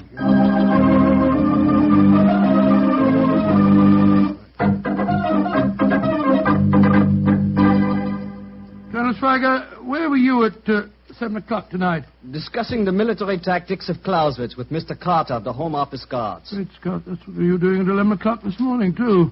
It would take many days of discussion for two students to appreciate all the subtleties of Clausewitz. Yeah, I'll check on that again, Doctor. Thank you, Lestrade. And please ask Madame Verona to come in, will you? Questions, and still more questions. Where was I 7 tonight, you ask me? I was listening to more babblings from that stupid young Englishman. Ask him for yourself. Mr. Adams, where were you at 7 tonight? With Madame Verona in her boudoir. There is a curious sameness about the pattern of life in this house, is there not, Herr Doctor? Well,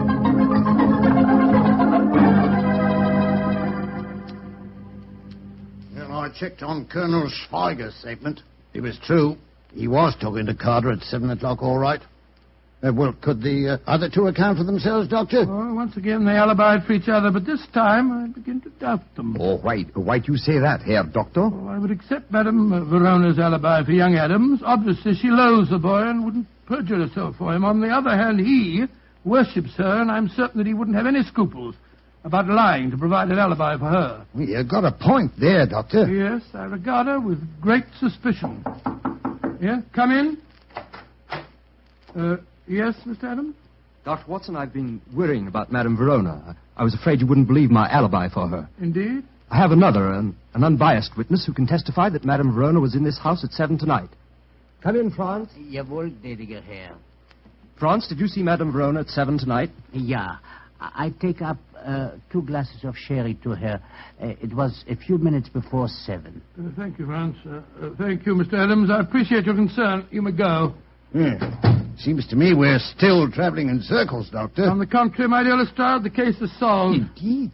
You astonish me, Herr Doctor. Who is the guilty party? You'll know in a minute, sir. Lestrade, bring the 3 suspects in here, please. Right, sir. When they are assembled, I will give you the solution to the mystery.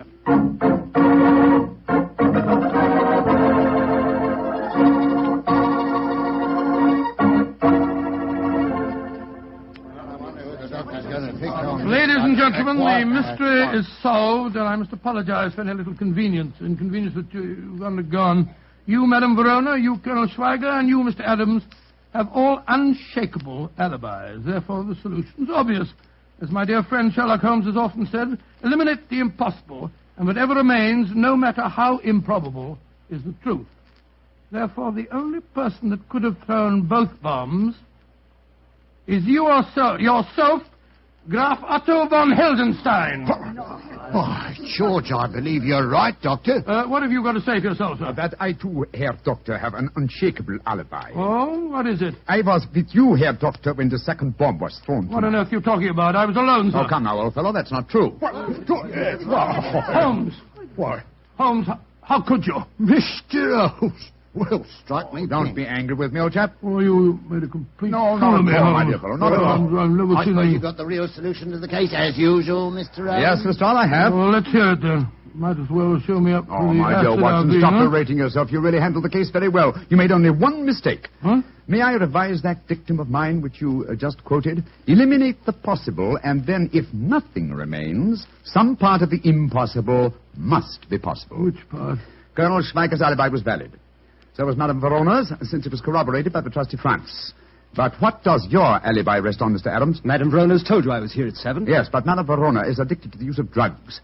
I'm sure that you spotted that fact, Watson. Yes, matter of fact, I did. Your mistake, old chap, was in not drawing the correct conclusion. Mr. Adams' alibi depends on the unsupported word of a drug addict. Now, the use of drugs notoriously destroys, first of all, the sense of time. Any trick such as the resetting of clocks could be worked on her without her noticing. Her word on a time alibi is completely valueless. Then Adams is the man Fools! Meddlers! Why don't you... No. He's a murderer and a traitor.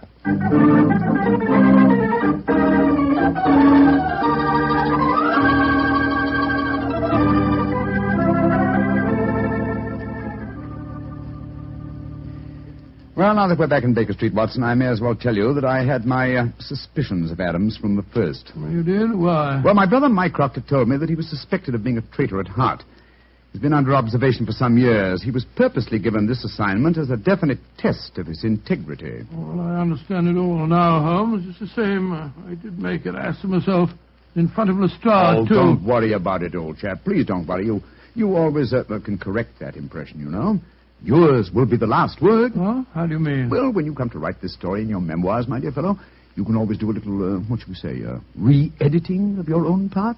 Posterity never need know.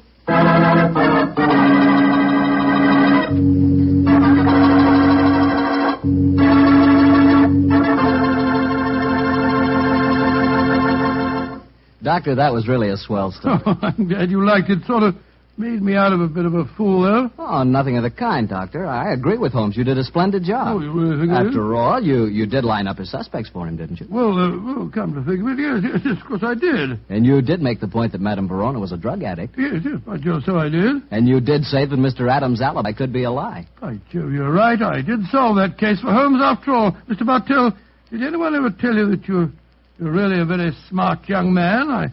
I wish you and I could work on a case together. We can. Starting tonight. No. Really? Sure. In celebration of National Wine Week, I brought you a case of Petri wine. And I suggest we start on it right now with a glass of port. What a fellow. What a wine. Good evening, Doctor. Good evening, Mr. Bartell. You're a bit late. I've been keeping some dinner hot for you. Here, pull up your chair and join me. That's very nice of you. Thanks, Doctor. Are you all set with tonight's story? Yes, my boy. I'm all set, as you call it. As a matter of fact, I was going over my notes on the case just before you arrived. Last week, you hinted that a beautiful girl figured prominently in your adventure. That's quite right, Mr. Bartell. An extremely beautiful girl. In fact, I often used to say to Sherlock Holmes that if I'd been a little younger at the time, I might... Oh, well, you haven't come here to listen to my personal reminiscences. You want to hear the story that I called The Problem of Tor Bridge. That's what you promised us, Doctor. How did it begin? On a windy morning in October... In the 1890s it was.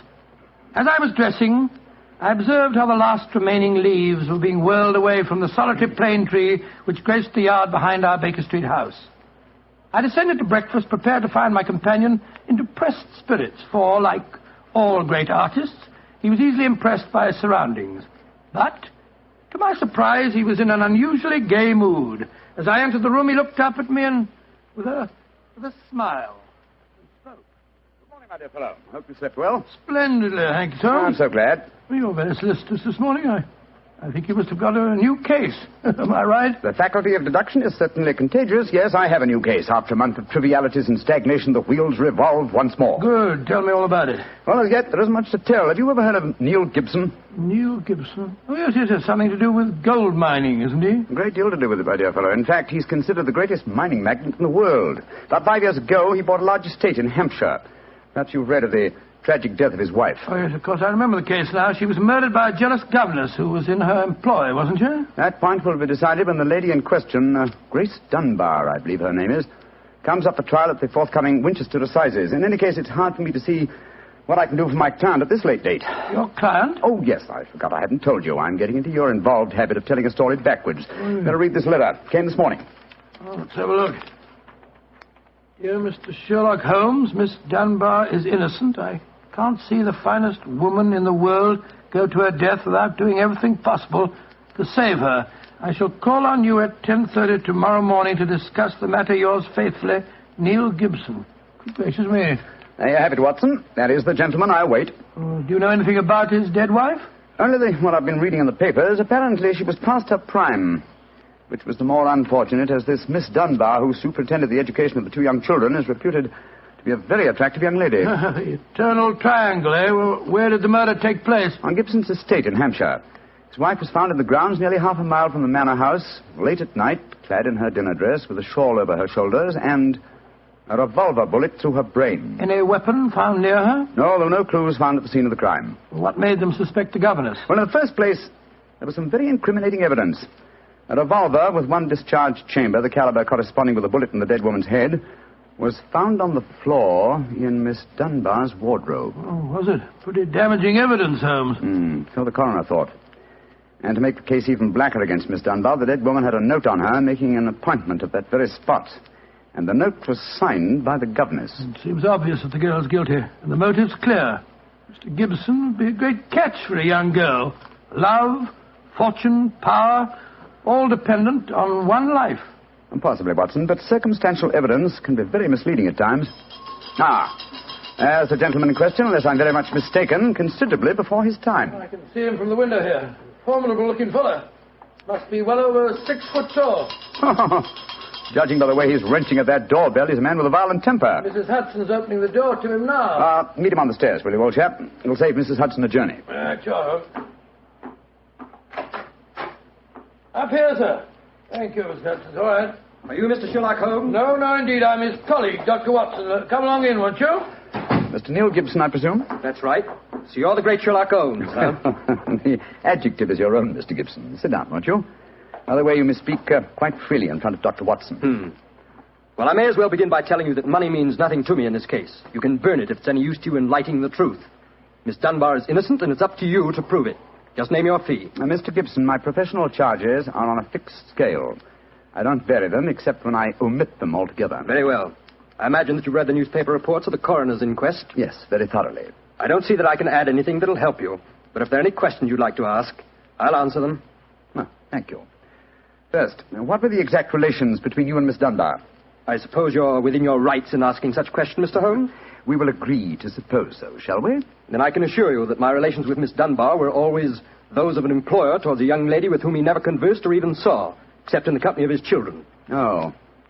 Rather a busy man, Mr. Gibson, and I've no time or taste for aimless conversation. I wish you good morning. What the devil do you mean by this, Mr. Holmes? My dear sir, the case is difficult enough without your giving me false information. Meaning that I lie, sir? I was trying to express it as delicately as possible, but if you insist on the word, I won't contradict you. Why, you confounded... Don't be noisy, Mr. Gibson. Please don't be noisy. I find that after breakfast, even the smallest argument is unsettling. I suggest that a stroll in the morning air and a little quiet thought will be greatly to your advantage. I suppose I can't make you take the case, but you've done yourself no good this morning, Mr. Holmes. I've broken stronger men than you. No man ever crossed me and was the better for it. Good morning, Mr. Gibson. You've a great deal yet to learn. On my soul, Holmes, you run usually severe with him.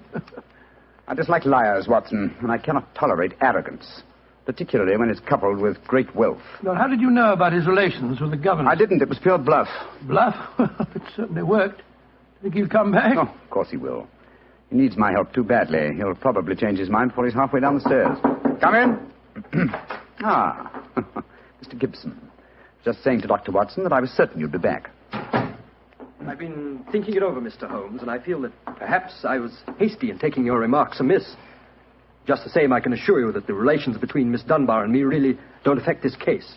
Surely that is for me to decide, Mr. Gibson. You see, Mr. Gibson, my friend is like a doctor. He wants every symptom before he can give his diagnosis. Fire away, Mr. Holmes. What is it you want to know? The truth. I can give it to you in very few words.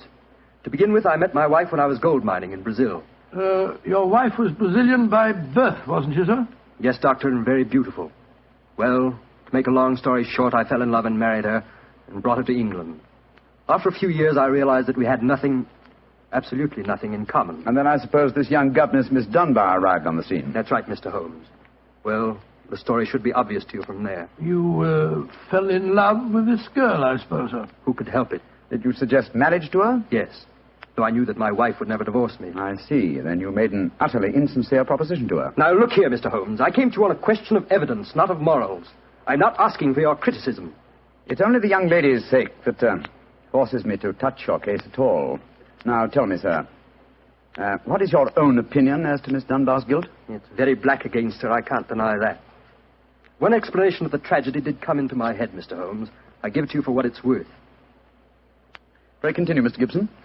My wife was bitterly jealous. She was half crazy with hatred.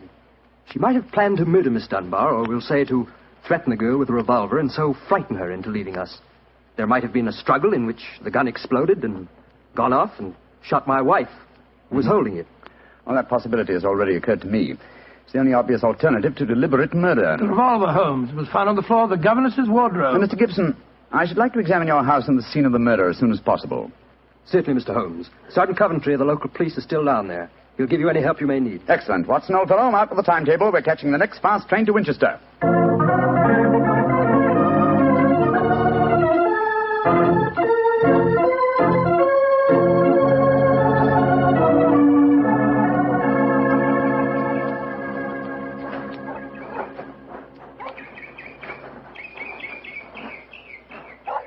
So if I have to have someone else on the case, I'd rather have you, Mr. Holmes. The yard gets called in, then we local police loses all credit for success. generally gets blamed for the failures. Now I've heard that you play straight. I don't appear in the matter at all, Sergeant Coventry. If I can clear it up, I don't ask to even have my name mentioned. Oh, that's handsome of you, I'm sure. And I know your friend Dr. Watson can be trusted, too. Oh, don't worry, my dear fellow. We won't steal any of your thunder. Oh, that's nice and friendly of you, Doctor. Well, come on, gentlemen. I'll walk you down to the bridge. That's where we found Mrs. Gibson's body. It's not far from the house here. Well, I must say, Mr. Gibson has a beautiful estate. It must be 60 or 70 acres. Oh, nearly twice that, Doctor. The woods back of the house there belongs to him, too. Mr. Holmes. Yes, Sergeant?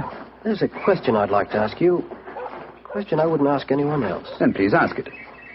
Don't you think there might be a case against Mr. Gibson himself, sir?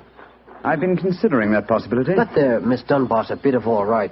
If you ask me, he wanted his wife out of the way, and the pistol she was shot with was his pistol, you know. Oh, was that fact proven? Yes, Doctor. It was one of a pair that he had. One of a pair?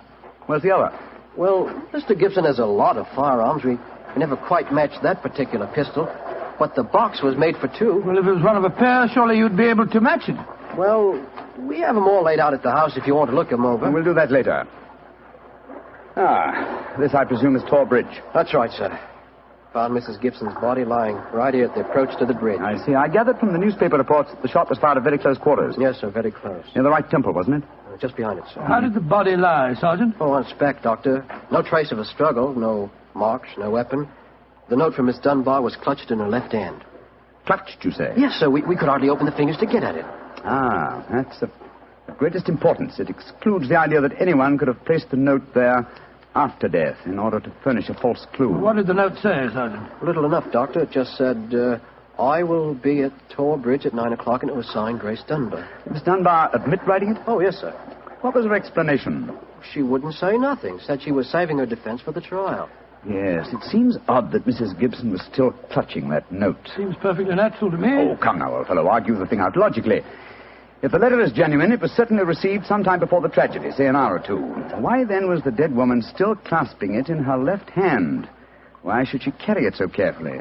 She certainly didn't need to refer to the note at all at the interview. Doesn't it strike you as rather strange? Well, now you put it that way, it does seem a little peculiar. Hello. Did you notice this, Sergeant? Oh, you mean that chip out of that stone on the underside of the parapet of the bridge, sir? Yes, I noticed it. Didn't think nothing of it, though. It's a very large chip. Yes, but it's been done recently. That is how the stonework is white just here. It took some violence to do that. Hand me your cane, Watson, will you? Here you are, Bullet. Thanks. Yes. It's a hard knock. And in a curious place, too. But it's 15 feet from where we found the body, Mr. Holmes. Yes, Holmes, I don't see how it could have any connection with Mrs. Gibson's murder. Possibly it hasn't. But it's a point worth noting. There were no footprints, you say, Sergeant? None, Mr. Holmes. The ground was as hard as iron. It's been a very dry summer, and we haven't had any rain to speak of this. Pity. Well, Sergeant, I'm much obliged to you, and now I think we'll get back to the house. Right. Cesar will show you where the firearms are, sir. Oh, who is Cesar? Well, funny kind of a bloke. Brazilian he is. Brazilian, eh? Like Mrs. Gibson? Yes, Mr. Holmes. Comes from the same town that she does, as a matter of fact. Something very fishy about him, if you ask me. Now, if you'll excuse me, gentlemen, I'm going to take a little stroll around the grounds. You started me on a new train of thought in this case, Mr. Holmes. Oh, I'm delighted, Sergeant. I'll get back to the house.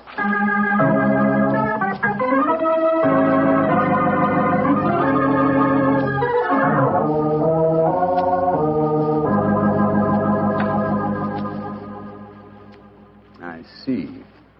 And these are all the firearms in Mr. Gibson's possession, eh, Cesar? Except for the revolver that is missing from the case. Yes, so I say I see him. I've never seen such a collection of guns and revolvers in my life. Mr. Gibson had many enemies, senor. He always sleep with a loaded pistol beside his bed. He's a man of great violence. There have been times when all of us were afraid of him. Did you ever witness physical violence towards Mrs. Gibson? No, senor. I cannot say that I have. But I have heard him say many terrible things to her. He would taunt her in front of we servants. I have heard him do it many times. Thank you, Cesar. That will be all. Muito bem, senor. You know, Holmes, I still think the case against Miss Dunbar looks very black. I should agree with you if it were not for one fact. The finding of the revolver in her wardrobe. On my soul, Holmes, that seems to me the strongest evidence of all. I think not, old chap. Huh? We must look for consistency. Where there is a want of it, we must suspect deception. I don't quite follow you. Suppose for a moment that we visualize you in the character of a woman who, in cold, premeditated fashion, is about to murder a rival. You've planned it. A note has been written. The victim has come. You have a weapon. The crime is well done. It has been workmanlike and complete. You mean to tell me that after carrying out so crafty a crime, you'd be so stupid as to forget to fling the incriminating revolver to the bottom of the stream? Or perhaps in the dense reeds that border it? Would you carefully carry it home and put it in the first place that would be searched? Your wardrobe? Well, perhaps in the excitement of the moment one... No, my dear chap, I won't admit that's even possible. When a crime is coolly premeditated, then the means of covering it are coolly premeditated also. Well, then if Miss Dunbar didn't shoot Mrs. Gibson, who the devil did? I hope I can give you the answer to that question, Watson, when we've made one further visit. Oh, Lord. Where are we going now? To prison, old chap. Prison? Yes, we're going to Winchester Prison to call on Miss Dunbar. I'm certain that the key to this strange mystery lies in her hands.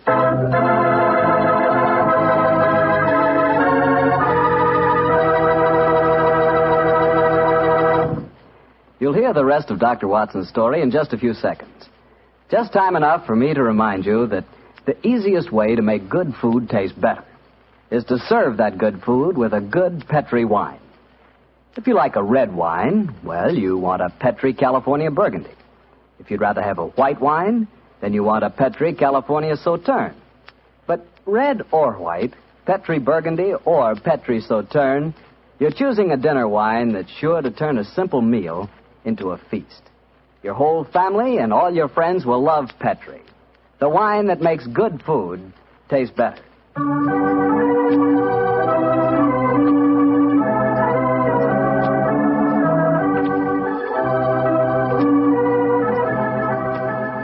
And now back to Dr. Watson and tonight's Sherlock Holmes adventure, The Problem of Tor Bridge. Well, Doctor, did you go to Winchester Prison and see Miss Dunbar? We did, Mr. Bartell. An hour later, I found the two of us sitting in a dank and gloomy cell, talking to one of the most beautiful girls that I've ever seen. Her bright, flashing eyes and her air of quiet confidence seemed sadly out of place in such a setting. Holmes spoke to her quietly, soothingly. Dunbar, tell us of your true relations with the dead woman. She hated me, Mr. Holmes. She hated me with all the passion of her distorted mind. Please tell us exactly what happened on the evening of Mrs. Gibson's death. Well, I received a note from her in the morning. A note imploring me to meet her at the bridge after dinner that night. She said she had something important to say to me. Did you keep that note, Miss Dunbar? No, Doctor. She asked me to destroy the note, so I burned it in the schoolroom grate. I saw no reason for such secrecy, but, well, I did as she asked. And yet she kept your reply very carefully. It's interesting. Tell me what happened when you met her that night. When I reached the bridge, she was waiting for me. I won't tell you what she said, but she poured out her whole wild fury in burning, horrible words. I didn't answer. I couldn't. It was dreadful even to look at her. She was like an insane woman, standing there screaming disgusting insults at me. I put my hands to my ears and rushed away. Where was she standing when you left her? Within a few yards of the spot where her body was found later. And yet, presuming she met her death shortly after you left her, you heard no shot. No, I heard nothing. But I was so upset, Mr. Holmes, that I rushed straight back to my room. Did you leave it again that night? Yes. When the alarm came that Mrs. Gibson was dead, I ran out with the others. Did you see Mr. Gibson? Yes, Doctor. He had just returned from the bridge when I saw him. He had sent for the doctor and the police. This pistol that you found in your room, have you ever seen it before? Never, Mr. Holmes, I swear it. When was it found, Miss Dunbar? Next morning, when the police made their search. It was on the floor of my wardrobe where I keep my shoes. You had no idea how long it had been there? Well, it hadn't been there the morning before. How do you know? Because I had tidied up the wardrobe that day. I see. Then someone must have come into your room and placed the pistol there in order to incriminate you. I'm certain of it. When could they have done that? Well, it could have been at meal times, or when I was in the schoolroom with the children. Yes. Miss Dunbar, on examining the scene of Mrs. Gibson's death, I noticed that a piece of stonework on the underside of the parapet of the bridge had been broken away. Can you suggest any possible explanation for that? Oh, surely it must have been a mere coincidence, Mr. Holmes. Possibly. But why should it appear at the very time of the tragedy and at the very place? Could it possibly be that... Why, yes, of course. Idiot. Why didn't I think of it before? Come along, Watson. Where are we going, Holmes? Back to Thor Bridge, old fellow. As fast as we can get there. What have you found out, Mr. Holmes? The answer to this mystery, I hope, my dear young lady. You will get news before the day is out. And meanwhile, take my assurance that the clouds are lifting and that the light of truth is breaking through.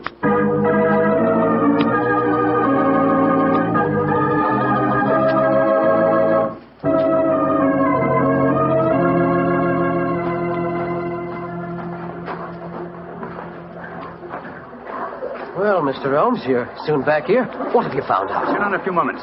You got my message? Yes, sir. Here you are. Ball of twine. What you wanted for, I can't imagine. You'll soon see, Sergeant. Watson, I have some recollection that you usually go armed on these excursions of ours. Yes, I'm carrying my revolver. Why? Give it to me, old chap, will you? Thanks. I believe your revolver may have a very intimate connection with the mystery we're investigating. You're joking. Now, Watson, I'm very serious. I have a test to make. If the test is successful, Miss Dunbar will be free before nightfall, and the test will depend on the conduct of this revolver of yours. Yes, I'll take the precaution of unloading it. There we are. Now, Sergeant, ball of twine, please. Wish I knew what you was up to, sir. I tie one end of the twine like this to the handle of the revolver. So. Sergeant, see if you can find me a heavy stone, will you? Oh, right, sir. Holmes, what are you doing? Trying to reconstruct the killing of Mrs. Gibson. But you've seen me miss the mark before, Watson. I have an instinct for such things, and yet it has sometimes played me false. It seemed a certainty when it first flashed across my mind in Miss Dunbar's cell. But one drawback of an active mind is that one can always conceive alternative explanations which would make our scent a false one. And yet, oh well, we can but try. Here's a nice stone, Mr. Holmes. Thank you, Sergeant. Yes, now, sir. I tie the other end of the twine to the stone. Wait a minute. Like that. Splendid. Sergeant, will you please take the stone and stretch the twine across the parapet of the bridge there, so that the stone will swing just clear of the water on the other side of the bridge? Right, sir. I'll stand on the spot where Mrs. Gibson's body was found. That's it, Sergeant. Over the parapet. How's that, Mr. Holmes? The stone swinging about 8 feet above the water. Splendid. Now, Watson, watch closely. I raise the revolver to my head. Careful, Holmes, careful. Don't worry, old chap, it's not loaded. Now, let us imagine I am the late Mrs. Gibson. I raise the revolver to my head and fire it. Instantly, my fingers release their grip and... There's your answer, Watson. Great Scott, the revolver flashed back out of your hand, struck the parapet of the bridge, and then the weight of the stone flipped it over into the water. Was there ever a more exact demonstration? Come on, old fellow. You're a blooming magician, Mr. Holmes. That's what you are. A blooming magician. Look at that. Observe the second chip on the stonework of the parapet here. Same size as the first. And the murder of Mrs. Gibson... Wasn't murder at all. It was suicide. What? We can follow the various steps quite clearly. A note was extracted very cleverly from Miss Dunbar, a note which made it appear that she had chosen the scene of the crime. Mrs. Gibson, in her anxiety that the note should be discovered, somewhat overdid it by holding it in her hand to the last. That alone should have excited my suspicions earlier than it did. So she stole one of her husband's revolvers and planted the other one in Miss Dunbar's wardrobe. Exactly. After discharging one of the cartridges, which you could easily do in the woods without attracting suspicion, she then went down to the bridge, where she contrived this exceedingly ingenious method of getting rid of her weapon. When Miss Dunbar appeared, she used her last breath in pouring out her hatred, and then, when the girl had left, carried out her terrible purpose. Then the missing revolver... You'll find it with the aid of a grappling hook at the bottom of the stream, and also the stone in the string, with which this vindictive woman attempted to disguise her own crime and fasten a charge of murder on an innocent victim. Yes, Sergeant, and don't forget while you're at it that my revolver's down there, too. No, don't worry, Doctor. I'll get some grappling hooks right away. I must say, Holmes, you've solved this case brilliantly. Quite brilliantly. I disagree, old chap. And I fear that you will not improve my reputation by adding the case of the Tor Bridge mystery to your annals. Oh, nonsense, but that's ridiculous. Oh, no, it isn't, old boy. I've been sluggish in my mind, and wanting in that mixture of imagination and reality which is the very basis of my art. I confess that the chip in the stonework was a sufficient clue to suggest the true solution, and I blame myself for not having attained it sooner. Well, Holmes, personally, I agree with the sergeant's opinion of you. Oh? What was that, old fellow? You're a blooming magician, Mr. Holmes. That's what you are, a blooming magician.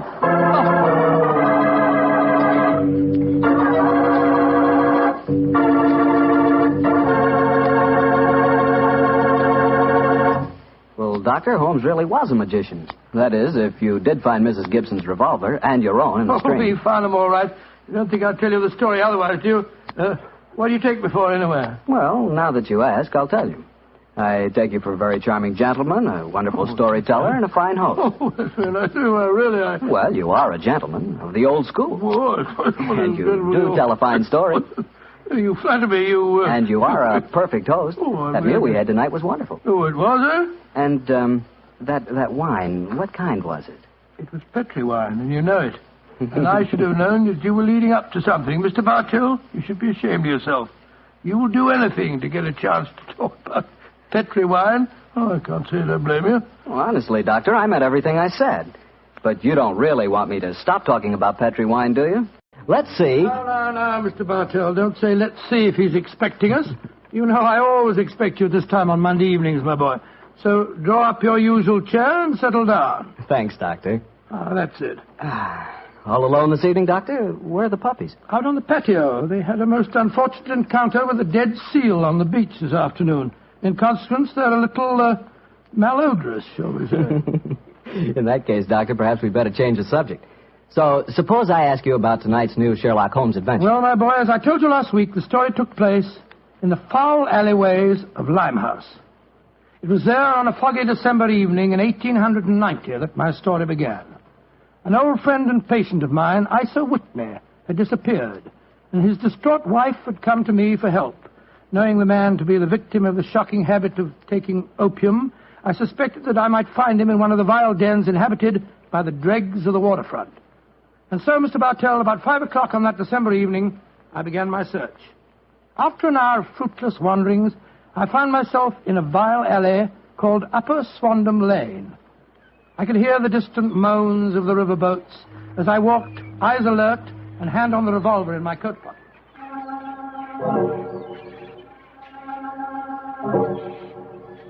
Suddenly, I saw a steep flight of steps leading down to a black gap, like the mouth of a cave. I walked down them.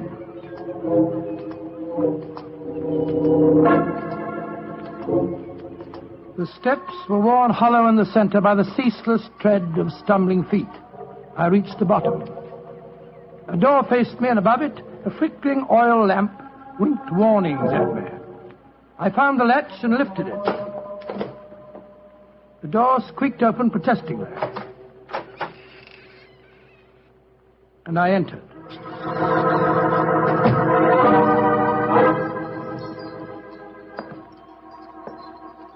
There was a tinkle of Chinese wind bells as I walked towards a long, low room. A strange sight met my eyes.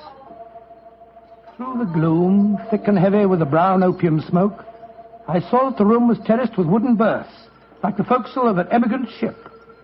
Out of the shadows, there glimmered little red circles of light, now bright, now faint, as the burning poison waxed or waned in the metal pipes. Bodies lay in strange, fantastic poses. Bowed shoulders, bent knees, heads thrown back. The attendant came up to me with a pipe and beckoned me to an empty berth. I haven't come here to smoke your filthy drug. I'm looking for a friend, Mr. Isa Whitney. No, Mr. Whitney here. Well, I'm going to search the place. You must not disturb the priest. I'm carrying a revolver, so you'd better not argue with me, my good man. Out of the way. I searched that filthy den, but found no trace of my missing friend. As I was leaving in despair, a long shaking hand reached out and plucked at my sleeve.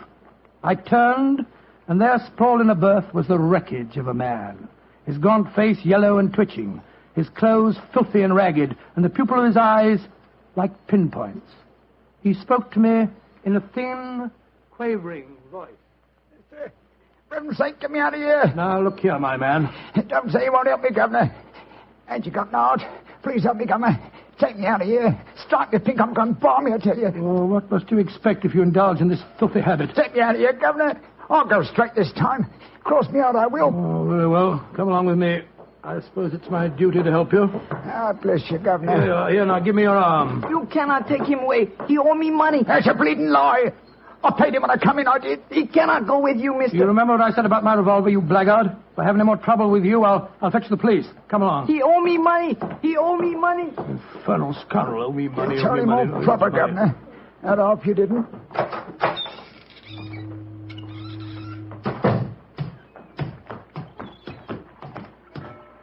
Now, look here, my good man. I'll give you a square meal, some advice, and some medical attention. But the rest... Never mind the advice, Watson, but I'll take you up on that square meal. Holmes. Yes, I'm very glad to see you, old fellow. What brought you to that filthy den of iniquity? Oh, gracious me, I want to find a friend. And I, an enemy.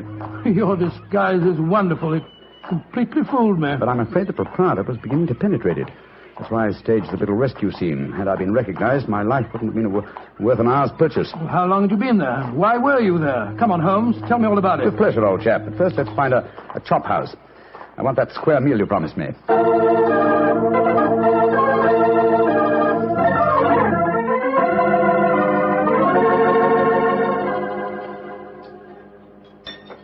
An excellent meal, Watson. Yes, they're surprisingly good for such a shoddy-looking place. Well, Holmes, now perhaps you'll tell me what you were doing in that opium den. I've already told you my story. I'm shadowing a most unusual criminal. A man who haunts the opium dens. And yet I know that he himself is not an addict. Oh, I don't see anything very criminal about that. He might be looking for a thrill, or perhaps he's one of those writer fellows or something. But this man pretends to be an addict. I've watched him closely. He fakes his smoking, and grease paint has enabled him to simulate the characteristic pallor of a drug victim. He even affects the typical mannerism of nose-scratching, but it's his eyes that give him away. The pupils are wide open, I suppose. Exactly, old fellow. Whereas, if he were really addicted to the drug, they would, as you know, be contracted. I myself always treat my eyes with a special kind of drop on the occasion when, I have to enter these dens. Well, why does a man haunt an opium den in order not to smoke? That, my dear Watson, is the problem that I intend to solve. Well, perhaps the fellow's a policeman or a private detective like yourself, Holmes. I've already checked on those possibilities. No, Watson, I believe there is only one answer. I believe the man is planning a murder. A murder?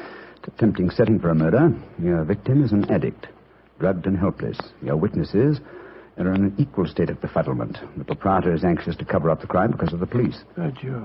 Yes, Holmes. Now, the question is, who is the intended victim? That, my dear Watson, is why I've been shadowing this man. Unfortunately, he was not present in the den we just left, but I intend to continue my search. Holmes, can I help you? My wife's away, you know. You know, it's a long time since we were on a case together. I should be delighted, my dear chap. I've missed you sadly during the past few months. And are you, Holmes? What's the next move? Back to Baker Street, old fellow. My disguise is wearing thin, and I must contrive a new one.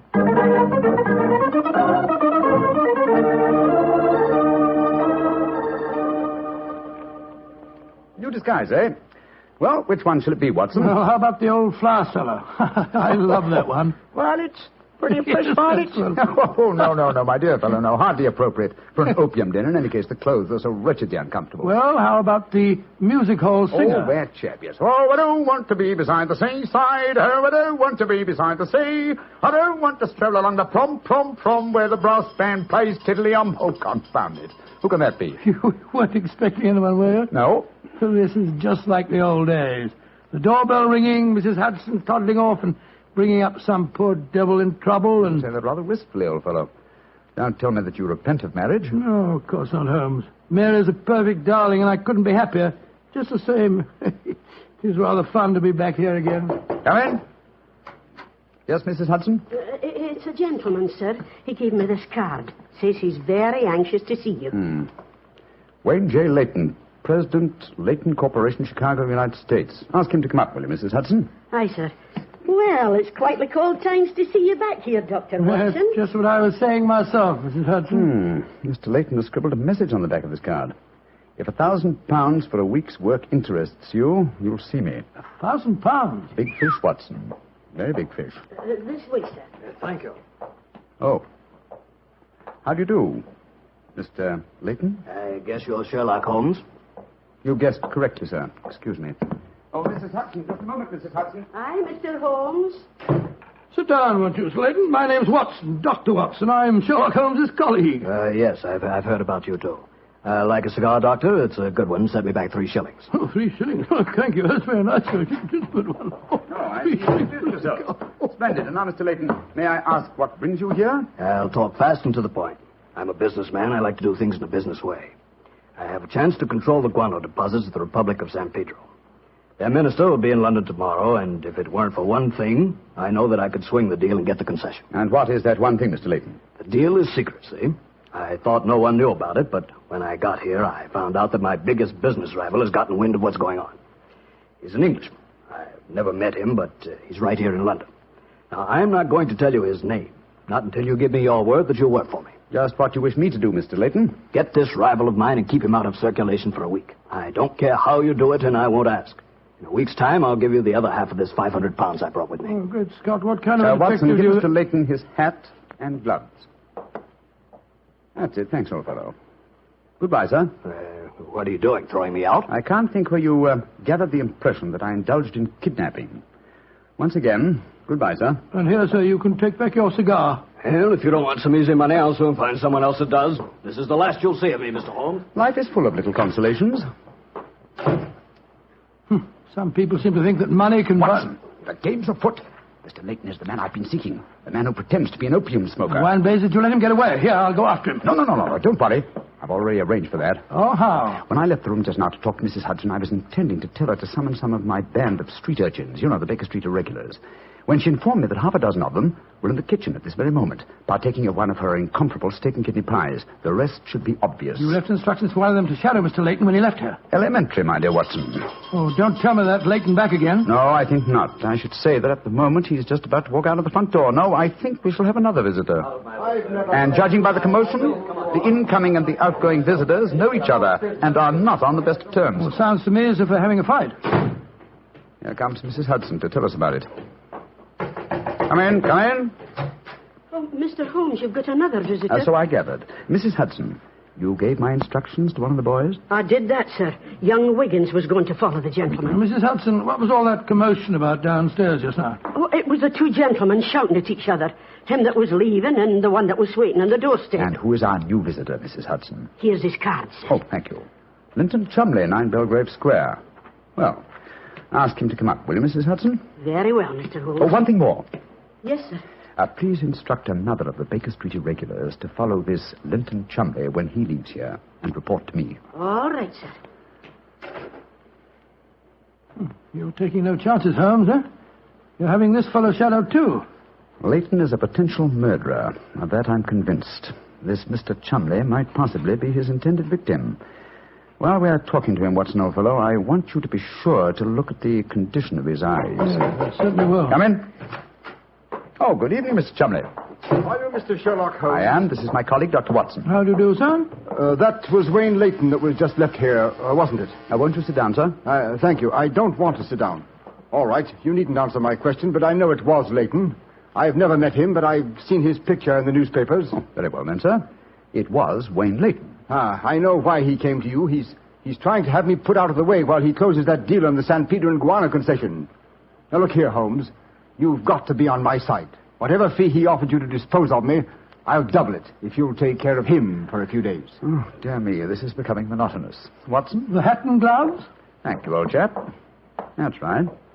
Good night, Mr. Chumley.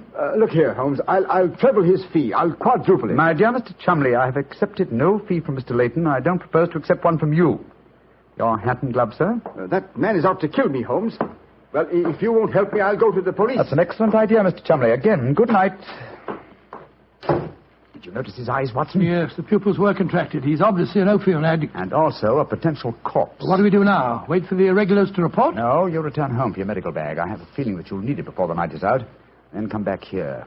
If I've gone before you return, I'll send one of the irregulars to bring you to wherever I may be. Wait until you receive a message from me. On your way, old chap. There's work ahead of us.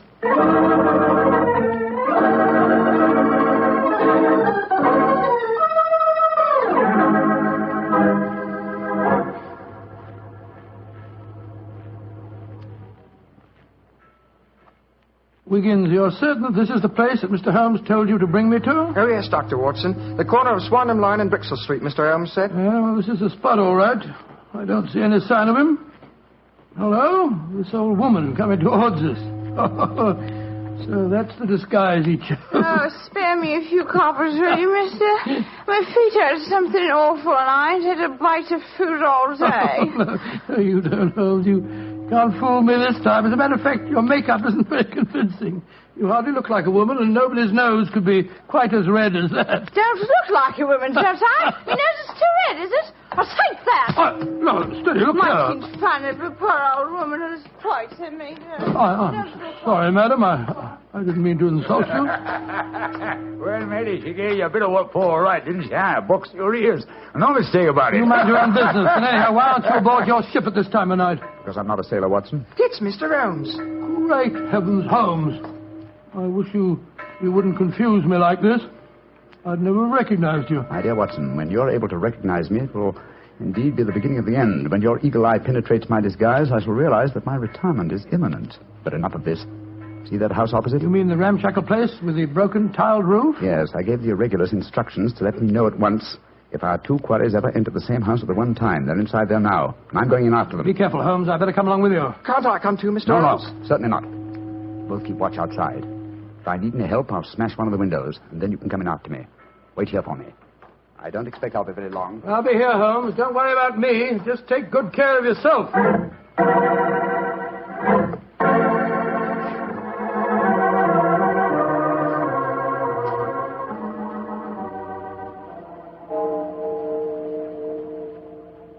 It's 1 o'clock, Doctor. Yes, I know, Wiggins. He's been in there half an hour. I'm beginning to get worried. Start going after him, sir? No, Wiggins. You know Mr. Holmes. When he gives orders, he likes them. There's the signal for help. Keep watching the house, Wiggins. I'll be out in 5 minutes. Go for the police. Right you are, sir. All right, Holmes, all right. I'm coming.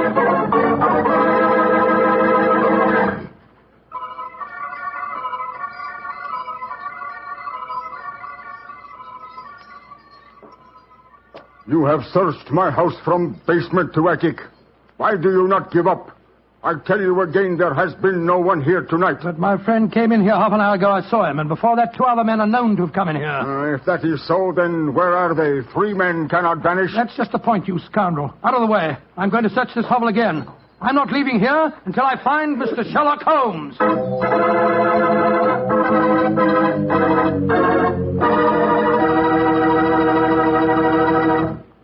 You'll hear the rest of Dr. Watson's story in just a second. And if you don't mind, I'll take that second to say just one word to the ladies. And that word is muscatel. Petri California Muscatel. I want you women to know about it because Petri Muscatel is one wine that practically every woman likes. Maybe because it's such a beautiful color, like pale gold. But I guess really because Petri Muscatel brings you the wonderful flavor of luscious, sun-ripened muscat grapes. And that's a flavor. Try Petri Muscatel after dinner, or any time as a change from Petri Port. Remember, if it's a Petri wine, you know it's a good wine.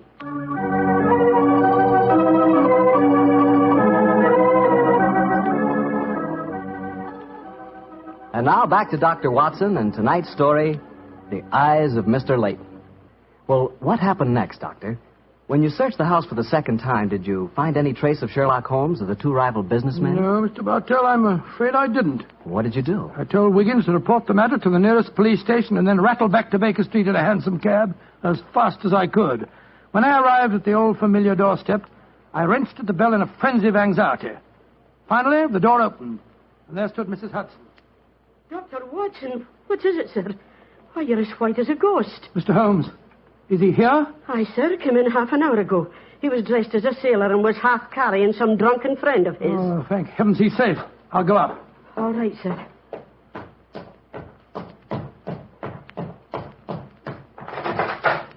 Now, Watson, old chap. There you are. Holmes, I can't tell you how glad I am to see you. Who's that lying on the sofa? Well, up with your bag, Watson.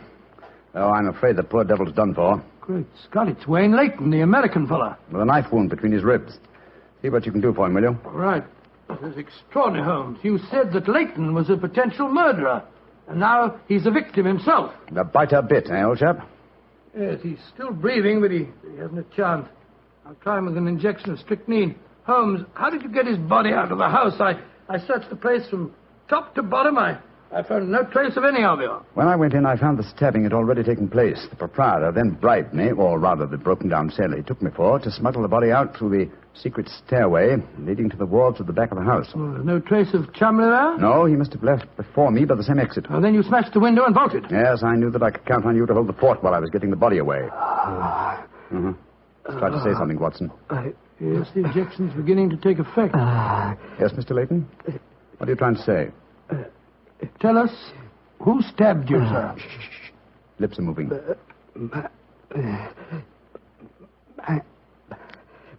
Mandalay. He's dead, Holmes. Yes, but he gave us the clue to the murderer's identity. How? The word he mumbled just before he died. Sounded to me as if he said Mandalay. Precisely, old fellow. Never did a corpse give us a clearer instruction as to our next and final move. And that is? Back to Limehouse, Watson. Back to Limehouse.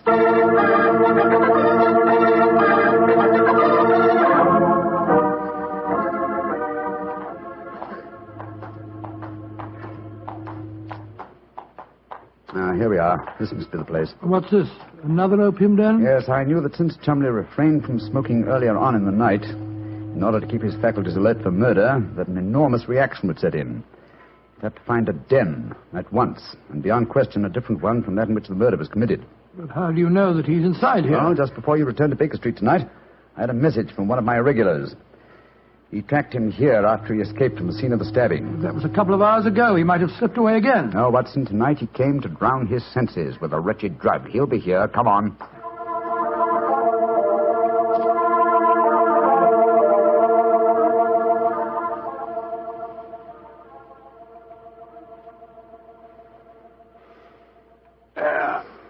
That second injection of caffeine should bring him round.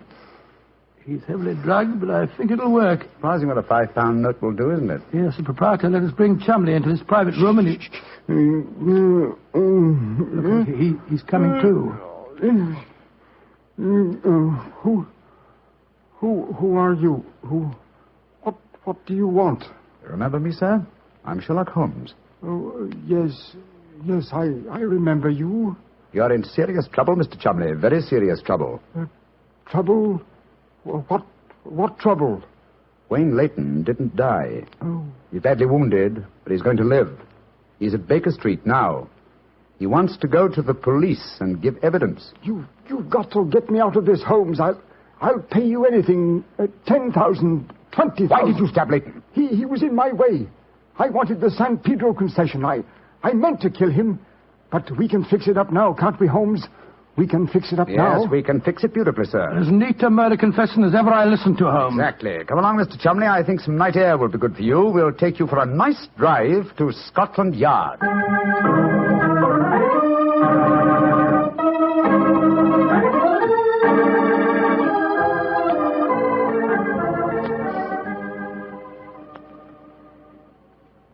I brought you some kippers, gentlemen. You've both been up all night, and I'm sure you can do it. That's very thoughtful of you, Mrs. Hudson. Yes, indeed it is. What is Mrs. Watson going to say when she finds you've been out all night? Oh, don't you worry about that, Mrs. Hudson. She's very understanding. It's lucky for you that she is. Well, I'll go and leave you to your breakfast. Holmes. Yes, dear fellow? There's only one thing that puzzles me about this case. Oh, what's that? When Layton was dying, he muttered the word Mandalay. How did that give you the key to the murderer's identity? Oh, the dead American had never met Mr. Chumley, you remember, except when they bumped into each other in our hallway. Yes, he told us that he recognized him from the newspaper photographs. Being an American, he had no reason to know that the name Chumley is in no way pronounced the way it is spelt. Oh, Joe, I never thought of that. Chumley. That name's spelt C-H-O-L, Chol, M-O-N, Mon, D-E-D, L-E-Y. Chol Mondale. Mondale. Precisely, old fellow. What you thought to be Mandalay was really Chol Mondale, the name of the murderer. Amazing case. You did a remarkable job, Holmes. I'm beginning to be confoundedly sleepy. Why not sleep, old chap? Your old room's all ready for you. Are you going to take a nap? Oh, dear me, no. I have much too busy a day ahead of me. Let me look at my engagement book. Baxter Square murder. I put the police on the track. The Duchess of Ferrers. I've got her material. The princess who was about to run away from home. Good gracious me, let her run. The Pope's cameos. Ah, yes. His Holiness must not be kept waiting. Can I help you again, Holmes? Mary doesn't return until tomorrow. Well, I thought you were sleepy, old fellow. Sleepy rubbish. I never felt more wide awake in my life.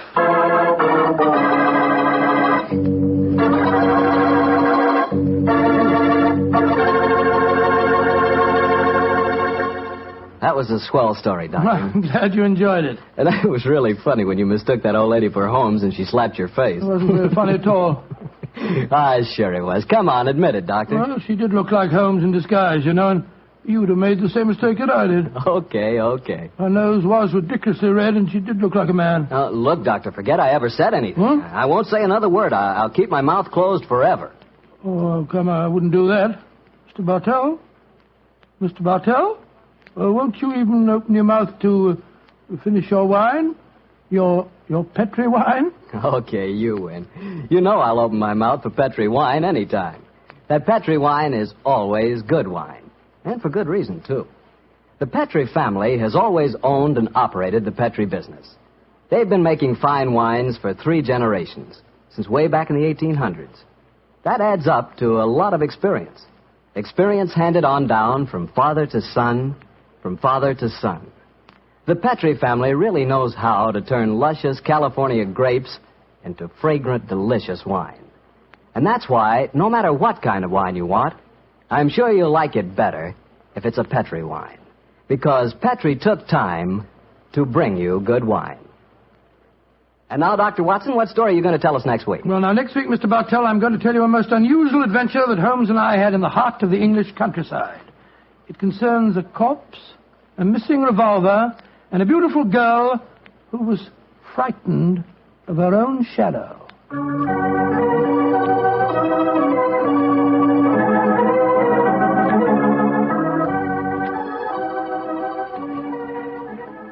And now let's look in on our old friend, Dr. Watson. Doctor? I'm out here on the patio, Mr. Bartell. Come out and join me. Quiet, Winnie. Quiet. Down, Monty. I see the welcoming committee's here. Yes, little scoundrels. They begin to think they own this patio. Scoop them off the chair, Mr. Bartell, and settle yourself down. All right, off you go, boy. Off you go. Go on, off you go. That's it, my boy. As a matter of fact, it's rather appropriate that the puppies should be here tonight. As in the story that I'm going to tell you, a dog played a most prominent part. A dog? What kind of a dog, Doctor? No, my boy, don't get me anticipating my story. For once, I'm going to start at the beginning. Which was? On a summer morning in 1890, not long after my marriage. I'd gone back to my private practice, you know, and Sherlock Holmes was living alone in our old Baker Street rooms. You still saw him, I suppose. Indeed I did, Mr. Bartell. In fact, occasionally I even persuaded him to forego his Bohemian habits so far as to visit my wife and me. But to get back to my story, I'd been exceptionally busy that summer. In consequence, was feeling rather, shall we say, nervy and run down.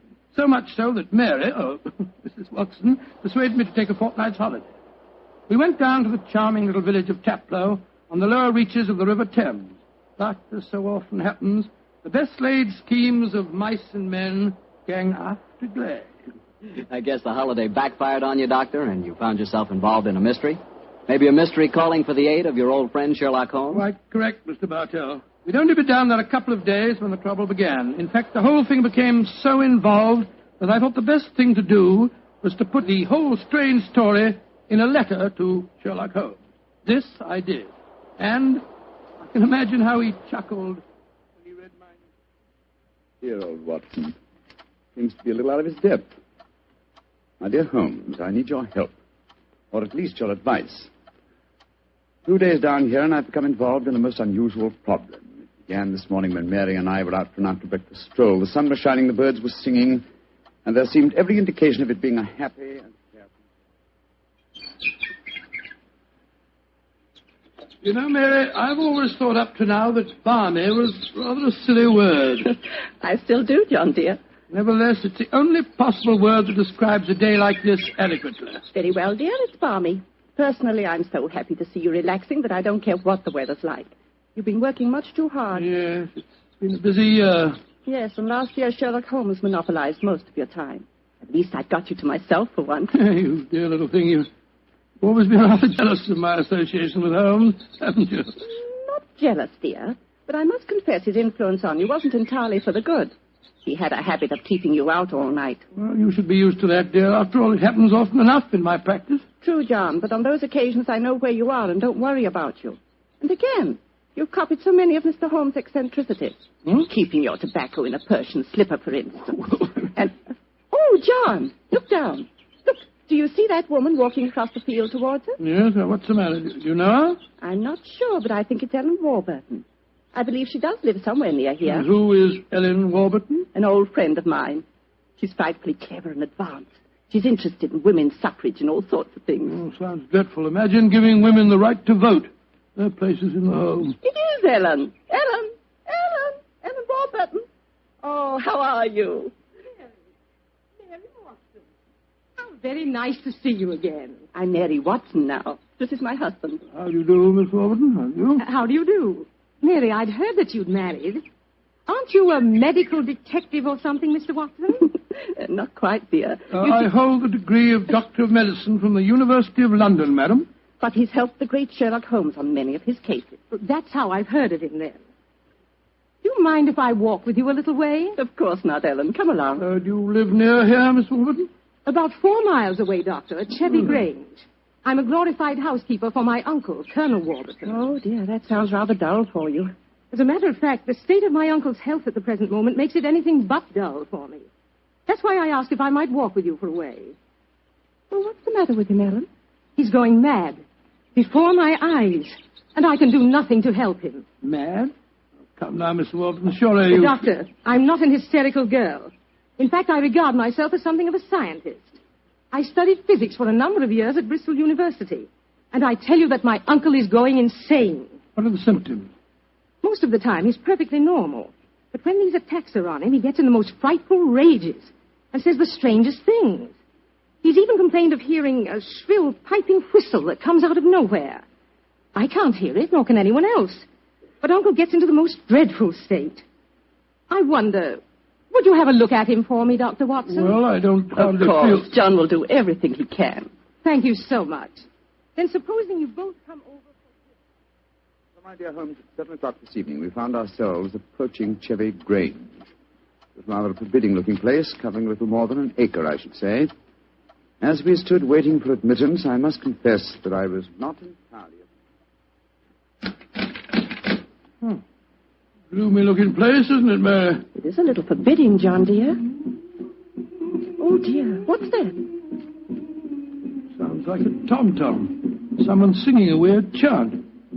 Seems to be coming from the direction of that barn over there. It doesn't seem quite appropriate, dear, does it? I mean, not in the heart of Buckinghamshire. Why not knock on the door again, John? Yes, it's all right, I will. Perhaps they didn't hear us. Oh, they did. Who is it? Oh, it's Guess. It's Dr. and Mrs. Watson, my good man. Acker's the name, sir. Come in, please. The Colonel's expecting you, sir. He's in the study. This way, sir. By the way, Hacker, as we were waiting outside the front door, we heard a strange chant, and it sounded as if someone was beating a tom-tom. Oh, that was Miss Narda. Hearing more of her. Promising beginning. Let's see what happened next. This very unpleasant fellow Hacker showed us into the study where we met Colonel Warburton. First, it was hard to believe that he was a sick man. He looked well enough, and his conversation was sprightly. Spent most of his army life in Africa as military governor in a Zulu district. And the African spears and other trophies that lined his study walls bore mute evidence to his past life. He encouraged me to tell him some of my own army experiences. Oh, dear, poor fellow. It was really rather sad. There I was, Colonel Warburton, on the howdah of this wretched elephant. The river was a raging torrent, and I couldn't get the confounded animal to budge. Well, I'm a pretty strong swimmer, you know. Won several cups of swimming, as a matter of fact. Of course, I was a much younger man then. John, dear. Yes, ma'am? You interrupted Colonel Warburton's story, Oh, dear. sorry. I thought this little incident would be interesting. Do go on, Colonel. Yes, Your story was so right, interesting. You were telling us that you were intercepted by an African drum code message. Oh, yes. Well, I don't want to sound conceited, but I doubt if there was another Englishman in the world who could have told you what those particular drum beats meant. Oh, I don't doubt that, Colonel Warburton. Well, I'd spent a good number of years studying the native customs. I spotted the code right away. It meant that an uprising was planned to start throughout the whole province at noon the next day. Of course, there it is again. The devilish whistle. Can you hear it, Dr. Watson? Mrs. Watson? I can hear nothing, sir. Nor can I. Of course not. No one can hear it but me. Now, Colonel Warburton, don't get so excited, it's sir. It's black magic, that's what it is. Oh, really, it's a black you magic. must realize that the powers of jungle witchcraft are completely unknown in this country, Dr. Watson. But I know of them, and I can think of many people who might wish to employ them against me. Come in. Oh, it's you, Nada. Great Scott, she's very beautiful. Nada, I want you to meet some friends of Ellen's, Dr. and Mrs. Watson. I am very pleased to meet both of you. How do you do? How do you do, Miss Nada? Nada's father was a Chaga jeweler, one of the greatest Zulu chieftains I ever had the privilege of knowing. He did me the rare honor to swear blood brotherhood. So when the missionary sent Nada to England to complete her education, I insisted that she spend her first few months here under my wing. Listen. What is it, Colonel? That whistle again. For heaven's sake, say that you heard it this time. Please say that you did. I didn't hear a thing, sir. Well, I did, and I know where that sound came from. Now, put down that spear at once, will you, Colonel Warburton? The devils are trying to kill me. I'll kill them first. No, don't throw it, sir, don't throw it. Someone's opening the door. Uncle! Oh, it's Ellen. Great Scott, the spear missed her by an inch. Uncle, what is it? Whistle. I heard it again, Ellen. And I'm going to find where it came from. Poor Uncle. Of course, you heard no sound. Nothing, Ellen. What can we do to help him, Dr. Watson? Well, it's hard to say, Miss Warburton. I'm not sure that medical help's what she needs. He seems perfectly sane and lucid except for these strange outbursts. But we must do something. I propose to, madam, as soon as I get back to the inn, I think I'll write to my old friend Sherlock Holmes and ask his advice. There's a problem. I can't feel that the man should be committed to an asylum, and yet obviously when these attacks are on him, he's as mad as a hatter. Well, fascinating problem, and one that calls for speedy action. I think a telegram to my friend Watson might help to clarify some aspects of the case. Yes. Let's see. Dr. John H. Watson, Red Lion Inn, Taplow, Bucks. I suggest that you ascertain one important fact. Does the Warburton household have a dog? Telegraph reply, Holmes. Oh, my soul, Mary, that's a cryptic answer to my letter. Yes, dear, it is. I'm afraid Ellen will be disappointed. He's coming over to join us for lunch to see if you have any news. What on earth can dogs have to do with the case? I can't possibly... Here's Helen now. Good morning, Ellen. Hello, Mary. Good morning, Doctor. Good morning. I suppose it's too early to have received any reply from Mr. Holmes. Well, as a matter of fact, I just got this telegram from him. You can read it if you like. I can't see it makes much sense, so. But that's extraordinary. I did have a little dog. He was killed a week ago. But it didn't occur to me to tell you about it yesterday. Well, that's amazing. How could Mr. Holmes have known about it? There's very little that Holmes doesn't know, my dear. How was your dog killed, Miss Warburton? I found him in the grounds with his head smashed in by a stone. Oh, how dreadful. Who do you think did it? It might have been a poacher. And then again, it might have been... Your uncle? It's possible. When he's in those rages, I don't think he knows what he's doing. That's very important. I think I shall go and send Holmes a telegram at once. Don't wait lunch for me.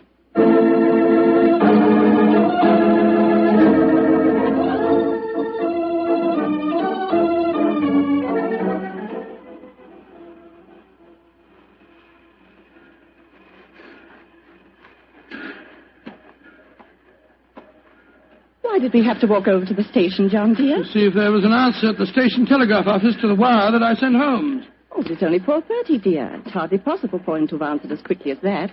In any case, they delivered the telegram to the hotel, you know. Well, it was a nice walk, my dear. Hello, there's a train in the station now. I wonder where it's from. Why don't you ask that porter, dear? It's not a bad idea. Porter, what train is this? Oh, it's the London train, sir. Right on time. Next stop, ready? Not many people getting off, where are there? Great Scott! Look who's here. Oh, dear, it's Mr. Holmes. And he's got a dog on a leash. Oh, what? My dear fellow, how are you? Mrs. Watson, how nice to see you again. Thank you, Mr. I'm Holmes. delighted you're here, old fellow. We walked over to the station to see if you'd answered my telegram, and here you are in person. It occurred to me that I could be down here in the same time that it would take a telegram to reach you. And I decided that a day or two in the country would make a person change, apart from the fact that Colonel Warburton's problem interests me enormously. Why on earth did you bring a dog? I thought that this was a case in which a dog would be of invaluable assistance. Oh, be careful, John. Yes, look out, old chap. I think it would be safer not to pat him. I picked him up on the Mile End Road for a couple of florins, and I fear he's a dog that should have remained in London. A singularly unattractive nature seems to have been entirely ruined by an hour's train ride. Unpleasant brute. Isn't he? By the way, Holmes, what do you make of the case from my letters? Well, I should prefer to reserve my judgment till I've met the Colonel. However, I will vouchsafe one opinion. Oh, what's that? To paraphrase a proverb, don't disbelieve all you don't hear.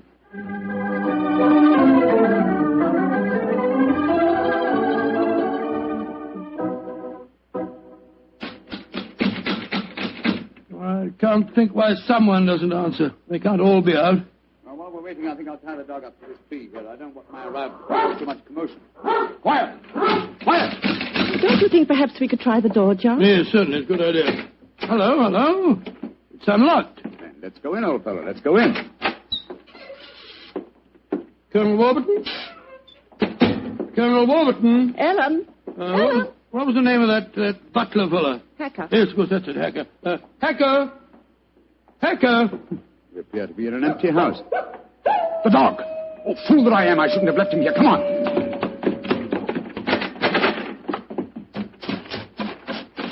Ah. We're too late. Oh, the poor dog. He's been killed. Yes, poor brute. Stabbed to death by one of the Colonel's spears. That proves it, Holmes. The man is mad. I think not, Watson. I think it proves that Colonel Warburton is a great deal more sane than some of the members of his household.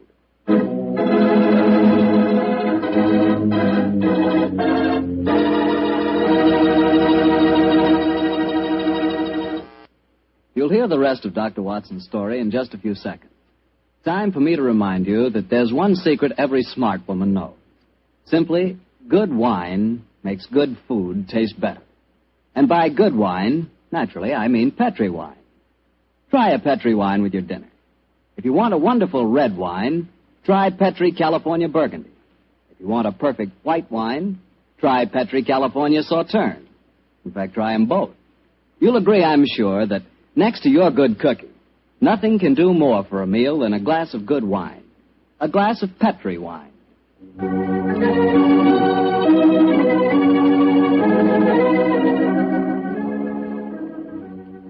And now back to tonight's new Sherlock Holmes adventure, the story of Colonel Warburton's madness. Holmes, why are we heading for this barn? Seems to me we should be back in the house. Why, old chap? Found the house empty. Besides, I thought I heard. Shh. What is it? Listen.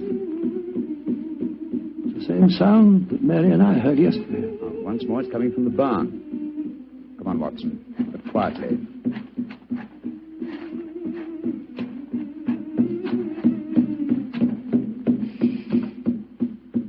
We can see through this window here. It's that Zulu girl, Nada. She's beating a drum and chanting. Who's the man with her? It's Colonel Warburton. No, it isn't. It's that servant fellow, Hacker. What in thunder's he doing here? Apparently assisting Miss Nada in some of her African mysticism. It's black magic they're dabbling with, just as the Colonel said. Let's go in and catch them red-handed. No. Stay quiet. We'll talk to them soon enough. At the moment, I feel it's much more urgent that we find Colonel Warburton. Come on.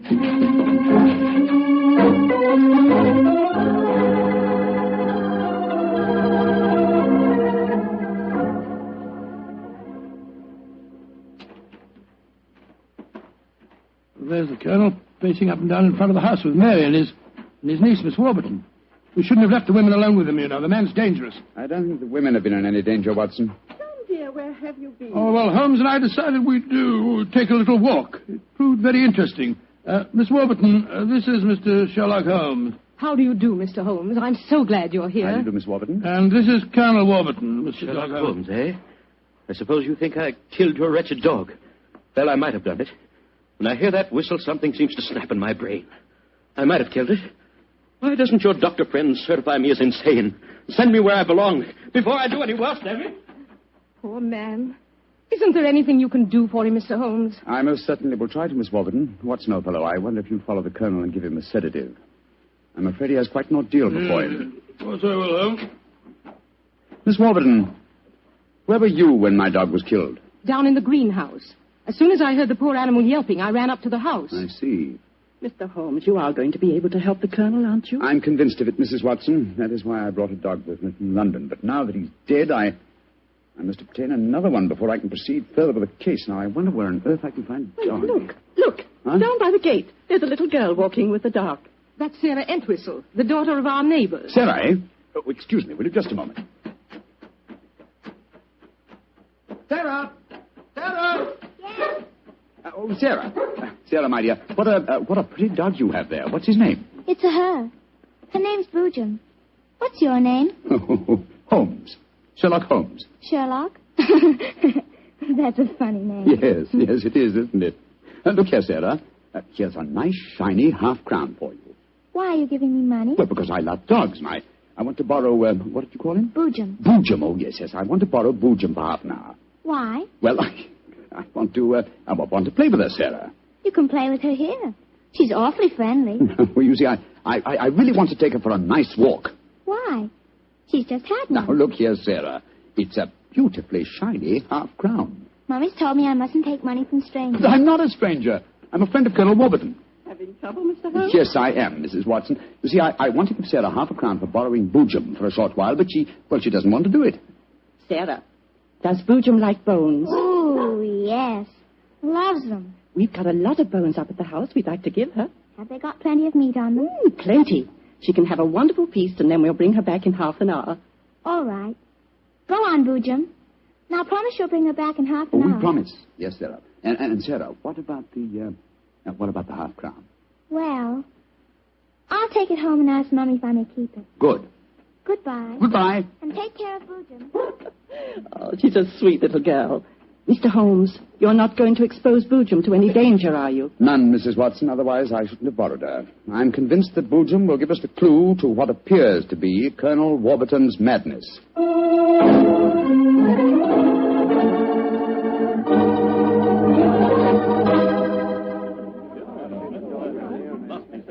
Now, let me see. We're all here. Miss Warburton, the Colonel, Miss Nada, Hacker, and the dog Boojum. Yes. Now, ladies and gentlemen, I propose to conduct an experiment. Before I conduct it, I should like to point out the chronology of the events in this case. First, Miss Nada arrived here. Mr. Holmes, you're not suggesting Please let me finish, Miss Nada. First, Miss Nada arrived here. Second, the Colonel first heard the mysterious whistle. Third, your dog was killed, Miss Warburton. Fourth, the whistling set in dead earnest. The Colonel Warburton and Miss Warburton. Doesn't that pattern suggest anything to you? No, I can't say that it does, Mr. Holmes. I don't see what you're driving at. Well, nor do I, Holmes. We should be more explicit. Very well, then I will. I shall now conduct my experiment. I want you all to watch Colonel Warburton and the dog Boojum. Excuse me while I turn my back. Now. There it is again. That whistle.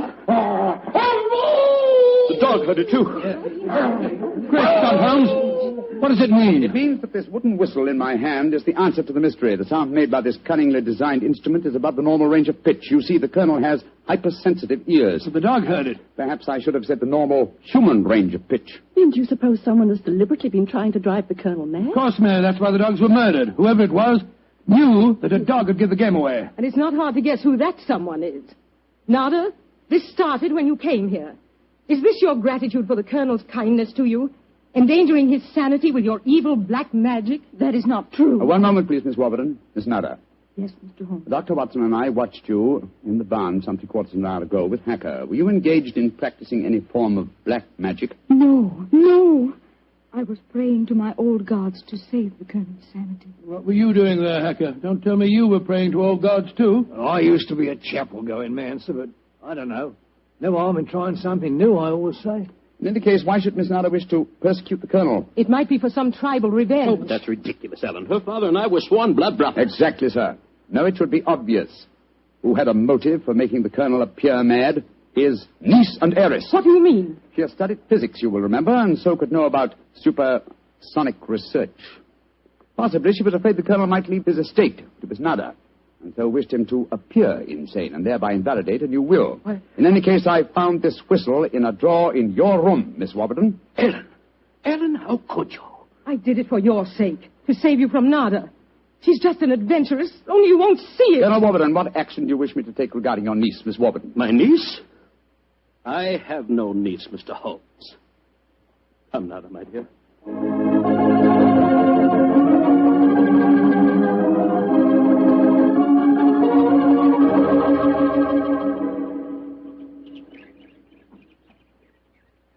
Oh, what an amazing case, Holmes. Mary, wasn't it clever the way Holmes solved it? It was very interesting, dear. I was quite enthralled. Oh, now I think I shall return to London and let you two finish your holiday in peace. Before you do that, Mr. Holmes, there's one thing we should do. What, Mary? Boojum. We promised, you know. Oh, yes, of course. I think the three of us might walk her home. But before we do that, I suggest we rummage through the kitchen. The kitchen? What on earth for? Bones, dear. Exactly. And bones with plenty of meat on them.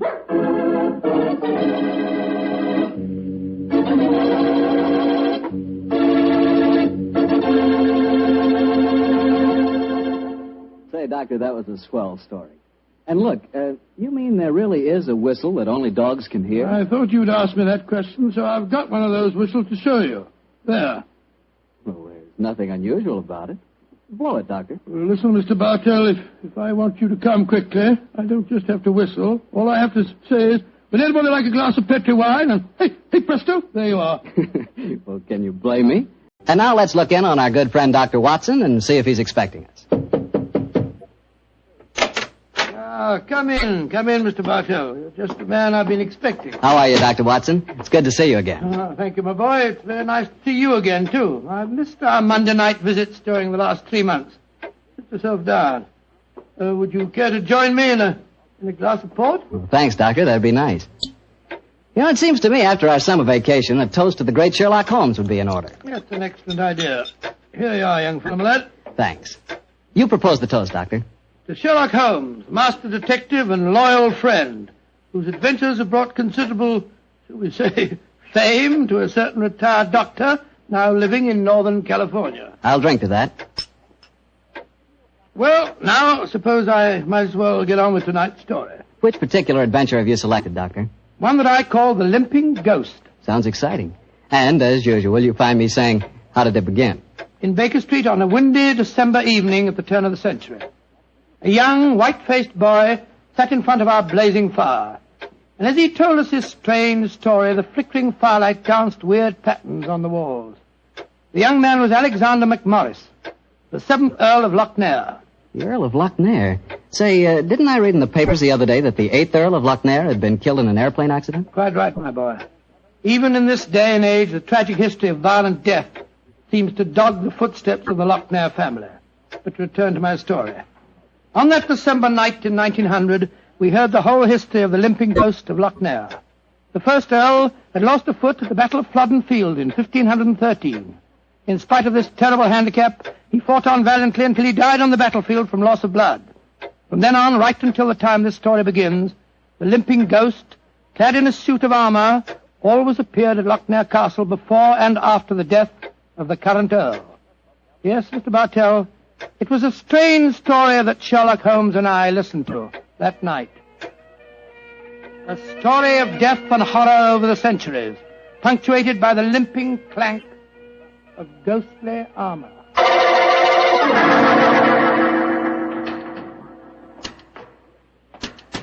Milady, I have terrible news for you.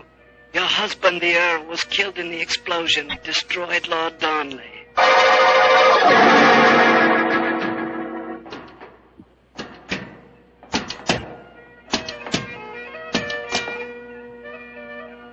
Milady, the Guy Fawkes plan to blow up the Houses of Parliament has failed. Your husband is in the Tower of London. They say he's to be hanged, drawn, and quartered.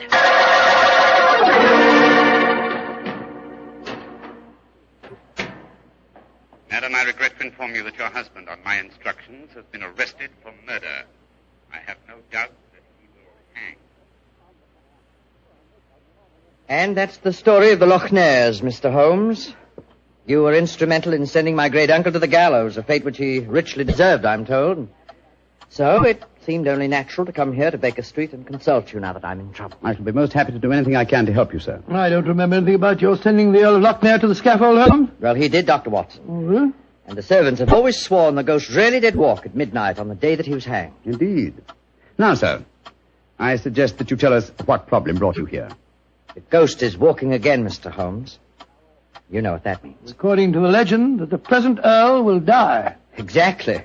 And as I'm the present Earl, you can see why I'm rather worried. Am I to understand that you've actually seen this ghost yourself? Yes, Mr. Holmes. The night before last, Betty, well, that is, Miss Nolan and I were sitting in the dining hall in front of the fire when we heard a strange sound up in the musicians' gallery.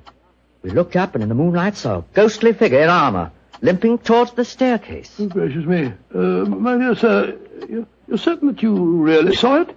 Moonlight can play strange tricks, you know. There wasn't any doubt about it, Doctor. We both saw and heard it. What did you do? I started to go towards the stairs, but as I did so, Betty screamed and then tumbled to the floor in a heap. Fainted, I suppose. Yes. While I was reviving her, the ghost disappeared. Who's staying with you at Loch Ness Castle at the moment? Well, there's Betty Nolan. She's the sister of James Nolan. He looks after my estate. Betty and I are engaged to be married. Oh, congratulations. Thank you. Yes, indeed. Anyone else staying with you? Yes, a distant cousin of mine, Jeremy K. McMorris, an American. He turned up in England a couple of months ago with his son Walter. They're both with me at the present. A distant cousin? That's right, Mr. Holmes. Actually, they're descendants of a more than usually black sheep branch of the family. I don't know how long the old man's going to be with us, though. If you ask me, he's a dying man. How do you say that, sir? As far as I can gather, he's been wasting away for years. It's only a question of time before his strength fails him entirely. I was hoping perhaps you could take a look at him, Dr. Watson. That is, if I could persuade you and Mr. Holmes to come and stay at the castle for a few days. Well, what about it, Holmes? It's an intriguing problem, Watson. The current Earl of Loch Ness would seem to be in danger. A cousin of his is dying of an obscure disease, and the ghost of Loch Ness Castle is walking again. Yes, it's an irresistible invitation. I see no reason why we can't leave on the Scotch Express tonight.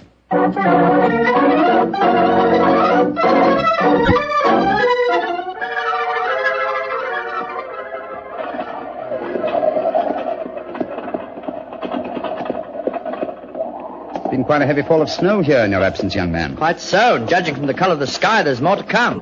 Very angry looking. Oh, now, as we round this bend, you'll be able to see the castle. Ah, yes. There you are, gentlemen. Magnificent.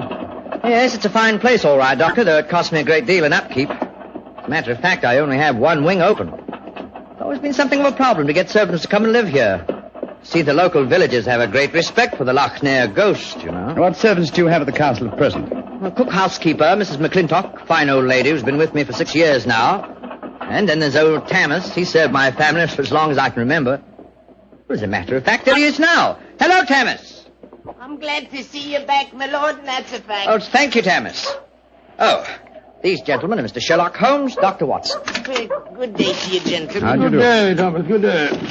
Before I take the trap round to the stables, I may as well break the news to you. Yes? What's happened, Tammas? It's your cousin, my lord. Poor old Mr. McMorris. He's dead. What? Died early this morning. God rest his soul. Dead? I'm very sorry that I arrived too late to be of any help. Well, thank you for telling me, Tammas. Well, you may take the trap round now. Aye, sir. I'll bring the baggage up later. So he's dead.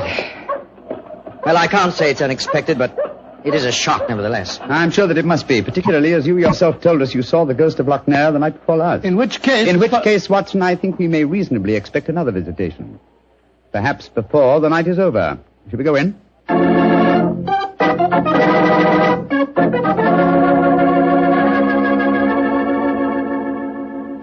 This is Miss Nolan, my fiancé, Mr. Sherlock Holmes, and Dr. Watson. I'm very glad to meet you. How do you do, sir? And this is her brother, James Nolan, the manager of my estate. How do you do, sir?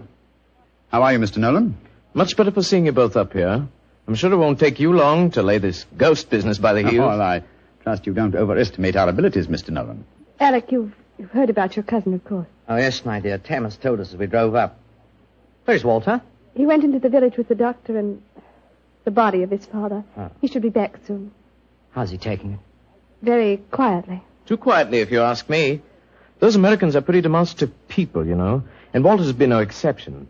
But he behaved very strangely this morning. When the doctor told him his father was dead, he just said, now things will start to happen, and then shut up like an oyster.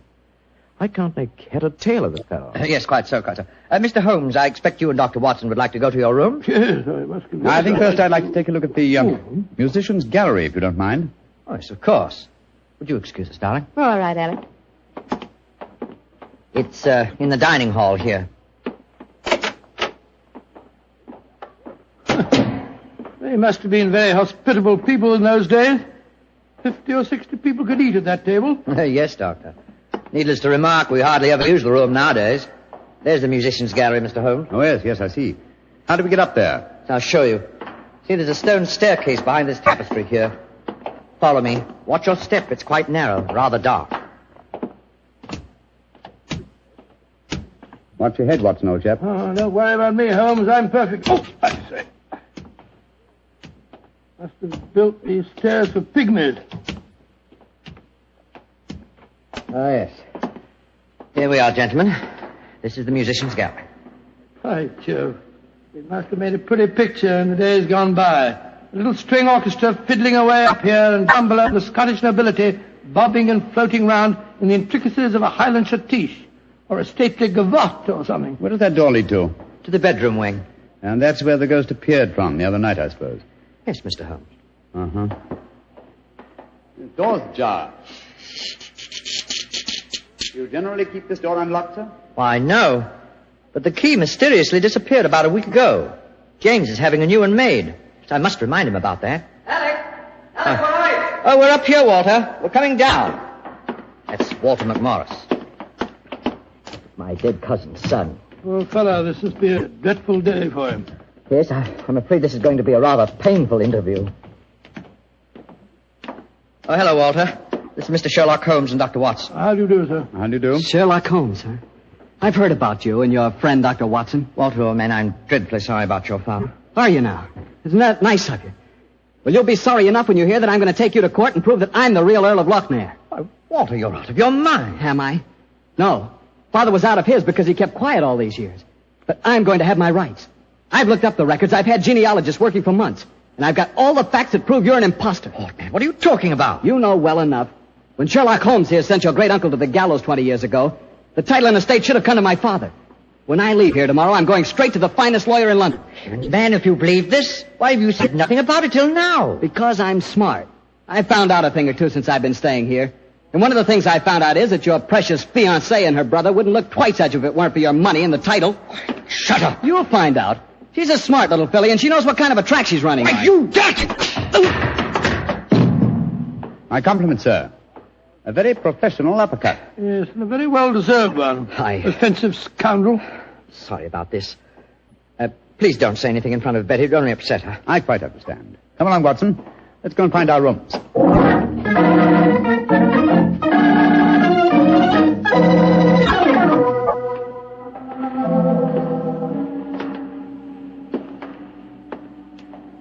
Holmes, it's nearly dinner time.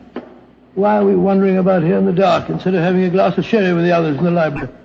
I'm a conscientious practitioner, Watson. I like to earn my fees. It occurred to me that a further examination of this dining hall might prove profitable. Well, personally, Holmes, I think you're wasting your time on this case. What makes you think that, old chap? It's perfectly obvious that young American fellow was impersonating the ghost a few nights ago. He knew his father was going to die, and he wanted to build up the legend so as to make his own claim seem more believable. Well, that's very sound reasoning, Watson. Though to be logical in his deception, he should repeat the performance now that his father is dead. Well, ghosts only walk at midnight, so why don't we go and have a glass of sherry? Shh. What is it, Holmes? Someone's coming in from the library. The lighted candle. Yes? Who is it? It's me, Mrs. McClintock, the housekeeper. Oh, gracious me, you gave me quite a start. I heard voices and I knew the candles were not alight in here, so I came in to see who it was. You're watching for the ghost, I suppose. Well, you'll no be disappointed, gentlemen, though you may see more than you bargained for. Those that meddle with ghostly things they dinna comprehend are playing with something much more dangerous than fire. Fire burns. But the shades on dead people... Holmes! Look up there, the gallery. The door's opening. It's the ghost! Aye, here he comes, the poor body. See the armour on him, and the way he's dragging one leg behind him. Yes, it's really quite an effective impersonation. And the twilight provides most appropriate lighting for his play acting, too. You mean it's the young American? Of course, obviously. Look behind him. There's another figure. Yes. Dressed in the same kind of armor and carrying a sword. Game's afoot, Watson. The ghost has seen him. He's turning. The second figure's raising his sword. Look out!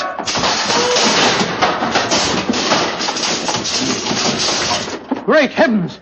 He's knocked him through the railings. That must be a 20-foot fall. Come on, old fellow. Help me open his visor. Just a minute. Yes. It's Walter McMorris, the American. Though from the angle of his head, I would suggest that it might be the late Walter McMorris, eh, Watson? He's dead, all right, Holmes. Neck broken. Meanwhile, the second figure has been able to slip back through that wall and escape us. Come on, he was dressed in armor. He can't go very fast.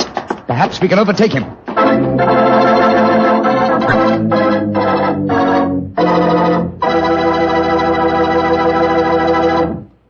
Dr. Watson's story will continue in just a few seconds, which is all the time I need to tell you about Petri California Muscatel. Ever try Petri Muscatel? It's a wine that looks like sheer gold, and it's made from big, plump, juicy Muscat grapes. Boy, pop one of those Muscat grapes into your mouth, and you know you've got something delicious. You know that. And you get the same flavor in Petri Muscatel. It's a perfect wine to serve a lady. Women love it. And that best time to serve it is after dinner or on a Sunday afternoon, you know, times like that. But just make sure it's Petri Muscatel, because that's the way to make sure it's going to be good. Remember, Petri.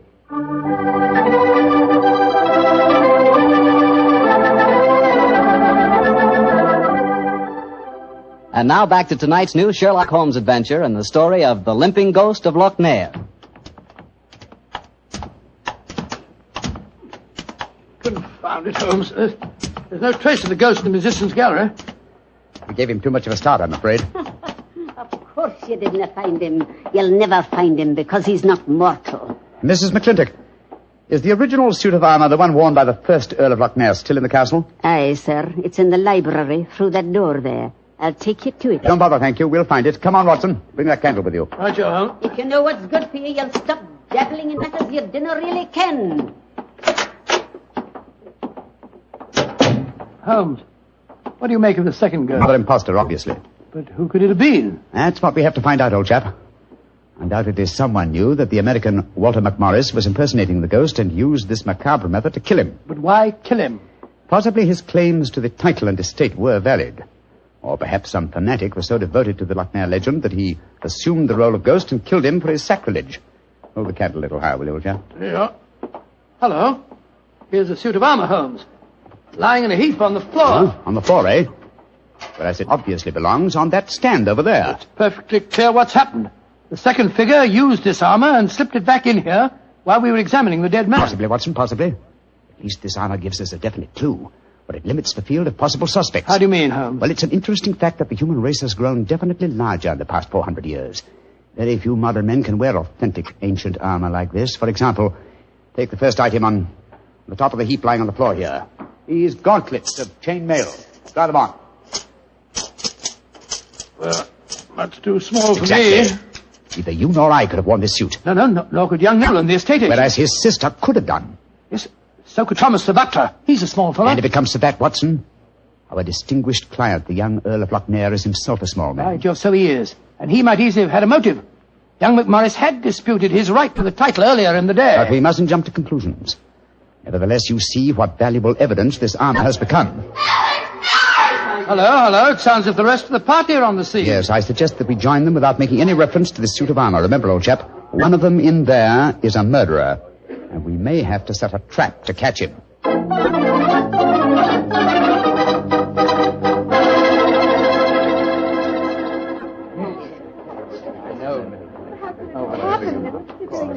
Are you sure he's dead, Dr. Watson? There's no doubt about it. His neck was broken instantly by the fall. It's dreadful. Father and son both dying on the same day. And you said the real ghost came up behind him, Mr. Holmes, and struck him so they crashed through the railing up there. I said another figure dressed in armor killed him, Mr. Nolan. 'Twas a real ghost. I saw him with my own 2 eyes. He killed that man for trying to bring shame on the name of Lochnair. Shouldn't we get into touch with the police? How can I get a message to them tonight? Have you looked outside? We're almost completely snowed in. Snowed in? Oh, Alec, I'm frightened. Hush, darling. There's nothing to be afraid of anymore. No, at least we have the assurance that the ghost will not limp again. Why? Well, the murderer has no further motive for impersonating the ghost. To walk now would be to support the dead American's claims. No. We shall spend a quiet night, and tomorrow I shall communicate with the proper authorities as to my quite definite notions regarding the murderer's identity. But if the ghost should walk again, Mr. Holmes? Well, then, sir, I shall know that at last I've encountered a truly supernatural crime and shall retire from the practice of detection.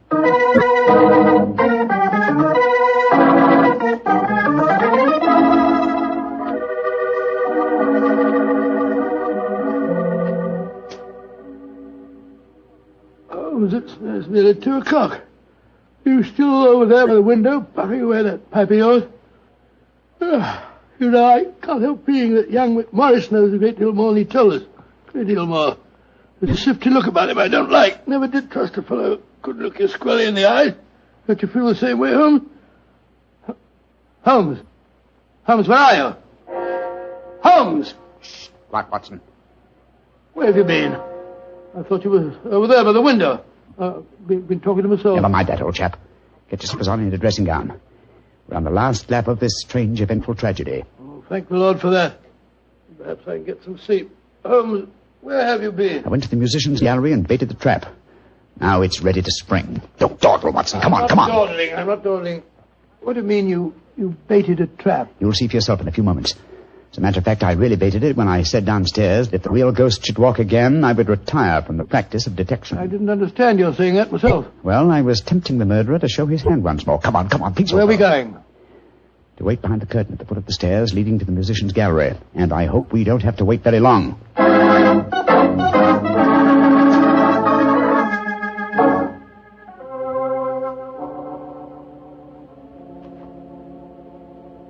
Holmes, I'm getting a crick in my neck trying to peer through this wretched curtain.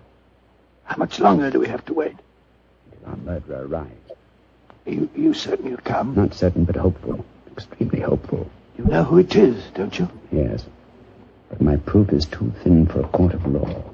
I must catch him in the act. Here he comes. Splendid. Let's go up and grab him. No. They walk into my trap. He's coming towards the head of the stairs. Oh! Great Scott! Exactly. A simple piece of wire stretched across the gallery is remarkably effective, even with ghosts. Come on, Watson. Help me off with this visor. There we are. Good Lord, it's James Nolan. Exactly. What happened? You walked into a simple trap, my friend.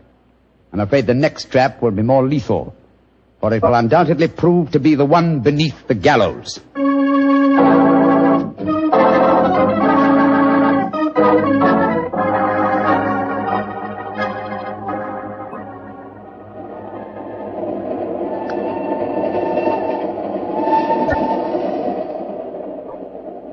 Now that we're headed back for London, Holmes, perhaps you'll settle 1 or 2 points in the case that are bothering me quite a bit.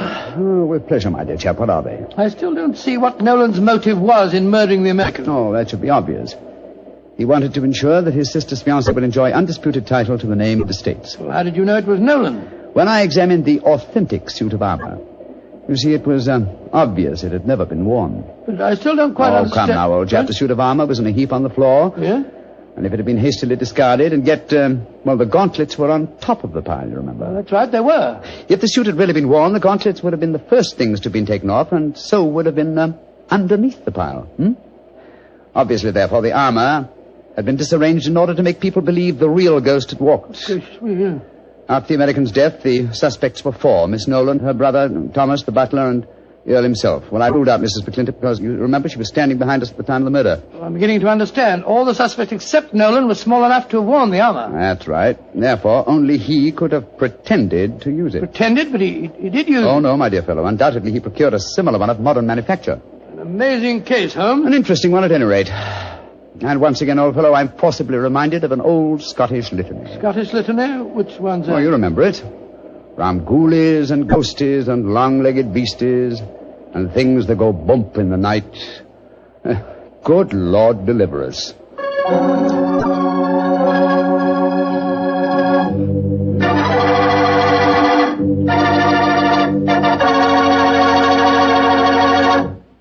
Well, Doctor, that was really a swell story. You know, for a while there, I was beginning to believe in ghosts. Well, I'm ashamed to admit it, but at the time, so was I. You know, this sounds silly, but I bet it would be fun to be one of those legendary English ghosts. You know, go around sticking your nose into everybody's business and playing practical jokes like mad and nobody able to figure out who did it. That would really be fun in a way. Well, you can go around scaring people all you want to, but not for me. I think a ghost leads a terrible life myself. For instance, a ghost can't have the pleasure of eating a nice, juicy steak. Yeah, or drinking a glass of really good wine. Ah, now you're talking, young fellow, my lad. Petri wine. Yeah, still talking, young fellow. You see, when I say good wine, I always mean Petri wine because you can depend on Petri. I know. Why, the Petri family has been making wine for generations. And now for our weekly visit with the good Dr. Watson. Let's see if he's expecting us. Come in. Ah, good evening, Doctor. Good evening, Mr. Campbell. It's about time you got here. Go up a chair and make yourself comfortable. Oh, thanks. Well, you have the old black dispatch box out again, I see. I suppose you've been going over your notes on tonight's adventure. That's right, my boy. And this may interest you. Mrs. Watson figured prominently in the story. She did? Yes, in fact, if it hadn't been for some remarkably quick thinking on her part, Holmes and I might have... well, there I go again, telling you the end of the story before I forget it. Well, how did it begin, Doctor? On a winter evening in 1887. I'd been married some months, and in consequence I hadn't seen much of my old friend Sherlock Holmes. Oh, you're still living at Baker Street, I suppose? Yes, my boy, but we couldn't persuade him to come round and see us. From time to time I'd heard some vague accounts of his doings, of his summons to Odessa, in the case of the Trepoff murder, and of his clearing up the singular tragedy of the Atkinson brothers. But to get back to tonight's story, my wife and I had just finished an excellent dinner. I remember had settled ourselves down for an evening of pleasant domesticity. She was stitching away on a piece of exquisite petit pois, and I was at my desk balancing figures in the family account book. After a few moments, my wife looked up to me and said, John, dear, don't look so troubled. Oh, was I looking troubled? Well, you've been scowling at that account book for 10 minutes now. What's the matter, dear? Don't the figures add up correctly? Oh, yes, they add up correctly. In fact, they tell a very pretty story. After buying my practice and setting up all my outstanding accounts, I find that we have nearly £150 left of the diary that Mr. Sholto settled upon you. 160, isn't it, dear? I was doing the same sum this morning. Oh, well, but still 160. In any case, Mary, dear, the point I was going to make is that we don't need the money just now. My practice is picking up splendidly, and I was thinking that we might invest it in something really sound, of course. Who's been talking to you, John? Dr. Wilson again. Well, as it happens, I did bump into him at the hospital today. He can put us onto something very good in Peruvian silver. What do you think of the idea? Well, John, the fact is, I'd almost decided to make a business investment with it myself. I thought I'd surprise you. Well, now let me tell you about it, John. Oh. Yesterday, when you were out on your rounds, a most charming man called here, a Mr. Ted Barber. He introduced himself as a friend of Mrs. Cecil Forrester's. He said he was certain we'd be interested in his new company. And he talked so convincingly that, well, I'm afraid I almost promised him I'd buy some stock in the company. Really? What sort of company is it? Well, I didn't quite understand that part of it. But it sounded wonderful. He left a prospectus. It's in the right-hand drawer of the desk. It's something to do with a wonderful new metal that's been discovered by an American chemist called Paradol or Paradies or something. Oh, let's have a look and see what it says. A company formed to exploit the amazing new metal discovered by Dr. Paradies. Paradol preferred stock. The potentialities of this new alloy are immeasurable. The fourth dimension has been conquered. What? Vital dislocation is an accomplished fact. Oh, gracious me, my dear child. This prospectus is absolute poppycock. Now, John, you mustn't be stubborn. I think at least we should investigate it. The man said that if we went to the laboratories, Dr. Paradies would give us a demonstration himself. But Mary dear, the fourth dimension. I mean to say, it's obviously fraud. That's what everyone says when a new invention comes out. This might be an opportunity for us to make a lot of money, John. Mary, I do wish to please me, dear. Well, I can't argue with you for very long, Mary. All right. I'll take you to the laboratory in the morning, but I warn you, I'll show this Dr. Paradise up for the charlatan that he is.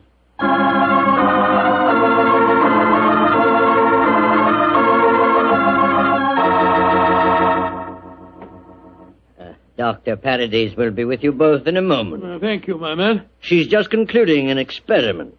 She?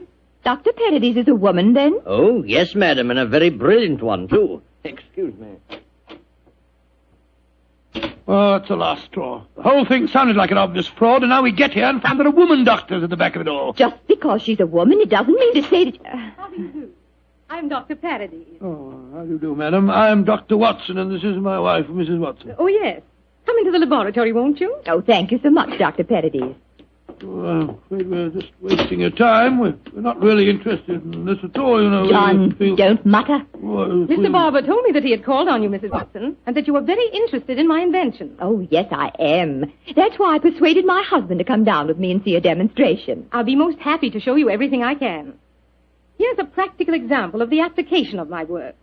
This chamber you see in front of you is made completely of my new alloy. Oh, what's the thing do? It's just a great metal box with a lot of dials and switches and things. Why is it so big? Do people get inside it? They can. What? Though if they do, they're liable to find themselves transported many miles from here. Come inside, won't you? Oh, what a lot of nonsense. Now, John. Before I give you a demonstration, I want you both to see that there is no exit from inside this chamber. No trapdoors or anything. The only exit is the door we just came through. Yes, it's just like an airtight metal room. Stuffy in here, isn't it? Now let's go outside again. I'll show you how the machine operates. Albert! Yes, Dr. Paradise. I'm going to demonstrate the Paradol chamber to Dr. and Mrs. Watson. Oh, very well. The usual time? Yes, please, Albert. Now, my assistant goes inside the chamber. I close this metal door on him, so... What are you going to do with him? Within a matter of seconds, he will be 7 miles from here. Really, madam, you Please, can't Dr. expect Watson, us to believe... You're a scientific man. At least give me the opportunity of demonstrating my work. I'm sorry. Now, I adjust these dials, turn on the electrical generator, and...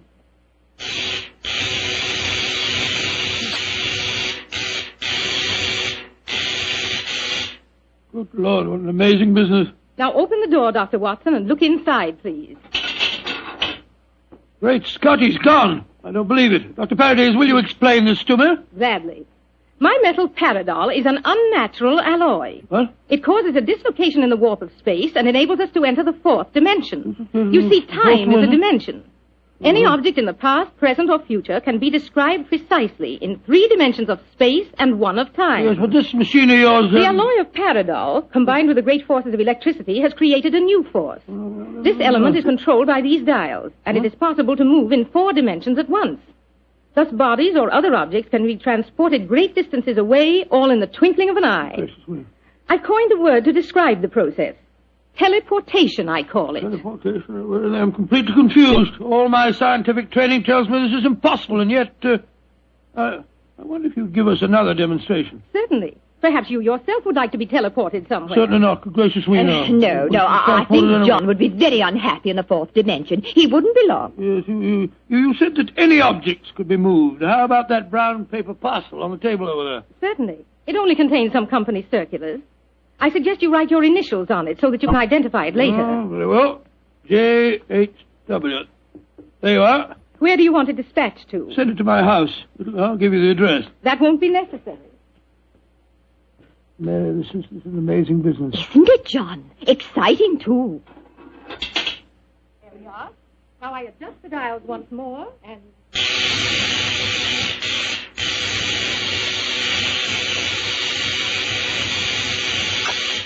The parcel is already at your house. Oh, it's impossible. Come along, Mary. Let's get a cab and race back there as fast as we can. Well, Yes, goodbye, dear. Doctor. Goodbye, Doctor.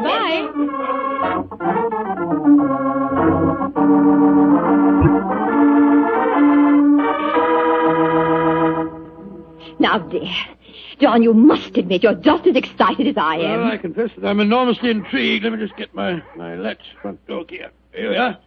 Dr. Paradis is a devilishly clever woman. Even so, my intelligence tells me it's impossible for the package to have reached here before us. Here we are. There you are, Master. Mum, just in time for lunch. Tell me, Annie, did a package arrive for us? Oh, yes, it did, Mum. I put it on our table. Great Scott. How was it delivered, Annie? Well, now, that's the funny thing about it, sir. I don't know. I went out to polish the brass on the door knocker a few minutes ago, and there was the parcel, lying on the doorstep. No one had rung the bell or anything. I didn't know how it got there. Thank you, Annie. You can go now. Yes, Mum. Well, John, what do you say now? There's a miracle's been performed. I don't believe my eyes. Look, there are my initials on the package. Mary, I think that if you don't mind, after lunch You'll go round to Baker Street and tell Sherlock Holmes about this. Oh, do you mind, dear? Of course not, dear. Good. It'll be nice to see Holmes again anyway.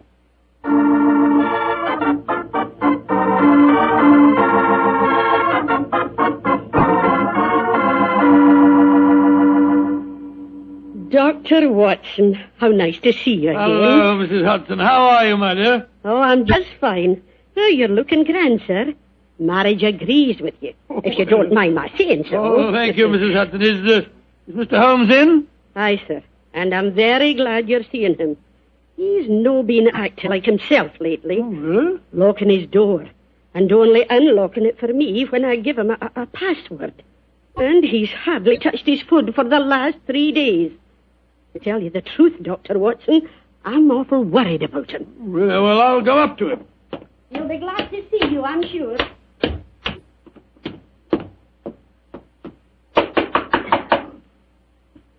Yes? Who is it? It's me, Watson. Watson? Oh, possibly. I'm not taking any chances. Holmes, this is ridiculous. Surely you know my voice after all these years? John H. Watson. Tell me what your middle initial stands for, and I'll let you in. It stands for Hamish. Watson, my dear fellow. How are you? I'm fine and delighted to see you again, Holmes. Incidentally, why all this rigmarole about locked doors and passwords? Well, Professor Moriarty has decided that it's high time to settle his score with me. There have been several attempts on my life lately. Twice I've been attacked in the streets, and only yesterday a shot was fired at me through the window you see broken there. Lord Holmes, you must be careful. I am being very careful. That's why I indulged in what you refer to as all this rigmarole. But, well, enough of my problems. What's on your mind? There's a sparkle in your eye and an air of excitement that tells me that you've some news to impart. Well, I must say there is something. Of course there is, my dear fellow. Come on, tell me about it. You ever heard of a new metal called Paradol and its inventor, Dr. Paradis? Oh, yes, indeed I have. I received a prospectus concerning it the other day. Well, what do you think of the idea? Oh, obviously it's rubbish designed to fool a gullible public into buying shares. Don't tell me that you were taking advice. Oh, no, of course not, Holmes. Naturally, as a scientific man, I knew it was rubbish. My wife, however, had become a little involved in the concern, and so today, to prove to her that the whole thing was a fraud, we went down to the laboratory and met this Dr. Paradis. Oh, did you indeed? In the first place, let me tell you, this Dr. Paradis is a woman. Oh, a woman? As you can imagine, I didn't have any difficulty in discrediting her theories. In fact, I'm afraid I made her seem rather stupid. However, we did stay there long enough for her to give us a demonstration.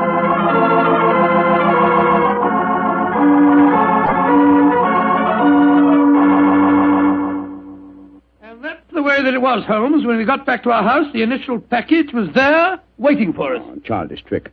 Obviously, the Paradol chamber contains an ingeniously hidden trap door, through which the assistant disappeared and later the package. A fast cab then took it to your home before you could get there. Oh, yes, oh, really? Well, yes, of course, that's exactly how I explained the thing to Mary. Was she impressed with the feat? Yes, she was. But you know how women are. I tried to tell her the whole thing was a fraud. She's very obstinate. I was hoping perhaps that you will help me expose the concern. Oh, hardly seemed necessary, old fellow. Such an obvious fraud. However, for your sake, I'll be glad to do anything I can. Well, I thought we might go down to the laboratory late tonight when nobody's there and take a look at that Paradol chamber a little more closely. Yes, that's a good idea.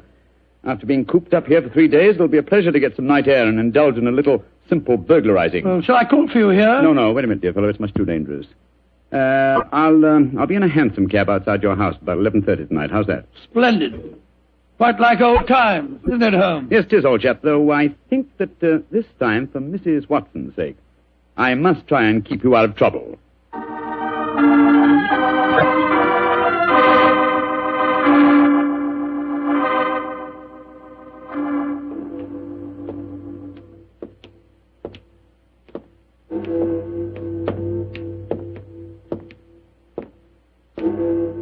midnight, Holmes. Yes, Watson. Time that only concerned old bachelors like myself should be wandering the streets of London. Oh, rubbish, Holmes. You talk as if Mary was a tyrant. Now, don't get angry with me, old chap. I was only being facetious. Is this, Dr. Parody's laboratory? Yes. I'd like to be seen. I don't imagine it'll be very hard to break in, though. Strike a match, will you? I took the precaution of bringing this lantern. There you are. Thanks, old fellow. Is the door locked? Yes, but I think a skeleton key will do the trick. Hold this lantern for a second, will you? Yeah. Oh, this is child's play so far. Come on. There's the Paradol chamber over there. Uh-huh. Give me the lantern again, old chap, will you? Thanks. Mm-hmm. Quite an elaborate construction. The door's been left open. Let's go in and take a look at the inside of it. Not both of us, Watson. If this is the only entrance, and the two of us walked in, it'd be too easy to slam the door shut on us. I suppose so. You go in and I'll keep watch out here. All right. Oh, I trust that in a few minutes I won't find myself lying on your doorstep. Holmes, there are times when your sense of humor is a little strained.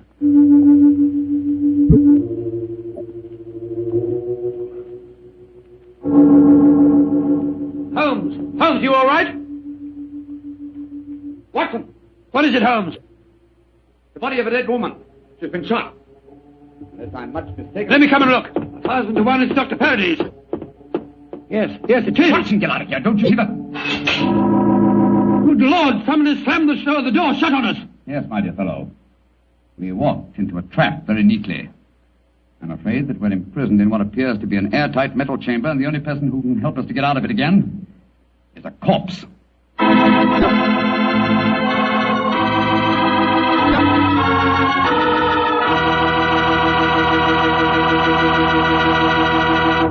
Dr. Watson's story will continue in just a few seconds. It's time for me to remind you that good food always tastes better when served together with good wine. Did you know that Petri makes 2 wonderful mealtime wines? Wines especially made to go with food? Well, they do. Petri California Burgundy and Petri California Sauterne. You want a rich, hearty red wine, a wine that's great with any meat or meat dish, you just try Petri Burgundy. And if you want a wine that's perfect with chicken or fish, try a delicate golden-colored Petri Sauterne. Petri Burgundy if you want a red wine, Petri Sauterne if you want white. But always a Petri wine if you want a good wine.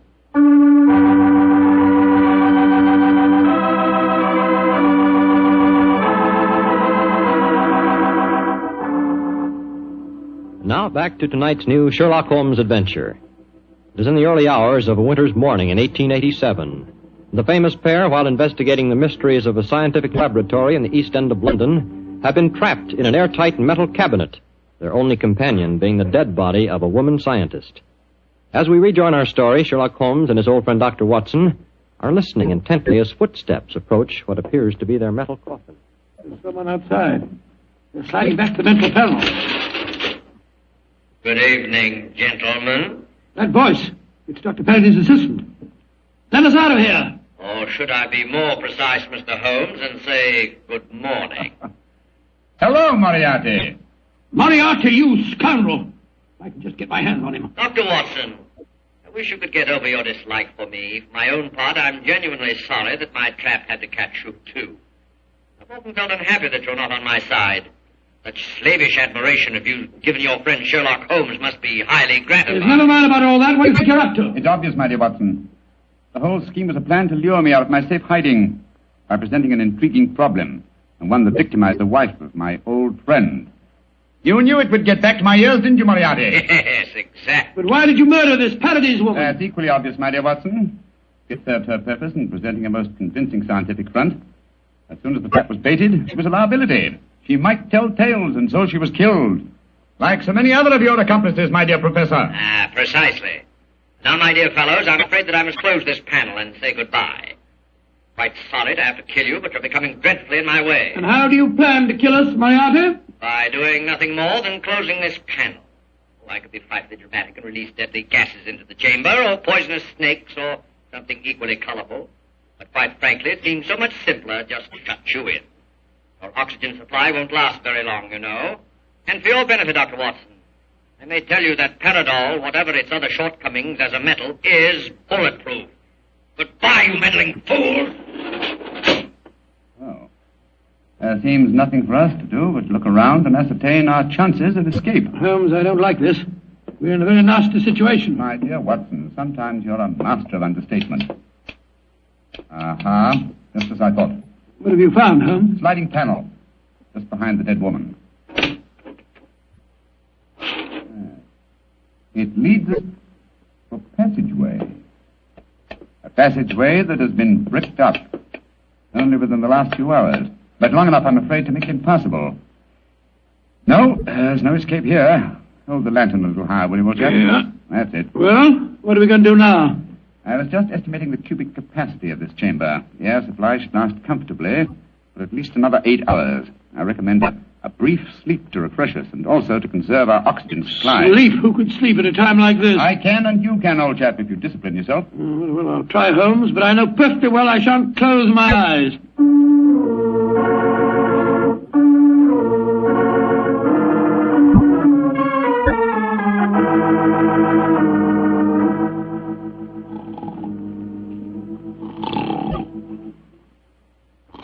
Wake up, Watson, wake up.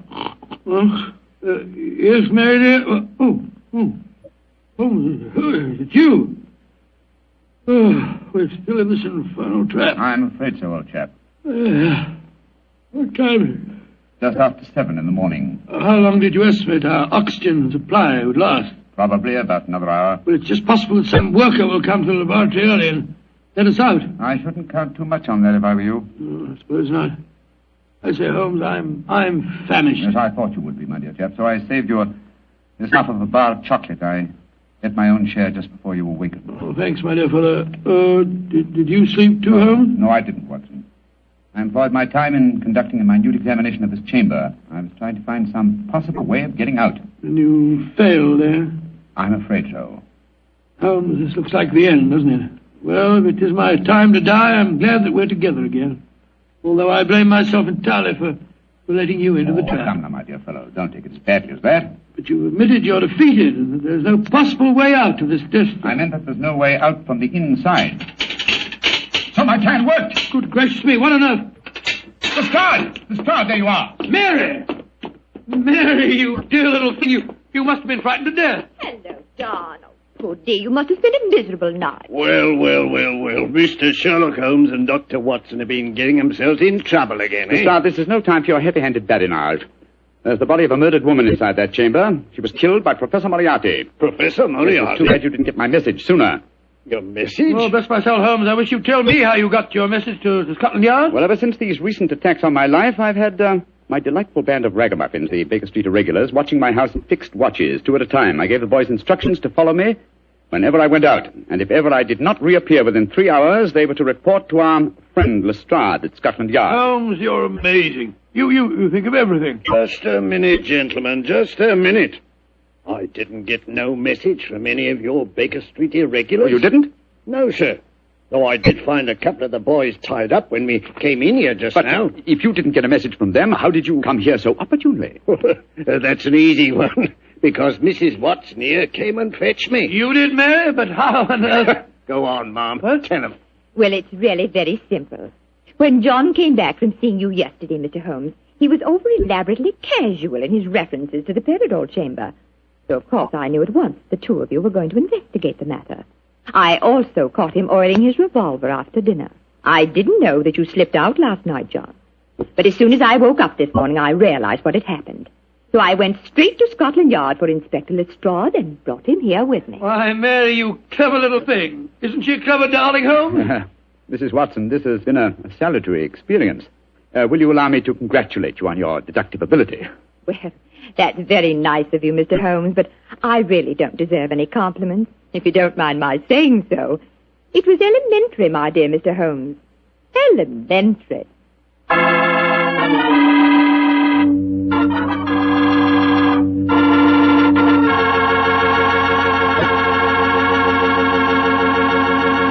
Let's knock on his library door and see if... There's no point in doing that, Mr. Slattery. I'm right behind you. Oh, hello, Dr. Watson. Don't tell me you've been stalking me. No, my boy. I was on the patio and I heard your footsteps, so I thought that I'd come in and fetch you. Let's go back and sit out there, shall we?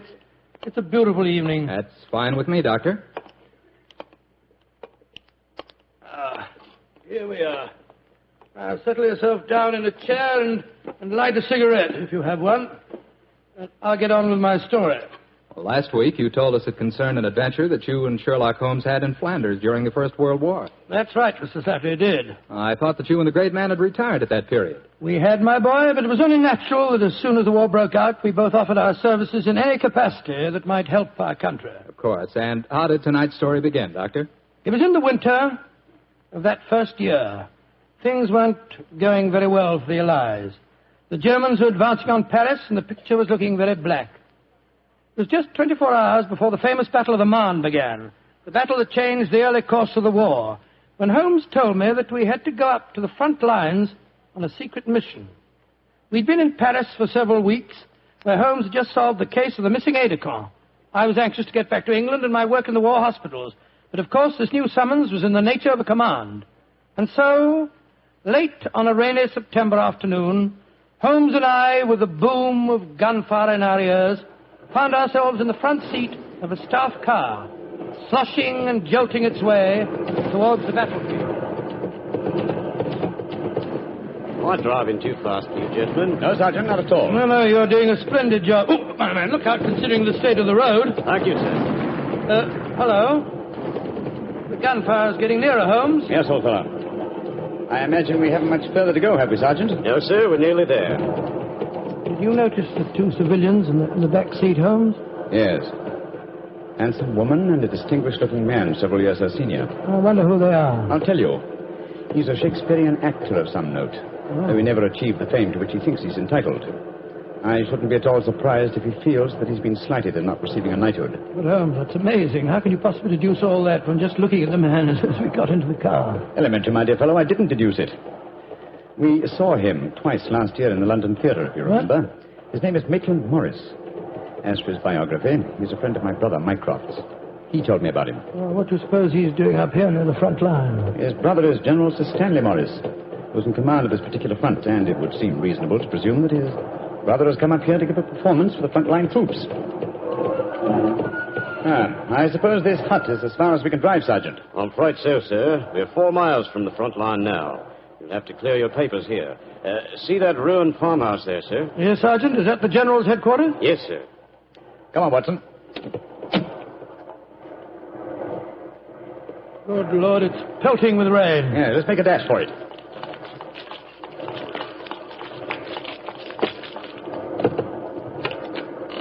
Oh, who goes there? Friend. Give the password. St. Crispin. Pass, friends, and show your papers. How did you know the password, Holmes? I was given it before we left Paris, old chap. Oh, it's Sherlock Holmes and Dr. Watson, isn't it? Yes, Captain. I'm Captain Maxwell, General Morris's aide-de-camp. He asked me to escort you up to his headquarters.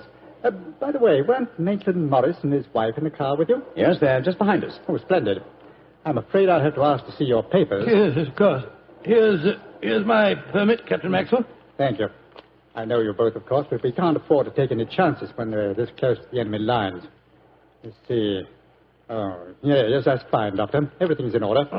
Yours, please, Mr. Holmes. Here you are. Thanks. Oh, who goes there? Friend. There's the rest of your party now. Oh, good.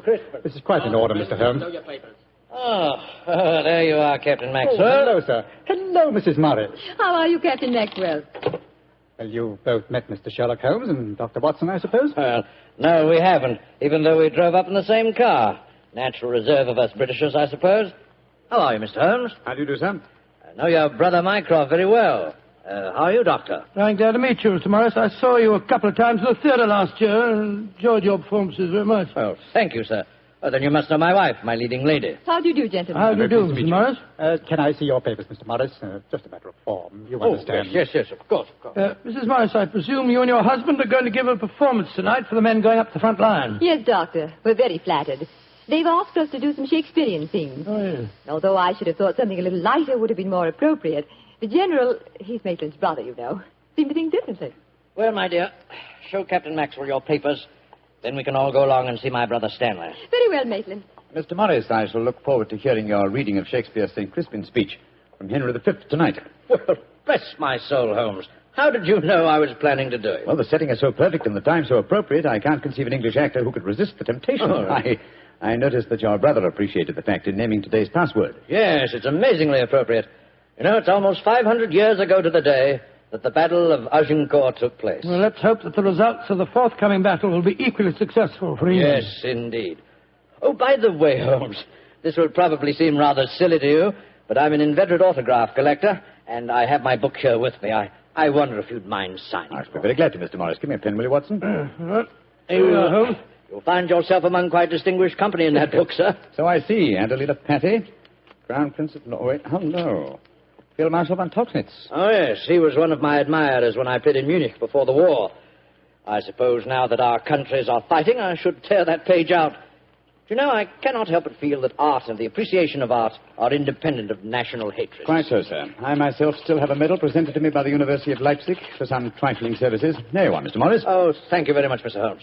A notable addition to my collection. I shall be very glad to sign your book for you, Mr. Morris, if you'd like me to. That's very kind of you, Doctor.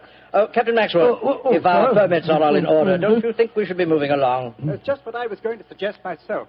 I'll take you all straight over to General Morris's headquarters.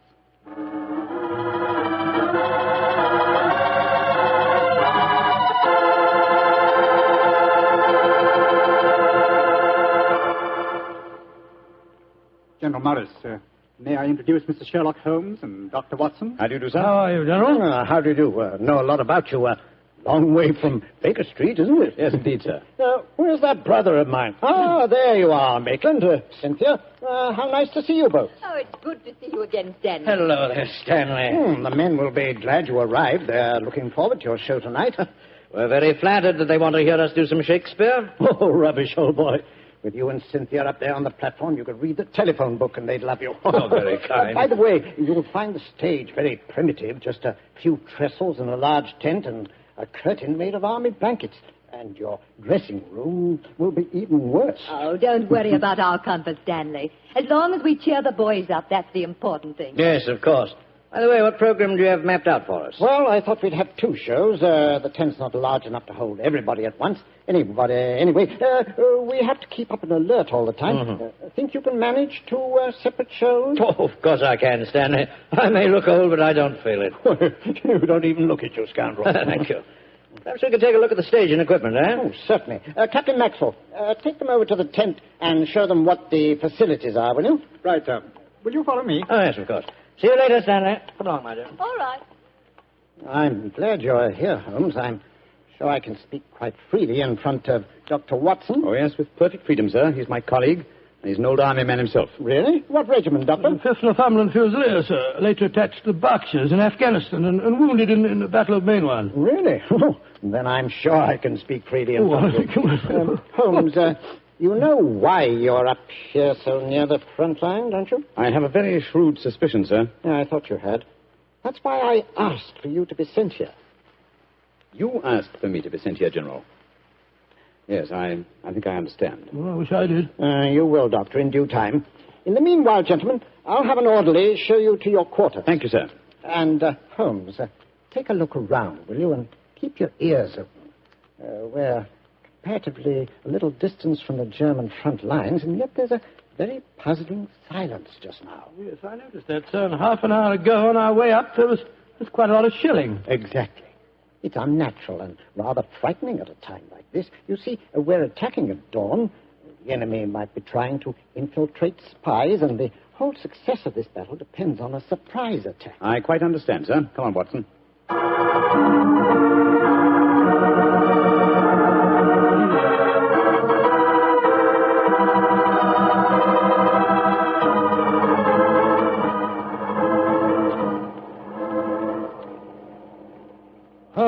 Holmes.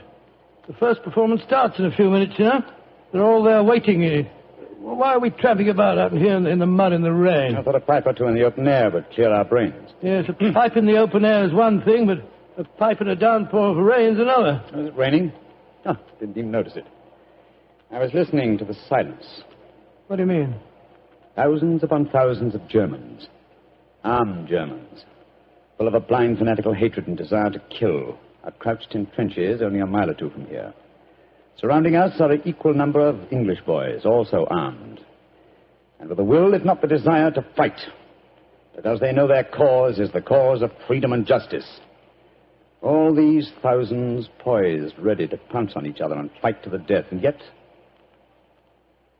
beyond that patter of rain, there isn't a sound to break the stillness of a September evening. Strange world we live in, old chap. You're being unusually rhetorical, Holmes. Yes, I am, aren't I? Let's be a little more practical, shall we? I wonder what is wrong with the actors tonight. Why do you ask that? Well, a little while ago I noticed Mrs. Morris in a great state of excitement going towards the farmhouse where the General is. Then she went back to her own quarters, and now she seems to be headed in our direction. Anything wrong, Mrs. Morris? It's Maitland. What's wrong with him, madam? He's disappeared. Disappeared? What's happened? We were in the tent together, making up for our performance, when an orderly came in with a message. Maitland said it was from his brother. Slipped on a raincoat and went out, saying he'd be back in a few moments. I waited and waited, and after a while I got worried, and I went over to see the General myself.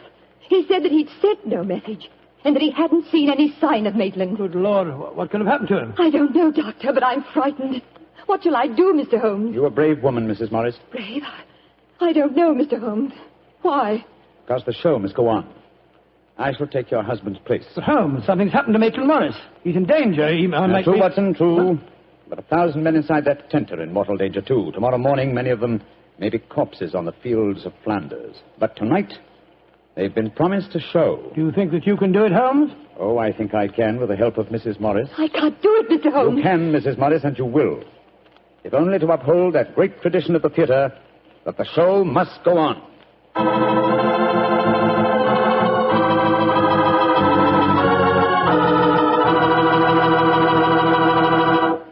We'll hear the rest of Dr. Watson's story in just a few seconds.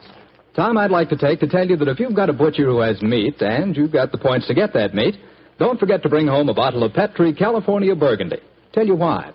That Petri Burgundy is a rich red mealtime wine that's wonderful with any meat or meat dish. That's a fact. Petri Burgundy can make a banquet out of a hamburger. And boy, Petri Burgundy and old-fashioned Irish stew are bosom companions. Just get yourself some Petri Burgundy and share it with your family. Petri Burgundy is the best friend a good meal ever had.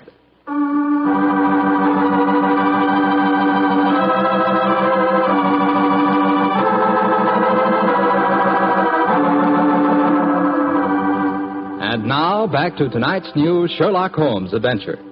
It is just before the Battle of the Marne in the First World War, and Sherlock Holmes and Dr. Watson are at headquarters a few miles behind the front-line trenches. A famous Shakespearean actor who was to give a performance for the troops has mysteriously disappeared, and the great detective has taken his place at the last minute. As we rejoin our story, Sherlock Holmes, alone on the improvised stage, is delivering a Shakespearean speech before a spellbound audience.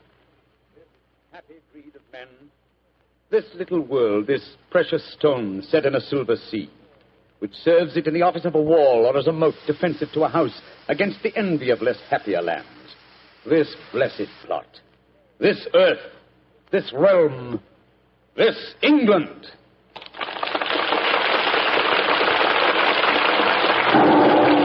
Holmes! That shot, are you all right? Yes, old chap. Fortunately, I started to leave the stage as the shot was fired. The bullet just missed me. I heard it splinter some wood nearby. But who on earth would want to shoot you? That's what we've got to find out, though I think it more likely that the shot was intended for me. It was not intended for me, but for Maitland Morris, the man for whom I'm substituting. Well, even so, who'd want to shoot him? Oh, don't ask me so many questions, old fellow. Let's see what clues we can find. Now, the shot was fired from outside the tent from behind me. Yes, look there. See the hole in the tent there? By Jove, yes. The footlights would outline your shadow on the back of the tent. Whoever it must have fired at your silhouette. The question is, where did the bullet embed itself? Aha. Look here, Watson. You got a penknife? Yeah, wait a minute. Here, Holmes. This shouldn't be hard to extract. Look at this splintered tent pole. Wait a minute. There we are. Excellent. Huh. Very interesting. Oh, what's so interesting about it? Just a revolver bullet, isn't it? No, it isn't, Watson. What? It's far from just a revolver bullet. This bullet was fired from a German Luger pistol. A German pistol? There must have been a spy here behind our lines. That's a reasonable enough assumption. Yes, we may be sure that no English soldier would carry such a weapon and face inspection. Come on, I want to talk to Mrs. Morris.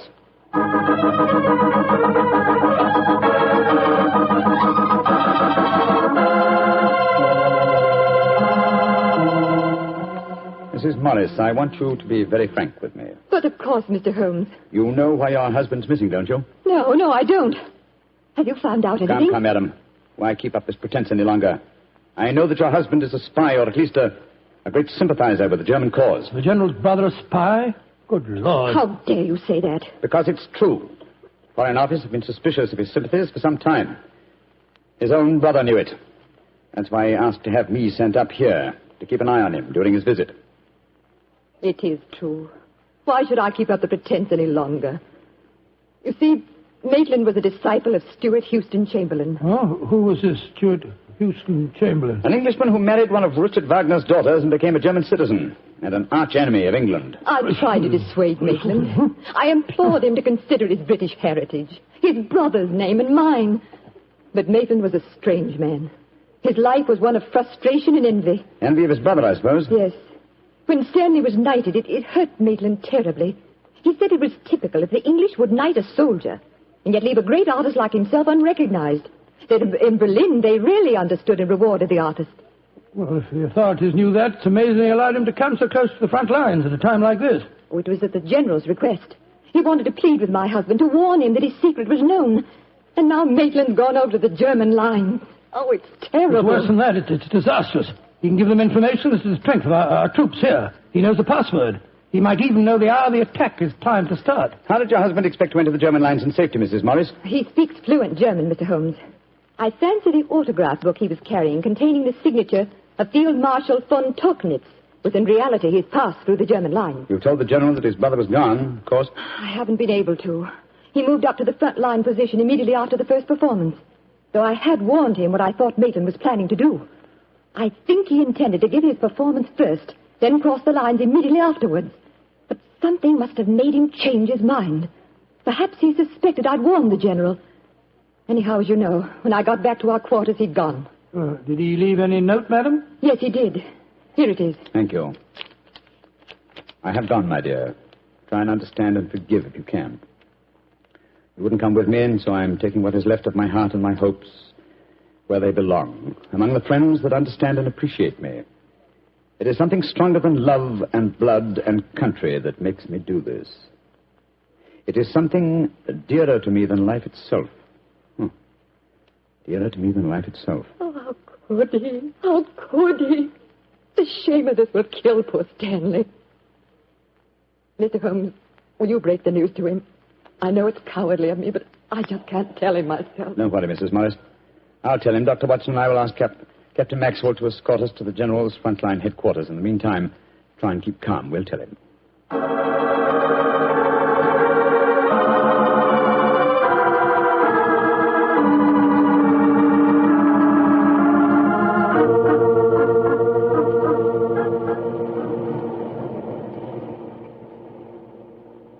If you will wait in the dugout, Mr. Holmes, I'll tell the General that you're here. Thank you, and be sure to let him know the urgency of the matter. Yes, sir. Holmes, this is a dreadful business. Yes, it is, Watson. Though if my plans work out correctly, I think the success of tomorrow's battle may not be imperiled. What plan? Listen. You know, Holmes, a strange silence from the German line since we came here might be accounted for by the fact that they knew Maitland was making his getaway. They wouldn't want to risk wounding such a valuable spy. Quite possibly. What I still don't understand is who shot at you with a German pistol and why. You're being very dense, old fellow. Surely it's obvious that... Here comes General Morris now. Poor devil. This is going to be a dreadful shock to him. Hello, Holmes. Dr. Watson? General Morris, I'm afraid that I've bad news for you. Your brother has gone over to the German lines. Maitland did go there. I should have put him under an armed guard as soon as he came here, but I thought I could reason with him, appeal to his sense of honor. Instead of which you tried to shoot him, sir, but fortunately for me, you missed. You see, I took his place at the first performance. But that shot was fired from a German pistol. True. That was when I first knew the General had fired the shot. But I still don't see how you could now. Only a high-ranking officer, not subject to inspection, could carry a non-regulation firearm. You're an old army man, you should know that. In any case, you'll observe that the General carries a Luger at his waist. Great heavens, Holmes, I thought I was firing at Maitland. I had no idea that it was you. You intended to kill your own brother, sir? Yes, and I'm sorry I failed. I'd rather see my brother dead than alive and a traitor to his country.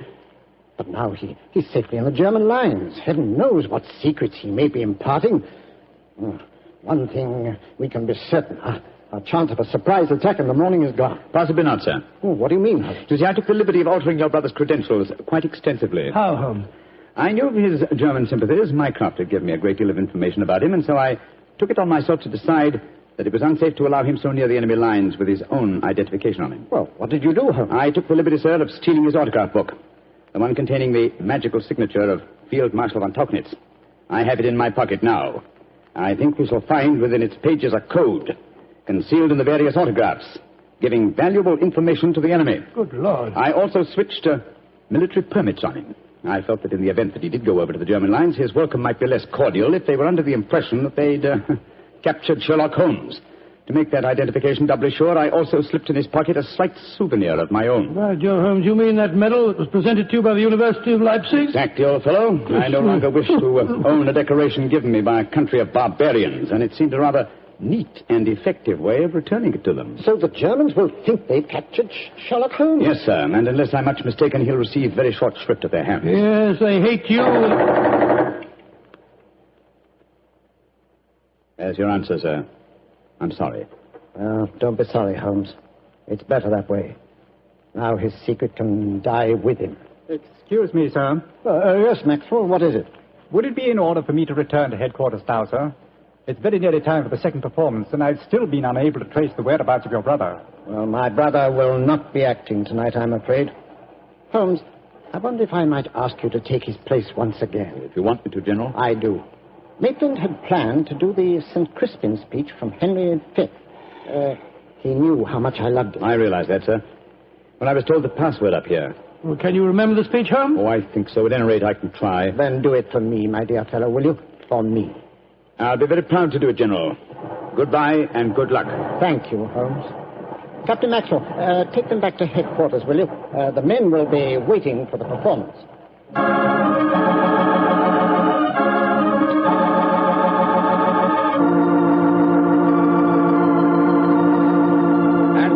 Crispian shall ne'er go by from this day to the ending of the world, but we in it shall be remembered. We few, we happy few, we band of brothers.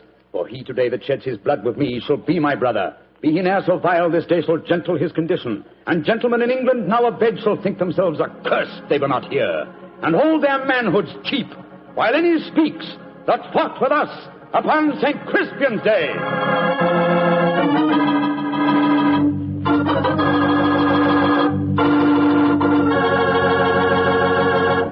Well, Doctor, that was a bit of an exciting adventure you told. No, I can still remember that awful feeling I had when I heard the shot in the tent and realized someone had tried to kill Holmes. He did have a narrow escape, didn't he? Well, Holmes always said there was no such thing as a narrow escape. He said you either escaped or you didn't. If you did, well, why worry? And if you didn't, you couldn't worry, so what? Quite a philosophy. I'd like to discuss it with you further. Over a bottle of wine? How else? What kind of wine? Naturally. Naturally. You couldn't ask for a more delicious wine than Petri. That's because the Petri family knows how to make good wine. It began on a summer evening in 1906. I'd been for a long walk in the park, I remember, and when I returned to Baker Street and entered our rooms, Holmes looked up at me with a twinkle and spoke. You look positively glowing with health, Watson. Well, I had a splendid walk, my dear fellow. You should have come with me. The park was looking particularly beautiful. Well, chap, during your absence, I've decided to write another monograph. Oh, what's the subject this time? Occupational liability to murder. For instance, the mortality rate is naturally high among policemen and detectives. Physicians are murdered with fair regularity, but the murder of a dentist is rare. And who ever heard of a murdered veterinary surgeon? It's quite true, but what's the occasion for this little homily? I've been browsing over my newspaper clippings. Yeah? You recall ever hearing of a murdered tobacconist, Watson? No, I can't say that I do. Oh, why? And yet my clippings inform me that no less than 3 tobacconists have been murdered in the past 6 months, and all the murders have occurred in the same small shop at the East End of London. Now, why do you suppose 3 tobacconists would be murdered in the same shop? Come now, old fellow. Give me a logical solution to the problem, will you? Well, let me see.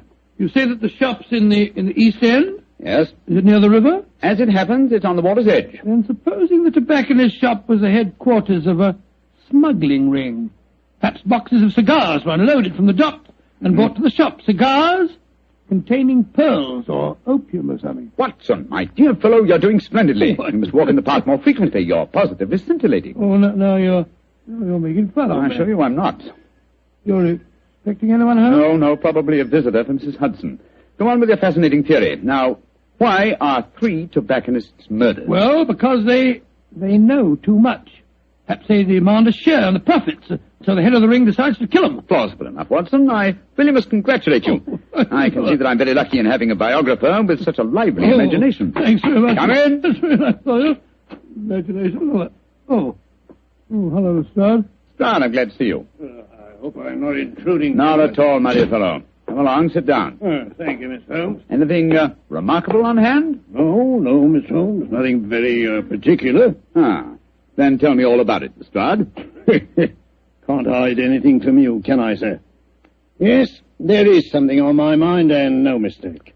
And it concerns the 3 murdered tobacconists, I see. Splendid. Now, how the blazes did you know that? Yes, Holmes, that's pure magic. Not at all, my dear Watson. It's simple deduction. Observe the 5 cigars peering out of Lestrade's breast pocket. They are of a far superior quality to his usual brand. Obviously, the scene of his latest investigation has proffered certain, well, shall we say, professional perquisites. Am I right, Lestrade? Of course you are. Careful one, Mr. Holmes. Thank you, I'll stick to my pipe. Well, how about you, Doctor? Oh, thank you, Lestrade. By Jove. Coronas. And now, Inspector, tell me about the murdered tobacconists. Well, how much do you know about the case? Just what I've read in the papers. Well, curiously enough, we were discussing the affair as you walked in, Lestrade. It's a strange business, gentlemen.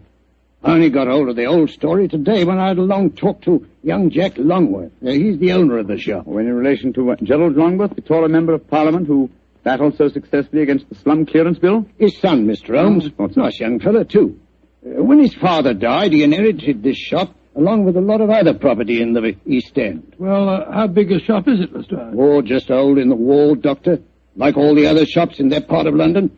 Young Mr. Longworth tells me he first rents it to a man by the name of George Grillet. He lives there with his daughter Lily and made quite a nice go out of the shop. 6 months ago, when Jack Longworth was abroad, George Grillet has a stroke and nearly kicks the bucket. Kicks the what? He nearly dies, Doctor. Oh, kicks the bucket. That's very good. I remember that. And then what happened, Lestrade? Well, while he's in the hospital, his daughter gives up the lease on the shop. A few days later, an Italian takes it over, and a couple of weeks later, he's found with his throat cut. Did you investigate that first murder yourself? No, Mr. Holmes. It seemed like any of a dozen killings we get in that part of London. A shopkeeper cut up, his till emptied, no clues. Well, who was the next tenant? A Scotchman. Bloke by the name of Mackintosh. A few weeks after he moved in, the same thing happened to him. That time, I did go down there, but I couldn't find out nothing. Was robbery again the apparent motive? Yes, sir. But the killing wasn't the same. He was strangled with a silk scarf. Silk scarf, eh? And who was the third tenant? The man who was murdered yesterday? A Hindu fella. A man by the name of Mukherjee. He takes it over a week last Friday, and yesterday we finds him knifed through the back and his money gone. Of course, I was down there before you could say Crystal Palace. But once again, I didn't find out nothing. No knife, no fingerprints on the till, no footprints. Just a very dead Hindu. Was young Mr. Longworth a landlord in England when these murders occurred? Yeah, that's the funny thing about it, Mr. Holmes. He docked at Tilbury yesterday morning. He didn't know nothing about what had been going on. Well, I imagine he'd have difficulty in renting the shop after 3 murders. Well, that's just it, Doctor. That's why he comes to me at the yard.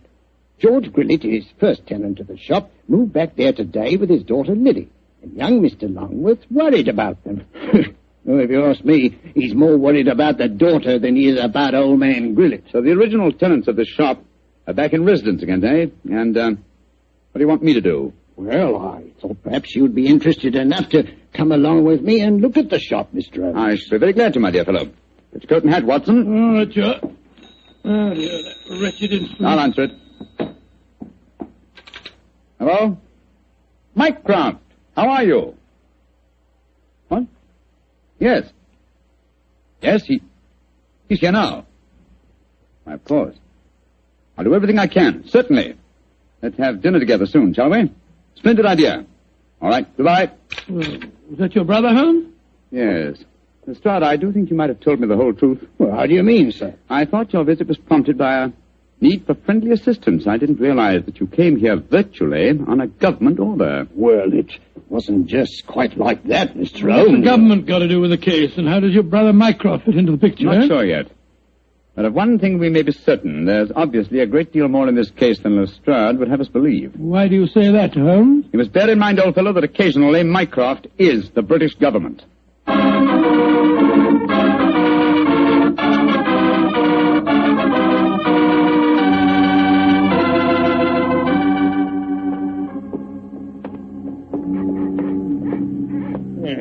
Nice part of London to take a walk in on a foggy night, ain't it, gentlemen? All our policemen work down here in pairs, you know. Yes, I don't blame them. It's a vile neighborhood. There's the shop just ahead of us, with a sign hanging out.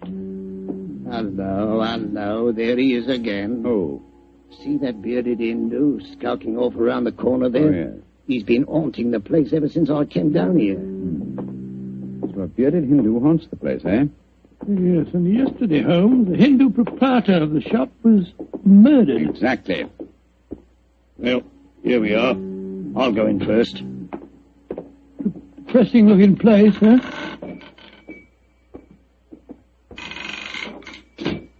I'll be out in a jiffy. That's Lily, George Grillet's daughter. Helps him with the shop. Sorry to keep you wet. Oh, it's you, Inspector Lestrade. Yes, Miss Lee. I brought some gentlemen to see your father. This is Mr. Sherlock Holmes and Dr. Watson. Pleased to meet you, I'm sure. How do you do, Miss Grillet? How do you do, young lady? Is your dad home? No, Inspector, he won't be in till after dinner. Went down to the docks, he did, to see about some cigar shipments. Mr. Longworth's here. If you want to see him, we were just having some tea in the back room. Yes, I'd like these gentlemen to meet him. Jack, come out in the shop, Jack. What is it, Lily? Oh, Inspector Lestrade. And this must be Mr. Sherlock Holmes and Dr. Watson, I'm sure. How do you do, sir? How are you, Mr. Longworth? I'm very glad the inspector was able to persuade you to come down here, Mr. Holmes. I'm dreadfully worried about this business, particularly since Lily's father insisted on coming back here. I'm afraid they're in great danger, but I can't make Mr. Grillet see it. Young lady, I wonder if I might ask you a few questions. Well, of course, Mr. Holmes. Before your father had his stroke, did he receive any threats concerning his occupancy of the shop? Well, if he did, he never told me about him. But it wouldn't surprise me. I often told him his biggest enemy is himself, if you know what I mean. Yes, I think I do, Miss Grillet. When your father had his illness, who decided to give up the lease on the shop? I did. No money was coming in, and, well, it looked like Dad might be an invalid for life. Of course, I couldn't run the shop by myself. Anyhow, I never did like this part of London. It wasn't the right business for Father. What was his reaction when you told him to given up the lease? Oh, he was awful angry with me. Said I'd no right to do it without asking him. By the way, we saw that bearded Hindu again as we walked up just now. He's been hanging around ever since we came back here, Inspector. Well, has he actually come into the shop, Miss Grillet? No, but he keeps walking by and looking in the window. I'm sure if we both went into the back room or left the shop for a little while, well, he'd come right in. Then I suggest we give him the opportunity he's seeking. Miss Grillet, I wonder if you and Mr. Longworth would mind leaving the shop for a while. Of course not, Mr. Holmes. Make your departure rather ostentatious, shall we say, so that he can't help noticing it. Give us half an hour or so and then come back. Perhaps you wouldn't mind going with them, Lestrade. But, Mr. Holmes, this is my case. I know, but in a situation like this, Watson and I work much better alone. We may have to go a little outside the law, and your presence might embarrass us. You'd never think I was a detective, too, would you? Very well, We'll be back in Mr. half an hour.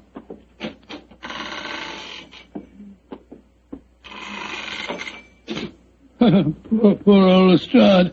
He gets very touchy as the years roll by. See, I blame him.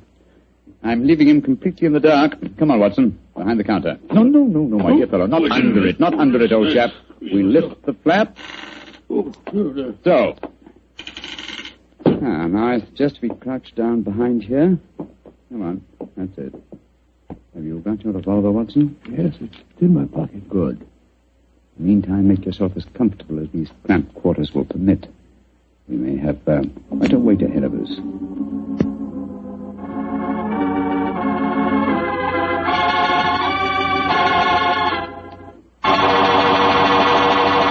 Look, Holmes.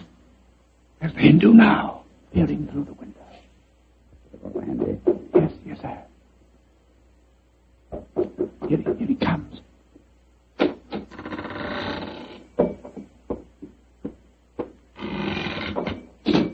All right, Watson. Put your hands up. I got you covered with this revolver. Now, my man, what are you doing here? Who are you? Never mind who I am. Just answer my question. I do not speak very good English. तुम हिंदुस्तानी बात बोल नहीं सकता? सकता है। कि तुम इधर आया? देखने को आस्ती तुम्हारा भाई हमको हुक्म दिया। तुम्हारा भाई? तुम जा नहीं सकता? बहुत अच्छा। Salam. No, you don't, my man. Just you stay where you are. It's all right, Watson. Let him go. He's on our side.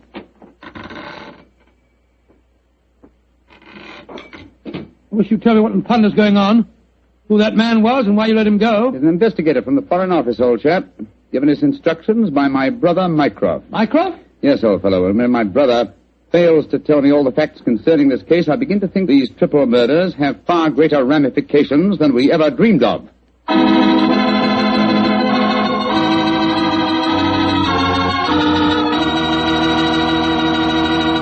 Dr. Watson's story will continue in just a second. Just about time enough for me to mention that any meal becomes a better meal when you serve it with Petri wine. And say, you'll find that Petri California Burgundy and Petri California Sauterne are just made to go with food. That Petri Burgundy is a rich red wine that's bosom pals with any meat or meat dish. Boy, what a flavor. And that Petri Sauterne is the delicate white wine that's just perfect with chicken or with fish. Yes, sir, with food, you just can't beat a good Petri wine.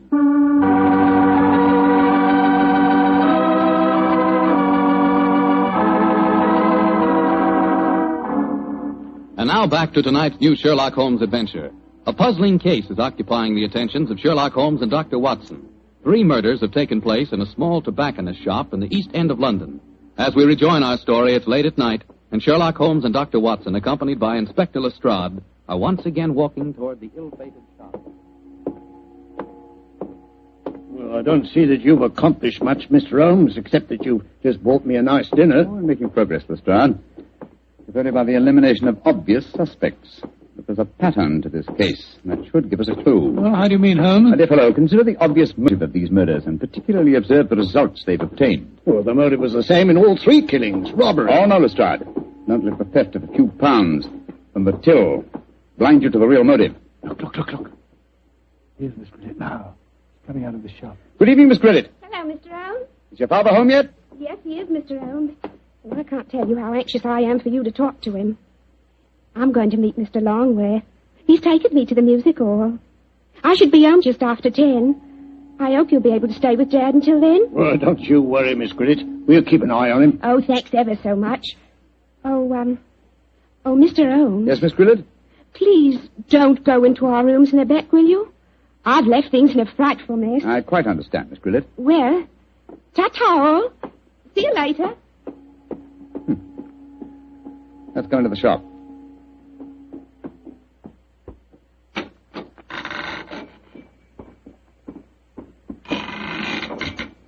Oh, is it? Oh, it's you, Inspector. Here, these gentlemen, Mr. Sherlock Holmes and Dr. Watson. How do you do, sir? Good evening, sir. Good evening. Did you meet young Lily just now? Yes, she told us she was going out to the music hall with Mr. Longworth. Yes. I'm afraid we had quite a set to about that. A very strong-willed girl, Lily, very strong-willed. Am I to assume that you disapprove of your daughter's association with Mr. Longworth? Yes, of course I do. He's a top. He's got lots of money. Lily's so blind she can't see that he's up to no good. I'm pretty sure he's afraid I might find out what's really at the back of these here murders. And what is your theory, sir? Well, I'll tell you this in confidence. Got nothing to back it up now, you understand. There's been talk of widening the docks around here. That'd make property values go up, you see, of course. Well, young Longworth's been trying to buy up all the other shops along the waterfront here, but they wouldn't sell. If you ask me, he's had these murders done just to frighten people away so that he could buy cheap. Now, I'm not saying that he did the murders himself, you understand, but he planned them.